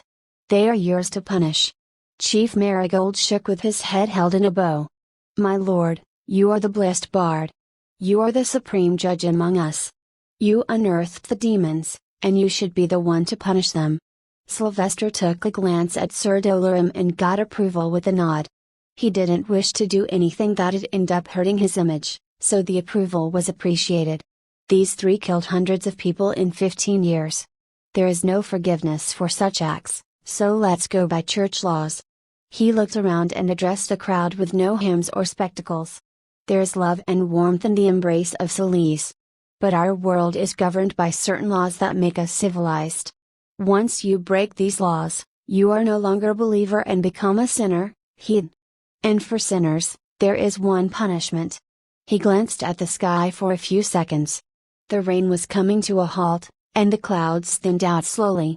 Then he looked at the 3 sick creatures, catching the hint of fear in their eyes clear. Gather the stakes, burn them. /39 boom. The noise was not from thunder because the rain had stopped long ago. Instead, tonight Sylvester learned a new thing about the human body. It turns out that the human body can actually explode on its own. That was exactly what happened when they put the so-called little Jibby on fire. At first, the family of 3 screamed like there was no tomorrow, and it took a long time to die entirely. But when the man and woman were melting, little Jibby's giant belly exploded. Thankfully, the insides of Jibby's belly didn't spread too far, but the same could not be said about the odor, which was equally as bad as the cellar. Responding to that, most covered their noses, and a few simply fainted. Mraj was affected, too, as he had a sensitive nose. He quickly hid inside Sylvester's robes. "I want to go home." Sylvester agreed with him for once. "We will head back tomorrow. Our mission was to exorcise whatever was abducting people here, and we've accomplished it. The cave is not our problem now." Sir Dolorum thought he was talking to him, so he responded. "You are right, Master Maximilian. Your assignment is over." The examiners agreed to it as well. "How do you think I did?" After taking a pause, Sir Dolorum nodded. "Remarkably. It hasn't been more than a week, and we're done. That alone demands good merit. And I'm sure the two examiners will appreciate returning home quicker after seeing the madness here. They are average clergymen and guard knights of the Holy Land and are not used to seeing such things. And they are supposed to judge me and the likes of Felix." Sylvester couldn't help but lower their standing in his mind a little, but respect was mutual, so he'd keep that going. He looked at the sky. The clouds had cleared up, and the beautiful twin moons were shining the brightest in the night sky. They were long past midnight, so the rays of Silice was not far away either. But he wondered, what does the other side of the world look like? "My lord, if the Ratwoods were doing the abductions, what's inside the cave?" Chief Marigold came to him to ask. "I am as clueless as you in that regard. But I believe if even a bishop of the rank of Master Wizard could not kill it, it's out of my league to defeat." He bluntly replied as he knew his own limits. Being merely an adept wizard, he would die in a blink if he stepped into the cave. But then how will the cave be? "Favored one, we will starve to death here. The gold mine is our only source of income." Sir Dolorum interrupted. "The church will send more powerful wizards to exorcise. They, too, can't let a gold mine remain useless for too long. So do not worry, Chief Marigold. Now, I believe we should have some rest. Master Maximilian has been traveling and working for 2 days now. He must be tired. Good man, way to end the conversation. Please. We are thankful for this much. We shall not disturb you for the night anymore." Chief Marigold quickly left and told people to return home. The fire would burn for the night since little Gibby was too big to burn fast. Once again, Sylvester and the rest returned to the monastery, heated some water to bathe, and then went to sleep. This time they dropped like sacks of grain. Even Raj snored that night, but he was tucked in Sylvester's arms, so it wasn't too loud. With that, Goldstown was not haunted anymore. At least a part of it wasn't. That night the whole town had the best sleep in over 3 years. The fear of their loved ones being abducted was gone, albeit there was some worry for the cave. Seeing the cannibal family burning soothed many hearts and minds, as strange as it may sound. In fact, since the whole town was laid to sleep, most woke up late too. But something was different this time because there was more crowd in the streets, and a few more shops were also open than usual. There were smiles on faces and lips and many graces, for Sylvester. Sylvester and the rest were woken up by a loud knock on the door of the monastery. It raised their heartbeats because the last time the knocks came, it turned out to be something terrible. "Yes?" Sir Dolorum opened. "Respected holy men, Chief Marigold invites you to break the fast with him." A thin man in a ragtag brown tunic and dark brown pants. There was nothing on his feet, however. "Who are you?" "I am a slave under the service of the Roger family. I am called Reed." Sylvester interestedly walked to the door and asked. "How did you fall into slavery?" "My grandfather was a slave, brought here to work in the mines. My family has been in service to the Roger family for generations. They treat me very well." The man clarified at the end, for he was taught never to make his masters appear wrong to others. "We will be at the chief's house." Sylvester let the man go and returned to gather his things. He didn't think much about slavery as it was merely a way of life in this world. If he were the king of the world, he'd have abolished it, but he was a mere little soldier, so he couldn't do anything other than dip his hands in this darkness. After they cleaned their faces and packed the luggage, they walked to the chief's house. The hosts welcomed them with respect and smiles on their faces. Chief Lawman Leland has also come with his wife and son. Felicia, Give the flowers to God's favored. Chief Marigold pushed his granddaughter forward. It was the same girl Sylvester had saved the night before. She still seemed to have some fear in her eyes, but her face looked healthy and vibrant, though the same couldn't be said about her mind. The scars of the trauma were going to stay for life. The brown-haired 10-year-old girl smiled cheerfully and gave Sylvester a small bouquet. "Thank you for saving me." Seeing her being such a good kid, Sylvester instinctively smiled kindly, raised his right hand, and patted her head a few times. It lasted a few moments only before he quickly retracted his hand. "Damn it! I'm not an old man anymore." He cursed himself silently. Being someone with an old mind, he couldn't see anyone younger than middle-aged as someone other than a kid. Sensing the awkwardness, he chirped. "I'm starving." Yes, please this way, God's favored." Leland gestured to follow.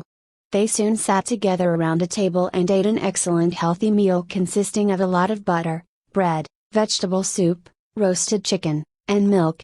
The town was certainly among the richest in the continent due to its mines and enjoyed a high quality of life. Sylvester even reckoned that the town was supposed to look more prosperous if not for the closed mine. In fact, it was shocking that people had this much with the mine being closed for over a year. I should stay on the good side of the Roger family.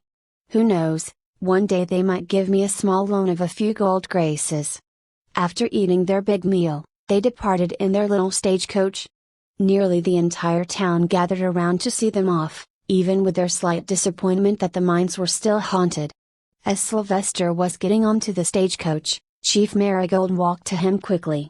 "Oh favored one, please accept this little donation from our town. We wish you a healthy life and success and that we meet again." Holy Celeste, that's a lot of money. Sylvester was secretly excited about the large silk pouch of money.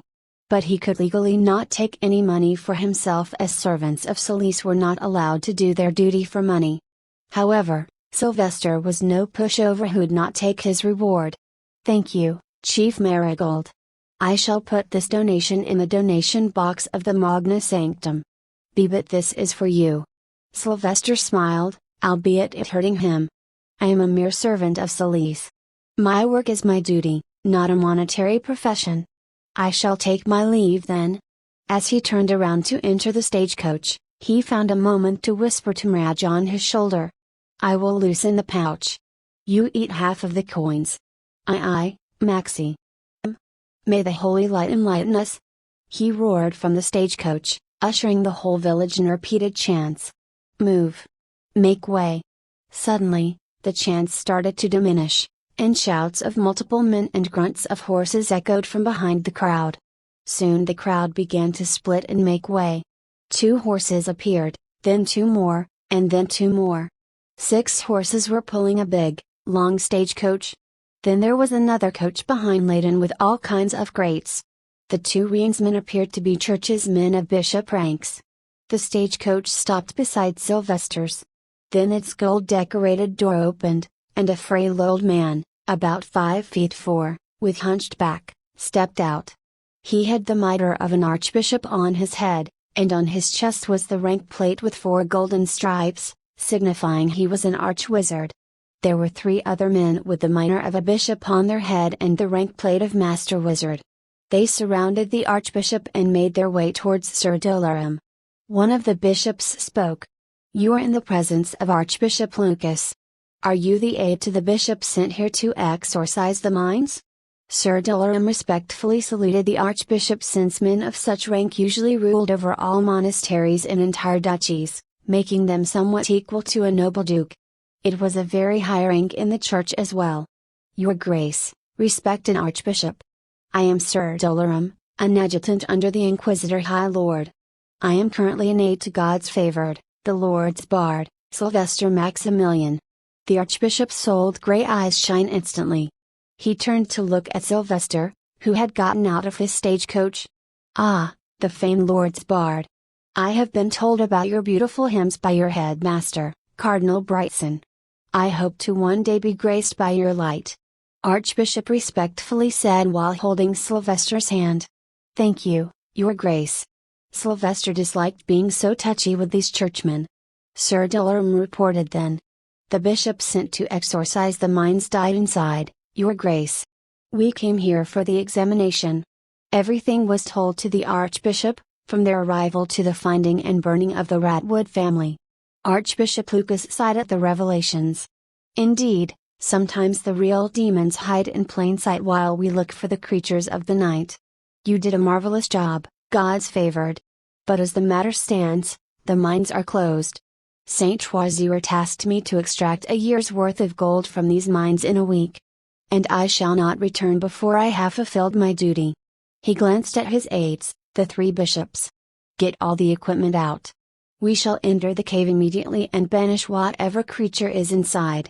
Sylvester nodded. He wanted to have nothing to do with these men and their tasks. He was heading home anyway. But it appeared he spoke too early. The Archbishop looked at Sir Dolorum and the 2 examiners. You 3 shall accompany us. Sir Dolorum, you shall come with us inside the cave while the 2 of you. The wizard stays, so you shall stand guard at the cave entrance to open and close it. Sylvester quickly objected. What? But Sir Dolorum is not strong either. That creature has killed 3 priests, 2 archpriests, and 1 bishop by now. The Archbishop patted Sylvester's shoulders. I am touched that you care for your aide this much. But, worry not, we do not need him to fight.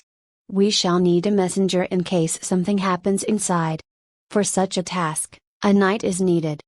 But, Sir Dolorum stepped forward, being the foolish religious man he was. I will be honored to help, Your Grace. Good, let's head out right away. Sylvester silently watched as Sir Dolorum prepared his swords and magic stones. This is foolish. This is suicide. We should be on our way back. He didn't have any blood ties with the man, but being with him for 8 years, often spending all the time other than sleeping with him, he had grown to see him as a subordinate, a loyal subordinate. Dying at the hands of a dark creature was not respectful to his subordinate at all. But he found himself at a lack of words and authority to do anything. He was a mere adept wizard. What can I even do? I'm just a light bulb. It's foolish of me to go in there and die for nothing.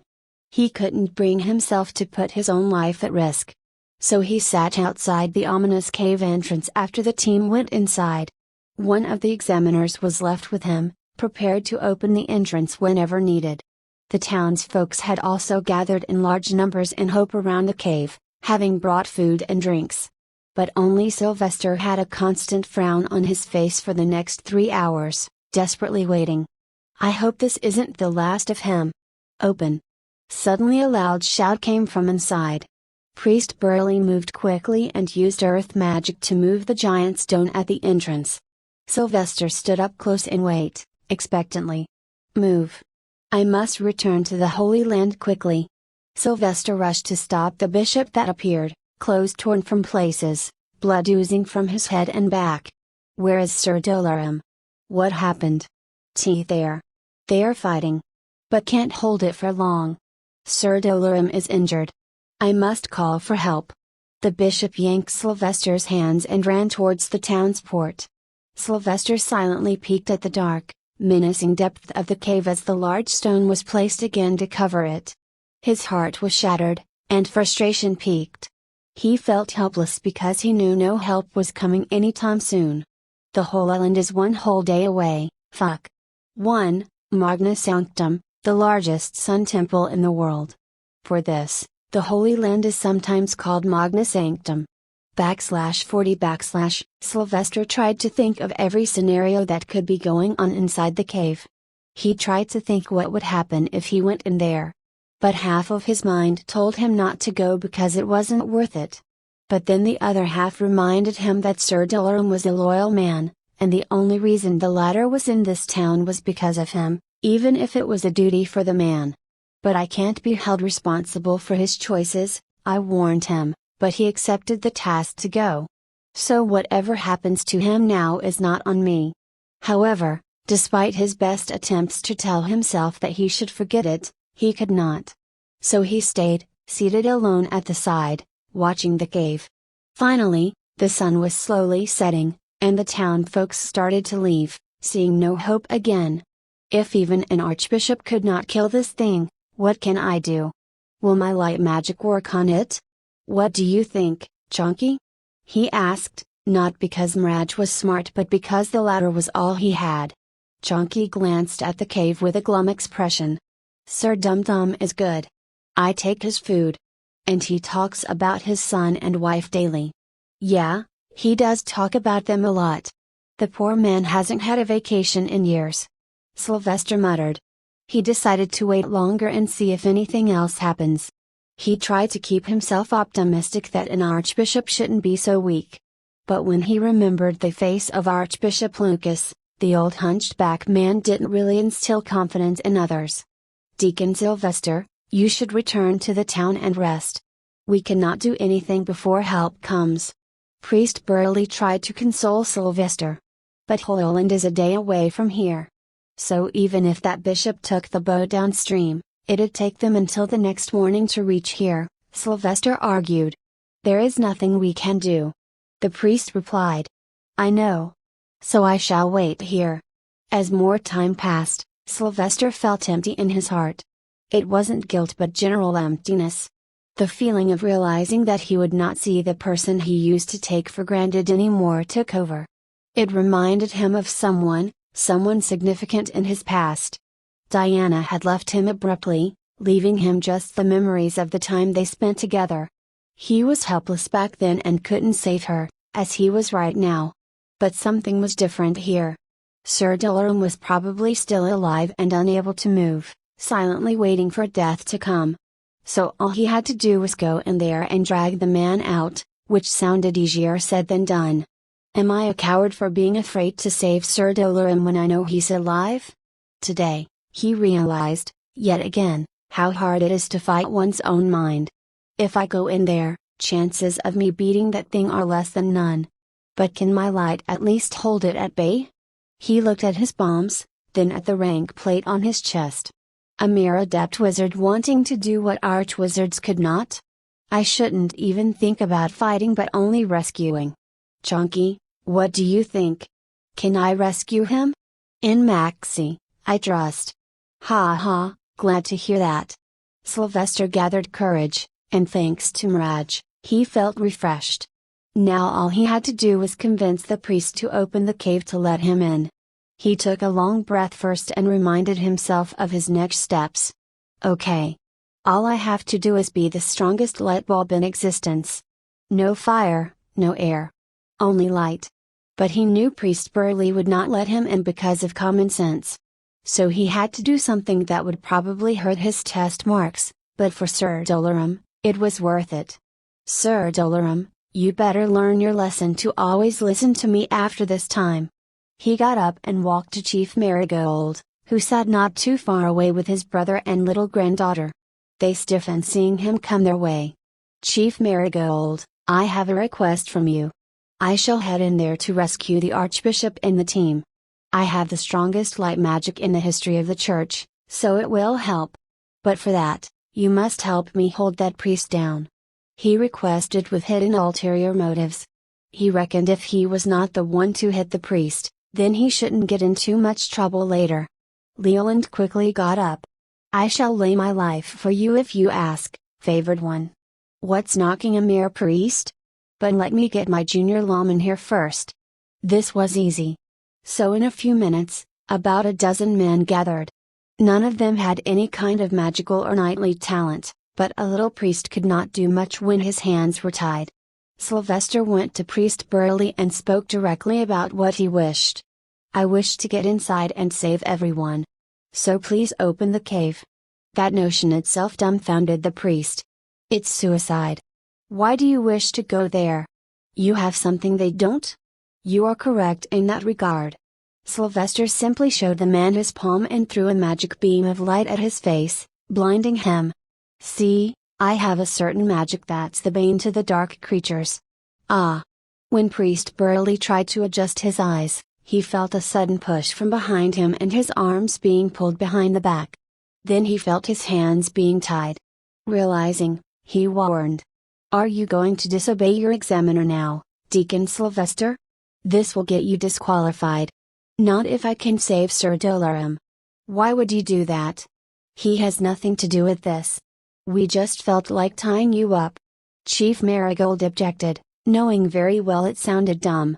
Sylvester used runes around the base of the giant rock cover of the cave and moved it 2 feet so he could slide in. A gust of cold air hit his face as he looked into the darkness. All the mental preparation he had started to wither, for he was experienced in killing men, not ghosts. He took a long breath and looked back once. Priest Burley, if you hear my shouts, please open the cave quickly. Chief Marigold. Pray for me. Bam! He shut the cave close and turned towards the dark road ahead. It was pitch black and terrifying, so he raised his right palm and started to emit light magic from it. He then started walking deeper into the cave carefully, looking at every nook and cranny to ensure he wouldn't get attacked from behind just because he didn't notice the dark creature. Whatever it was. As he walked deeper into the cave, the ceiling started to get higher and the pathway wider. He'd use more solarium to make the light stronger so he could see the whole frame of the cave in front of him. Not only that, he started to smell something strange once again. This was not from the environment but from his power. It felt bitter. So bitter that it was becoming unbearable. Chunky, keep an eye on my back since you can see well in darkness. He instructed. Maxie, who don't you shout for Sir Dum Dum? Sylvester shook his head quickly. And invite whatever monstrosity that resides in this cave? No, thank you. I may be acting like a dumb horror film character, but I wish to be the one who survives in the end. What is a film? Mraj asked. It's. Let's talk about this later. I must focus on the front. He stopped talking and prepared his other free hand with fire magic as he was taught that fire and light were 2 things that usually worked best against dark creatures. He could see his mouth producing steam as he breathed. His fingers were turning cold as if he was in the cold mountains. Stay focused. He kept telling himself to be careful, to keep all his senses at full alert. However, even after half an hour of walking, he saw no signs of a fight. How deep did they go in? Grrr. All of a sudden, he sensed the sound of gravel falling on the ground like rain. Sylvester felt goosebumps over his body as he mustered the courage to keep walking. Even Mraj was scared and hugged Sylvester's neck while looking back. Ah! There's something. He found light in the distance, but he didn't run. Instead, with a steady speed, he arrived at the spot and found a magic lantern on the ground. It was still working, which meant they were not too far. So he picked it up and put it on his waist. But beyond that point, he found signs of conflict at every step. There were scratch marks, burn marks on the floor, blood even. They kept on increasing until he stumbled across a body. When he noticed it from a distance, his heart shook, hoping it wouldn't be Sir Dolaram. This time he rushed to look. It's one of the bishops. But why is? There was no head on the body, ripped apart forcefully apparent by the many long veins and other neck organs. He knew what a body beheaded with a blade looked like, so this raised many alarms. Chunky, keep looking above my head now. He ordered. He also noticed various flesh wounds that resembled a spear's work. But none of the men had taken a spear with them, so this meant the creature had something sharp with it, most likely fangs. Sylvester deduced all possibilities and prepared to use earth magic instead, as the best way to stop something sharp was to create a deterrence, not fire or light. He carefully took the next steps forward since the danger was near. The ominous sound of gravel falling kept intensifying just as his heartbeat increased. The coldness also became unbearable, but the adrenaline helped. No. He saw another body in front of him. Keeping himself logical, he didn't run forwards. Instead, he prepared to cast any kind of magic needed at a moment's notice. The light from his right hand was slowly reaching the peak too. He sighed when he noticed Bishop's robes once again. The head was also gone, ripped apart from the top. This body was also much more dismembered, and the clothes were torn apart everywhere. The body, whatever was left of it, was riddled with ugly dark holes that oozed dark pus. The death must have been painful if the head was not the first thing to be removed, he reckoned. Slowly, His heart fell when he realized that only Sir Dolarum and the Archbishop were left now. Sir Dolarum was the weakest, so his chances of surviving hit rock bottom. But hope brought him into the cave, telling him to keep going. It would have been foolish now not to confirm Sir Dolarum's demise before returning. Grrr. As he moved more, the noise became so much that it felt like radio noise on amplifiers. It wasn't very pleasant and tinkered with his senses. Despite being so cold, he soon felt sweat developing on his face and his body feeling lighter. He had no idea what was happening, but he quickened his pace slightly. He had continued on the path for an unknown amount of time when he noticed his light hit something metallic. He recognized it to be Sir Dolarum's armor at a second glance. This was it. The man he was looking for. He rushed this time to grab the man and drag him back. Sir Dolo. But it was just the armor. Maxi. Look! Mraj shouted close to his ear. Sylvester looked forward, and a humanoid frame was sitting at the side, resting his back on the wall. He rushed, Sir Dolarum. Sir Dolarum was only in his tunic and pants, looking dead and bloodied. Deep black holes were on his right arm, left thigh, and shoulder. His dark face was covered with blood and showed no movement. He shook the man a little. Sir Dolarum. Yes. Sylvester heard a faint hum from the man as he brought his face close. Knowing the man wouldn't survive if left like this, he had to stop using light magic and heal him to give first aid and stop bleeding. Thankfully he had kept the magic lantern with him, so he charged it with his magic first. Thanks, Mother. Your lessons are coming in handy. He thanked Xavier as he treated Sir Dolarum. He used the incantations Xavier taught him and waved his hands on the wounds, sending a green light over. The bleeding soon started to stop, but he could not cure the dark holes. Life seemed to return to Sir Dolarum as the man tried to open his eyes. Although it all looked hazy, he recognized the worried face and blonde hair. He tried to raise his left hand and speak. SS. Sylvester quickly shoved the hand back. Sit still, foolish man. I am trying to save you. But Sir Dolarum kept trying to speak. Son. Why did you come? Sylvester scoffed as he hastily treated him. I'm a dunderhead, that's why. Run. It's too strong. It's Sir Bloodling. Sylvester didn't respond since hearing the man was tough. I'm just done. I will strap you on my back and drag you along. Sylv. Sir Dolarum abruptly moved with a jolt and tried to stand up despite being in pain. His eyes opened wide as if in horror. He kept trying to speak aloud, but the injury stopped him, and the gravel noise hindered him. Sylv. Sylvester moved his ear close to the man's face. What? Be behind you. The warning prompted Sylvester to stand up hastily, his heart nearly exploded, and his face paled. His shivering fist clenched, but before he could think of a magic move, he felt cold air brushing on his nape. It was pulsating. As if a breath, soon accompanied by a growl. At the same time, a sudden extreme dose of bitterness hit Sylvester's senses, so strong that he felt like fainting from it. There was no denying to him now. It was not from the creature's breath, for it was the taste of death. /41 The bitterness was so strong that he could not even think straight. His mind had gone numb, and his vision turned blurry. The thing was behind him. He knew it was too close. And, knowing that it eats the heads of the victims, this was the worst possible situation. Let's hope this works. He knew that moving his hands might cause the creature to attack, so instead of taking that risk, he started chanting hymns to create the light halo behind his head in the hopes that it would force the creature back. As he started chanting, a bright golden white halo appeared behind his head. It was intense and powerful enough to illuminate the entire cave. And as the movement it happened, a loud screech reverberated in Sylvester's ears. But he did not focus on that as he was busy thinking of a hymn and singing it aloud. Celise, the creator of magic. Save me from a fate so tragic. Celise, the vanquisher of darkness. Lend your strength against this madness, I summon your light for this fight.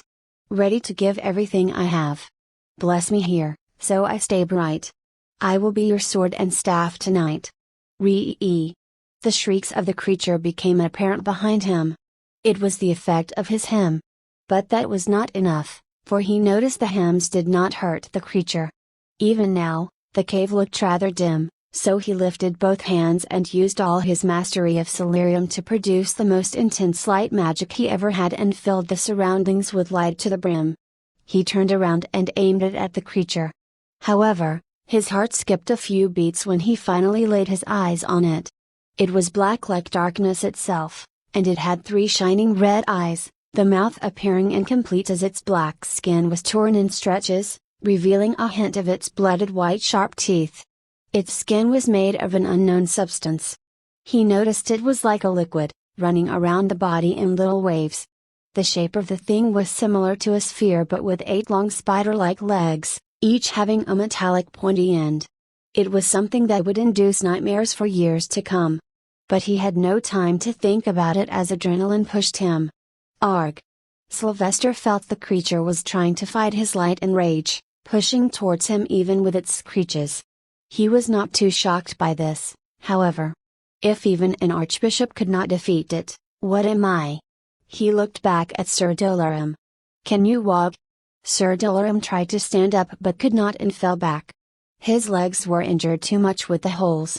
I don't think I can. Fine, you can at least use one leg to drag yourself. Just don't freak out when you feel a sudden pull of your collar. I will drag you with me under the protection of this light. Just keep pushing with your good leg. Sylvester then whispered to the scared Mirage on his shoulder in a low voice. You know what to do, Chonky. I know you're a mighty boy. Chonky quickly jumped from his shoulder, caught Sir Dolaram's collar, and started pulling it behind Sylvester. The goal was to have Sylvester use magic as a shield as they would carefully recede towards the exit. Ah! I feel so exhausted already. Having no sun on my head drains Solarium too fast. But this damn thing is too powerful. Sylvester was drenched in a cold sweat as he tried to keep the thing at bay. It was writhing in anger, wanting to devour the little boy who dared annoy it with a bright light. It felt pain, too, as if its skin was burning away slowly. Bam! It tried to hit the light with all its might, but Sylvester continued to chant and used his hands to thicken the light magic and use it like a shield. I need to conserve my energy. There must be a way to turn the light into a complete hard shield instead of a torchlight. Innovation happens during times of war. As a result, many new things are discovered that define the next era. This battle was similar for Sylvester as he was forced to discover the extent of his light magic. Until now, he never had an opportunity to use his light magic to fight or spar because it was useless to people. Now, he could go all out and try to turn the light into objects of destruction, like that night when he was a baby. Ensuring that Mirage was still dragging Sir Dolaram, he took the risk of stopping his right hand and emulated what he usually does with the earth element. For the earth element, it was all about using the matter around you to your advantage. One could turn it into a wall, spikes, or even projectiles. He wished to do the same and use his free hand to mold the light from the halo and his other hand into a rigid glass-like shield. Come on, fold. He frustratingly waved his right hand to make a shield. Not only that, he cursed because the way back felt much longer now. Rah! The creature intensified its attacks, sensing a decrease in the light. It rammed itself again and again like a maddening bull. Yes. Like this. Finally, after some minutes, he felt the light solidify a little and bend around him in an arc. Not stopping, they kept bending it, trying to find the best balance between the amount of Solarium required and the bending angle. Crack! The shield he was making suddenly broke apart with a crack. Fuck. He quickly created another one and repeated the trial carefully. But then, after what felt like an eternity, he noticed something strange happening with his own body. His hands seemed thinner as if blood was being drained from them, and now all veins were popping out. Then at another glance, it seemed his whole body had grown thinner, becoming apparent with the feeling of lightheadedness and increased exhaustion with each step. Work. Damn it. He couldn't even wipe the sweat off his face as he walked back while facing the creature. Sir Dalaran tried his best to push himself, ignoring the strange invisible pull on his collar. He, too, noticed the changes happening to Sylvester, which ached his heart. You will die from solarium deficiency. Leave me and save yourself. You are God's favored, the future of the faith. The world. You can't die here. Arg. Sylvester fell to his knees abruptly, feeling too much weakness in his legs. Even breathing had become hard for him.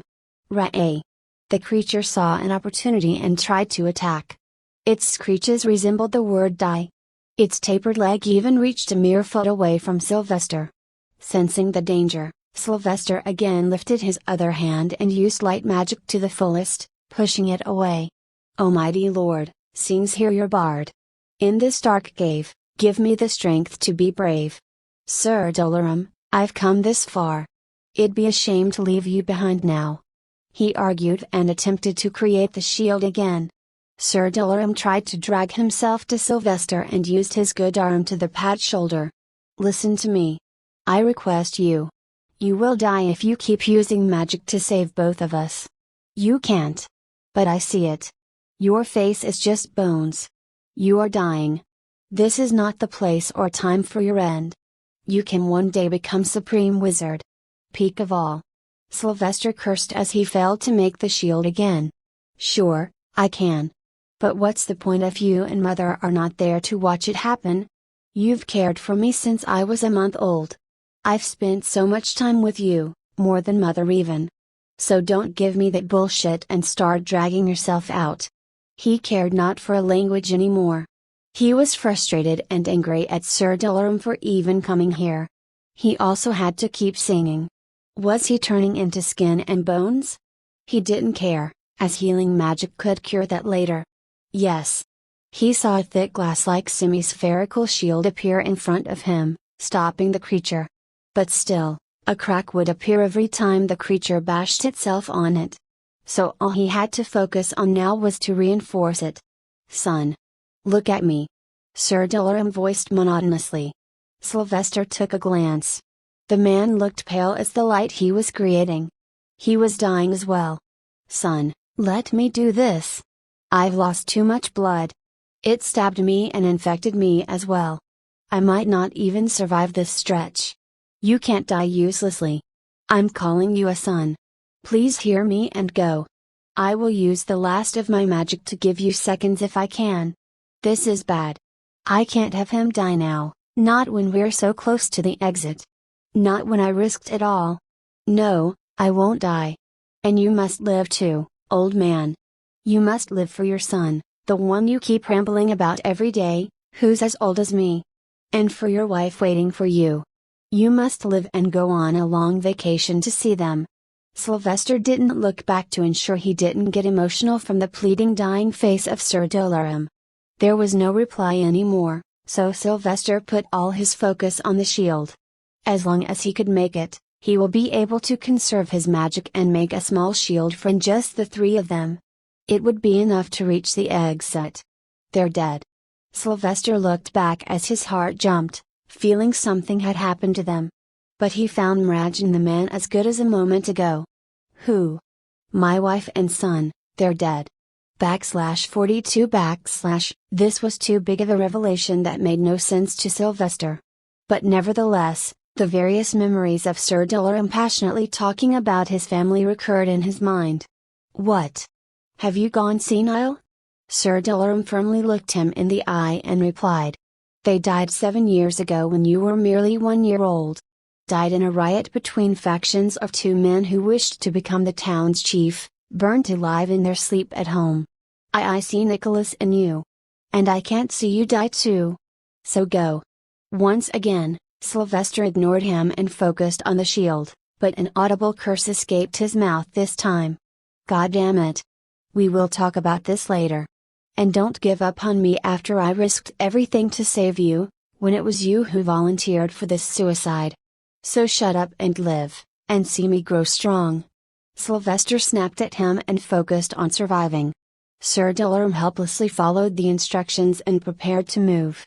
He was frustrated that Sylvester was not listening to his words, but he knew there was not much he could do. This boy was too stubborn. Meanwhile, Sylvester had a new worry in mind. He was losing his vision for some reason, and the continuous use of light magic had drained his magical energy. It was a surprise to him how he was even alive. But thankfully, the light shield was still going strong. Prepare to move again. He instructed not Sir Dolaram but Mirage. He wished to hurry because Sir Dolaram was not looking good. Wait. Please save me. All of a sudden, a third voice came. It was faint but understandable. Sylvester recognized it immediately. Archbishop didn't die? How did he survive until now? As Sylvester shrunk the light shield to the size of his height and length that covered Sir Dolaram and Mirage's body, he saw a man running towards him with a magic lantern in hand. It was as he expected, Archbishop Lucas. But the man looked gravely injured as there was a deep gash over the old man's left shoulder. The face had the same horror as Sylvester had before. As the creature was busy attacking Sylvester, he shouted to stop the man. Wait! Don't come here. This thing will kill you. I am losing strength now, I can't keep it at bay. Do you have any Solarium crystals with you? The Archbishop nodded and showed 3 tiny sparkling crystals. He had 3 of them shining in bright white light. Great, keep brandishing them and walk towards me, Sylvester instructed the confused panicked man. The Archbishop hastily and clumsily ran towards Sylvester's shield with the stones in hand. The creature couldn't attack him since the Solarium crystals were charged by concentrating a beam of sunlight with magnifying glasses for 7 days, and their presence alone was a bane for the creature. They had a ton of Solarium particles, which threatened the creature. But it was like an elixir in Sylvester's eyes, as Solarium was like a healthy dose of caffeine and adrenaline for wizards. They could heal and replenish energy. Faster, Archbishop! Sylvester widened his shield to allow the man to enter and be a respite from their misery. Before the creature could even notice that there was another fish in the sea, the Archbishop had already jumped in Sylvester's shield, falling right to the latter's feet. The old man seemed broken, scared out of his wits. It was understandable. After all, there are rarely any beings who can threaten someone of an Archbishop rank. And here, this man was utterly defeated and powerless against the creature. Sylvester also noticed a few hole marks in the old man's back, which meant he was also infected. How is he even alive? Is it due to his higher rank? Give me the Solarium crystals, Archbishop. I am exhausted. Sylvester cried for help. Here. Archbishop Lucas handed him all 3 Solarium crystals. Sylvester used one by putting it in his mouth and breaking it with his teeth. He threw a spear at Sir Dolaram, who was on the verge of fainting. And as soon as the energy returned from the crystals, Sylvester felt his vision get better to some extent. But his body remained as thin as a moment ago. All this new energy is going towards making the shield. He glanced at Sir Dolaram. The latter's face looked better too. Then there was Mirage, dutifully sitting close to Sir Dolaram's collar, prepared to start pulling at moment's notice. Sylvester took a long breath and glanced at Archbishop Lucas. The man was breathing heavily while sitting on the ground. There's no other way. He suddenly lifted his foot and shoved the Archbishop to the light shield.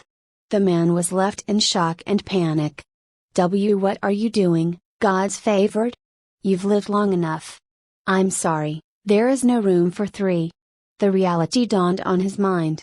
He was weakened and couldn't even fight against Sylvester's foot. He truly cried in fear and powerless anguish. Please. Don't do this to me. Suddenly, the foul stench of rotten flesh hit Sylvester's nose. The bitterness from before was still present, so combined with this, it was a vomit-inducing feeling. And he knew what it was. It was the smell of sadness, someone broken. Similar to the elf woman he saw years ago. It ached his heart knowing what he was doing to the man. But Sylvester could not throw away rationality and risk the death of everyone. He was not everyone's savior. I will remember your sacrifice. No. Bam! Sylvester kicked him and flickered his shield just enough to throw the Archbishop out of the protection. The creature was alerted by it, too, and turned its gaze towards the human that fell out. On the other hand, without wasting a moment, Sylvester seized the opportunity by grabbing Sir Doloram's collar and making a run for it. The more distance he could cover before being caught again, the better. He had no time to think about the man he threw to a painful death. His own survival was the most important thing right now. Sir Doloram saw it all while being dragged, how the Archbishop used the last bit of his magic to make an earth shield around himself. But that only slowed down the creature for a few seconds as it started to dig. And this scuffle gave them precious moments to get further. Then at the 10th second, the earth shield broke open, and the creature stabbed the Archbishop a dozen times, pulled the body out, and chomped the head off with its wide jaw. "It's coming!" Sir Doloram alerted. Reacting, Sylvester slowed down again and faced the creature to reinforce the shield. He kept chanting more hymns and ensuring more light. Mirage was also back at work as they started to make slow and steady progress. "I wonder how much time has passed here. I hope help arrives by the time I reach out." Bam! Bam! Bam! The creature kept hitting the shield but to no avail. Not to mention, Sylvester also used the last remaining Celerium crystal now and felt much better. So all he had to do now was wait for his energy to deplete, see the creature strike and keep walking. "I hope I'll last until the end." Holy Land, the bishop that took off from Goldstown on the boat was named James. He used the downstream to quicken the time taken. He also used his wind magic to make the boat go faster and reach the whole island in a record time of 7 hours. Being a man of bishop rank, he quickly ran to have a meeting with Saint Troisier, if not the Pope. But thankfully, he learned that a Sanctum Council meeting was going on. So he rushed there, to the Pope's palace. He was allowed to enter only after he explained everything to the sentries. Even then, the sentries had to first take permission from inside. In doing all that, he wasted precious minutes and grew hasty. He didn't wait and rushed into the sacred chambers as soon as he saw the sentries walking out. Then, without waiting for any pleasantries, he exclaimed, "Goldstown! A bloodling has taken the caves." 2 bishops died, and the Archbishop was left alone with an injured knight named Sir Doloram. "They have likely died too. I request immediate help. It's too powerful." Suddenly, the Pope stood up, and his expression changed to worry. "What about the gods favored? Deacon Sylvester Maximilian?" Bishop James replied. "He was standing outside the cave when I came out." "Did you tell him the fate of Sir Doloram?" Inquisitor High Lord asked suddenly. "Yes." The Pope took a long breath of worry. "I know him, this lad is as stubborn as me. I'm afraid he might enter the cave himself. But how did a bloodling spawn so close to the Holy Land? What was happening in that mine?" Saint Cyr, the chief spy master, replied to that. "Mining and death go hand in hand, Your Holiness. Thousands of slaves have lost their lives in collapsed veins and were buried alive in the past few centuries. I reckon their corpses were never dug out, and a bloodling was born over time. It merely started attacking now because it feels powerful. Deacon Sylvester cannot fight it in any situation. I need someone to go there immediately and resolve this mess." Saint Scepter. The Pope looked at his right-hand man, the man supposedly only weaker than the Pope himself. "I will go." But the Inquisitor High Lord volunteered. "Sir Doloram deserves a proper burial." The Pope nodded. "All right then, Lord Inquisitor. Reach there immediately. Use any means you must." "I will take the river, Holy Father." Saint Cyr objected. "A boat upstream? It will slow you down, Lord Inquisitor."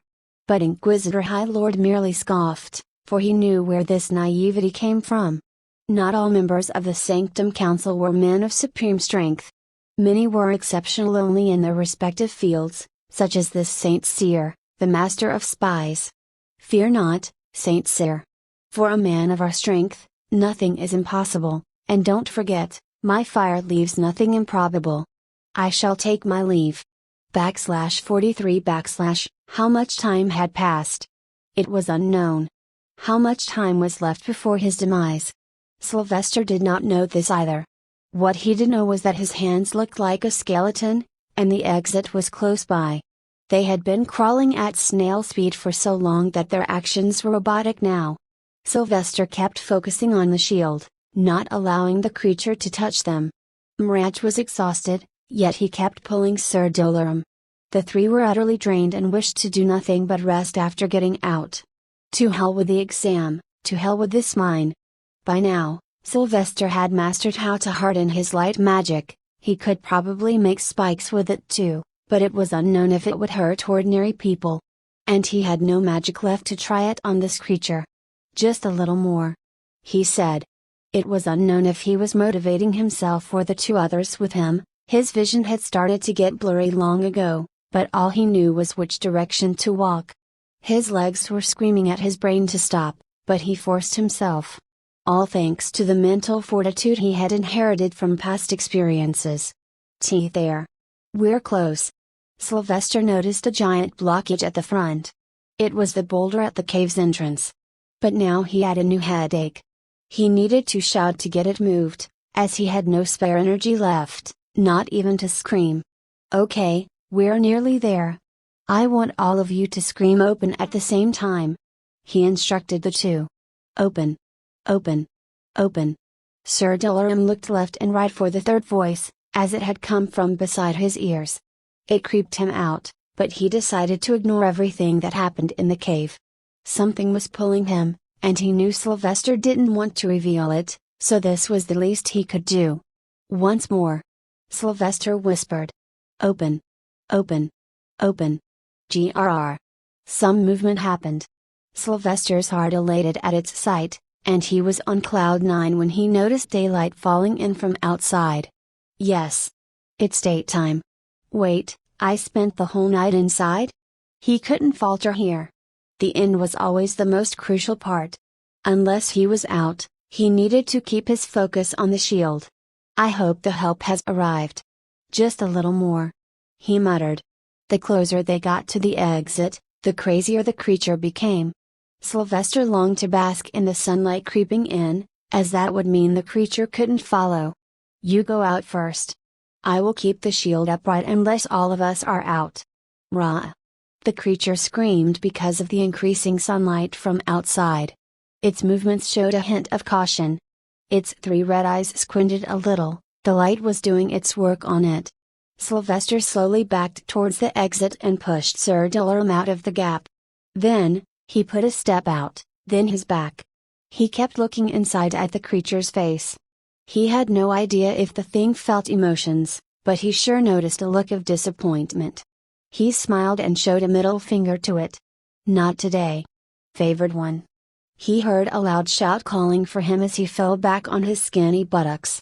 The sun's intense rays hit his face, revitalizing him and making him feel like he had found a new life. I hate caves. Rah-eh. But just then, the scream of the creature echoed again. One of its pointy legs protruded out of the small gap of the entrance that was still being closed. Sylvester had fallen just outside, so he was still in reach of it.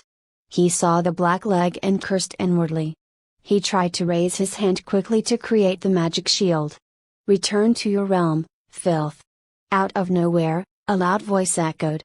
Bam! Following that, a strong thud resounded. Sylvester noticed a figure wearing dirty red robes and a visor on his face.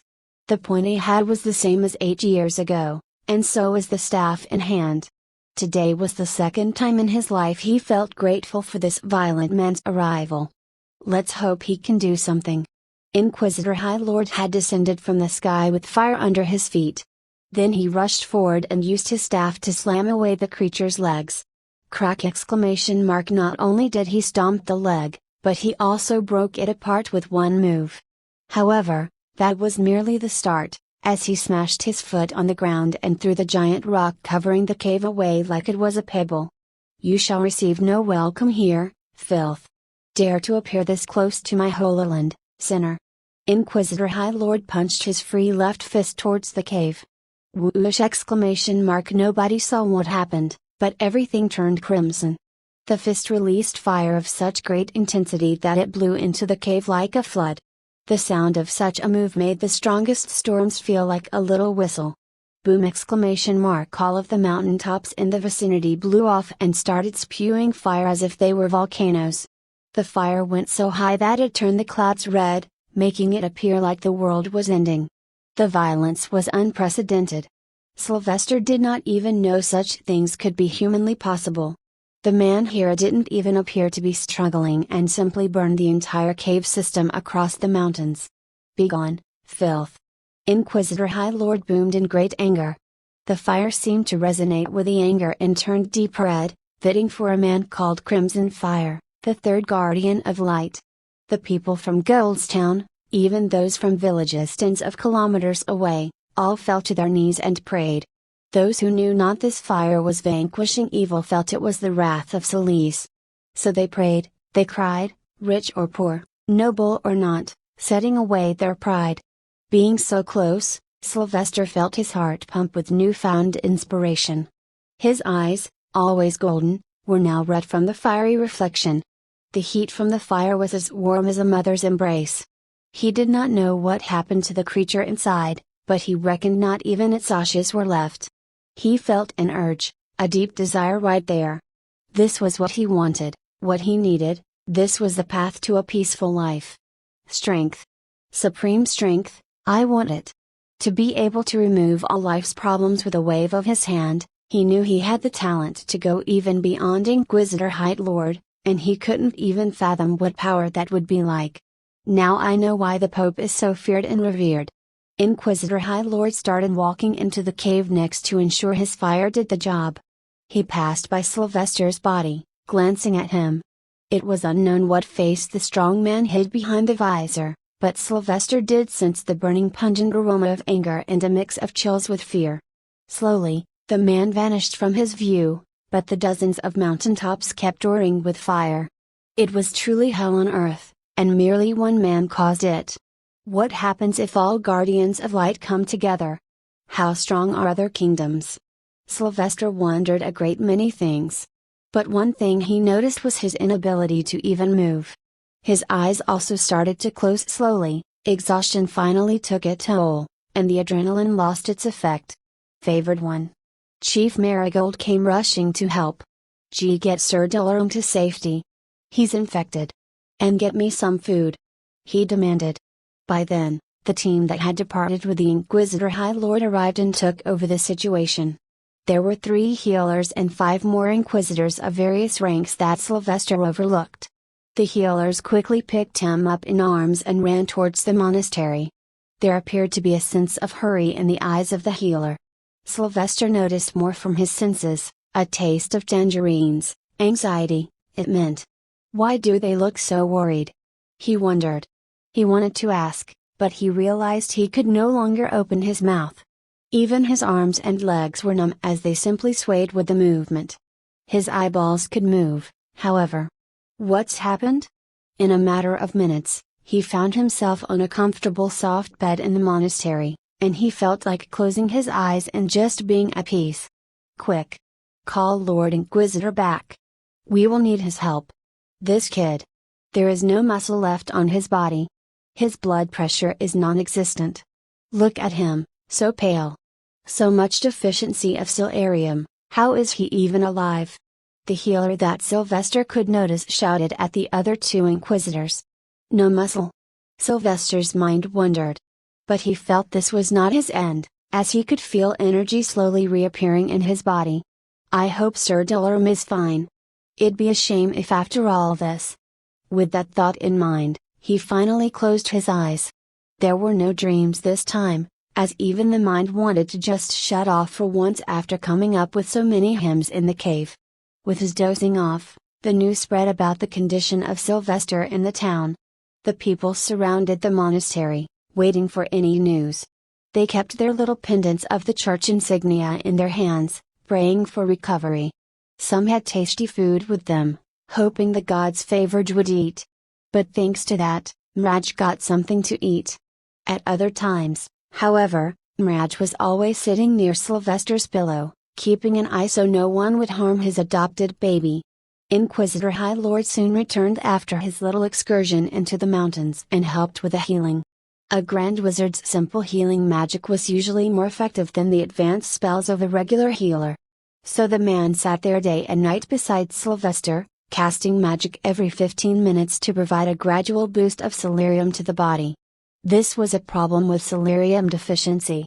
If one were healed abruptly, it would blast the veins and kill the patient. Sir Dolorum, how could you be so careless, letting God's favored be this reckless? Inquisitor High Lord scolded the man, laying on the bed adjacent to Sylvester. But he looked much better as all he had lost was blood. The infection from stab wounds was still there, however, as that would require a blood raise ritual to heal.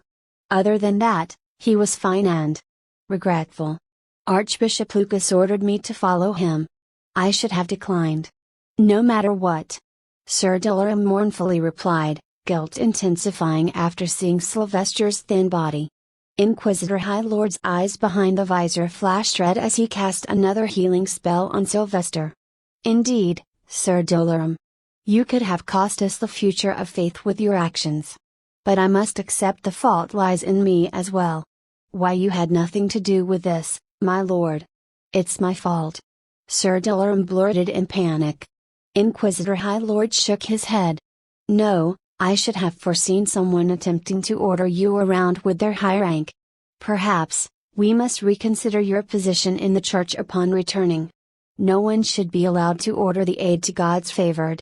Your duties are to the faith and then Him, that's it. The big man glanced at Sylvester next. For now, we wait for this brave young child of Celeste to heal. It's a miracle he even survived this ordeal. Truly, a blessed child.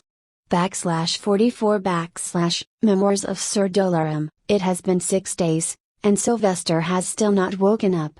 By the grace of Celeste, he is medically sound, but the celerium exhaustion has taken a toll on his mind. Inquisitor High Lord has returned to the Holy Land, but the healers are here, keeping a strict eye.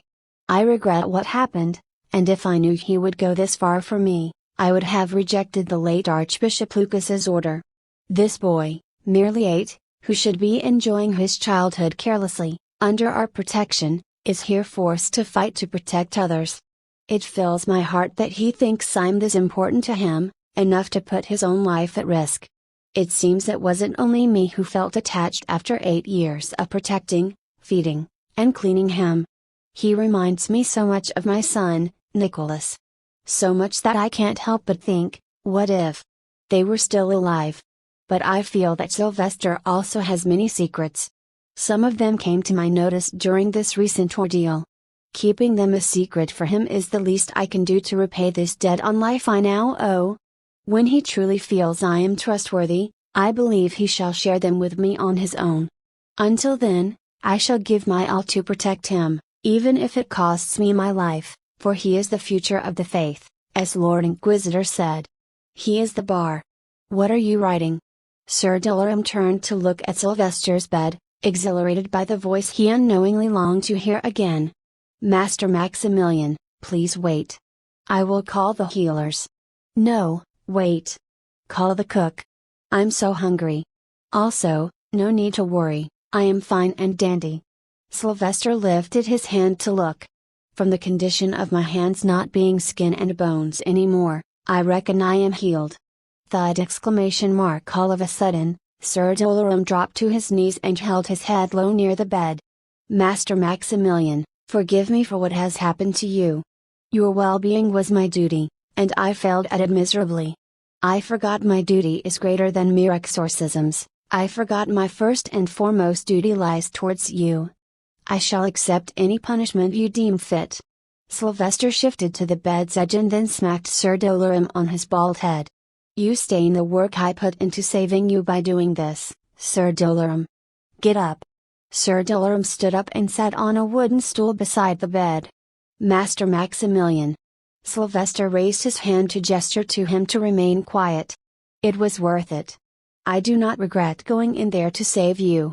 You would have died a slow death and then would have been eaten by that thing otherwise.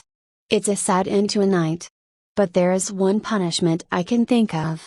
I will accept any punishment, Master Maximilian. Sylvester smiled and ordered. You shall obey my command from now on. I do not need you needlessly putting your life at risk. You being alive to me is more important than your death, remember that. Sir Doloram's eyes suddenly flashed with a hint of emotion. A smile appeared on his face as he nodded. "I vow to follow you to the depths of Inferno if you order me." Feeling relaxed and much better, Sylvester moved a bit to make himself comfortable on the bed. Mirage was sleeping inside the blanket, tucked between his side and the arm. "After all, I hope I don't fail the exam now and others are alive. One more thing, don't tell Mother about what happened here. Or else she will be too frightened every time I leave the Holy Land later," he requested. "I will not, but Lord Inquisitor was here too. He healed you for 3 days and nights without moving. He might tell her." Sylvester was not worried about that. "He likely won't. He is the man who is afraid of Xavier holding me back, after all. The last thing he'd want is for her to become possessive now," Sylvester thought, remembering what had occurred in the palace of Queen Rixina. Knock. Knock. Sir Doloram quickly checked the door and received a tray full of fine cuisine with various bowls and plates. He then set it all on the table beside Sylvester's bed. "How long was I unconscious?" "6 days, Master Maximilian. That's a lot," he thought. "How serious was my condition?" Sir Doloram frowned suddenly. It was a strange situation. "You should have been a dead man by the look of your body. There is no record of someone being as celerium deficient as you, but somehow you were getting better on your own. But the blood quantity in your body was extremely low and constantly dropping, despite no wounds. We had to feed you special herbs to produce more blood." Sylvester nodded and decided not to forget. While casting the shield, he felt something strange happening to himself in the cave. The more his body mass was dried, and his skin got paler, the more magic he felt coming out. From Xavier's lessons, he knew that in cases of celerium exhaustion, wizards simply drop dead after spending it all. They don't become pale. "Please eat this." Sir Doloram gave him a plate full of various foods. There was meat porridge, orange juice, fruits, and roasted liver of some animal. "Take 1 plate for yourself and eat with me, Sir Doloram." "I will not hear a no," Sylvester ordered, smirking as well, because he was using the vow the man made not long ago. Sighing, Sir Doloram took a plate for himself. Then he prayed before eating. "Oh Celise, I thank you for your grace and your light that kept us alive. Thank you for Master Maximilian's healthy recovery and for granting us this food. May your light enlighten us." The two silently started eating after that. Sylvester was secretly feeding Mirage as well, carefully dropping chunks of meat to his side. "How were they like?" Sylvester suddenly inquired. Sir Doloram knew what was being asked.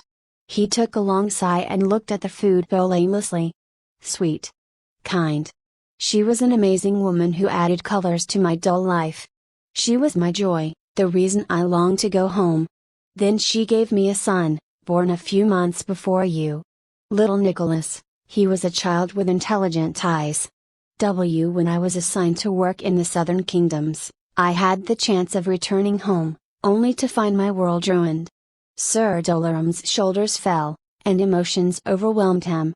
"All I found were their ashes, stored by the town's monastery." Sylvester's eyes, too, turned hazy when he heard the description. He knew what it felt like to lose one's family. Diana and his unborn son were his life's bliss, until they became the memories that broke him. However, he had reached his closure before dying. "Did you punish the 2 men who caused the riots?" he inquired. Sir Doloram shook his head. There were more than 200 people involved in the burning that night. The matter was presided over by the Baron of the region. He deemed the case unsolvable because no one man was responsible for it. However, one contender for the election of Foxham Town's chief was held accountable and punished with death. But I believe it was a farce, as the other contender was a distant relative of the Baron. Sylvester sighed in disappointment.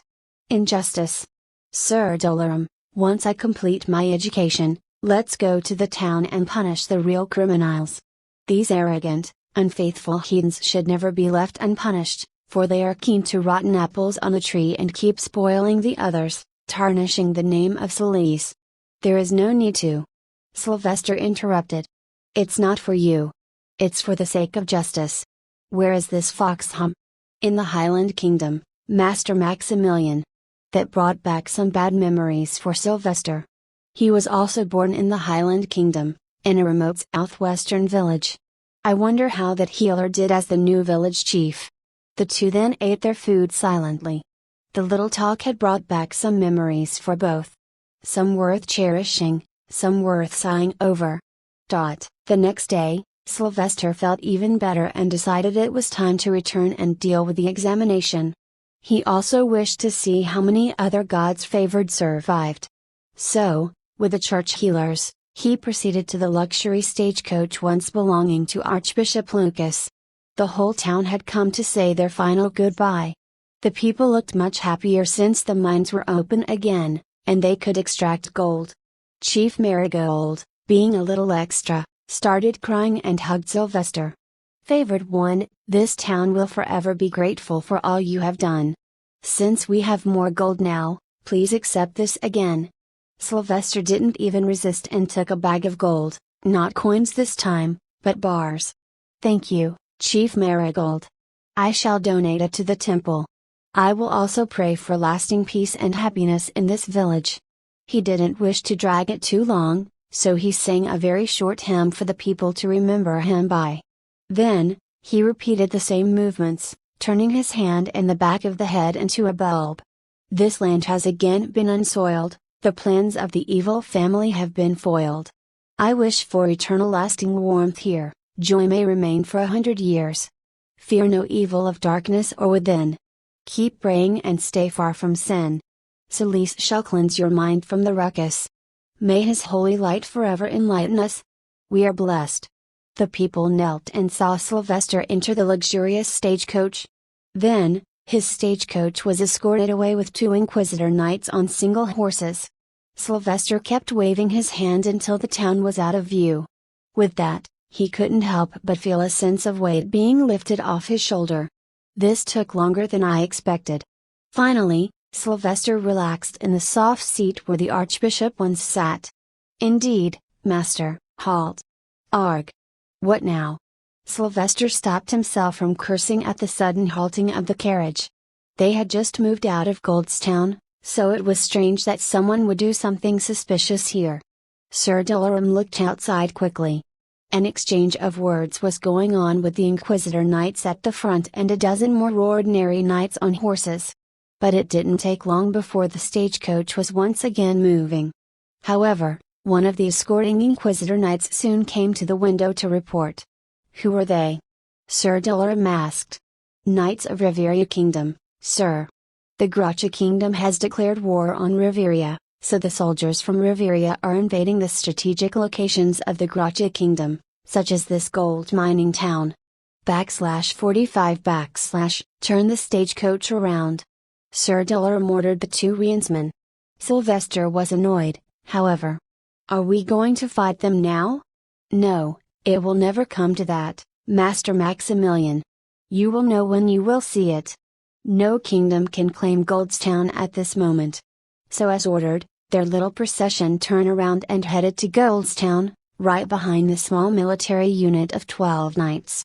Since they were merely a few hundred meters away from the town, they reached the place fairly quickly and found Chief Marigold talking with the Riveria knights, appearing to be pleading for mercy. No army can touch this town. Sir Delaram boomed as he got out of the stagecoach. Sylvester kept watching from inside, wondering if the man would again prove himself a fool or if he was in for a surprise. I hope it's not the former. The leading knight among the enemy unit walked to Sir Delaram and spoke respectfully, as one should when addressing the church.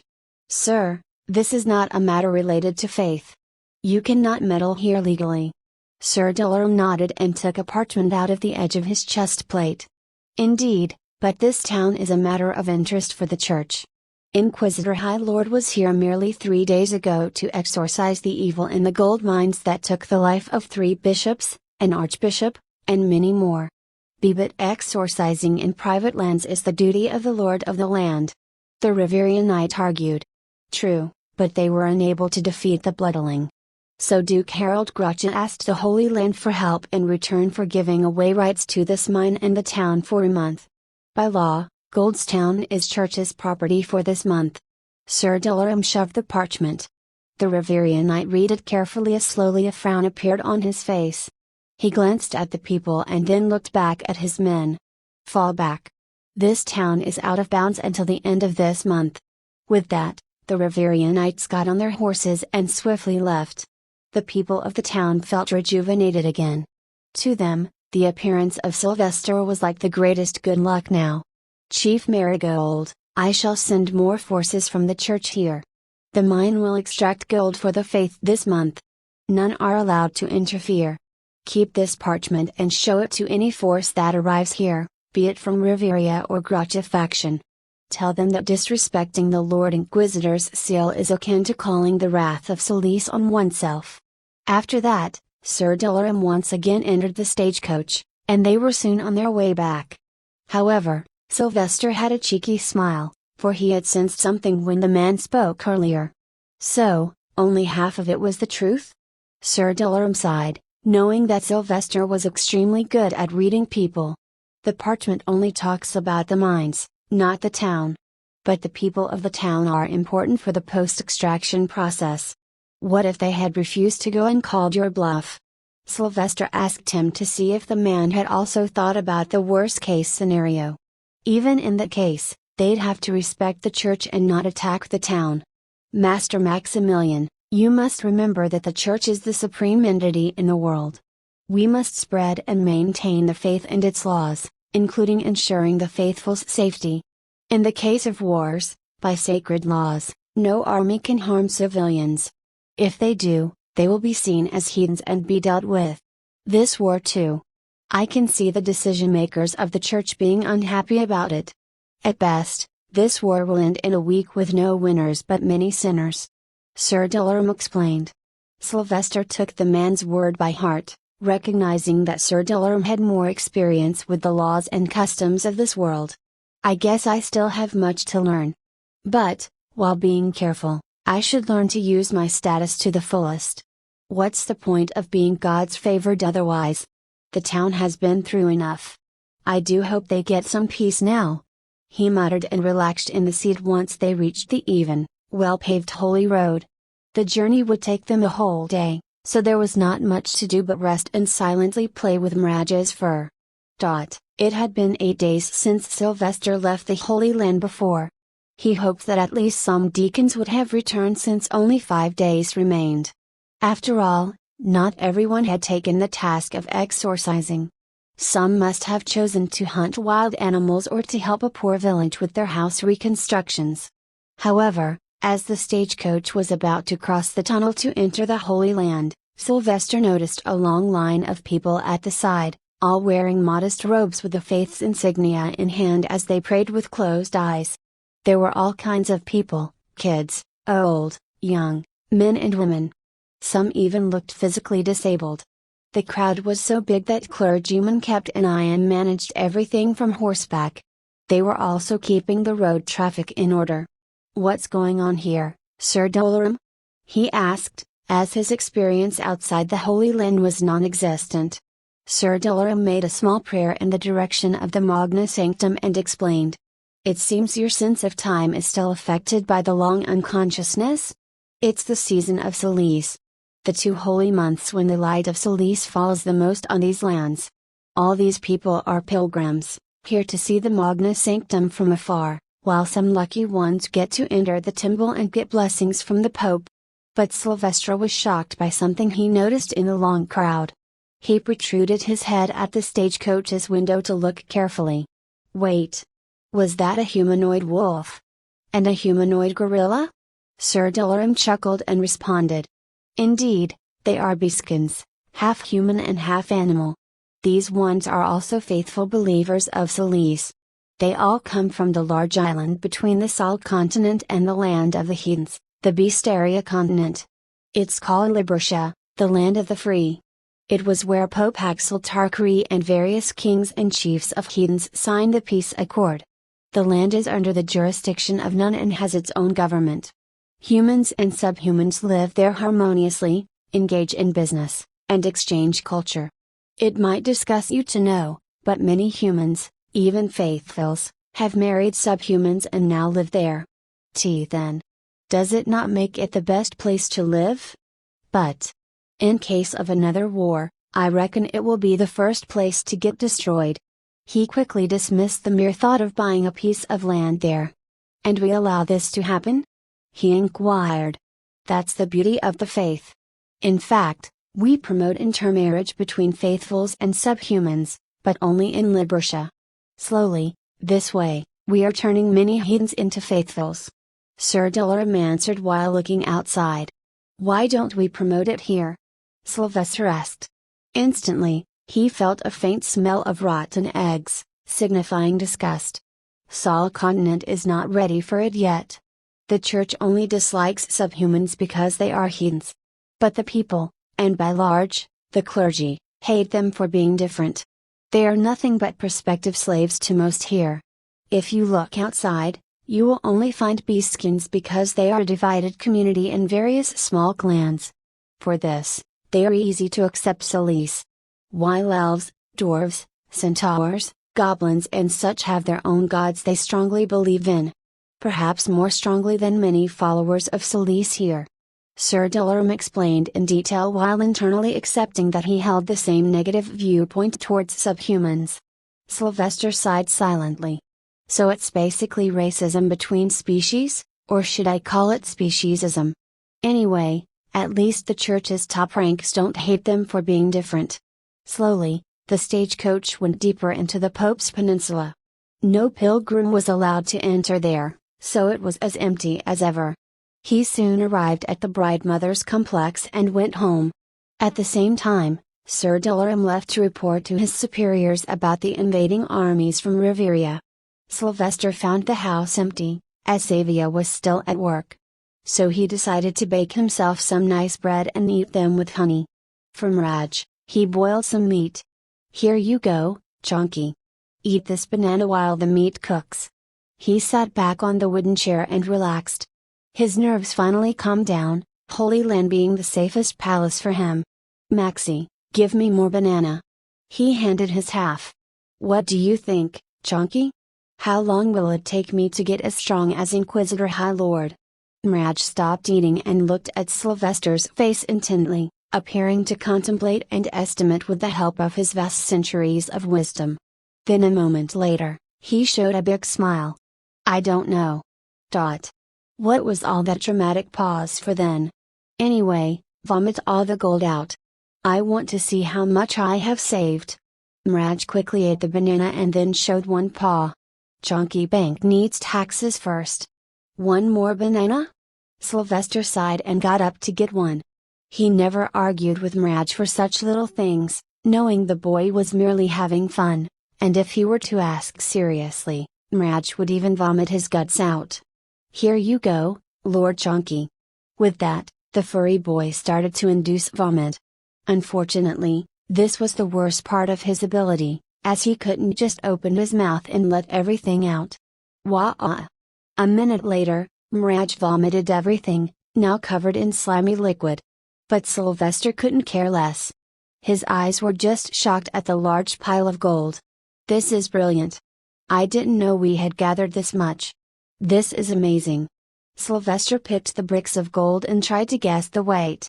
There were a few other things, jewelry mostly. All this. I reckon there are more than 50,000 gold graces here. Wait. What is this? While sorting the items, he found something strange, akin to a shining white marble, but it was too small and had a black spot on it. What is this, Chonky? Miraj stopped the dramatic banana eating and looked up curiously. Oh, that's Archbishop Lucy's eye. It was very shiny. I like it, I take it. You mean Archbishop Lucas? /46 / when did you find the time to take his eye? And I didn't even notice he had one fake. Sylvester asked. When you kicked him, I took his eye. You said all shiny things are money, so I took. Miraj revealed his nefarious plans, which were a result of miscommunication. Sylvester sighed and put the whole thing at the back of his mind. Time will teach you what is valuable and what is not. Let's eat some good food for now. The two boys sat alone in the house, one fully naked and one half naked. There was nothing to do to entertain himself, so Sylvester just slept. He needed some long naps until the end of the examination, as he knew many more tests were coming. However, the little nap lasted longer than they expected, and the alarm that woke Sylvester up was Xavier entering and gasping in joy. She rushed over to him and hugged him tightly. He was still half asleep and looked around in confusion as to where he was. After all, the hangover from nearly dying takes some time to go away. "Ah! Mother? When did you come to Goldstown?" She giggled and went along with a joke. "I was so worried that I ran away from the Holy Land. Are you not happy seeing me?" Sniff! Sylvester instantly smelled lies in the air. This alerted him quickly, quenching his sleep. But soon, a smile grew on his face. "You're lying, Mother. They fired you, didn't they?" She scoffed, noticing a smile. "You cheeky boy, it's so hard to fool you. So, how was your exam?" Xavier let him out of her hold and sat close with his hand in hers, much excited to learn about her son's adventures. Sylvester couldn't honestly tell her everything. So he gave a toned-down version of the cave incident. The cannibals were fine to tell, however. So he reciprocated her enthusiasm and briefed her. They had 2 ghosts, not one. One of them was not even a ghost but an evil family. The man and woman kidnapped people from town and fed them to their son. It was very smelly in their house. I caught them and punished them. Then there was a real ghost in the mines, and I beat it too. Xavier nodded the whole time in pride. "Of course, if not you, then who else could do such a thing? My Max is powerful and wise. Oh! One more thing." Sylvester ran off to the cupboard and took out a pouch. "I got this from the Sacred Arms Guild, a reward of 1,000 gold graces for my work." When Xavier took it, her hands trembled. She was paid not even 5 graces a month. In her hand was her salary for 250 months. And no wonder all young men wished to become an adventurer. You get paid so much. And you can die at any time. He thought. "What will you do with this money?" she inquired, with no intention of keeping it. Sylvester had his own dilemma. His black money was worth 50,000 gold graces. How was he going to spend that money without being caught? "Mom, I will open an account at Quad Bank of Solis. Then, I will accumulate the money, and one day, I will buy a big land where both of us will live. That is my dream." Xavier mistook him, however, and emotionally hugged him. "I'm sorry, Mother is so poor. I'm sorry you lived in that little house." "What? I just want some peace, woman. Ah! I'm hungry." He changed the subject, fearing the tears of Xavier will never stop. She was undoubtedly a strong-willed woman, but she was too emotional sometimes. But he questioned many things about his and her past whenever he looked at her. Who is my father? Who is her father? Why does she hide it from me? He will need to search for many answers in the coming years. But, for now, he let the woman be happy and care for him, which made her feel satisfied. Later that night, they ate dinner and talked about various things, including their days at work. Xavier revealed she had been transferred to the healers department at the Holy Land and would no longer have to go around preaching. Sylvester was happy because she would be safe as long as she lived in the Holy Land. However, the world outside was too unkind in his mind. From dark creatures to wars, there was no end. When the time to sleep came, he did not fall asleep as quickly and instead just looked at the ceiling, thinking about life in general. He wondered if there were other reincarnations in this world or what made him so special if he was the only one. He questioned the existence of the church.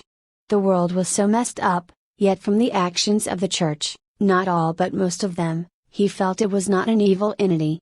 However, it was confusing, as either the church was extremely well planned, to the point that even the clergy wouldn't understand its true depths, or it was truly good. His brain was automatically making him tilt towards the former hypothesis. There must be a great many secrets hidden behind some doors. I hope I never come across them, for living in ignorance is true bliss. Slowly, he fell asleep, as he needed to wake up early the next day to go and check on his friends at the school dorms. All he could hope for was that they'd return alive. Pope's Palace, Sanctum Council Room. That foolish woman has initiated the war early. She must have sensed our activities. Only if I could simply kill all their spies here. But that would destabilize the continent. Pope Axel Tarkreed appeared calm, yet the voice showed his frustration. At that, Saint Scepter, the second in command, who rarely talked, spoke. No need to fear, Holy Father. I have sent Void Keepers, Null and EX5, to deal with it. Queen Rixina will not speak or walk again. Her son, the Crown Prince, Duke Harold Graja, will be the new king of Graja Kingdom. The man did not speak anymore. So the Pope took over. Good, I trust in Null. Hero Poison Angel taught him well before her untimely demise. I wish for this war to be over within this week, any longer would strain the lands and faithfuls. We do not want another famine. Holy Father, if I may. You need not ask for permission, Lord Inquisitor. You are my highest general. Your concern is faith's concern. The Pope respectfully allowed it. Inquisitor High Lord took out a map of the eastern side of Sol continent and put it on the stone table. Everyone moved their chairs closer to see what this matter was about, as the Lord Inquisitor rarely shows much activity in the council. Holy Father, and the esteemed council, I am afraid dark times are ahead for us. On the map you look at, all the red crosses are places confirmed to be haunted by a powerful bloodling, like the one in Goldstown. The black crosses are suspected locations where a bloodling may have risen. As so many? Saint Wazir exclaimed with a frown apparent. The Inquisitor High Lord nodded. There are 68 confirmed cases and 1,342 suspected. The number is increasing as we speak. As you can see, these are particularly restricted to the eastern side and some in Liberia. So it has started. The Pope muttered, sighing in his seat. There is a reason I was so hasty to sign the peace accord with the heathens, even with many compromises. I knew this was coming, the darkness in our lands. What do you think happens to lands constantly embroiled in war for 1,000 years?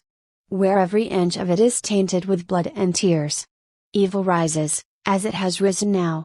Bloodlings, creatures of the night and others alike, will soon plague the land if we are not careful. I'm afraid the Inquisitors and the Holy Army will have to work more now, Lord Inquisitor. Inquisitor High Lord saluted. Holy Father, it is my obligation as a son of Solis. Therefore, even if the faith demands I work day and night, I will fight and ensure the light remains bright. The Pope stood up. And the faith is thankful. Let's end this session then. I believe the favored ones will soon be returning. Some without beating hearts. Sylvester went to the dorms of the School of Dawn the next day. But he found none of his friends had returned yet. Some students did, however.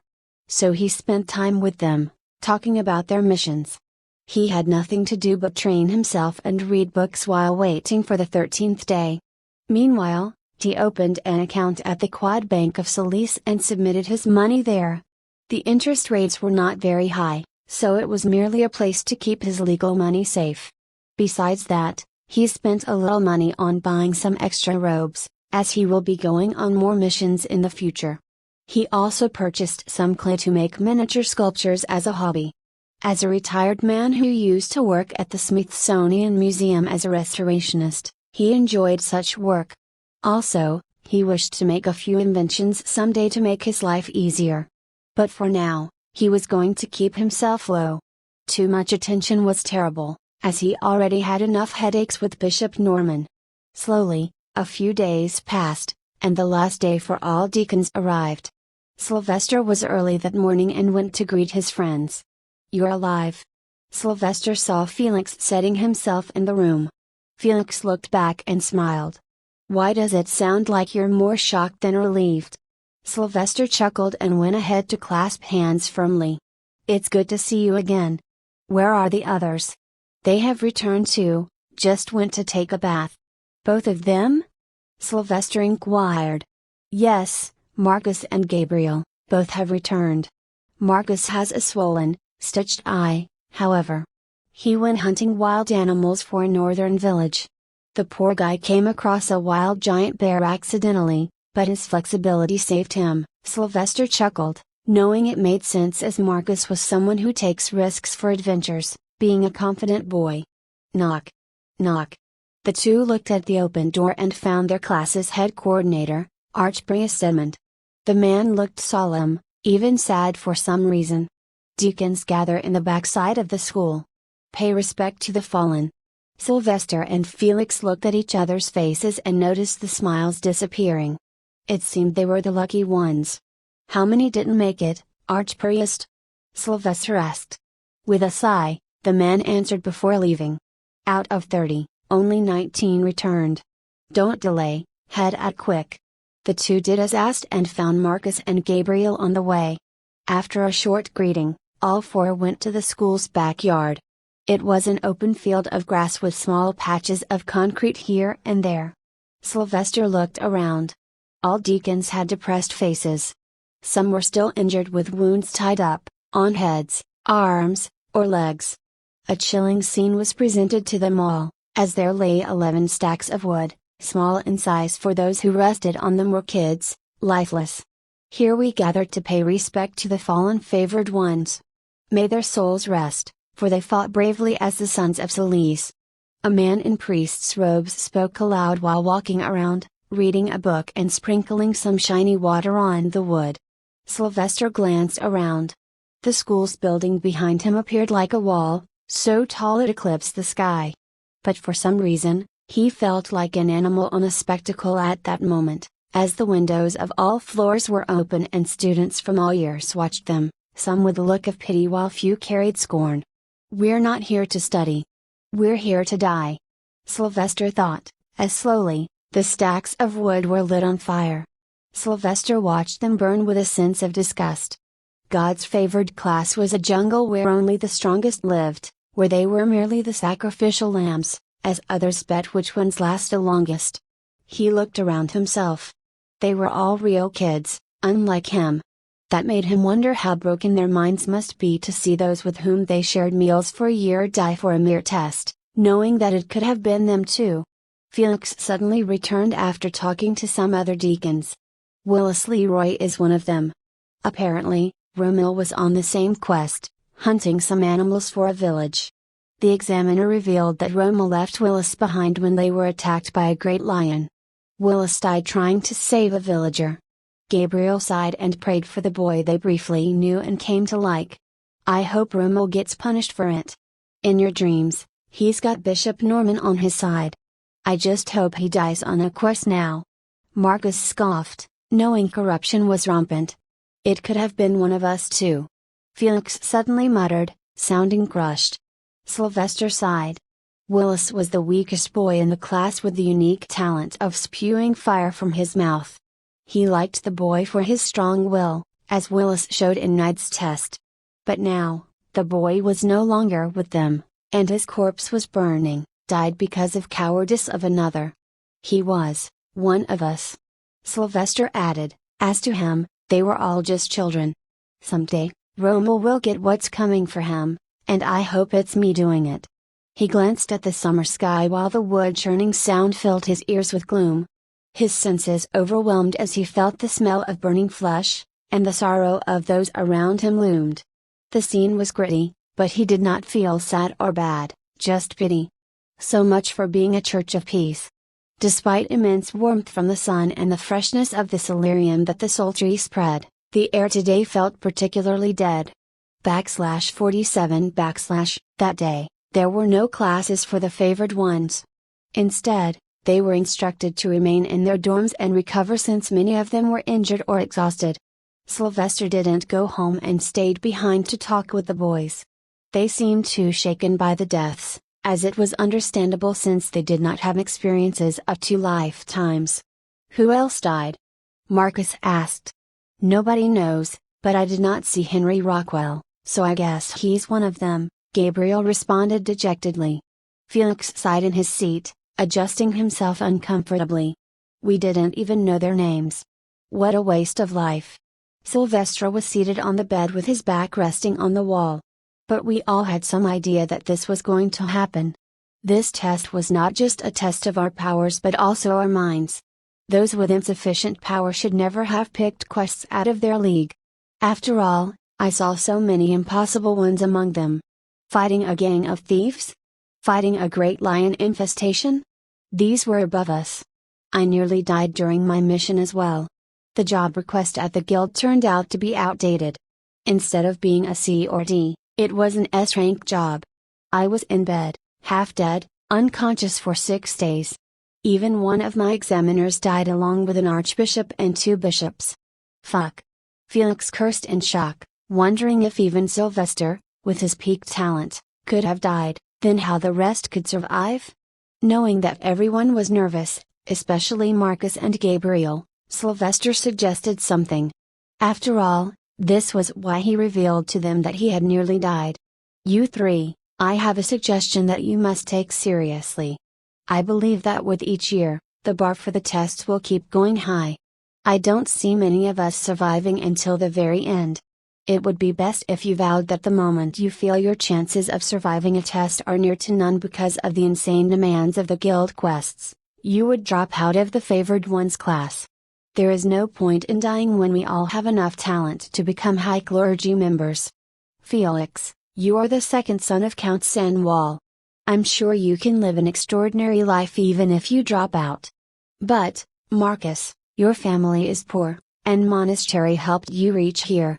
Do you want your family to remain poor? And you, Gabriel, you sold yourself into slavery to feed your sister. Can you let her be orphaned? The world is not very kind to powerless girls, you know it. He reminded each one of them that there are bigger goals to pursue. What about you? Gabriel asked, already having a hunch what the answer would be. Sylvester sighed and rested back. You think they will allow me to quit? Someone who can one day be as strong as the Pope? I am the fruit they want to nurture until I am ready to be harvested. Felix nodded in agreement. True, if even the once-in-a-century talent quits, it'd be a shame to the school and the church. You are damned to eternal hardship. Talk about a blessing being a curse. We're all cursed, Marcus started. All other students in the school don't have to fight for their lives. They merely come here to study. Some stay to join the church, while those who paid return. They don't even study the same things that we do. Do you think the study of runes is so easy? It's one subject that allows any wizard to use all elements. The truth is, others of our age in regular classes rarely have talent in multiple elements. Most of us favored ones are gifted with good brains. The curriculum we're taught from day 1 is usually taught from the 3rd year. This is one of the reasons why some weaker deacons will stay weak and quit or die. So the system is tilted against us, to turn us into strong warriors? Gabriel muttered. Or dead warriors, ha! Felix chuckled in a self-deprecating manner. Sylvester got up. As long as we're careful, we can survive. We just need to know when to quit. We can even help ourselves by training harder and getting better. I am the only adept wizard among us. So first, let's get you all to reach adept rank at least. So get your sobbing asses off, and let's go to the arena to train. Who's crying? I'm not crying. Felix quickly jumped to his feet and picked up his sword. Sylvester felt slightly envious, as the sword looked amazing with its golden hilt with some gems and a smooth blade. How much did it cost? Felix shrugged. Don't know, my brother gifted it to me just a few days ago, as I had taken a guild quest near my family lands. I should also look for a weapon. I have paramount talent in knightly arts, too, after all. He thought and proceeded out with the boys. Shiny. I take? No. What? Felix exclaimed in reaction. Sylvester shook his head. No, nothing. I thought I forgot something. I need to teach Chunky how to gauge the price of an item. Sylvester made a mental note from Raj. Soon they arrived at the empty arena and put their names on the register. There was no overseer except a maintenance worker who kept the records. The arena was divided into various parts, one belonging to the knights training and one for the wizards. Okay. Let's fight, but only with our magic. The more we use it, the higher our chances of ranking up. He instructed them like a big brother. Felix grunted. Sword is what I am good at. What's your night rank anyway? Sylvester grinned. Not telling you, boy. But I assure you that I can beat you in a minute. Let's do this then. Stop. Marcus interrupted them. We're here for wizard training. Adept rank is the target, remember? Sylvester was already serious and took a wizard's stance, which was nothing but one palm facing the enemy and another arm held near the stomach as if it was holding a book. This was to train wizards to be ready to use magical items in the future. Soon, all four took formations, standing in a Mexican standoff. They all had mocking smiles on their faces, wondering who would win. But Sylvester added a few rules. Remember, we are not here to kill or hurt each other. To ensure we don't mess up, we must shout our move's name to give the other time to defend. Remember, do not use any powerful magic. This is merely a warm-up. He instructed. Everyone nodded and silently looked at each other's faces. Fireball. Air push. Earthquake. Motherfuck. Sylvester's mouth only let out a curse as the three attacked him simultaneously. He quickly backstepped and created a hard shield with his light magic. But the earthquake attack got him as it was a simple real earthquake meant to make him fall. So as he lost his balance, the three seemed to prepare for their next attack. Sylvester scoffed, turned the light shield into three hard, light cubes, and sent them zooming towards the three. Bam! Bam! Gabriel and Felix coughed out saliva as soon as the cubes connected and fell down, rolling in slight pain. However, Marcus was a master acrobat and made a front flip to save himself and close the gap. Sylvester was quick to jump in and gather himself. Not today, boy. Whoosh! Exclamation mark! A flash of blinding light went out of Sylvester's hand, stopping Marcus in his tracks. Ah! My eyes! Slap! Before Marcus could reorient himself, Sylvester appeared close and slapped his face, not too hard, but enough to send him to the floor. You get the removal treatment. In no time, all three were on the ground. Sylvester looked over them in triumph, his chin held up. He recognized that the three were decent wizards but lacked the mental discipline to not get shocked by sudden moves. 3 versus 1, yet you lost. He mocked and sat down while creating some water bubbles with runes, allowing the three to drink. Felix got up first as he was accustomed to beating. Not going to lie, you are damn good, brother. But, I have a question. Fire it up. Sylvester relaxed, and the other two got up. Are we supposed to be celibate already or after graduation? Felix inquired, looking at all his friends. Sylvester frowned. Why are you asking that? We're just 9 or 10 years old. Felix scoffed. Oh, don't give me that nonsense. We've all seen the rotten side of the world, which includes the adult side. We're the favored ones, favored with knowledge too. I know you three think about it too. Do you like some girl or what? Sylvester asked, feeling awkward at talking about adult things with younglings. So he tried to treat it as sex education. No, but I'm just curious. But, you know, I want to at least experience what I am asked to give up. I can deny becoming a clergyman, after all. Sylvester shook his head. No, we're not allowed to hold any salacious thoughts. If you want to do it once you've finished school and have joined the army. Felix relaxed back, appearing sad. That's too bad. But I'm envious of Marcus. Marcus was alerted. What? What did I do? I'm dirt poor. With a cheeky grin, Felix replied, well, since you're the most flexible boy I've ever seen, I bet you can. You know, eat your own. Help yourself. Sylvester was at a lack of words, disgusted at why such young kids were talking about adult topics. But the more he thought about it, the more sense it made. The line between an adult and adolescent was extremely thin here. This was a medieval world, people grew mentally much faster due to societal circumstances and even start making babies in their teens. Gabriel was scared, looking left and right. I hope nobody is listening to us. No. I don't. What kind of preposterous suggestion is that? Marcus barked. Well, my friend, it's not a matter of can you? It's about wanting to. I mean, it's totally within the bounds of rules. You ain't impure if you're doing yourself. Marcus angrily talked back. Felix, why do you seem more interested in it than me? It's as if you're envious? Felix's face fell hard. Ugh. I just imagined it. Ugh. Gross. PFFT. Ha ha. It prompted all three to laugh heartily, while Sylvester remained disgusted. But it helped the three, finally feeling refreshed from the gloominess of the morning. This was all they could do because reality was going to come and bite them no matter what. Let's head back. I don't want to hear what else comes out of Felix's mouth. We should probably pray a bit too. Sylvester got up before they said something too unholy and got them hung on a pike. I want to sleep early tonight. Tomorrow, we'll get the results of the test. Let's hope we all get great marks. Gabriel muttered. The next day, the four found themselves in their classroom, now with a smaller crowd. It was a saddening sight, but they were less worried about it as they had something more grave ahead.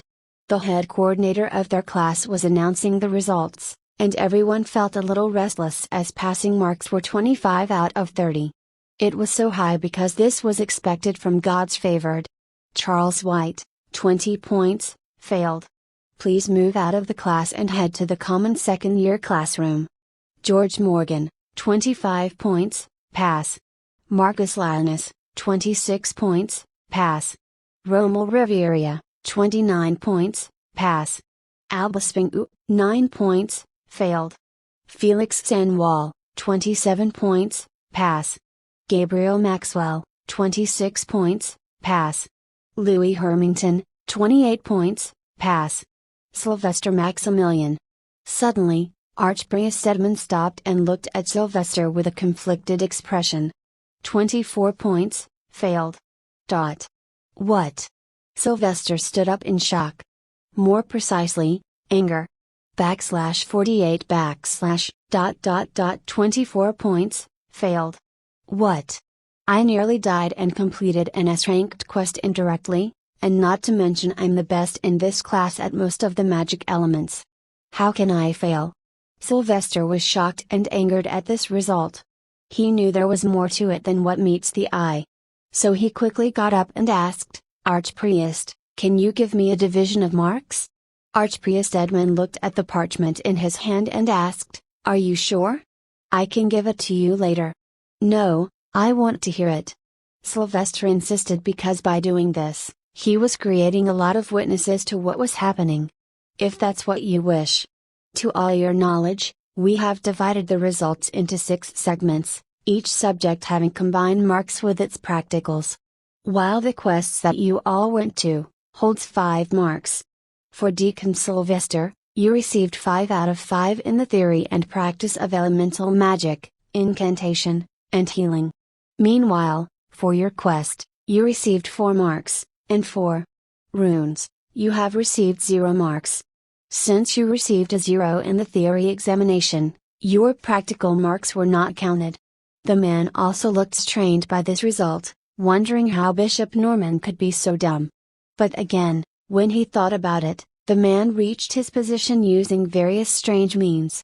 Even while being underexperienced in teaching, he got an important class like this. So he reckoned there was someone behind him.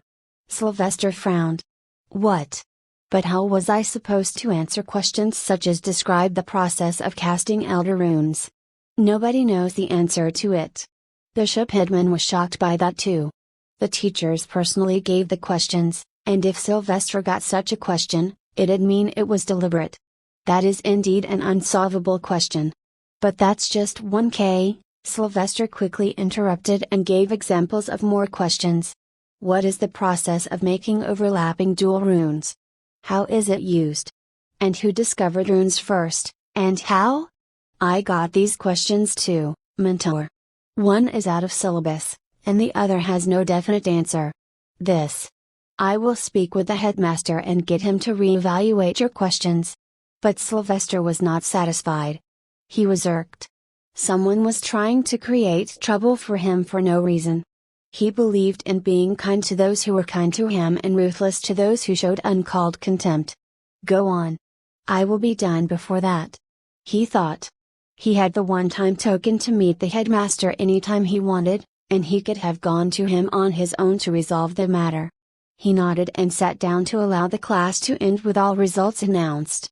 This was it for the day, as they were yet to get the books for the next year, so actual classes of year 2 would start from the next day, giving enough time to Sylvester.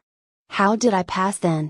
He asked me a question about Elder Runes too. Felix wondered once the archpriest had left. Well, because it wasn't you who beat Rommel, Sylvester muttered. But I do wonder what his endgame is? He can't just fail the peak talent of the whole class. So there are bound to be inquiries. I'm sure once the headmaster sees the questions, you will be promoted to the next class, Gabriel said, trying to cheer Sylvester up, not knowing there was no need to. Anyway, let's all eat lunch in the back gardens. I want to know about those who fell. I'm sure the rest of the class holds the same idea. He spoke loud and looked at the deacons. Instantly, the smiles of passing the class faded from their faces, and they nodded. There were even fewer left now, merely 15, as 4 deacons failed the class. But, of course, Sylvester didn't count himself in that. Let's do that. Everyone agreed with him. So Sylvester decided to get to the next part of his plan. He turned to his friends and excused himself. Boys, I will go and meet Bishop Norman and talk to him about my marks. I'll see you in the garden after that. Be careful. I don't like that man, Felix cautioned. Sylvester had to see Bishop Norman in his second office on the 9th floor, where all mentors lived and ate their lunch. By now, Sylvester had done all the investigation he needed to learn everything about the man. What he eats, where he eats, who he likes, and who he dislikes. However, his first hurdle was to get to the top floor. There were no stairs to go to the upper floors. All students above first year and mentors have their names registered in the Access Registry. Then to get to their floors, all they had to do was walk into a designated part of a wall to magically appear on their floor. Sylvester did not have his name on the registry. But, he was told by a certain Inquisitor Knight that the one-time token he had gotten from the headmaster would allow him to reach the top floor, where the headmaster's office was. So all he had to do next was find the man's office. Over the past few months, he had used the token to get to the top floor and explore it thoroughly. So now, he went directly to the floor, turned a few corridors, and knocked on the old oak door. It opened automatically in an instant, surely being magic. He walked inside confidently with curious eyes to look inside. The man sat inside, on the other side of his table, in his usual robes. He had put his mitre aside as he ate his food like a pig. Sylvester looked around first. The room was lavish, with gold engravings on the ceiling and ornamental decorations. Heck, even the windows had golden frames. There were also books around, but sadly, they did not affect the man, as human decency was nowhere to be found. Bishop, why did you fail me? Sylvester asked, showing a fit of anger appropriate for a frustrated child. The man looked up, angered in an instant as soon as he saw the former. How did you come up here, boy? Leave, or you won't even get to sit in this school. Surprised, Sylvester wondered where the man got this confidence from. I will leave, but first, please tell me how to cast an Elder Rune, or tell me who invented the runes. Leave at this very instant. Or I will not be kind anymore. You failed your tests. That's final. Even if the Holy Father tried, it wouldn't change my mind. You are the Lord's bard, after all. You should know about Elder Runes. Does the Lord not talk to you? Don't you walk around singing your little poems? Sylvester took a short breath and asked. Why are you doing this? Because I be your king's son? Rommel? Is that it? I wonder, however, if Rommel is getting so much help, you must have reached this position using not many conventional ways too. After all, it's dark times we live in, even bloodlings are spawning so close to the Holy Land. Who knows, one might have appeared inside as well. Bishop Norman started shaking in anger and stood up abruptly, pointing his finger at Sylvester. "Are you accusing me of being a fraud, a bloodling? I am as powerful as any bishop and shall be an archbishop soon. It takes money, resources, herbs, crystals, treasures, and sacred books to grow powerful, some things you will never have. Go back to the earthhole you crawled out of, you impure boy. No human of your standing can be God's favored. A boy born to a ha'er, whoosh! All of a sudden, a sharp spear made of light magic appeared beside the bishop's neck. "I'd be cautious with the next words, Bishop. That woman has given up a lot for me, and I shall hear no words against her. Not by the likes of you, a man born to lick others' feet." Sylvester looked emotionless, but perhaps that was frightening enough for the bishop to shut up. The bishop was dazed as he looked into Sylvester's golden eyes, finding no pity and utmost resolve. Bishop Norman gulped, wondering if he should take a calm approach, lest the boy might do something. Sylvester started to walk around the room while talking. "You know, I was offered help against you by people of you can't even dare to look in the eye. But I refused because revenge is best served cold. What can you do? I have the might of Riveria behind me, the continent's food basket. I have archbishops across the church backing me. You have no authority, no backing here, and just playing on the Holy Father's lap does not make you his son. Did you still think this corrupt, weak iteration of the church will protect you?" Sylvester started humming slowly, moved around the room in a particular direction, and stopped. Then he looked at Bishop Norman's face with false pity. "Aren't we all his sons and daughters? I guess bloodlings like you are not. Well, it's your bad luck that you stumbled upon me. Otherwise, your plan was great." Sensing something was coming, Bishop Norman breathed fast. "Don't do something idiotic, boy. Oh no, I won't be the one doing something silly. Perhaps these few lines of my new hymn will explain better." Sylvester started to sing while keeping a big smile on his face. The halo did appear behind his head, but instead of warmth, it spread fear this time, appearing slightly crimson instead of just white. "They strike, again and again. He says I'm just a boy. Why would you play me? I am not a toy. Not once, not twice, there was no end. They struck him, again and again. He hoped, soon, they'd make amends. Hurt enough, even iron breaks. When sins go beyond petty mistakes." "Enough!" said the boy. He was none to cry. For he faced death and looked it in the eye. "Your time's up, done with all attacks. It's time for payback." The coward stands now in front. His actions the boy had taken affront. Hurt and angered, he was none to cry, he just came to say the last, goodbye. As he finished singing, he removed the light spear from the man's throat and instead waved his hand. "May Celeste teach you elder magic in his embrace, Bishop Norman." "Way, bam!" Sylvester backed up a few steps abruptly, slamming himself and shattering the window glass. Uninterrupted, he fell out of the 9th floor towards the hard ground and grass. /49 A few months ago, Sylvester had gone to find Sir Dolorum to ask what he should do with the annoying Bishop Norman. Despite being offered help, he wished to resolve the matter himself. So he first tried to understand why a mentor in the school could blatantly show favoritism. "There are a few reasons, Master Maximilian," said Sir Dolorum.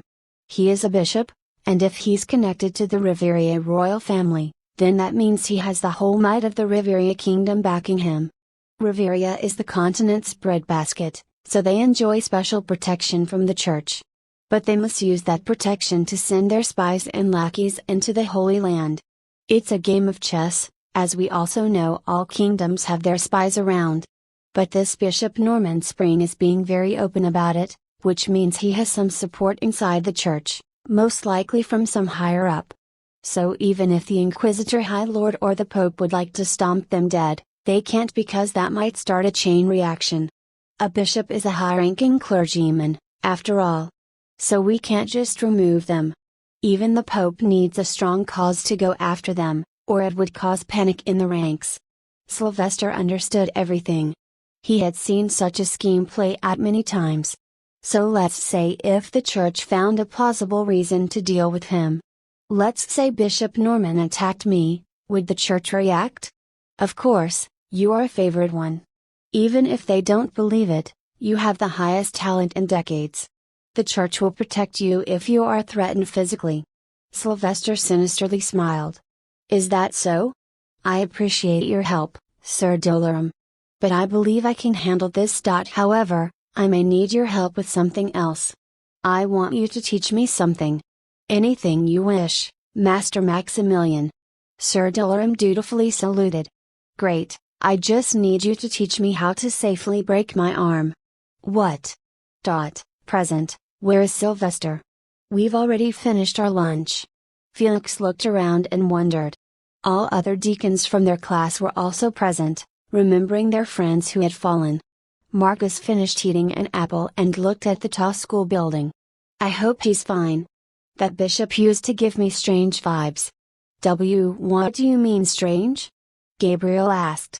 Marcus frowned. I'm not very sure, but when I lived in the monastery, the archpriest there warned me not to be alone with clergy members. That creeped me out. Should we go and find him? Felix suggested. How are we go? Crash! Exclamation mark. Just then, the sound of glass shattering suddenly resounded. All deacons looked up quickly at the school building, only to find Sylvester falling down, while Bishop Norman stood at the window, watching with a frown. He yelped. Sylvester? Felix instinctively jumped into action and ran towards Sylvester. A second later, most other deacons did the same. But they could not reach him in time to save him. After all, that was the opposite of Sylvester's plan. Thud. Everyone crowded him as his body fell to the hard ground. Some blood came out of the mouth, and the right hand appeared to be twisted in a way it appeared broken. But Sylvester was still up, groaning in pain. But a few seconds later, his eyes closed. Holy Solis, that bastard threw him out of his office. Felix cursed and tried to pick up Sylvester quickly. Being a warrior all his life, he was strong enough. Quick! Call the archpriest. He shouted and rushed into the building, towards the healer's room. In a matter of minutes, Sylvester was put on a bed, a healer was healing his bone, and some medicinal potions were being put on his head. The archpriest soon arrived with the headmaster, as he was busy talking about Sylvester's examination when the words reached him. He looked pale as if someone had taken out his heart. What happened? How did he fall from there? It was Bishop Norman. Felix blurted with no fear. Being the son of a count, he never lacked the courage to speak to people of high ranks. Bishop Norman? How did Deacon Sylvester get there? He asked back. Using my one-time token. Headmaster Cardinal Gerald spoke. This matter is not an internal matter anymore. I will have to call the marshals. I didn't do it. He jumped on his own. Bishop Norman rushed in fast. Finally, the smug look on his face was gone, now changed with fear. The headmaster shook his head. As I said, this matter is beyond the school administration now. The administration of faith shall investigate it now. An attempt on the life of another clergy, a God's favorite of highest talent at that, is a grave crime. Therefore, Bishop Norman, I am obliged to put you in the dungeon cells until the marshals arrive to transport you. What? But I didn't do anything. It's all this little devil's evil plan. Ask him. He will tell you. Bishop Norman pointed at Sylvester desperately. Suddenly, Sylvester's pain-filled groaning voice echoed, making everyone's hearts feel glum. Don't make this harder for yourself, Bishop, the headmaster warned. This be. Bishop Normal clenched his teeth, pulled away his rank plate, and handed it to the headmaster. Before you take me, let me send a missive. That can be arranged. The headmaster agreed. We must let Deacon Sylvester rest and inform his mother. And the aide. Archpriest Edmund suggested, but he was scared of Sylvester's aide, as that would mean the Lord Inquisitor would know about this. Headmaster nodded. I'll leave that to you then. The rest of you, deacons, return to your dorms.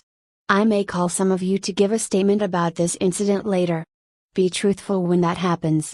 Let Deacon Sylvester rest now. Can we stay?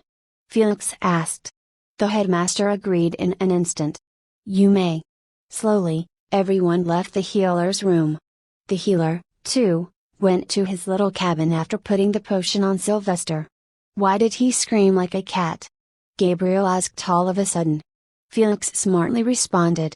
Danger reflex. Everyone has a different way of coping. Some scream, some wet their pants, and some meow, apparently. Marcus nodded with a sigh. I would rather meow than wet my pants. Ah. Look, his eyes are twitching. Do you think he can listen to us? Gabriel noticed Sylvester's brows. Yes. I can, you numbskulls. Sylvester was not unconscious at all. He heard everything earlier and called for his mother knowingly, as it would create sympathy. But after hearing the rubbish the three were making about him, he'd have preferred if they had left. Let's try it then. Oi, little Max, wake up, you piss-eyed lad. Felix yelled. Piss-eyed? Marcus stared at Felix in confusion. I'm from San Wall. It's desert there. All of us there piss golden water due to lack of it. Ugh. It makes sense. Gabriel bobbed. Sylvester, meanwhile, held his laugh now. The three were as silly as boys their age could be, as he had expected. I should just sleep. We'll see what happens to the bishop later. It was not all good for Bishop Norman. Not in his worst dream, he thought Sylvester's actions would open Pandora's box, leading to the greatest harm inflicted on his beloved Riveria kingdom. Why did you give Deacon Sylvester questions that no one can answer? Why did you fail him despite him performing all the physical runes you requested? What is your relationship with Deacon Romil? Why did you try to kill Deacon Sylvester? One after another, 5 different, mean-looking marshals interrogated him, who were upper middle-ranking officers of the Holy Army. The location was a dark dungeon where the light source was just a little single light crystal. A distance away, in the darkness, more people of unknown ranks were standing, watching everything. I did not try to kill him. Bishop Norman cried as he felt humiliated, tied to a chair with no clothes on his body. Then why didn't you try to fail him purposefully? I wished for him to fail only, not hurt him. Bishop Norman had no other way but to accept his wishes against Sylvester, as the examination sheets were enough evidence. However, he was not going to say anything else, as he had people looking out for him as they spoke. Why? Why did you want to fail him? Isn't he the top performer? Answer me. If you do not speak, you shall rot here forever, away from the warmth of Solis, growing weak by day. If you suffer delirium exhaustion at this age, forget ever advancing in magic. All kinds of pressure tactics were being used. However, after the initial panic, none worked as Bishop Norman kept staring at nothingness. He determined they would not get anything else from him, nor could they harm him. That's enough. I shall take over. All of a sudden, an old muffled voice reverberated. The voice alone was enough to instill fear in Bishop Norman's heart as he knew who it belonged to.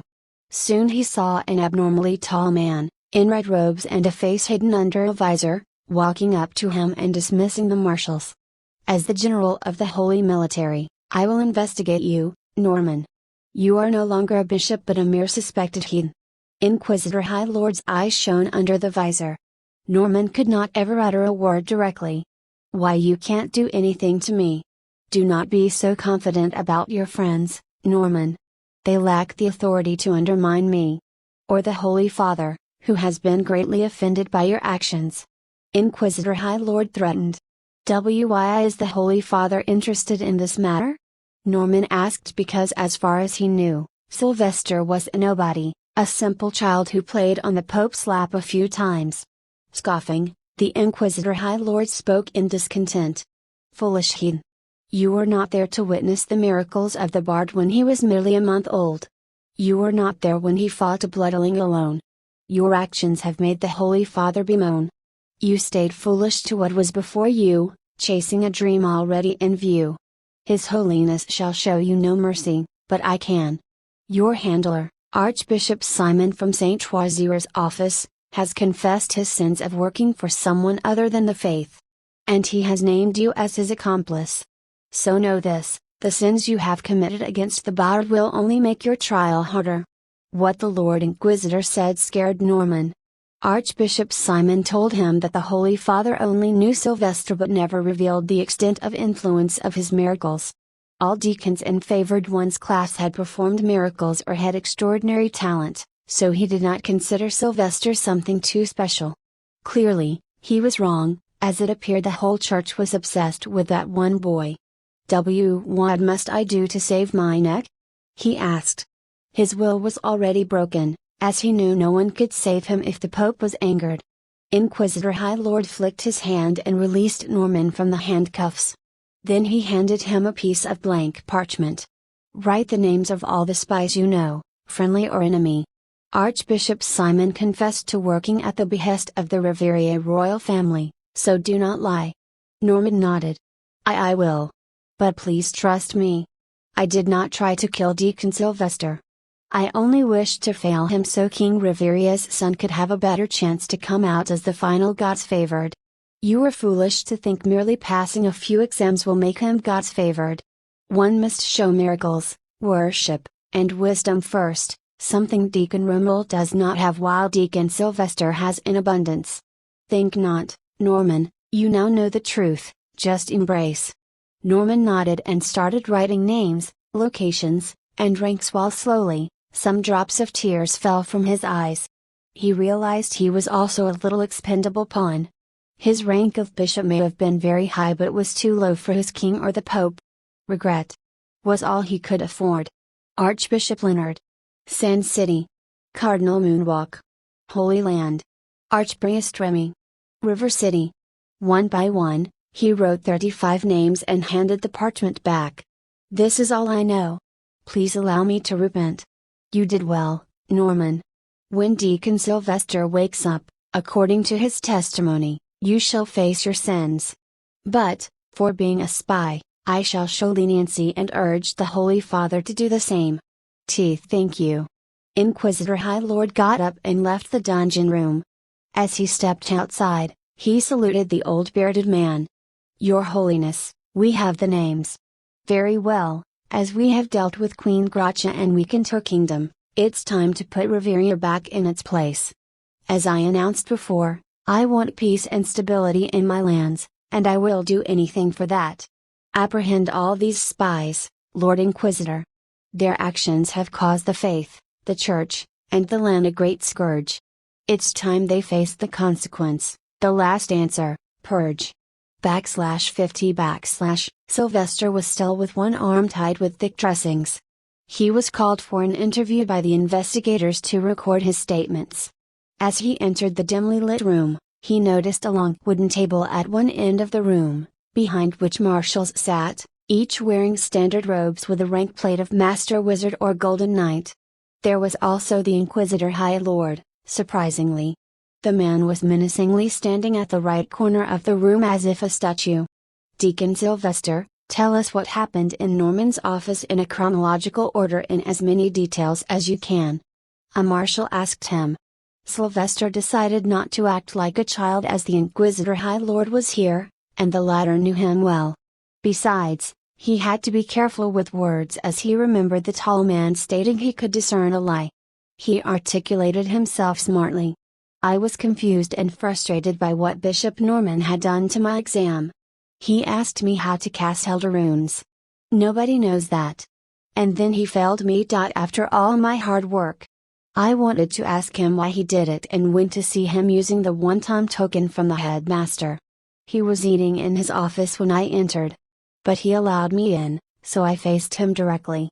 But he shouted at me, using profanities, calling me a lowborn, a rat, and even my mother a who. I don't want to say that word. He said even the Holy Father could not get him to change the results. He said many archbishops across the church are backing him? And called the church weak? Then when I confronted his unholy words, he stood up angrily and pointed his finger at me. Then, suddenly, I felt an invisible push, backing me and slamming me into what I thought was the wall, But it was a window, and I fell out of it. He stopped and looked at the marshals' faces, wondering if they believed him. He purposefully revealed what Norman said about him and Xavier because he knew that many of the clergy members were originally orphans. Some of the marshals were likely the same. He tried to sense the smells in the room to discern what was going on. He first felt the spiciness of anger from the Inquisitor High Lord. Then there was some disgust from others and even hate.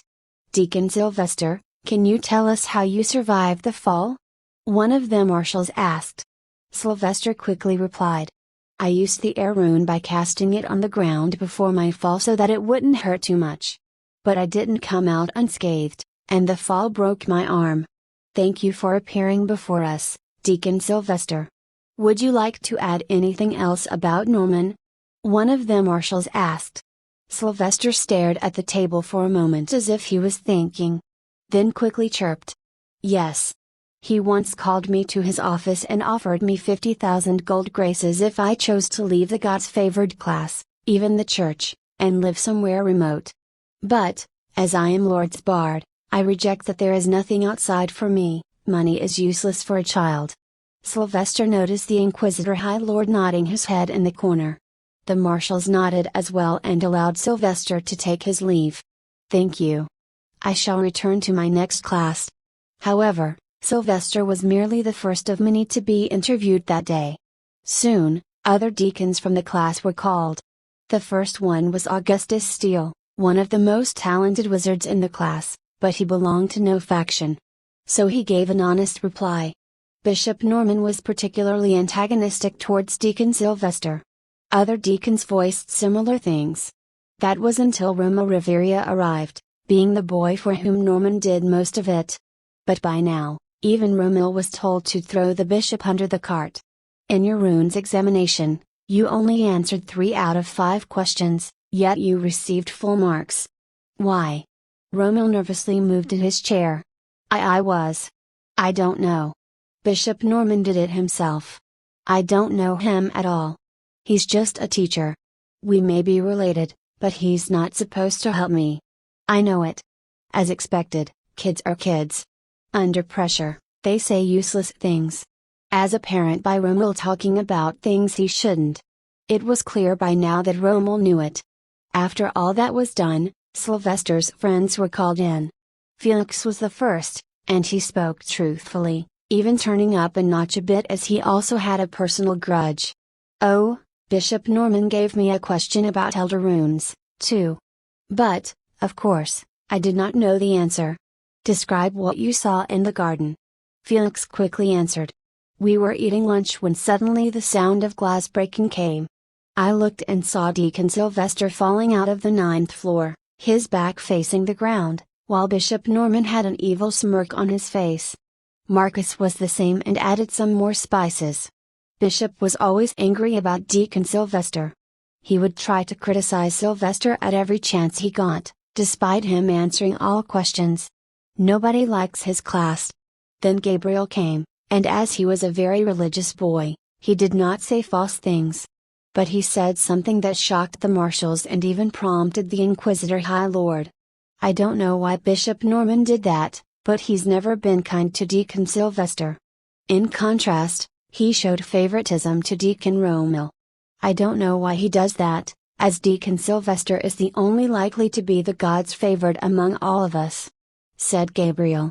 "And why do you think he's the one?" Inquisitor High Lord asked suddenly.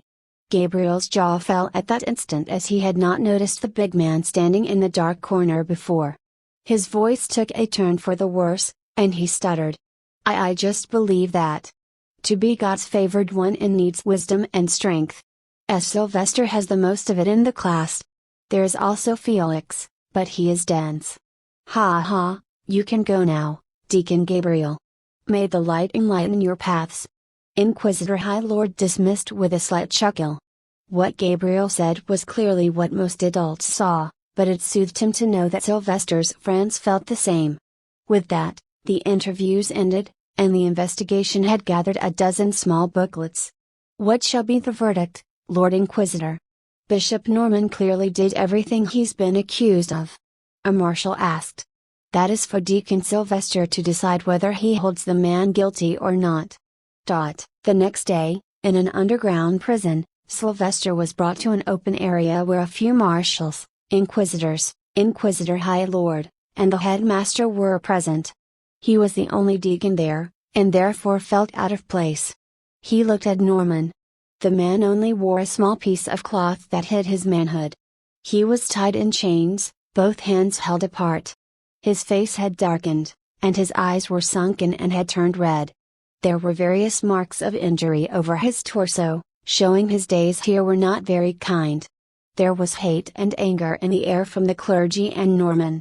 Even more so from Norman when Sylvester appeared there. The Inquisitor High Lord spoke solemnly. "Deacon Sylvester, he sinned against you, so you shall decide to forgive him or not. Shall he continue to serve the light, or face the consequence of his sins against you, against this light?" "What the? Why are they asking me? I thought the church had a robust justice system with various enforcers and judges." Sylvester was in utter confusion. He looked around at everyone's faces. There was also Sir Dolaram, nodding at him. From the scent, he felt the latter's anger toward Norman. Ah, isn't Norman also a spy? Does this mean this is a test? Should I kill him or not?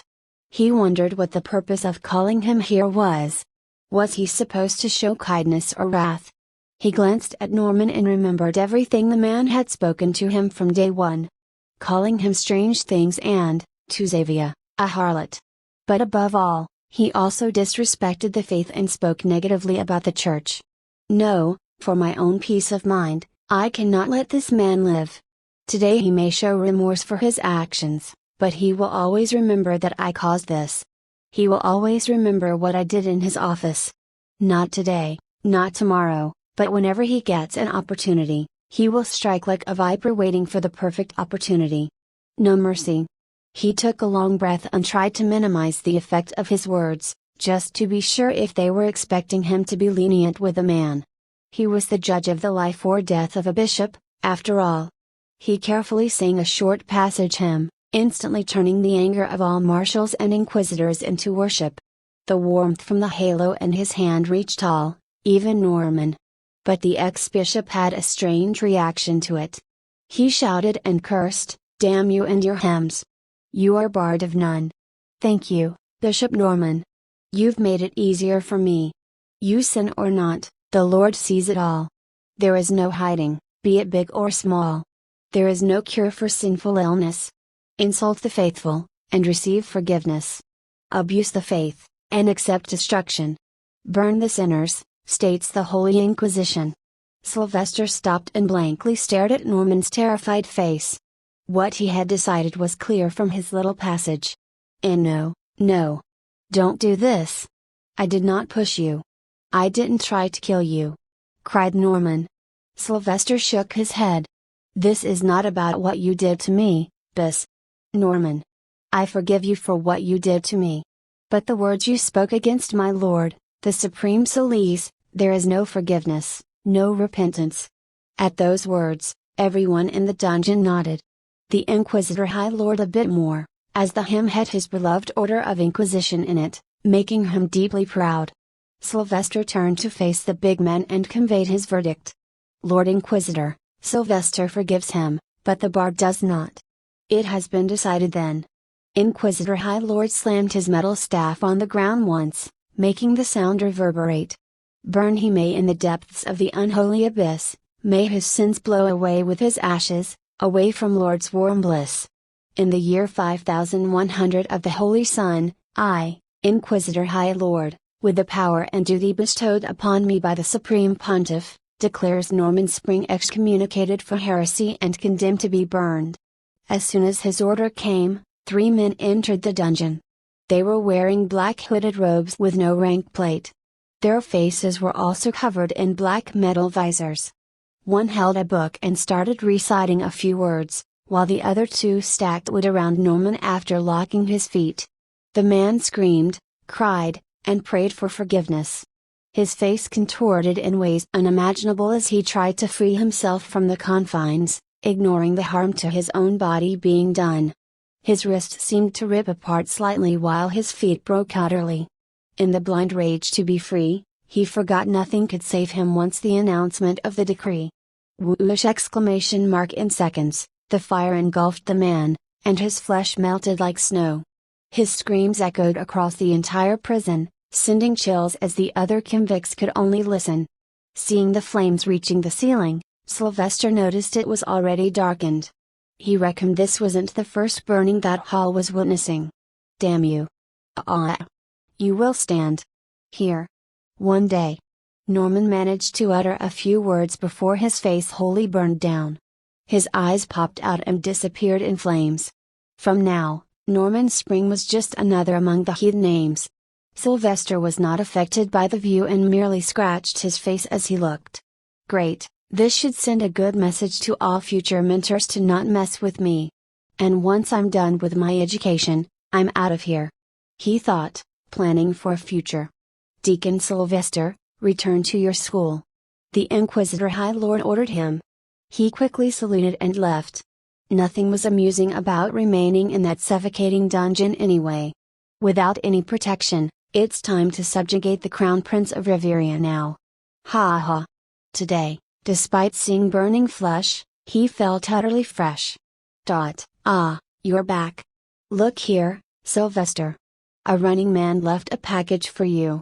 As soon as Sylvester arrived at the dormitory for deacons, he was called by Felix to the room. Me? Who would send me something? The only family I have is here. Sylvester looked at the package received. It appeared to be about 5 feet long and was thin, about 2 feet in length and breadth. Open it. My greedy sense is tingling. There has to be something valuable in it. Felix, as always, was talking nonsense. But Sylvester shared the enthusiasm and opened the cloth wrap first. Then he found a wooden box. It was red with a lot of golden embroideries, appearing extremely luxurious. Whoa! All four exclaimed. Who would send me such a thing? He quickly opened it, and 4 jaws fell to the floor. A/N, this school arc will not go on for long, as there is little left to do. Sylvester learned his lessons in this examination, and as someone whose priority is to live in peace, he will be cautious with the next exam quests and play safe until he's decently stronger. Soon, the last time skip to a few years will happen. There is so much more left to explore and do for Sylvester. Spending 100 chaps in just school would not be fun to write or read, honestly. I suppose you don't want the chapters to turn into greater than. He opened the bag of chips. He took a potato chip. And he ate it. XD, /51 / what the? Who sent me this? Sylvester picked up the item from the wooden case. It appeared to be a spear, a very artistically made one with gold plating at the end and on the middle of the blade of the spear. It was narrow, with the top and the sides made of sharp steel, while its center was golden. Not only that, there appeared to be a blue ribbon attached to it. A/N, look at it in this para-comment. See, can I touch it? Felix suddenly exclaimed as his face appeared to be struck by lightning, his eyes opened wide, and his breathing quickened. Sure. However, Felix kissed the spear instead, grossing everyone else out. Are you all right, Felix? Do you have a fever? Should we take you to the infirmary? Gabriel worriedly asked him. At that, Felix scoffed. How could you 3 not recognize this thing? Look at it, the edges, the shape, the gold, the ribbon. This is the Spear of Infinity. The greatest spear ever made, once held by one of the 5 heroes of the 1000-Year War, Wizard Knight, Baron Elliot Harmond, also known as Elliot the Swift. Sylvester looked at the spear with interest and confusion. It's that big of a deal? Then is this fake? Who knows, but I have a feeling this is not. Sylvester, this spear is a bloody legend, and now you hold it. Do you know the story behind it? This ribbon attached belongs to the wife of the Baron, who was also a wizard. But she was killed by an orc tribe. So in her honor, Baronella tied a piece of her cloth to his spear before cremating her and vowed to exterminate the tribe. And when he took action, he did much more than just extermination. Everyone in Sandwall County knows this legend. We kids are taught this from our birth by our nannies, and we strive to be a man as great as him. Amused, Sylvester took the spear back from Felix and felt it in his hands. He knew there were not many people who could have sent him this spear. And many was too big of a word even. Isn't this too short for a spear? Sylvester wondered as the spear was just a few inches taller than him. Felix scoffed. You naive child, it's called the Spear of Infinity for a reason. Baron Elliot was called Elliot the Swift because he could change the length of the spear as per his wishes. Nobody knows how long it can stretch, but the recorded peak length is 50 meters. I reckon it must get too heavy after that. Sylvester's mind instantly thought about a mythical being from his past world, Sun Wukong. How do I make it longer? He wondered while looking at Felix, hoping the boy would know for being a fanboy. But there was no reply from his end. Why would I know that? It was Baron Elliot's spear. Maybe his voice commanded? Try saying something. Sylvester nodded and stood up while lifting the spear over his head in one hand. Keep suggesting me words, and I will repeat. Extend, Felix suggested. Extend. Longer, Marcus added. Longer. Stretch. Gabriel pitched. Stretch. Erect. Felix started again. Air. Never mind. Sylvester put the spear away and sat down. I will ask Sir Dillerham about it later.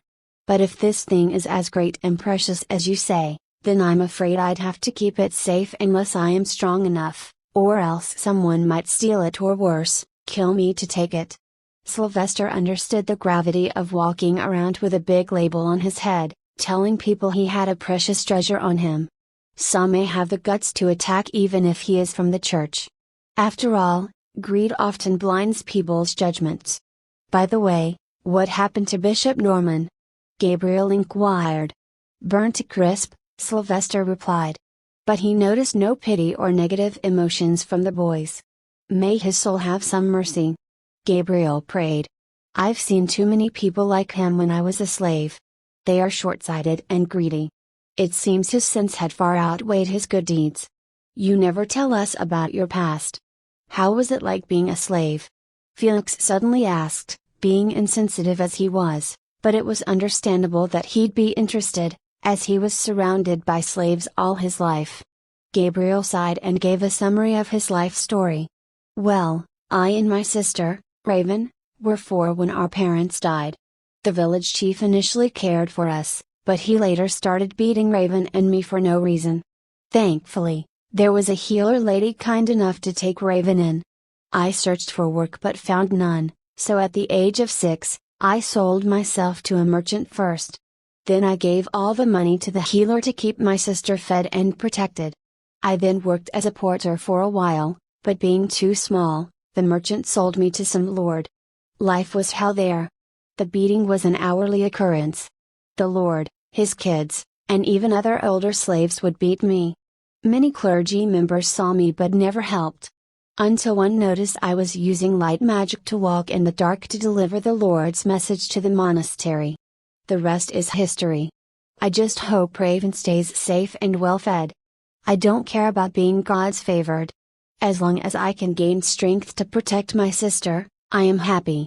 That's sad. Marcus felt lucky for at least having a family, no matter how poor it was. Felix, meanwhile, moved to Gabriel and patted his shoulder. My brother, as soon as we are done training here, come to Sandwall with me. I will get your sister a good house. My household is not the best place in Salt to live, but she will be safe. My house puts honor above everything else. Gabriel nodded, showing a radiant smile. Thank you. I will remember that. Sylvester was amazed at how this thin, red-haired, blue-eyed boy had suffered so much yet preserved his kind heart.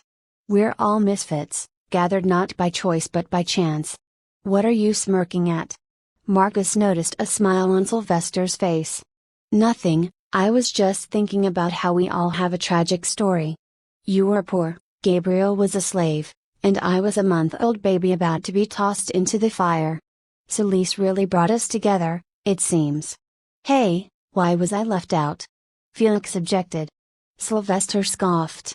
"You're a spoiled noble brat. You don't count. How dare you? I was forced to train from the day I started to walk, thrown into the desert to survive alone, and left in a jungle to spend the night. I was made to fight adult trainees at the age of 6. My father ensured every part of my body was made to wield the sword. I'm not the second son of Count Sanwall. I was never treated like one. I'm his fun little project.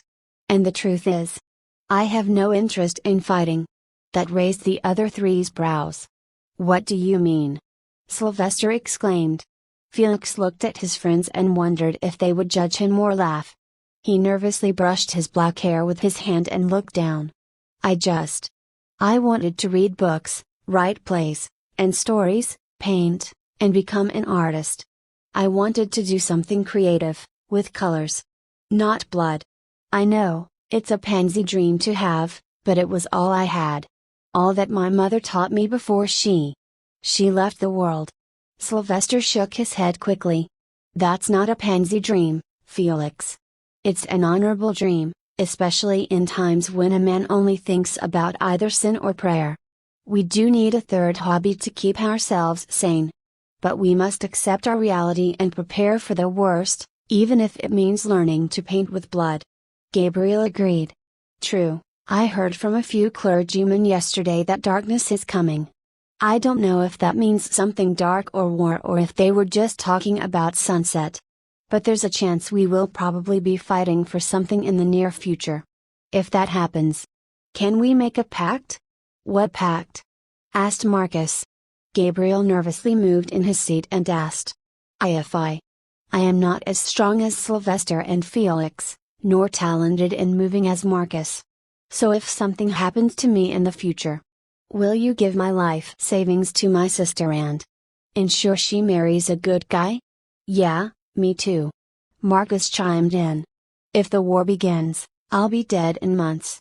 So give my family all my money, will you?" "Well, if I died, I'd just be shamed by my father, and my ashes would be tossed in gutters, but I promise you to." Felix raised his hand to clasp. Sylvester, however, didn't say anything at first. "I'm afraid my life's goal is to survive, to live. To think I will die, I can't even imagine it. But he could honor this little pack. Don't worry, you two.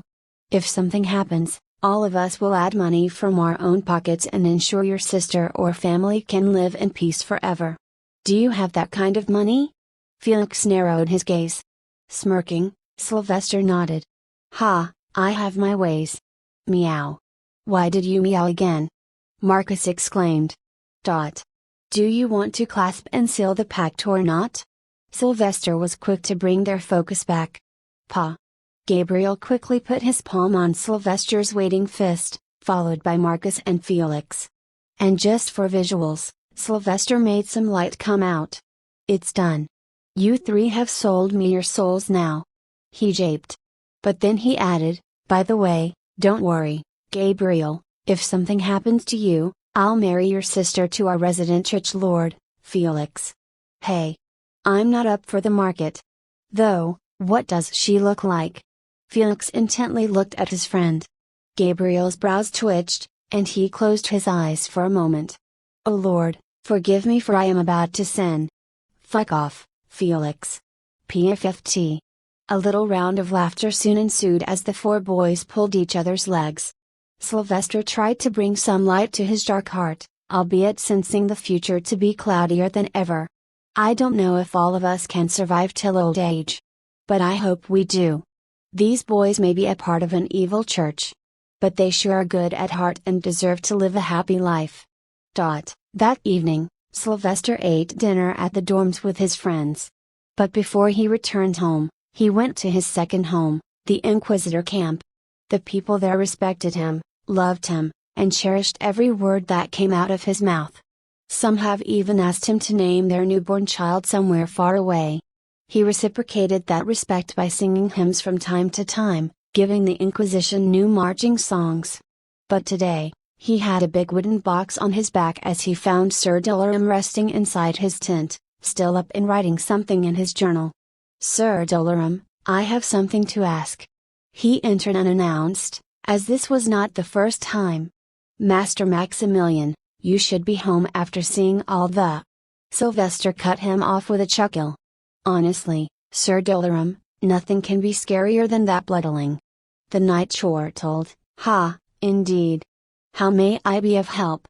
Sylvester quickly put the wooden box on the bedding and took out the spear. I wish to thank the Inquisitor High Lord for this magnificent gift. Gee, this is. Yes, the Spear of Infinity. Felix told me about it. But Sir Dolarum was still in shock. Master Maximilian, Lord Inquisitor may have wished to grant it to you. But he does not have the authority. Then who? Ah! In an instant, Sylvester realized who the true patron for this gift was. /52 / the world considered the 5 heroes of the Thousand-Year War to be legends. Their weapons, armor, or anything related to them was a treasure of the church. So the fact that Sylvester got the spear that belonged to one of them could not have been the work of someone low-ranking. The Pope? Sylvester exclaimed. This is likely because of your contribution. Because of what you did, we got Norman's confession, and he revealed the names of many high-level spies in the church. As we speak, they are either being burned, beheaded, or chased. What you have done for the faith is truly commendable. The Pope thinks highly of me? Well, I do feed him candy every month. He thought and looked at the spear with interest. Felix told me that this spear can extend to a great length. How do I do it? He inquired. Sir Dolarum profoundly looked at the spear with respect for its last wielder and felt that Sylvester having it was respectful to its legacy. It's not easy to control it, Master Maximilian. This spear is ancient, none know who created it. To use it, one needs to have mastery over the sub-branch of earth element, called metal manipulation. Only then can you extend it. However, even if you can't extend it, there's something else you can focus on. This spear has some magical properties. For example, it can generate blue fire, which is highly destructive when throwing the spear on an enemy such as an orc with thick skin. Or a stone golem that the dwarves can summon. Besides that, this spear is supposed to be light enough to give you fast movability. So if you can master it, this can be a great companion in your many conquests to come. Sylvester was truly curious about these weapons. Of course, he was aware of his high wizardly talent, which would be his primary focus in the future. But as he also had the highest knight talent, he wanted a versatile weapon like a spear that he could use for both short and long-range battles, since depending on Solarium for all long-range attacks wouldn't be a good choice considering the chances of Solarium depletion. Do you know where I can learn metal manipulation? I am truly interested in this spear. He asked. That will be hard to do, Master Maximilian. These sub-branches of elements are rare, even rarer are the people who have mastered them. But there should be someone out there with such knowledge. It would be best if you ask your headmaster about it. He knows nearly every clergyman that studied in the School of Dawn in the past 100 years. If there's someone with a mastery over metal manipulation ability, the headmaster would know this person. Sir Dolarum advised. I guess it's time to use that token to meet the old man. Having his answers, he decided to head home as it was getting late. I will see you tomorrow then, Sir Dolarum. At least you can teach me how to wield the spear. After all, sharp fangs are useless if I know not how to use them. It will be an honor. Good night, then. Sylvester walked towards his home while talking with Mirage. He disliked that he could not publicly speak to the cat that always remained on his shoulder, but this was for the best. You need to learn how to fight too, Chonky. Once we're out of this school, who knows what work we will be assigned? He advised. Mirage was yawning sheepishly. How do I learn? I've got no friends to play fight with. I will, every day, after school, I will teach you for an hour. Your job will be to dodge my moves and claw my neck. Remember, if you can kill your enemy with one strong blow, do it. Don't worry, Maxie. I will eat whoever troubles you. Mirage promised. What a nice cheat. Sighing, he arrived home and prepared for another round of questions as Xavier will ask about the spear. Life in the Holy Land was peaceful. You say the Lord's name and work daily, and that's it. The season of solace was at its peak. The 2 months were the period of the festival. People came to the Holy Land in thousands every day, bringing gifts as per what they could afford. The church never asked people to give money in return for blessings, as the church was strong enough already to hold various businesses. So instead of the people, the nobles had to pay taxes to the faith so monasteries could run efficiently. Also, the church provided security to various lands. So there was no lack of income, and due to this, a man donating a little pouch of grains and a man donating a sack of gold was equal in the eyes of the Holy Land. The mere experience of visiting the Holy Land was ethereal for people, as holy hymns were chanted day and night inside and around the Magna Sanctum, the largest sun temple in the world. But the 2 months were profitable for Holy Land in other ways, as various shops and businesses would open on the outskirts. It was an excellent way for not only the many talented clergymen to sell their talents but also helped nearby villages and towns earn. The footfall was enough to earn everyone something. So it was expected that Sylvester would wish to go there and spend some money. He had a lot of it anyway. Also, he hoped to get to spend his black money mainly. But first came the classes for the second year in school. In year 2, not much had changed except for the addition of a few subjects and the runes mentor. Other than that, officially, the study of holy magic began, as that was an essential skill for fighting evil. The basics of exorcism were also being taught, along with full-fledged brainwashing done by the mentor of religious studies, Archbishop Noah. Sylvester attentively listened to everything in today's class as the current political state of the church was being revealed, mainly about whom the faith was in conflict with. Archbishop Noah, the old wrinkly man, spoke zealously. The might of solace is primarily unchallenged, but a few still do not appreciate the light, so we must be prepared to show them our might. Most of you may have guessed that the enemies of the church were only in the Beast area continent, but that's untrue. We have enemies much closer, enemies so vile it would make your skin crawl. One of them is the heathens of the divine desert, the desert cannibals. Then there are the heathens of the Pentapes mountain range, the mountain tribes. These tribes did not have leaders and are divided among themselves.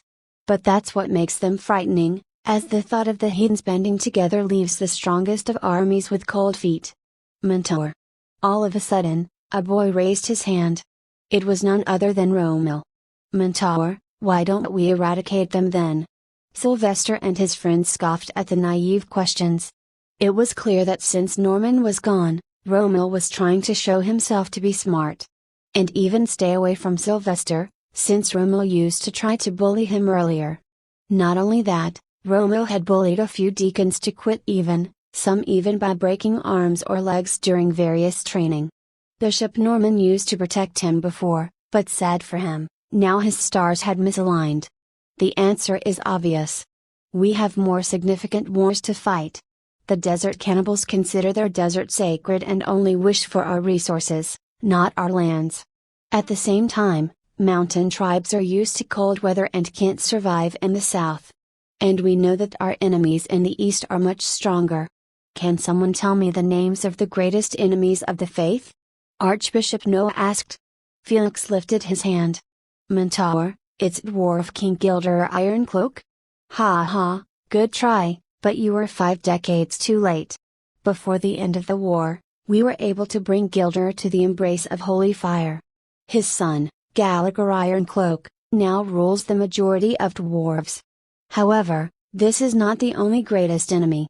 There are many more, such as Beast King, Berserfang Brightbeard, Elf King, Rathergun Zeke Eldern, King of Giants, Fortius Gralith, Mare Queen, Norari Minutes. These are just the greatest few. Then there are the unknown Werewolf Alpha Suprema, Vampire Prime, Goblin Elders, Orc Father, Centaurs, Trolls, Dragons, and many more. Not only that, these names may be the leaders of the majority factions with their race, but many more factions of the same race exist. So you can consider each race like a kingdom here and each leader among them as a lord. And we are to purge all of them. Sylvester did not ask but instead made a statement. This brought great joy to the old man, who already considered Sylvester the true God's favored.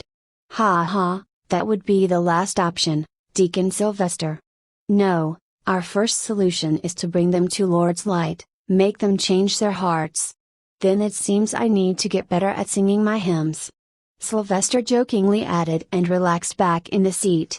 Archbishop Noah was his favorite mentor, so he did such things to leave an impression.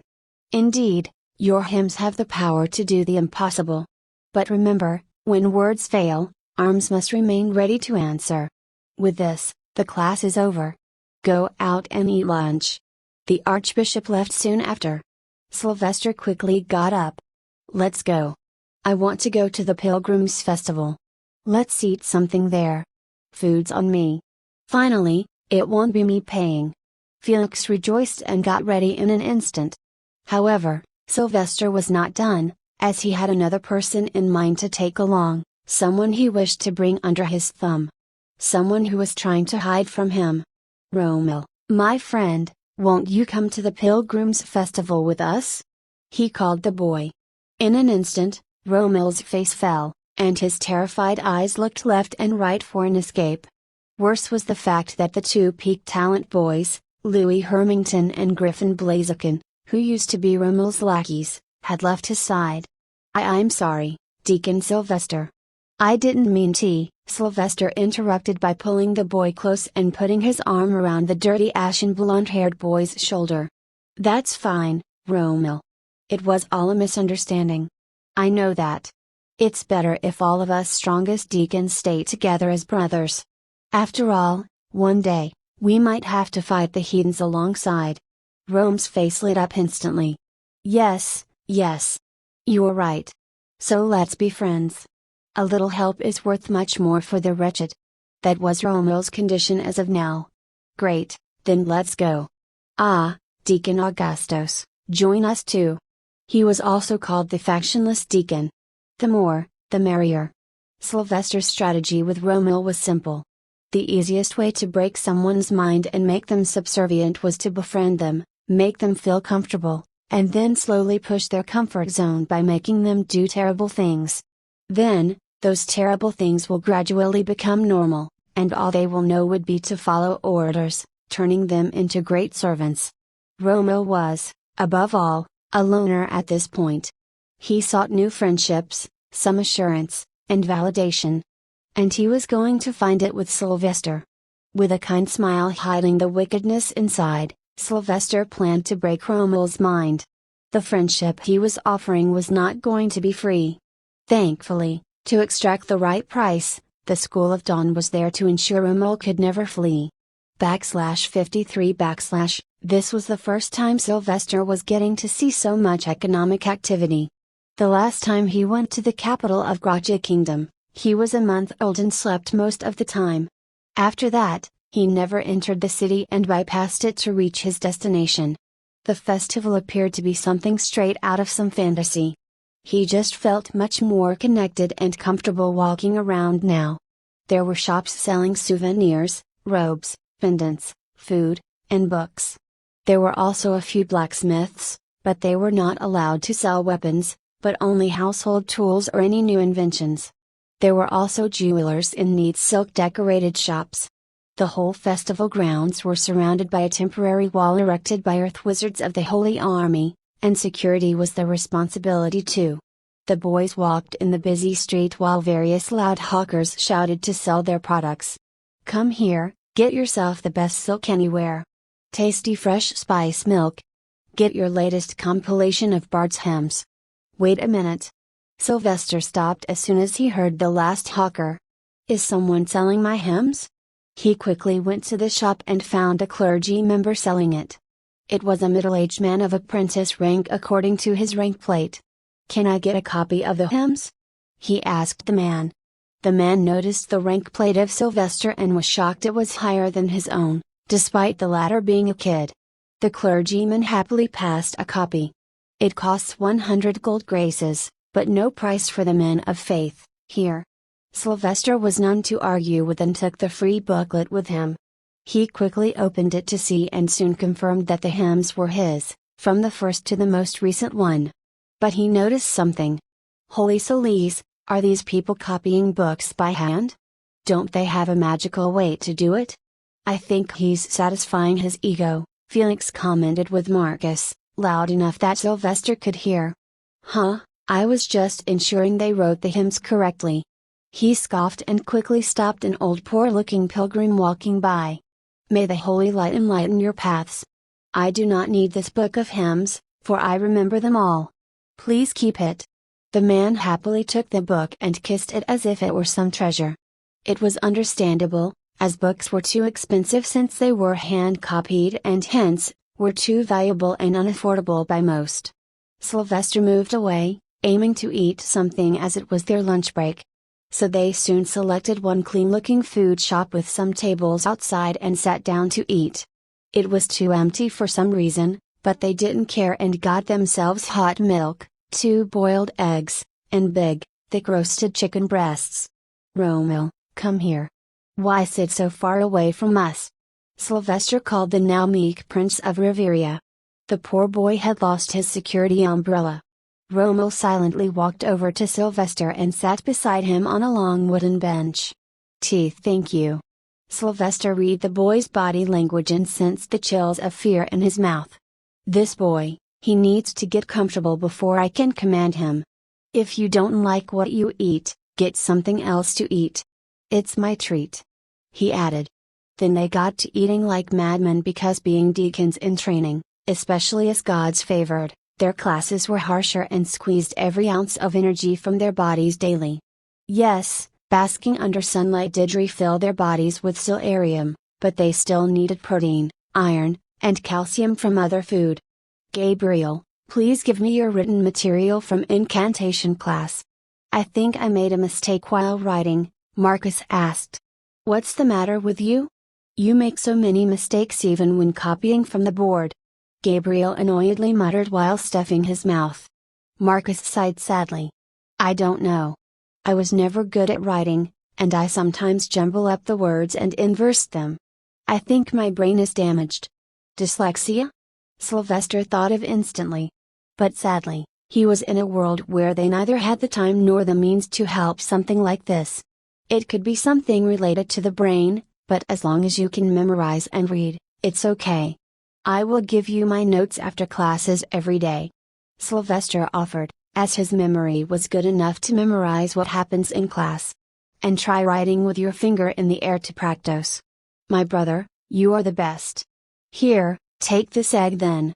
Marcus offered a boiled egg from his plate that Sylvester was paying for. Why do you sit here? Move away. You're dirty. Out of nowhere, a red-haired boy appeared, about 5 years old, in fine silk clothing of an aristocrat. He pointed at Sylvester and the group. Is this boy talking to us? Felix wondered as he looked left and right. Yes. I'm talking to you. My daddy says I must not sit with filthy lowlifes because I am heir to his cunt. Why? Dot. Dot. You mean county? Sylvester quickly corrected while holding his laughter. But the rest of the boys couldn't and burst into laughter. PFFT. Bahaha. Cunt. Why? Hee hee. Even Rommel chuckled a little. Boy, I am the son of Count Sanwal, and all of us are God's favored candidates. You think you are nobler than us? Felix barked back soon after. And I am the crown prince of Riveria Kingdom, Rommel meekly added. Ah. Robin. Just then, a man with an adult face matching the boy appeared and caught the boy. He then apologized quickly before running away. Forgive the child, respected clergy. I shall teach him better. He's not going to teach him, is he? Marcus muttered. Rommel nodded and scoffed. He's Count Regalia from Riveria. That boy is his first son after 43 daughters from 8 wives. So the boy is spoiled and will never be taught anything, classic young lord. Dot. Sylvester stopped eating and awkwardly glanced at Rommel, the boy who was born from selective breeding the Riveria king did with a witch to make a strong boy. Buddy, that's some next level projection. Let's just head back. Dot. For the rest of the day, they studied holy magic and exorcisms basics. As expected, runes were heavily involved in this study, which now made sense why they had to learn them in the first year. But after the class, Sylvester had decided to meet the headmaster to talk about learning metal manipulation, or at least finding someone who knew how to do it. So he used his one-time token to meet the man. The office of the headmaster was on the 9th floor at the end of one of the lobbies, which had no rooms on the sides. So he went all the way to the one closed door. It was large, 5 times his height, and was made of golden metal with beautiful engravings and carvings of flowers and vines. How do I call him now? Sylvester found nothing to knock with, so he used his hands. However, something stopped him. Stop right there, little one. Do you wish to meet the headmaster? The door spoke. Sylvester looked closely at the voice in front of him. I'm here. This time he noticed that the door appeared to have 2 eyes, one on each side. They blended well due to the same color, but now as they blinked, he noticed. Headmaster? No, I am but a door. Let me tell you the story of the Holy Father, the Pope who installed me here to serve the headmasters. How do I shut it up? Sylvester wondered because as much as he may be interested in the gate, he was getting late for his short 1-hour sessions of spear training with Sir Dolaram. Then he also had to return home since Xavier was going to cook honey-baked bread. I have a one-time token, so let me through. Respected door. Ah. Are you not interested? Well, another time then. Now just put that token into my mouth, and then you may enter. Just like how the eyes appeared, a carved mouth took form on the door and opened itself. Sylvester put the coin-like token in and saw it melt away. Whoosh! ! The door automatically opened with that. Sylvester entered curiously while looking around. But soon, he couldn't help but hold his jaw from dropping. The place was too big, as if he was not in a room on a floor but a castle. The ceiling was higher than it should be, and the windows were enormous compared to what they appeared from the outside. The whole room was decorated with various art pieces on the wall and in glass cases on short columns. The red carpet with golden embroidery covered all the space, with green plants here and there. Then, at the end of the long hall was a single small shining wooden table, beyond which the headmaster was sitting, smoking something with a pipe and reading something. Sylvester quickly saluted in the church's crossed arms style. Headmaster Cardinal Brightson, I am Deacon Sylvester Maximilian. Come in, lad. I was waiting for when you'd use your token. Usually, all others would use it in the first week after getting it, and you kept me waiting for more than a year. The headmaster chirped, not appearing like the man of authority that he should have been. But Sylvester knew better not to believe what he saw. Powerful men often show themselves as someone humble. It's a classic trope. I never felt stuck in my education, headmaster. Until now. But it's more of a favor than needing help with a concept. He respectfully stated. The old man nodded and closed the book he was reading. And that is? Sylvester did not bring the spear, but he reckoned the man knew he had received it. Headmaster, I received the Spear of Infinity that once belonged to the late hero, Baron Elot. I wish to learn how to use its abilities, but I need a mentor for metal manipulation. Unfortunately, I could not find anyone in the Holy Land with such mastery. The old headmaster rubbed his bead and smoked the pipe in silence. He appeared to recall the names of all the students during his tenure. This one's going to be tough. Metal manipulation is too extreme and rare. If it were sand manipulation or a lava manipulation, it would have been easy. So, is there a nobody? Sylvester inquired. I never said that, but if you must learn it, you might have to wait years because that man will not likely come here to teach you. I vividly remember him, what a cheerful lad. He is from the Highland Kingdom, currently the Viscount Gordon Mineworth. Sylvester raised an eyebrow. A Viscount was just one rank above Baron, and the church could even order kings around, so why not this? Why can't he possibly bless me with his knowledge here? Headmaster sighed and looked out of the giant window at the landscape of the Pope's Peninsula, the view of Magna Sanctum clear from there. Well, besides his lordly duties of running the iron mines in his lands, he's a cripple. /54 / a cripple? Damn my luck. Sylvester cursed silently. Ever since he was born, The only good thing that happened was that he had a very high talent. Other than that, there had been no easy games for him. Being bullied by a mentor, almost dying to a dark creature in a cave, heck, he was even almost burnt in the first month of his life. Should I go to him to learn after school is over? Sylvester asked. That depends on what profession you take, as that will define your ability to travel. You could become an administration worker who works from the Holy Land. You can become a traveling preacher. You can become an administration worker who manages the areas outside the Holy Land. You can also become an inquisitor, holy man of arms, or a holy inspector, who investigates crimes against the faith, or a clergyman across the continent. Sylvester fell into thought, wondering which path to take. Clearly, he can never amass great wealth and spend it as long as he lived in the Holy Land. So going out was always his plan, but what else could he do? Inquisitors were great but would need him to stay with the army. The Holy Army was the same. I should carefully examine all these professions and decide by the end of the 8th year. Thank you, Headmaster. I will think about what profession to take. And may I send Viscount Harmond a letter? I will try to invite him. If he can't come, I will ask permission to learn from him in the future. He inquired, wishing to write a letter to entice the man, after all, who does not want to be his mentor. You can, and I will send you the address of the Viscount by my assistant. Sylvester decided to leave, as the time to train with Sir Dolorum was coming. And he reckoned the headmaster must be an extremely busy man, as even meeting him was so hard. Thank you, Headmaster. I will take my leave now. With that, he left the sizable unusual office of the man on the verge of becoming a grand wizard. Sylvester couldn't help but sometimes awe at the pure destruction these old men can cause, but the only thing holding them back is that there is always someone with a bigger stick. But that made him think about the Pope, the man supposedly the strongest on the continent. Who is he afraid of? Sylvester then headed to meet Sir Dolorum and get his spear training done. The location they had decided was not the Inquisitor camp.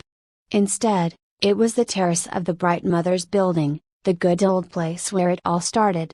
First, memorize the movements necessary for wielding the spear.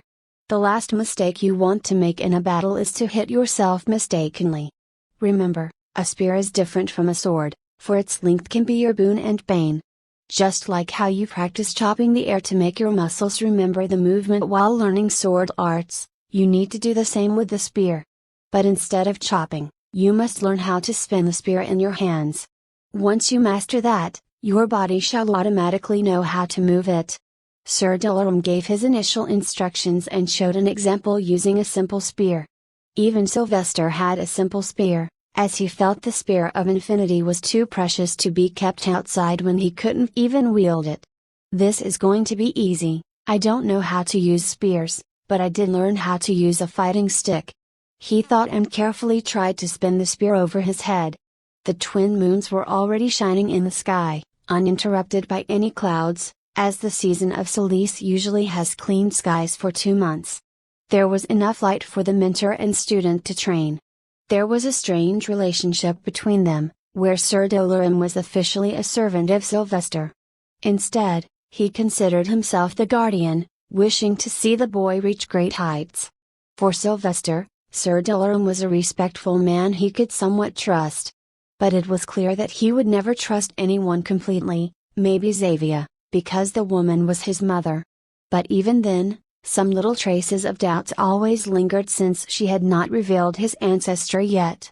He kept repeating one motion, again and again, spinning the spear over his head, on the sides, and the back with his hands. It was like boxing, where you teach your body to move, so the reactions appear natural. This was the same. But his advantage was that he didn't need to train his mind this time. Thankfully, he did not forget the past experiences. After an hour of basic first aid training, Sylvester returned home as Mirage had come to inform him that the food was ready. As soon as he entered, his nose moved like Mirage's. The aroma of sweetness from the newly baked honey bread was exhilarating. He did not know why, but in this life, he just loved honey for some reason. I will help. He quickly helped Xavier to lay the table. She chuckled, seeing him zoom past. Hee hee, now you help your mother. Oh well, it seems that God's favorite has been corrupted by honey. Sylvester briefly laughed in response. It was you who let me taste it at the mere age of 7 days. So, Mum, I'd say you're equally responsible. Xavier sighed while putting food on his plate. You truly have one good head and mouth, always have something to argue with. They do call me the Bard. He chirped and started eating. Of course, giving secret food to Mirage at the same time as he sat on his lap with dreamy eyes. With baked honey bread, they ate a kind of milk dish, cooked with rice and some flavorful spices such as cardamom and sugar. It was a simple yet tasty dish to eat. One may call it poor people's food, but Sylvester immensely enjoyed it. Mum, let's go to Pilgrim's Festival tomorrow. It's the last day of the season of Solis, and we only have classes for half of the day. We should buy ourselves some items to decorate this little home. He suggested as he had noticed their 2-bedroom home looked a bit too empty. Other than the beds and one dining table, they had nothing else. Even his cradle was given away to the poor. Xavier quickly agreed, wishing to spend quality time with her dear son. Let's do it then. I will ask for some time from the healer's sick bay. I do wish to buy some kitchen utensils now. The old ones are mostly broken. Let's get the steel ones, Sylvester suggested. However, Xavier looked at him with doubt and disappointment. Sweetie, you need to be more careful with your money. Poor folks use clay pots. We can't afford the mighty steel just to cook and eat. Ah, I forgot we were officially poor. He remembered and nodded. But Mom, we have the money now. Also, steel utensils last long, years, actually. In contrast, the clay ones can break at any time. So let's try to find them at a good price tomorrow first. That we can do, but no promises. With agreement reached, they ate dinner heartily until they could no longer. That evening, Sylvester went to his room and lit up a light stone to read and write. He wrote some vague goals he needed to reach, and good thing he knew Russian, so he used that language as his secret code. He could have used English, but sadly it had too many similarities with the language of the Sol continent he lived in. I have written some good hymns, but they feel lacking in charm. Maybe I should try to make a violin? That's all I know how to play. But making it will be tough as finding the right wood, angles, and other details take time. But he reckoned it could be an excellent hobby for the coming years, as he'd have less to do due to living in the safety of the Holy Land. In the coming few days, nothing eventful occurred. No mentor at the school found problems with him, so Sylvester mainly focused on his studies, training, and brainwashing Romil. To have the crown prince of a nation as his personal mindless slave was a boon in many ways. He only had to keep the facade of friendship going. As on any ordinary day, he arrived at the classroom and found there were fewer deacons now than yesterday. He sighed as he knew the reason very well. More gone? He remarked as he took his seat in the middle of Felix and Gabriel, as he was the de facto leader of the little group, the brains behind them. One of them was leaving but prompted a chain reaction, and 3 more left. So now there are only 11 deacons left. But it's good because now only the strong ones are left in the class, those who can keep up with the studies. Marcus commented. Sylvester looked around. The boys with high talents were still there, proving that they would not be disqualified no matter what, as anyone with a chance of becoming a grand wizard is a blessing to the church's future. I need to start focusing on leveling up. I've been stuck at Adept Ranks level 5 for a while now. Just a little more, and I can become a master wizard. Sylvester thought and couldn't help but feel enthusiastic because ranking up meant getting stronger. What mission did you take for this year's quest? Gabriel inquired. Sylvester was not acting dumb as he did in the last quest. He just took the job with the highest reward before, but now he read the quest details and tried to gauge its difficulty with the amount of money offered. He didn't even look at jobs that were about exorcising. Instead, he chose jobs that required helping villages with their drought, rain, or construction. He took some hunting jobs, too, as wild animals, even as big as giant bears, were manageable.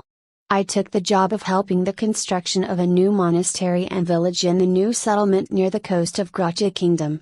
I will go there and sing some hymns and get all the needed admiration from people. However, the job was not as easy as it sounded because the village once used to be a bustling town but was burned down in the Thousand-Year War. So now the lands were purified, and the foundation for the new monastery had been laid so a new village could be started. But they needed more help, hence the quest. Sylvester had reasoned that there was no point in risking life. Instead, his goal was to pass all the tests with the least amount of effort. "That's great," said Gabriel. "I'm going to a large farm to milk some cows. They are having a lot of manpower shortages these days to tame their animals. My brother set up a job for me that I took. It's to go home, spar with other young kids, and teach them," Felix added, making everyone envious because Felix would most likely enjoy his days as if holidays. "I envy you so much, my fat lordship," Marcus barked. "Here, I'm stuck with the job of working in a bakery in Green City as an additional hand. They need someone who can use magic. Great, all of them have taken easy jobs this time. There should not be any danger to their lives." Sylvester muttered, appreciating that everyone had learned their lesson. Even the school had learned their lesson this time. So they allowed them to choose their quests before the year-end exams. "Let's head to the arena today to spar and prepare for the upcoming tests," Sylvester suggested. "Great, let's go." They all agreed in an instant. "Stay seated. I will start the class quickly. Today, you will learn about the exorcism trap seal used to trap the evil creature." Just then, the exorcism mentor entered, wearing his iconic dark hood, looking so pale that everyone wondered if he even had blood in his body. Nothing was boring in most classes, and Sylvester enjoyed it all.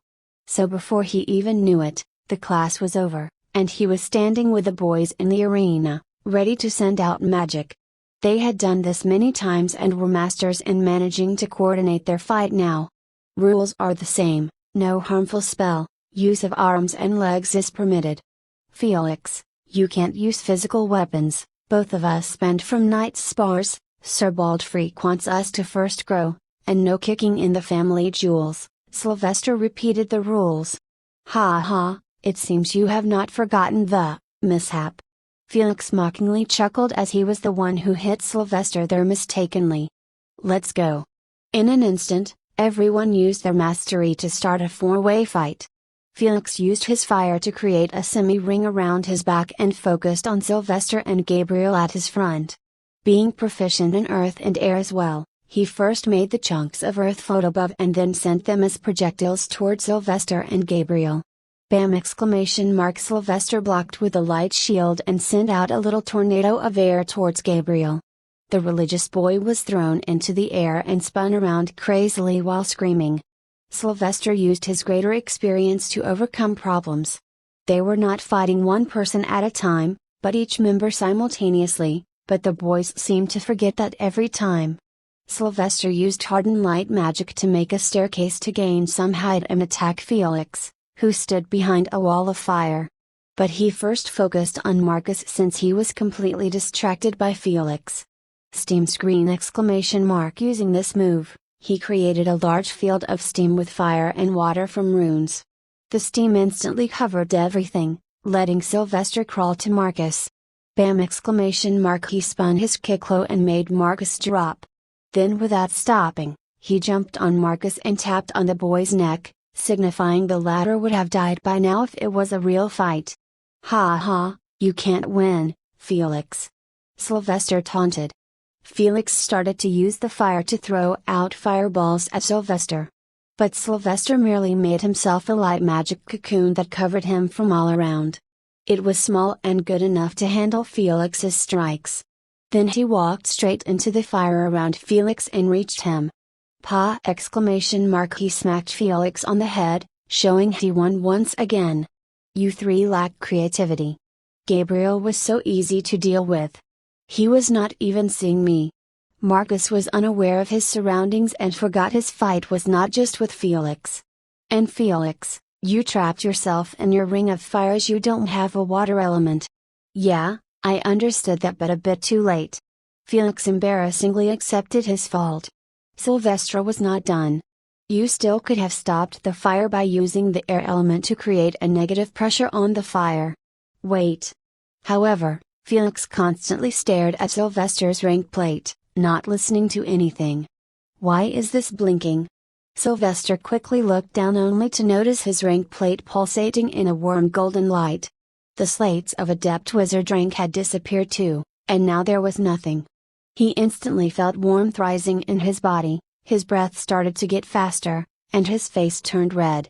But even with all that, he couldn't help but feel excited. Am I about to /55 / is it happening? Am I ranking up? Sylvester exclaimed excitedly. Immediately Marcus and Gabriel also got up and huddled near Sylvester and stared at the rank plate in friendly envy. For Sylvester, the feelings were full of strangeness. He felt as if his body was being inflated, but nothing appeared on the outside. Instead, he felt the blood in his veins become heavier, the strength in his body increase, and the concentration of celerium skyrocket. What does ranking up do to a body? He wondered loudly. Whoa, look, your veins on your face are shining in white light. Gabriel pointed. Sylvester did feel warm on his face as if someone had slapped him 1,000 times, and now he was numb.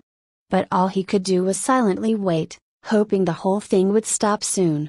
But it did not, and lasted half an hour, taking away the entire time they had fixed for sparring. Sylvester kept his eyes on his rank plate on the chest and noticed the new rank appearing. There were 3 long silver patches instead of 2 bronzes. Then he felt a ting in his head ring once, signifying his rank level was 1. But he was already elated. I just became a Master Wizard? What was your rank when we started our school?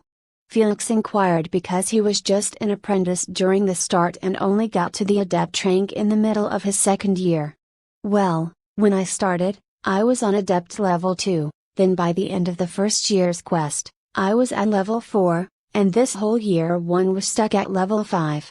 So only now did I rank up. It took too long, actually. He replied and thought about his magical talent. But this made him remember the many other clergy members he had seen in the past 2 years. Most were not above Adept or Master Wizard ranks, although they looked bald and old.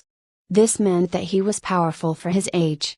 Felix nodded in understanding. Well, you have the talent to be the highest, supreme wizard, so it makes sense. I can be an archwizard at most, so I will level up slower while my knight rank is climbing fast. What's your knight rank? Sylvester asked as all God's favored candidates' rank plates were gold, and knight's rank appeared only on the silver plate. I'm not telling you unless you tell yours. Of course. Felix was interested in Sylvester's rank, as both shared the same talent in this field. Then I guess we will never know about it. Sylvester was not going to give up his hidden advantage. Marcus interrupted them and put his hands on Sylvester's shoulder to shake him. Can we talk about you becoming a Master Wizard? You are of the same rank as Archpriest Edmund. Yes, but he can most likely beat me with his vast magical experiences. Not to mention, he is an archpriest while we're still deacons. Sylvester retorted, knowing it was best never to let this power get to his head. Should we report to someone? Gabriel inquired. This was indeed a confusion. Sylvester didn't know how big of a deal it was to rank up and if there was any standard procedure after ranking up. I will go and meet Archpriest Edmund and see you in the dorms later. I will stay with you guys tonight. So Sylvester quickly gathered all his items and headed to the administrative office on the ground floor.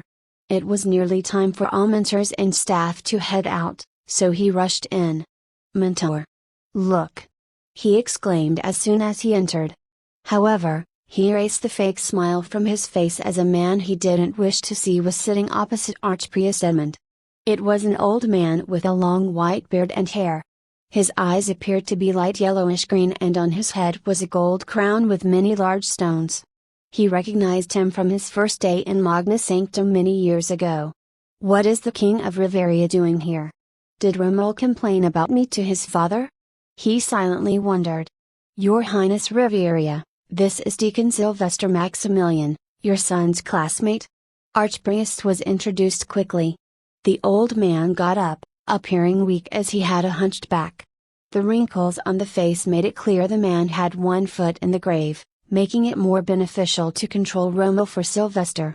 "Of course, the famous Deacon Sylvester, I know about him." The man walked to Sylvester and patted his shoulder while glaring into his golden eyes. "How can I forget the gifts the young deacon has bestowed upon us?" Sylvester looked back with firm eyes, as he knew showing fear only strengthens the enemy. But, at the same time, contrary to the smile plastered on King Riveria's face, he was smelling the bitterness of hate, a strong one. "Take care, Deacon Sylvester. The church has many hopes for you. Come to River City, to my palace, when you visit the Riverio kingdom. I am not boasting when I say we have the best cuisine in Saul." King Riveria turned to Archpriest Edmund. "I shall take my leave then, Archpriest. It's time for my visit to the Holy Father. Thank you for allowing me to meet my son. And thank you, Deacon Sylvester, for taking care of my son." As the man left, Sylvester felt confused for the first time, as he sensed no lies from the man's ending words. Did Rommel not tell him about my actions? Strange. Has my brainwashing been too good? Ah! Why, you have ranked up? Archpriest Edmund shouted in shock all of a sudden. King Riveria paused for a mere second before continuing to leave. No one knew what went on in his mind. But Sylvester put a mental note to be more careful if he was ever in Riveria. "Yes, Archpriest, I just ranked up and came to tell you about it. Do I need to register myself anywhere?" Sylvester inquired. The Archpriest was too excited, however, as he rejoiced. "It took me 80 years to get to the rank of Master Wizard, Deacon Sylvester, and you are merely 9 years old. I can't believe what I am seeing. And don't worry about any registration. I will take care of it. But I must go and tell this news to the headmaster first. You can go and stay in the dorms. If we need you, we shall call." Archpriest hurriedly left to the top floor. This man is more excited than me. No wonder the most powerful and talented kids turn out to be spoiled brats. These adults are enablers. He thought and headed to the nearby sick bay to inform Xavier about his ranking. He reckoned the woman deserved to share some excitement. So he promised her that he'd celebrate his promotion the next day. But, Xavier insisted on something else and told him to bring his friends to their home. Eventually, Sylvester got the permission, and, for the first time, he took Felix, Marcus, and Gabriel to his home and introduced his mom. At first, the three were shy of the woman, too beautiful to be a bright mother. But when they looked at Sylvester, they nodded instinctively and understood where Sylvester got all his handsomeness. But they wondered what his father looked like, yet they didn't ask, knowing it was too insensitive. So they slowly opened up and talked and laughed in Sylvester's home. Xavier just enjoyed listening to all the noise at home, something she missed from days long gone. "Here you go, I made a baked sweetbread cake with cream and honey." Xavier presented them with her finest show of cooking yet. Sylvester did not even know cakes could be made like this. Of course, it was not really a cake in the modern sense, as the cream was not whipped cream but rather a simple layer of milk-like thing. But, it looked tasty. "Whoa, I've never seen such a thing. May I know how to make it, Mother Xavier? I want to make it for my sister when I return home." Gabriel was quick to make a wish. Even Felix was amazed. "This looks tasty." However, there was no cake cutting or such a thing, and neither did Sylvester want it. He simply cut one bite and aimed it at Xavier's mouth since it would make her happy. The woman always gave him the taste and smell of unconditional motherly love ever since he was born, so he liked her as a person too. "You should be the first one to eat. Triple A. My Max." As expected, her heart melted, and she hugged him without reservation, letting the boys chuckle. Sylvester knew he would get his leg pulled later, but he could do it better against them. "Let's eat then." So they all ate like cows, being the strong boys they were. Then they crammed into Sylvester's room to sleep. As he turned off the candles, Sylvester made a wish for all. I hope Celeste helps you all become a master wizard too. Gabriel agreed. Amen, Sylvester. I hope I can quickly get stronger and one day return home with enough power to never have to worry about food or roof, make my raven happy. And money. I need money to get my family out of poverty. They are basically semi-slaves at this point, destroying their bodies in the fields of a minor lord. Added Marcus. Sylvester agreed with them. They needed money as much as he did. And, like him, they were also looking for a better, safer life. As long as you stick by me, I can assure you we will make money. But for now, good night. Sylvester didn't elaborate further and closed his eyes as his plans were still just plans. However, unexpected things come in various shapes and forms as the following day, they all woke up with loud knocks on the door. Xavier went to check, and a knight appeared, shouting immediately.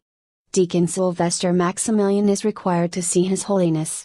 /56 / Deacon Sylvester Maximilian is required to see His Holiness at 6. Please accept this invitation letter, brighter mother. It was still too early in the morning, but it seemed people at the highest office did not sleep. Xavier took the letter that summoned Sylvester. She quickly ran into Sylvester's room and woke all the boys up. What did you do? Is this because of the ranking? Or did you misbehave? She asked. It was expected for a mother to worry when the supposed strongest being in the world called him. Sheepishly, he took the letter and read it. After a few lines, his sleep was gone. The letter is signed by the headmaster, Mum. It's likely due to my ranking. Don't worry. I will go there on time. On time? Get up, take a bath, and put on a new pair of robes. She quickly pulled him out of bed and threw him out to go and take a bath. Thankfully, he now had a private bath as he was big enough for other brighter mothers to feel conscious about him using the same bathroom. He also dragged the three with him and got ready. His meeting was scheduled an hour before school began, so he left early. While the boys headed to the school, he headed to the Pope's palace, a long walk away. Is he going to praise me? He wondered. As he arrived at the long stairs of the palace, the guards stood stiffly as if saluting him. He reckoned they still remembered him from when the Inquisitor High Lord brought him. One of the staff members soon pointed him in the right direction. Then just outside the Pope's office, the Pope's assistant greeted him and let him in with no trouble as he had the invitation letter. There was no security check or such, but could anyone be threatening the old man? Wouldn't that just be a form of suicide? Candy. He greeted the old man with the usual candy. This was a tradition among them since he was small, and if it kept the Pope kind to him, he'd do it no matter how embarrassed he felt. Ha ha, come in, Sylvester. Take a seat. The Pope voiced, sounding old and wise as always. This was the first time Sylvester entered the Pope's office. But he was surprised to see that it was nothing special, just a simple room with various decorations and beautiful carpet and curtains. There were gold ornaments around the corners and on the main table. Other than that, the most exquisite thing he could see was the strange quill made of some unknown red bird feather. Even the headmaster had a bigger office. He thought and handed the candy. A master wizard? I remember I was 13 when I became a master wizard, so you're doing better than me. The Pope said in an attempt to encourage. Sylvester tried to feel the air and smelled a sharp nose tingling, sweet aroma of boiling caramel. He's excited? Am I the youngest? Sylvester inquired. Sadly, no Pope started by pouring himself and Sylvester a glass of water. More than 4,000 years ago, the fifth one, Pope Pollux Ragthon, the warrior, attained the rank of Master Wizard at the age of 5. Times were a lot different back then. The church was not strong enough to ensure peace. Saul was divided into hundreds of small kingdoms fighting each other. I believe his mind grew faster than his age with a mix of talent and tragedy. He's the man who truly spread the faith across the continent by subjugating and combining kingdoms. Our faith is a blessing of the first pope, but what we have today is the fifth gift. Sylvester digested the new information. Unfortunately, these finer details were never revealed in the History with Popes book. There was much more that he had to learn, and Sylvester wished he could spend one day staying in the Pope's library. But, Deacon Sylvester, you have exceeded my expectations. You are merely 9, not far from Pope Ragthon. You have blessings from Celeste himself, and you have a strong, smart head. I am very proud of you, and this is one reason why I gave you that spear. You are worthy of it. The Pope suddenly started wrapping items on the table as if preparing to move. I noticed the quest you picked for this year, and I understand why you did so. What happened in Goldstown was a lapse in the guild and the school's work, a rare case. However, I hope that does not make you afraid of taking risks, because risks are meant to push oneself, and only when you push will you find a more incredible version of yourself. I remember ranking up during life-threatening battles in the past. There has been no study done on it, but I think the more one pushes himself, the faster they grow stronger. It certainly has something to do with our bodies and Solarium. But, safety is important too, because dying at this stage is equal to having the best ingredients to cook a meal but throwing them away. So, in the coming 7 years, give your best and grow. After that, we shall discuss your future career. Now, I must take my leave. The Sanctum Council must be waiting. Take care and enjoy this good time while it lasts. The Pope patted his head and left quietly. However, Sylvester was cursing the man in his mind. To hell with this. What does he mean by discuss my future? And did he just warn me not to go too easy and grow stronger by taking risks? Sylvester already knew that the old man was not as kind as he seemed. So he took everything said with a grain of salt. But I will not put my life at risk anymore. I wish to live and aim for peace, and I shall continue to do so. He quickly left the Pope's office and headed to the School of Dawn. He was slightly late, but none stopped him. However, once he entered, all the remaining 11 deacons except the 3 friends had their jaws falling. The murmurs started simultaneously because noticing the significant change on the rank plate was not hard. Shining silver was a lot different from dark bronze. Sylvester felt the envy and worship from all of them, and it was the best thing he could ask for. Winning them over by being their big brother was the quickest way to form his powerful cult. Instead of going to his friends, Sylvester went to Rommel and sat beside him. "How are you, buddy?" "Sylvester. Why, you ranked up? Holy Celeste, that's so amazing." "Yeah, and I just returned after a meeting with the Holy Father," Sylvester boasted, hoping Rommel would look up to him as his way to achieve greatness. Rommel's eyes shined. "I'm so envious. My father came to meet me yesterday. He said I have brought shame to his name. That I am not trying hard enough." "Good. Thank you, King Riveria." Sylvester patted Rommel's shoulder. "Come, sit with me and my friends. Maybe you can learn something better from us. After all, I helped them get to adept rank even before you." "Why you would help me?" Rommel felt it was too good to be true. He never knew why Sylvester was being so kind to him when he tried to harm him. However, he slowly felt ashamed of what he tried to do, as Sylvester turned out to be genuinely kind, according to his analysis. But Sylvester simply raised his palm and said a rhyming line. "What's gone shall never be forgotten, but we can't have our future rotten. We're the children of Celeste, and brotherhood is our solace." Rommel nodded vigorously, and Sylvester smelled a hint of worship. It was all going according to plan. "Thank you, Sylvester. I will never forget this." "I will. Ah, come on, Rommel. Come and sit with us." He dragged the boy and made him sit not far from Gabriel. He avoided Felix because the latter would have bullied Rommel. Marcus just then stopped writing on parchment and stretched his arms. "Yes, finally done with the assignment. Now I can focus on the quest from tomorrow." Sylvester nodded. He, too, was not worried about the quest he was to go on in a week. This time it was a simple reconstruction and preaching work. And, since the location was beside the Blood Sea, he would also see the beaches. "Ha, for me, it's equal to a vacation. As long as there is no cave there, I'm okay," Sylvester blurted. "Nothing can compare with mine, though. I will literally be staying at home." Felix added, making everyone else grit their teeth in jealousy. However, Romel smacked his head when he learned Felix's master plan. Stupid, stupid, why didn't I think of this? My mother could have made a quest for me as well. Because you are stupid. Everyone thought but didn't say anything.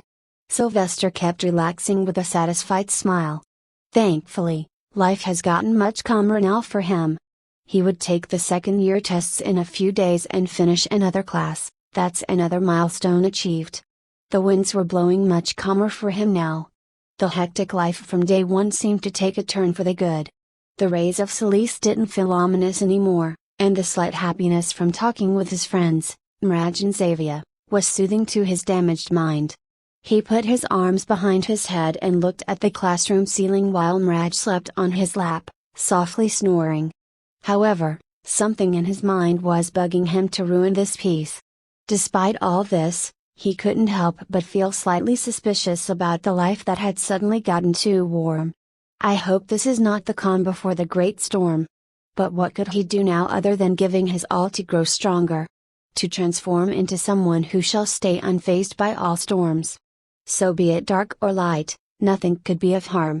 I wonder for how long this bard will be able to satisfy that so-called lord. I hope I don't end up in the Book of the Dead, as just another name. I hope to keep playing this game until I achieve my final aim. Oi, Max, what are you doing? Dreaming about being hugged by your mom again? Felix barked all of a sudden, ruining the little moment of peace he was having. He gasped in false anger, Boy, you want me to write your quest scheme out to Archpriest? That's plain dirty. Felix barked. Insulting my mom is dirty as well. Felix nodded as he looked down. Yeah, I'm sorry. Don't tell anyone about my plot, please. Hee. However, Sylvester's face showed an evil smile that sent shivers to Felix's spine. Felix quickly covered his chest with his arms, hiding his pockets. Foo. I have no money anymore. So I won't throw any more feasts for you hungry beasts. But hearing the word feast, Marcus and Gabriel also narrowed their eyes and grinned at Felix. Sylvester patted his shoulder. Lad, this is just a simple tax for your annoying ex. So it's not a matter of if, but when. Foo, fuck you. Deacon Felix Sanwall. How dare you use such filthy words in class? Shouted Sir Baldfreak, who had just entered. Poor Felix, it seemed Sylvester's bad luck somehow passed on to him. 30 rounds of the Central Garden, now. Felix had a crying face as he looked at his laughing friends. I hate you all. Deacon Sylvester, Deacon Marcus, and Deacon Gabriel, you three as well.